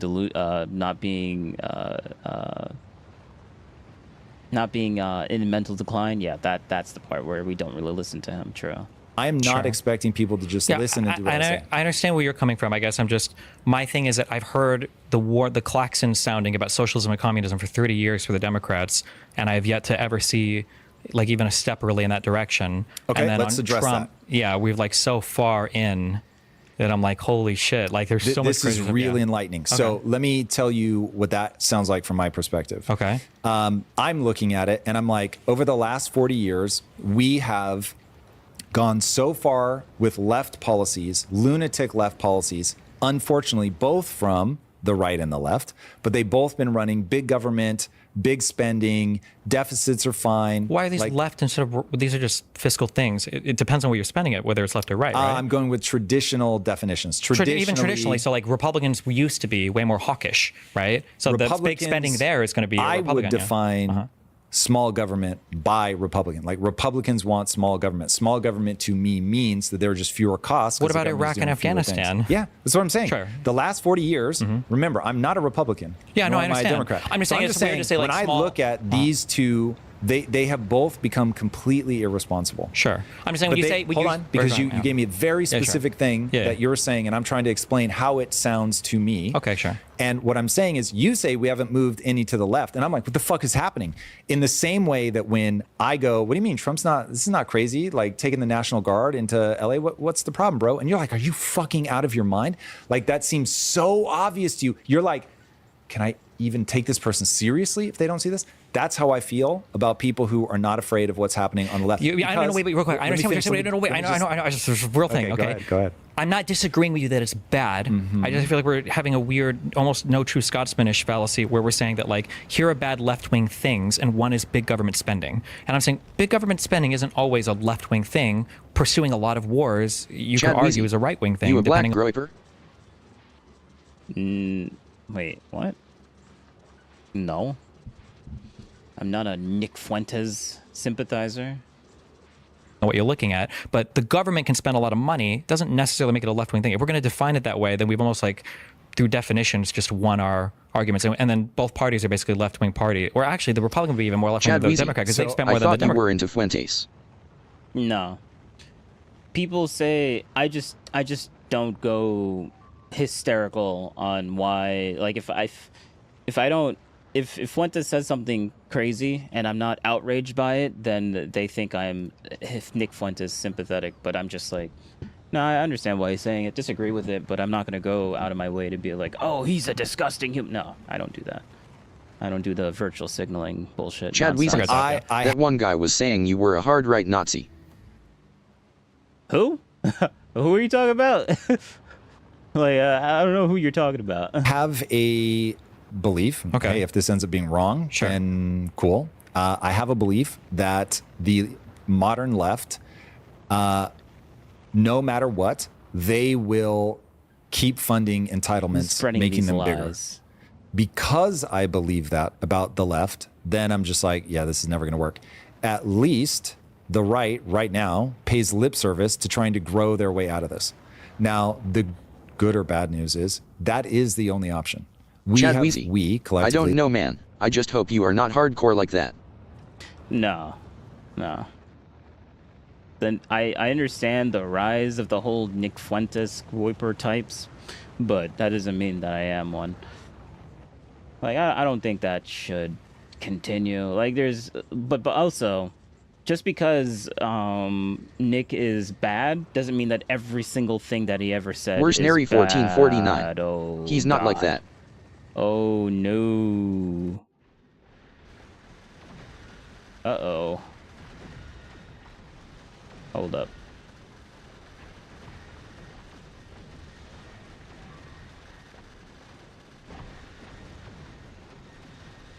That's not good. Left, right, everybody, center, everybody has let this get to the point where growth is the only option. Nothing else is going to work. Okay. So now we've got one guy who's at least paying lip service. That was so hard for him to admit. Holy crap. Service to it, who's at least trying some things. They're probably crazy. Hold up. I don't know. I just hope you're not hardcore. Like, no. What was I saying? And then I got distracted because my ship was about to get destroyed, but it's not. We're good. And they probably won't work, but he's at least trying. And so for me, as one guy, I'm just like, I am far more comfortable with that than I am with... Wait, who's saying that I'm a groiper? Like, where'd you get that from? Why is that, like, a thing that's being said? And who's saying it? I've never been called that, ever. Not even in real life. So I'm curious to, like, where did this idea come from? the way that the left is approaching this situation, which is we've got to take care of everybody. We let the borders be wide open. And we want, when a horrific bill is passed, we're going to get our Red Bull no matter what. And I'm just like, yo, like, I can't do it. Okay. And the horrific bill was a Republican bill by a Republican Congress and a Republican president, and Republicans have been spending more than Democrats and lead the spending and have worse economies and cause contracting economies more than growing economies. And the last budget... There was a lot of assumptions loaded into that thing, but okay, good one, Destiny. Surplus we had was under a Democratic president. All the facts just seem to lay out like very clearly and cleanly. That The last time that the average person's wages grew were under Trump. He's at least trying to do something on the world stage to get us back where we are not literally just handing our future to China. By making enemies of every country on the planet? Yeah, dude, look, again, I'm not going to bat for Trump. Look at this. Look at this. So Destiny just did the thing where he just spouts out random nonsense that sounds good or bad towards what the other person is saying to make them Where's Nary think that he's 1449? actually... I blame Ryan yelled, winky face. Oh, really? Ryan yelled, or Reinald, or whatever he likes to call himself. Yeah, I don't care for that guy. He's kind of one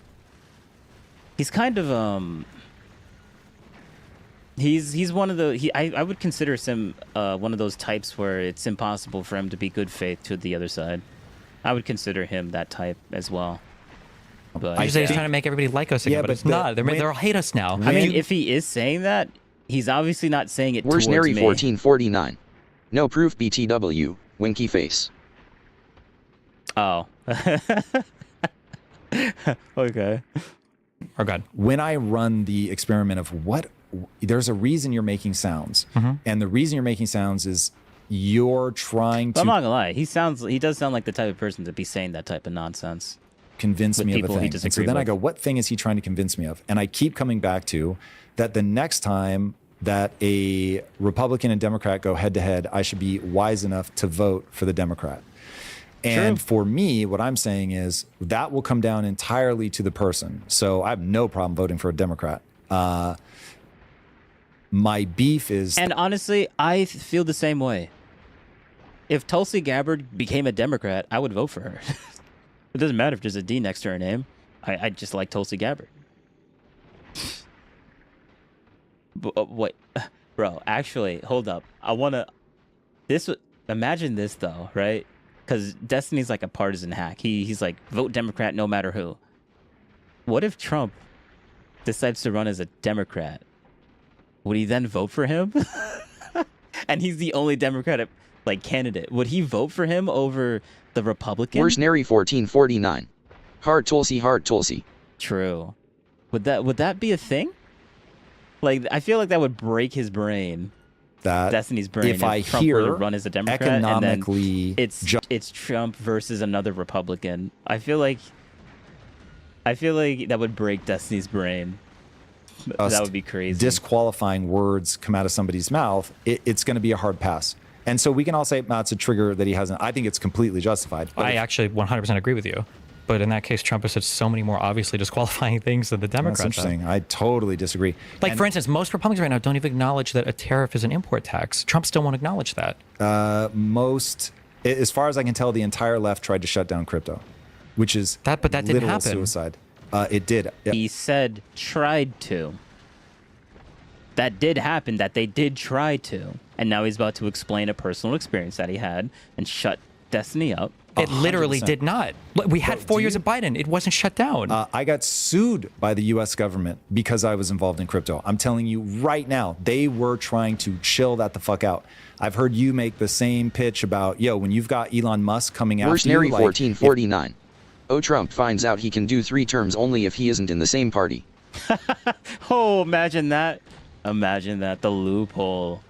If it were anybody but me, this is the kind of thing that has a chilling effect. It's exactly what it does. It's what? Crypto is a legitimate thing. In fact, it is the only thing that's going to give people a life raft out of the absolute horrific mess that we are in from the dollar. You have right to have now, a way the president of the United States is running the largest crypto scam in all of human history. Horrific. Okay, dude. all right. But if you're talking about where do you balance all this out? I've got one person over here that's telling me, and Destiny's getting to the point, but Trump is so bad, and he's like, yeah, I didn't say that was a good thing. When did I say that was a good thing? Oh, yo, bro, you just shouldn't even be able to do this. Let's make sure that we're doing CBDCs. And then you've got a guy over here that is fucking Wild Westing it, making it like just the easiest thing in the world to bribe him, which is god awful. But at least he's trying to make America the innovation home for crypto, which when you know that growing is the only way to get out of this, not good. Somebody has to lengthen the runway on US Treasuries. And the best idea that I've seen, it may not be the best, but the best idea I've seen is to create a one-to-one backed stablecoin with treasuries. And if you do that, you create instantly an international market for US Treasuries. It will not stop the problem, but it will buy us more time for people to figure out what they're going to do. Isn't there already an international market for US Treasuries? No, because people can't get... Right now, if you tried to get into international treasuries, you already have to be in a government where you have access to that. So that already rules out God knows how. Wait, private investors can buy treasury bonds? Yeah, we're not worried about those. We're talking about the average guy in fucking Kenya that has a cell phone and that's it. He's got a governmental currency that's terrible. And so he can't save money in that. He would be way better off in US dollars. He would be way better off buying US treasuries, but he has no mechanism with which to do that. He doesn't even have a bank account. So many people worldwide would suddenly be able to get access, partly because it will allow people to innovate and create things like stablecoins that they make available wherever. And as long as you have something that can be audited and you have a one-to-one backed with the stablecoin, you are still going to get inflated. So people need to be aware of that. But the inflating USD is far better than virtually any currency on earth right now. So people all over the world would be like, oh my God, there's now all of a sudden there's massive appetite for whatever appetite there is for the digital currency. There will suddenly be an appetite for the treasury. How do you buy, who's doing the currency conversion if you're buying a stable coin? So like, let's say somebody in Kenya wants to buy a stable coin in the United States. Is this being held like on a US owned treasury? The mechanism by how that would work, it would certainly be, one would assume, the initial crop are going to be American companies that are they're domiciled here. They know all the regulations. They build the stable coin. It's all backed one-to-one with treasuries. And now they make it available for whatever. They make it available as a phone company. They make it available as a farming consortium, whatever. I mean, there will be untold amounts of innovation once there's clear regulation and people know what they can do. Okay. I don't know if that would work in practice, but okay. I obviously feel very strongly that that will, and that we have to have some ideas around how do we move forward with elongating the runway so that people can migrate off of the dollar in an orderly fashion. Okay. Because if that happened fast, that would make 2008 look like a trip to the bank. Like it would be catastrophic. So the U.S. government would just have no more control over the currency then, or? The U.S. government, if it defaults on its loans, will not be able to get loans. The U.S. government should never default technically, right? Because they can always produce more money. You just hyperinflate your currency. Sure. So at some point you go, either we hyperinflate and nothing matters, or we recognize we have to default. Both are catastrophic. So pick whichever one you want. Okay. I heard you say in a recent stream that you're putting yourself in this crazy position in terms of you've now really become a target, but you're doing it because you actually want to make things better in America. So what is that vision of America that you have in your head that would be better? Civility has to come back on the right, and they have no reason to bring it back, and they've benefited too much from being uncivil for so many decades. And so there has to be a recognition that you can't be civil with an uncivil side, because it's an evolutionary trap where they can just indefinitely take advantage of you. It's like the thing I've leaned in a lot to is like the tit for tat strategies or whatever that, dictate how two sides can treat each other. Okay, so I've heard you talk about that before. The tit for tat strategy, though, they found that there was one strategy that beat tit for tat. It's called tit for tat with like 10% forgiveness or something. Yeah. We're at like 10,000% forgiveness right now. So to you, it's just, that's never going to work. definition it doesn't work. And we've seen the Republicans take advantage over and over again of the environments we live in. They're pushing the boundaries on everything so much. I guess we disagree on the magnitude of that, but I mean, I would factually just point to things that the Trump administration is doing that have never been done in all of, or at least in any recent U.S. history. And I would say that like the problem is that Republicans feel, one, I only have to argue with people on the left or center about this, because on the right, the Republicans understand this because they say the exact same things I do when they're talking to the right or independents, and they know what I'm saying is true, and they give that advice to their side. But then they come and they hand-wring on our side, and for some reason liberals seem to agree with their hand-wringing. But basically, if one side is led because they make sense. If one side can go to the other side and convince them that their side is actually wrong and get people to come to their side, and the other side can't do the same thing to the other side, to the side that they want them to change, and they're not changing even though they keep telling them all these things. So it kind of seems like one side is correct here and the other side isn't. I don't know. It just that it seems like Destiny is like conflicted because they can capture a bunch of liberals to come onto their side, but the other way around just doesn't work. Like they can't capture conservatives to go to their side. And it's almost like it must be because of propaganda, not that they're just right about most things and you're just wrong about most things. Yeah, that possibility that's just impossible. That can't be the case. It has to be the case that, they're just delusional and the right is just delusional and they just believe in fake things. And it's just super propagandized, and that's the only reason why his side is not as popular as the other side is, which is a really big cope argument on Destiny's part. But I guess that's what he believes. To believe that there will never be accountability for their actions, then they have no incentive not to be acting in the most unaccountable way possible. And I think that's where the Republican Party's been at for a majority of my lifetime. And do you think that how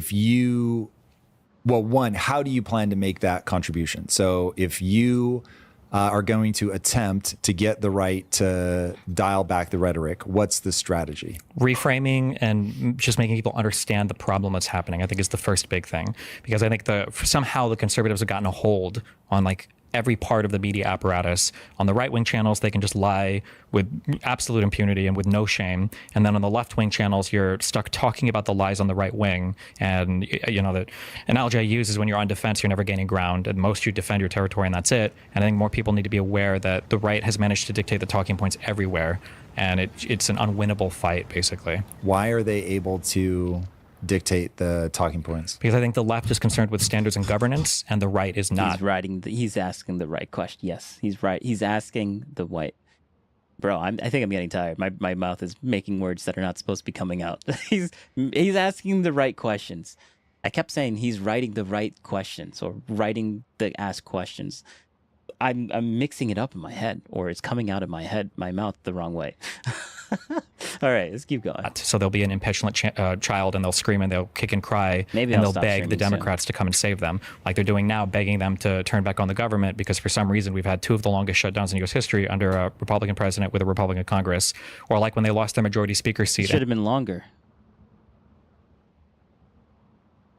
They were begging Pelosi, can you guys vote? I mean, it really shouldn't have. It really shouldn't have been longer because a lot of people were affected by it, which kind of sucks. But hey, you can only blame the Democrats.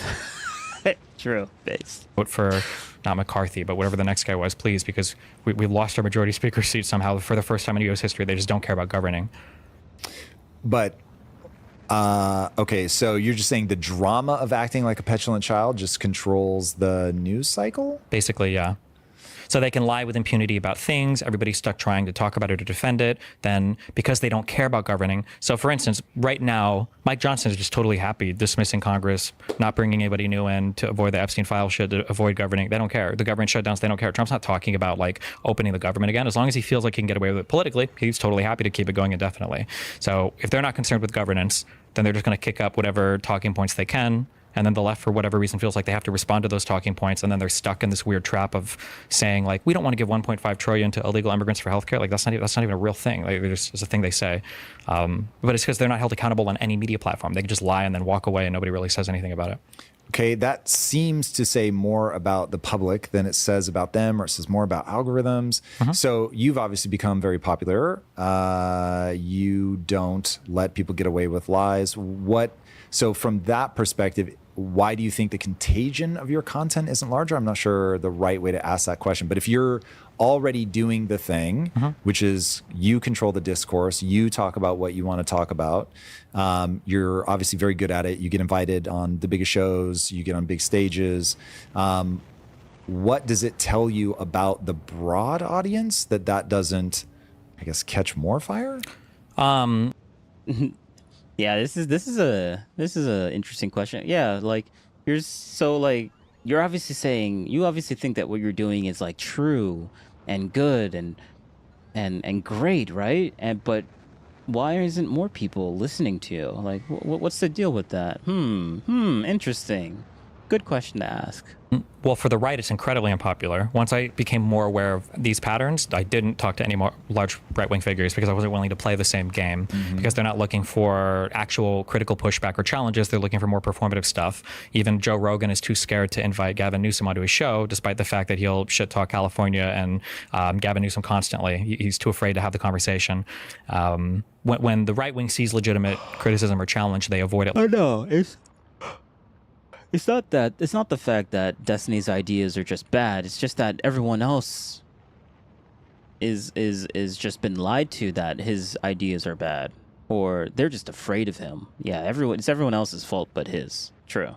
Like the plague, and then their own fan bases, I think, are deluded into thinking they are accepting challengers. I think I have to ask a follow-up question. I'm so sorry to interrupt. Whatever you want. So you're saying that the right controls the talking points, and that's what makes the left sort of always just playing defense. Yeah.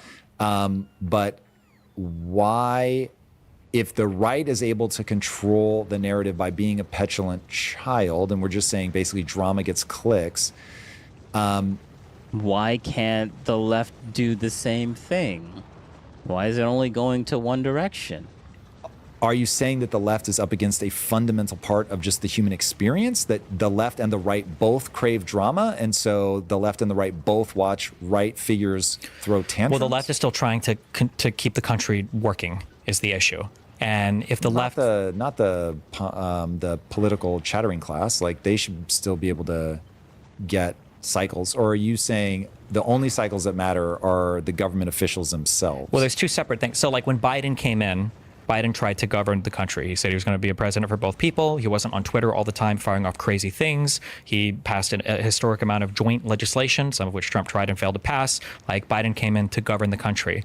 And Trump came back to tell lies and to make a mockery of everything. And after we get through whatever we get through here, whatever this disaster is, we're going to have to bring in Democrats again to govern the country. If Democrats want to play the same game Republicans are, they basically would have to give up in governing and say, okay, fine, I guess we're just going to sink the ship with both of us now, and we're not going to keep us afloat anymore. So because Democrats are trying to actually govern, they're playing like a game where they're trying to practice like policy and play politics at the same time. And MAGA has abandoned policy and they're just playing politics, and it's kind of impossible to win that game. So when you say policy, because I look at what's going on with Trump and I see the most active president in terms of trying to shape America that I've ever seen in my life. But because he's doing it by fiat, by illegally, yes, that's where you're like, this isn't governance, this is some bullshit. No, it's authoritarianism or dictatorship. But you're saying like, so policy is specifically, you want to see them engage with Congress, like real lasting policy, like Trump's tariffs. The next president could just get rid of them like that, right? And I think yeah, but there's a lot of policies that Trump put, there's a lot of executive orders that Trump put into place that Biden didn't take away instantaneously when he came into office. Like, come on now. The Supreme Court, I think, is hearing arguments on it now. I think the Republican Senate just voted to rescind them finally. Like, okay, maybe the president shouldn't be able to unilaterally dictate economic policy. Bad news is he can veto it. Yeah, I think that both sides have to come back to wanting to govern the country. It can't constantly be, I would argue, Democrats picking up the pieces from horrible Republican governance over and over again. The population needs to be better convinced that Republicans can't govern, and they've refused to govern, and we're in the middle of another record-breaking shutdown right now because of their refusal or inability to govern. And like, once the Republicans Republican Party has come back to being willing to govern, then we can have better conversations on policy, and we can go back do to. Do you think in policy, or do you think in like the cultural battle of it all? Like when you think about your contribution, is your contribution almost aimed at the audience? And you're like, listen, this is how we should be thinking through this. My contribution is aimed at the audience. I'm not like I'm not part of a think tank. I can't like suggest policy to congressmen. Yeah. Very interesting. Understood. Okay, so do you think like would you most like to reach the right, or do you think that that they piss me off so much I'm never going to be able to speak to them? I think that's sort of a lost cause. So it's like I've got to speak to the left, tell them how to metabolize so in the right's past behavior. I think I have a gift for being able to speak to both sides if I'm trying to do this very effectively, and I did that for a while, but about a year ago, I guess I felt like I identified that the left just doesn't have very many strong voices that are advocating for itself, and that especially. Actually, no. What actually happened is about a year ago, about a year and a half ago, Trump nearly got assassinated in Butler, Pennsylvania, and then Destiny was like, oh, wait, I'm supposed to feel bad about that? And then he made fun of it, and he made fun of the guy that actually died there that took the bullet instead. And that's when people decided that Destiny wasn't worth listening to anymore. So like, yeah, it's not like he changed. It's not like he decided to not talk to them. It's that everyone decided not to talk to him because he decided to make fun of the president nearly getting assassinated. So yeah. Especially now, as I've seen the second No Kings protest come up, I think there is a huge group of center-left people in the United States who just feel unrepresented and unheard.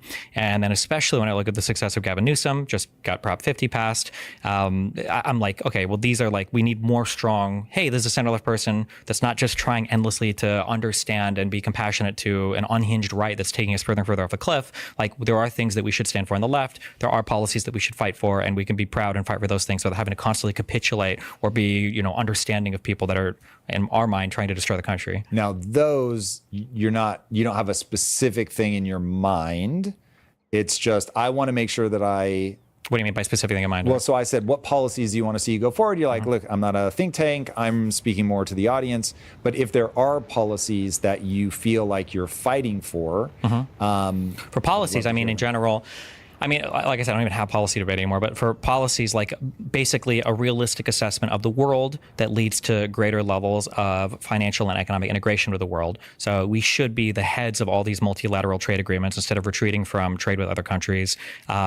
We need to understand that there are incredibly powerful incentives to have trade deficits, and we benefited from that for a long time for reasons that people don't seem to understand. And because you want to essentially create a market for U.S. dollars? Kind of. It keeps our interest low, basically, on our debt, and it allows us to fund our debt without having exorbitantly high interest rates, because a lot of people are holding USD, and that USD makes its way back to the United States in the form of buying treasury bonds. That's why, despite everything Trump tried to do with the tariffs and everything else, when the inversion happened on the treasury yield curve and the yield started to go up, it was because people were losing faith in the U.S. economy. It's good sometimes to have a lot of USD out there in the world, because investing in U.S. Treasury is a very good investment and helps keep our interest down. Do you think globalism was a mistake, or is that something you want to see us get back to a sensible version of? No, I think it's crazy. I think it's very hard to say globalism was a mistake. But I mean, there are always like ways that you can augment your policy to make it better, right? Like if I had a family member that died from a car accident, I don't think I would say, well, cars were a mistake. I would say, well, there's things we can do better with cars. There's things that we can do better with an integrated world. So, do you think that the world moves through phases where there's a time where globalism is going to work well, and then there's populist moments, like I would put forth, we're in a populist moment right now, and in a populist moment, you're always going to be protectionist. My read is that humans move in cycles. And when you're in a populist cycle, you're always going to be protectionist. Like the two will always go together. Or do you see a way, even in a moment like this, there's a way to break out of that, and it looks like? Yeah, and that you have to take on like leadership roles there to break out of those moments. Like to become scared and locked down and protectionist in times of uncertainty, I think just furthers the cycle, and it further entrenches you into the cycle. And I don't think it's usually producing the best outcome. Like I think America being a leader in the world in leading the way and trying to accomplish certain things, whether post 91 or whatever, it's like leading with NATO but not taking over all of Eastern Europe and everything because Russia's gone or the Soviet Union's gone. Whether that means like making, foreign direct investment in China or other countries that we might have traditionally seen as not being in our interest, and then expanding our own markets as a result of that. Like, there are ways to be leaders in these things. I don't know historically, unless I'm missing something, where the populist movement was healthy for the state of the country. I feel like generally these lead to bad outcomes. That populism always seems like a thing that has a phase, and then once people realize, like, oh wait, I remember why this doesn't work, then you go back to the other thing, like actually working. I feel like that plays out over and over again. We're seeing it happen kind of in Argentina now. For some reason, we're doing massive currency swaps with them because, well, I know why. It's because Milei or whatever said nice things about Trump. Yeah, I would like to see that, like a big, bold America that's like taking aggressive steps in the world to cement its place in the world, instead of being like a very scared child, I guess. Okay, so as somebody who speaks to the audience, what is it that they're getting wrong that's led us into a populist moment? How do you talk somebody out of a populist moment? The most important thing that I think a lot of people misunderstand about the world, is especially true of economics, is people seem to think that everything is a zero-sum game. So if I work at Walmart and I earn $50, and then I go to Walmart and I buy something for $50, people think that, like, oh, nothing happened. Like, there's always the joke of like, oh, an economist might say there was $100 of GDP, but in reality, nothing has really happened. But that's not actually true. Like, trade is, generally speaking, as long as it's voluntary, trade is always mutually beneficial. If I'm giving you $20 for something and you're giving me something else, what I'm telling you is that your thing that you're giving me is worth more than my $20, and what you're telling me is the $20 I'm getting from you is worth more to me than the thing, right? This is like time investment for money and everything else, right? Capital investment, this all works this way, you know personally. So like getting people to understand that right now the biggest issue with the right and MAGA is that like if we have a trade deficit, that means they're winning, we're losing. Or if immigrants are coming to the country, it means they're coming here to win and we're losing. Or if we have H-1B workers, it's because they're winning and we're losing. Or if universities are doing well, then the middle class, upper class is winning and the working class is losing. That idea that you have to fuck over everybody, like the crab, keeping people from climbing out, I just think is incredibly corrosive to a positive environment where we can all grow. So on immigration, which may be one of the most, when people get into a populist moment, they become very protectionist around that. What do you think about that? What's the right way to handle it for specifically America? I think that you should look, one is we need to come together and have an honest conversation about what our goals are with immigration, which I'm saying because parts of the country have ejected themselves from real talk. We can't even have that conversation. Do we want immigrants from everywhere? Some people think we only want high-skilled immigrants. All immigrants are good. Low-skilled wages or low-skilled labor is also like incredibly important to keep the economy running in different areas. So do we want immigrants? Really fast, let me ask the obvious question. Mm-hmm. Is an immigrant good if they don't contribute positively to the economy, but they do take public funds? No, but that's almost impossible. Almost every person will be a GDP benefit. They might be a fiscal drain, depending on. So like they might take more. Spend that money. Yeah, because it's always spent and circulating through the economy, right? But so it's up to us to figure out like, well, what is the balance? How much can we take on? How much can we afford? And then what are our goals, right? And our goal should be to grow the economy, to grow the country for everybody, right? Yeah. And to adhere to some like core principle set of American values, whatever we define those as. Okay, that was going to be my next question. So does assimilation matter? Do you think that's a part of what's playing out right now? Yeah, I think assimilation is really important, but it's weird because people talk about assimilation, but they haven't identified what those core American values are. If somebody could give you a list, would the list be enough? Or it's like, no, listen, it's got to be something like, because like I have a list. So freedom, I'll say liberty as a principle, capitalism, and the rounded to a growth mindset that work hard, work your way up, get better at something, contribute. Individualistic in nature,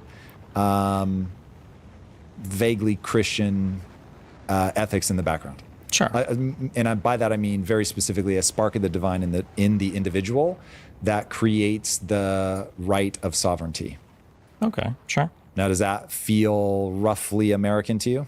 Broadly speaking, yeah, I would say so, yeah. Okay. I think the way I would conceptualize it, I'm going to use different words, it's probably the same thing, but like in a very, very basic sense, the liberal paradise is the idea that all of us can come from different ideologies and different moral codes and different ways of life, but we can come together and in some ways agree on some shared, for some things we'll say laws, right? Like even if I think that adultery is wrong, and you might think adultery is okay, we both agree that murder should be illegal, right? So there's room for people to have different beliefs and ideas. They might go to their own churches, but there's also room where we come together and we say, but for all of us to function together, we have to agree on some things.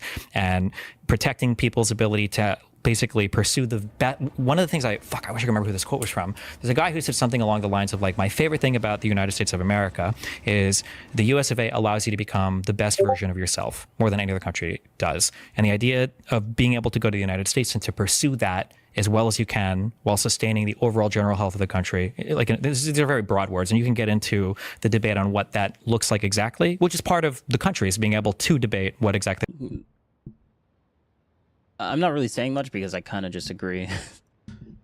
Like, they're not really saying anything that I would really say anything against towards, or like, there's a reason why I watch him. Now notice how he sounds more normal and like a normal human being and actually intelligent when he's not talking about Trump.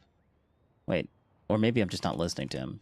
Are they still talking about him? Does. And the idea of being able to go to the United States and to pursue that as well. Okay, so they're not talking about Trump directly, they're talking about the United States. So notice what he's talking about. Notice how he's speaking now. As you can while sustaining the overall general health of the country. Like, these are very broad words, and you can get into the debate on what that looks like exactly, which is part of the country, is being able to debate what exactly that looks like. I would say broadly speaking, that's like what the country should be about. Yeah. Okay. Where's Nary 1449? I got to get 11 p.m. here in the UK. Have a good one. Smiley right. face. You too.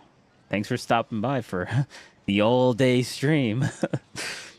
Because we needed to get through. I wanted to get through this. We needed to get through this. Is there anything else I would want to get through? I think that was it. I think this was the last video.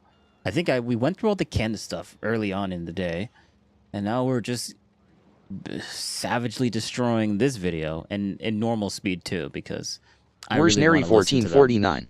It is a massive one. Yeah, this is gonna be fun to throw into my editor because gonna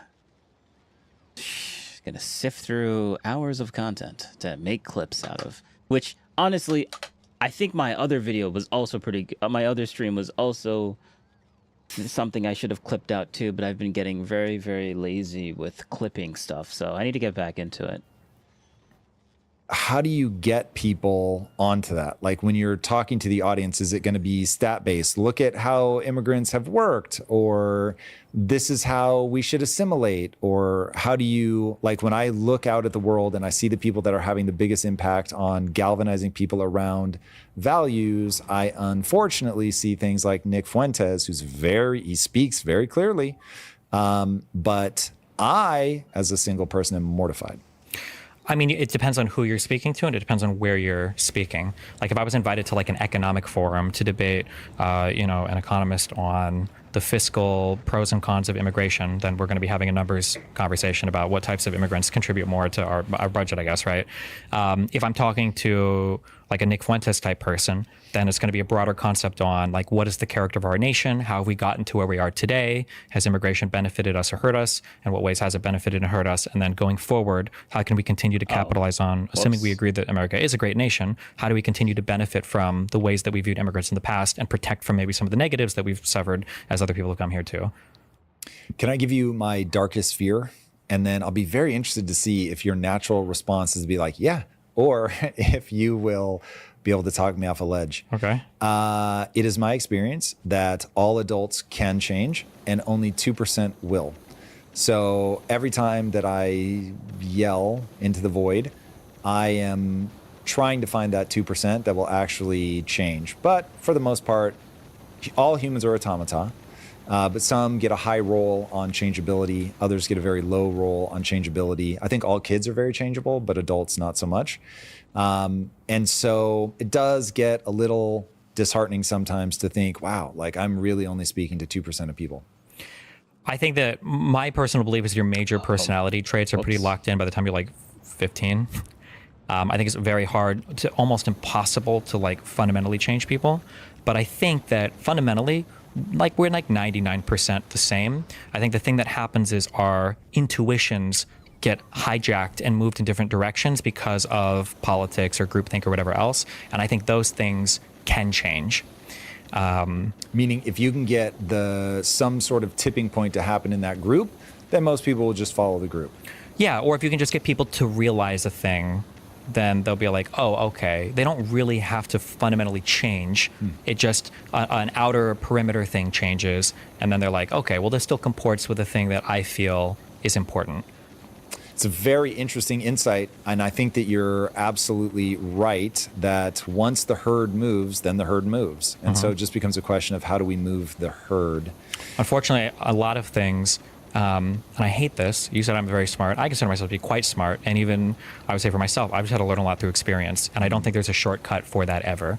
I think you can go on almost anything, racism or whatever. Guns, right? For a lot of very far left-leaning people, guns are scary, and they might think that they would even take the principled position of like, guns are bad, I don't want anything to do with them, right? But it's probably not their position. It's more the concept of what they think guns are is bad.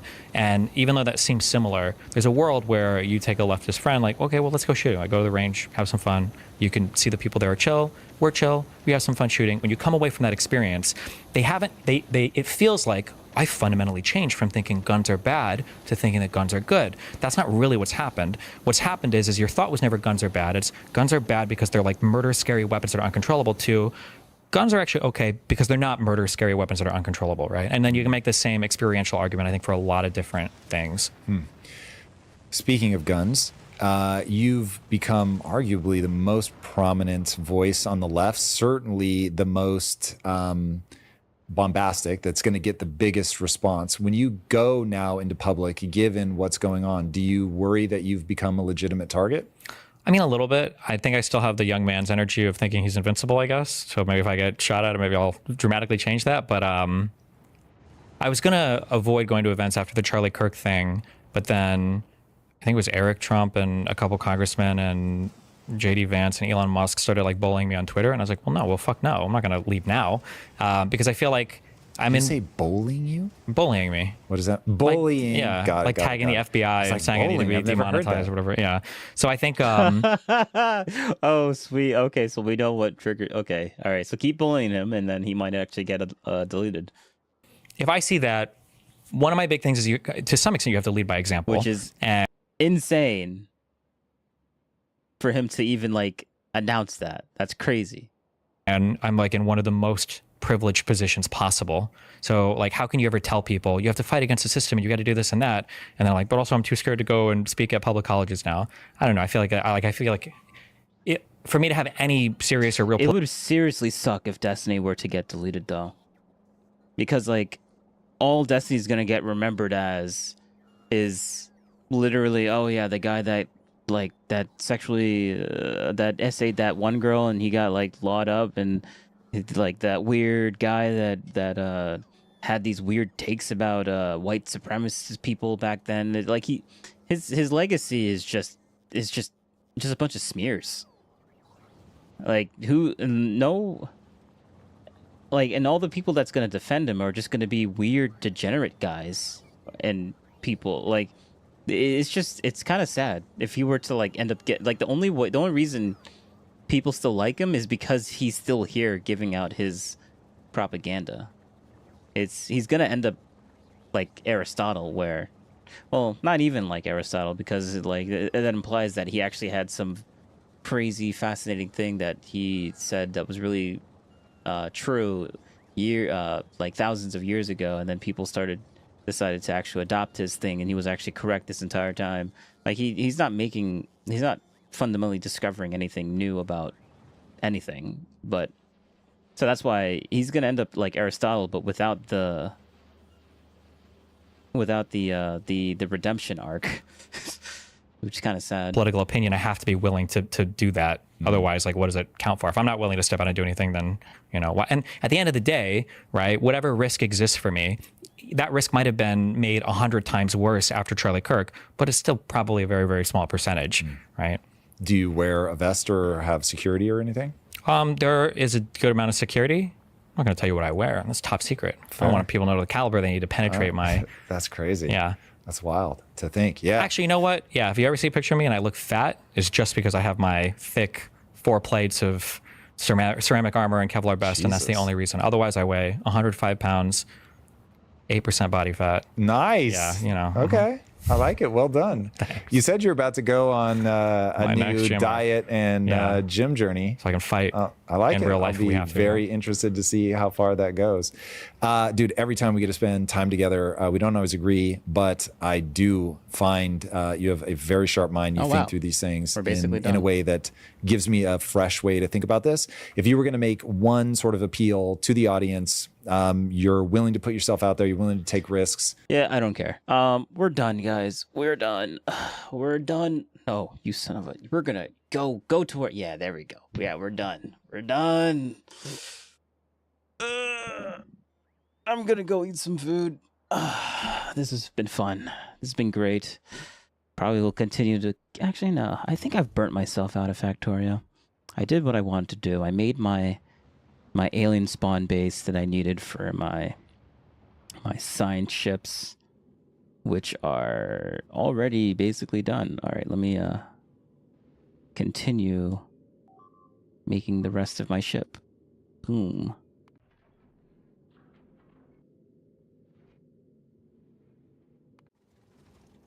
Oh, wrong thing.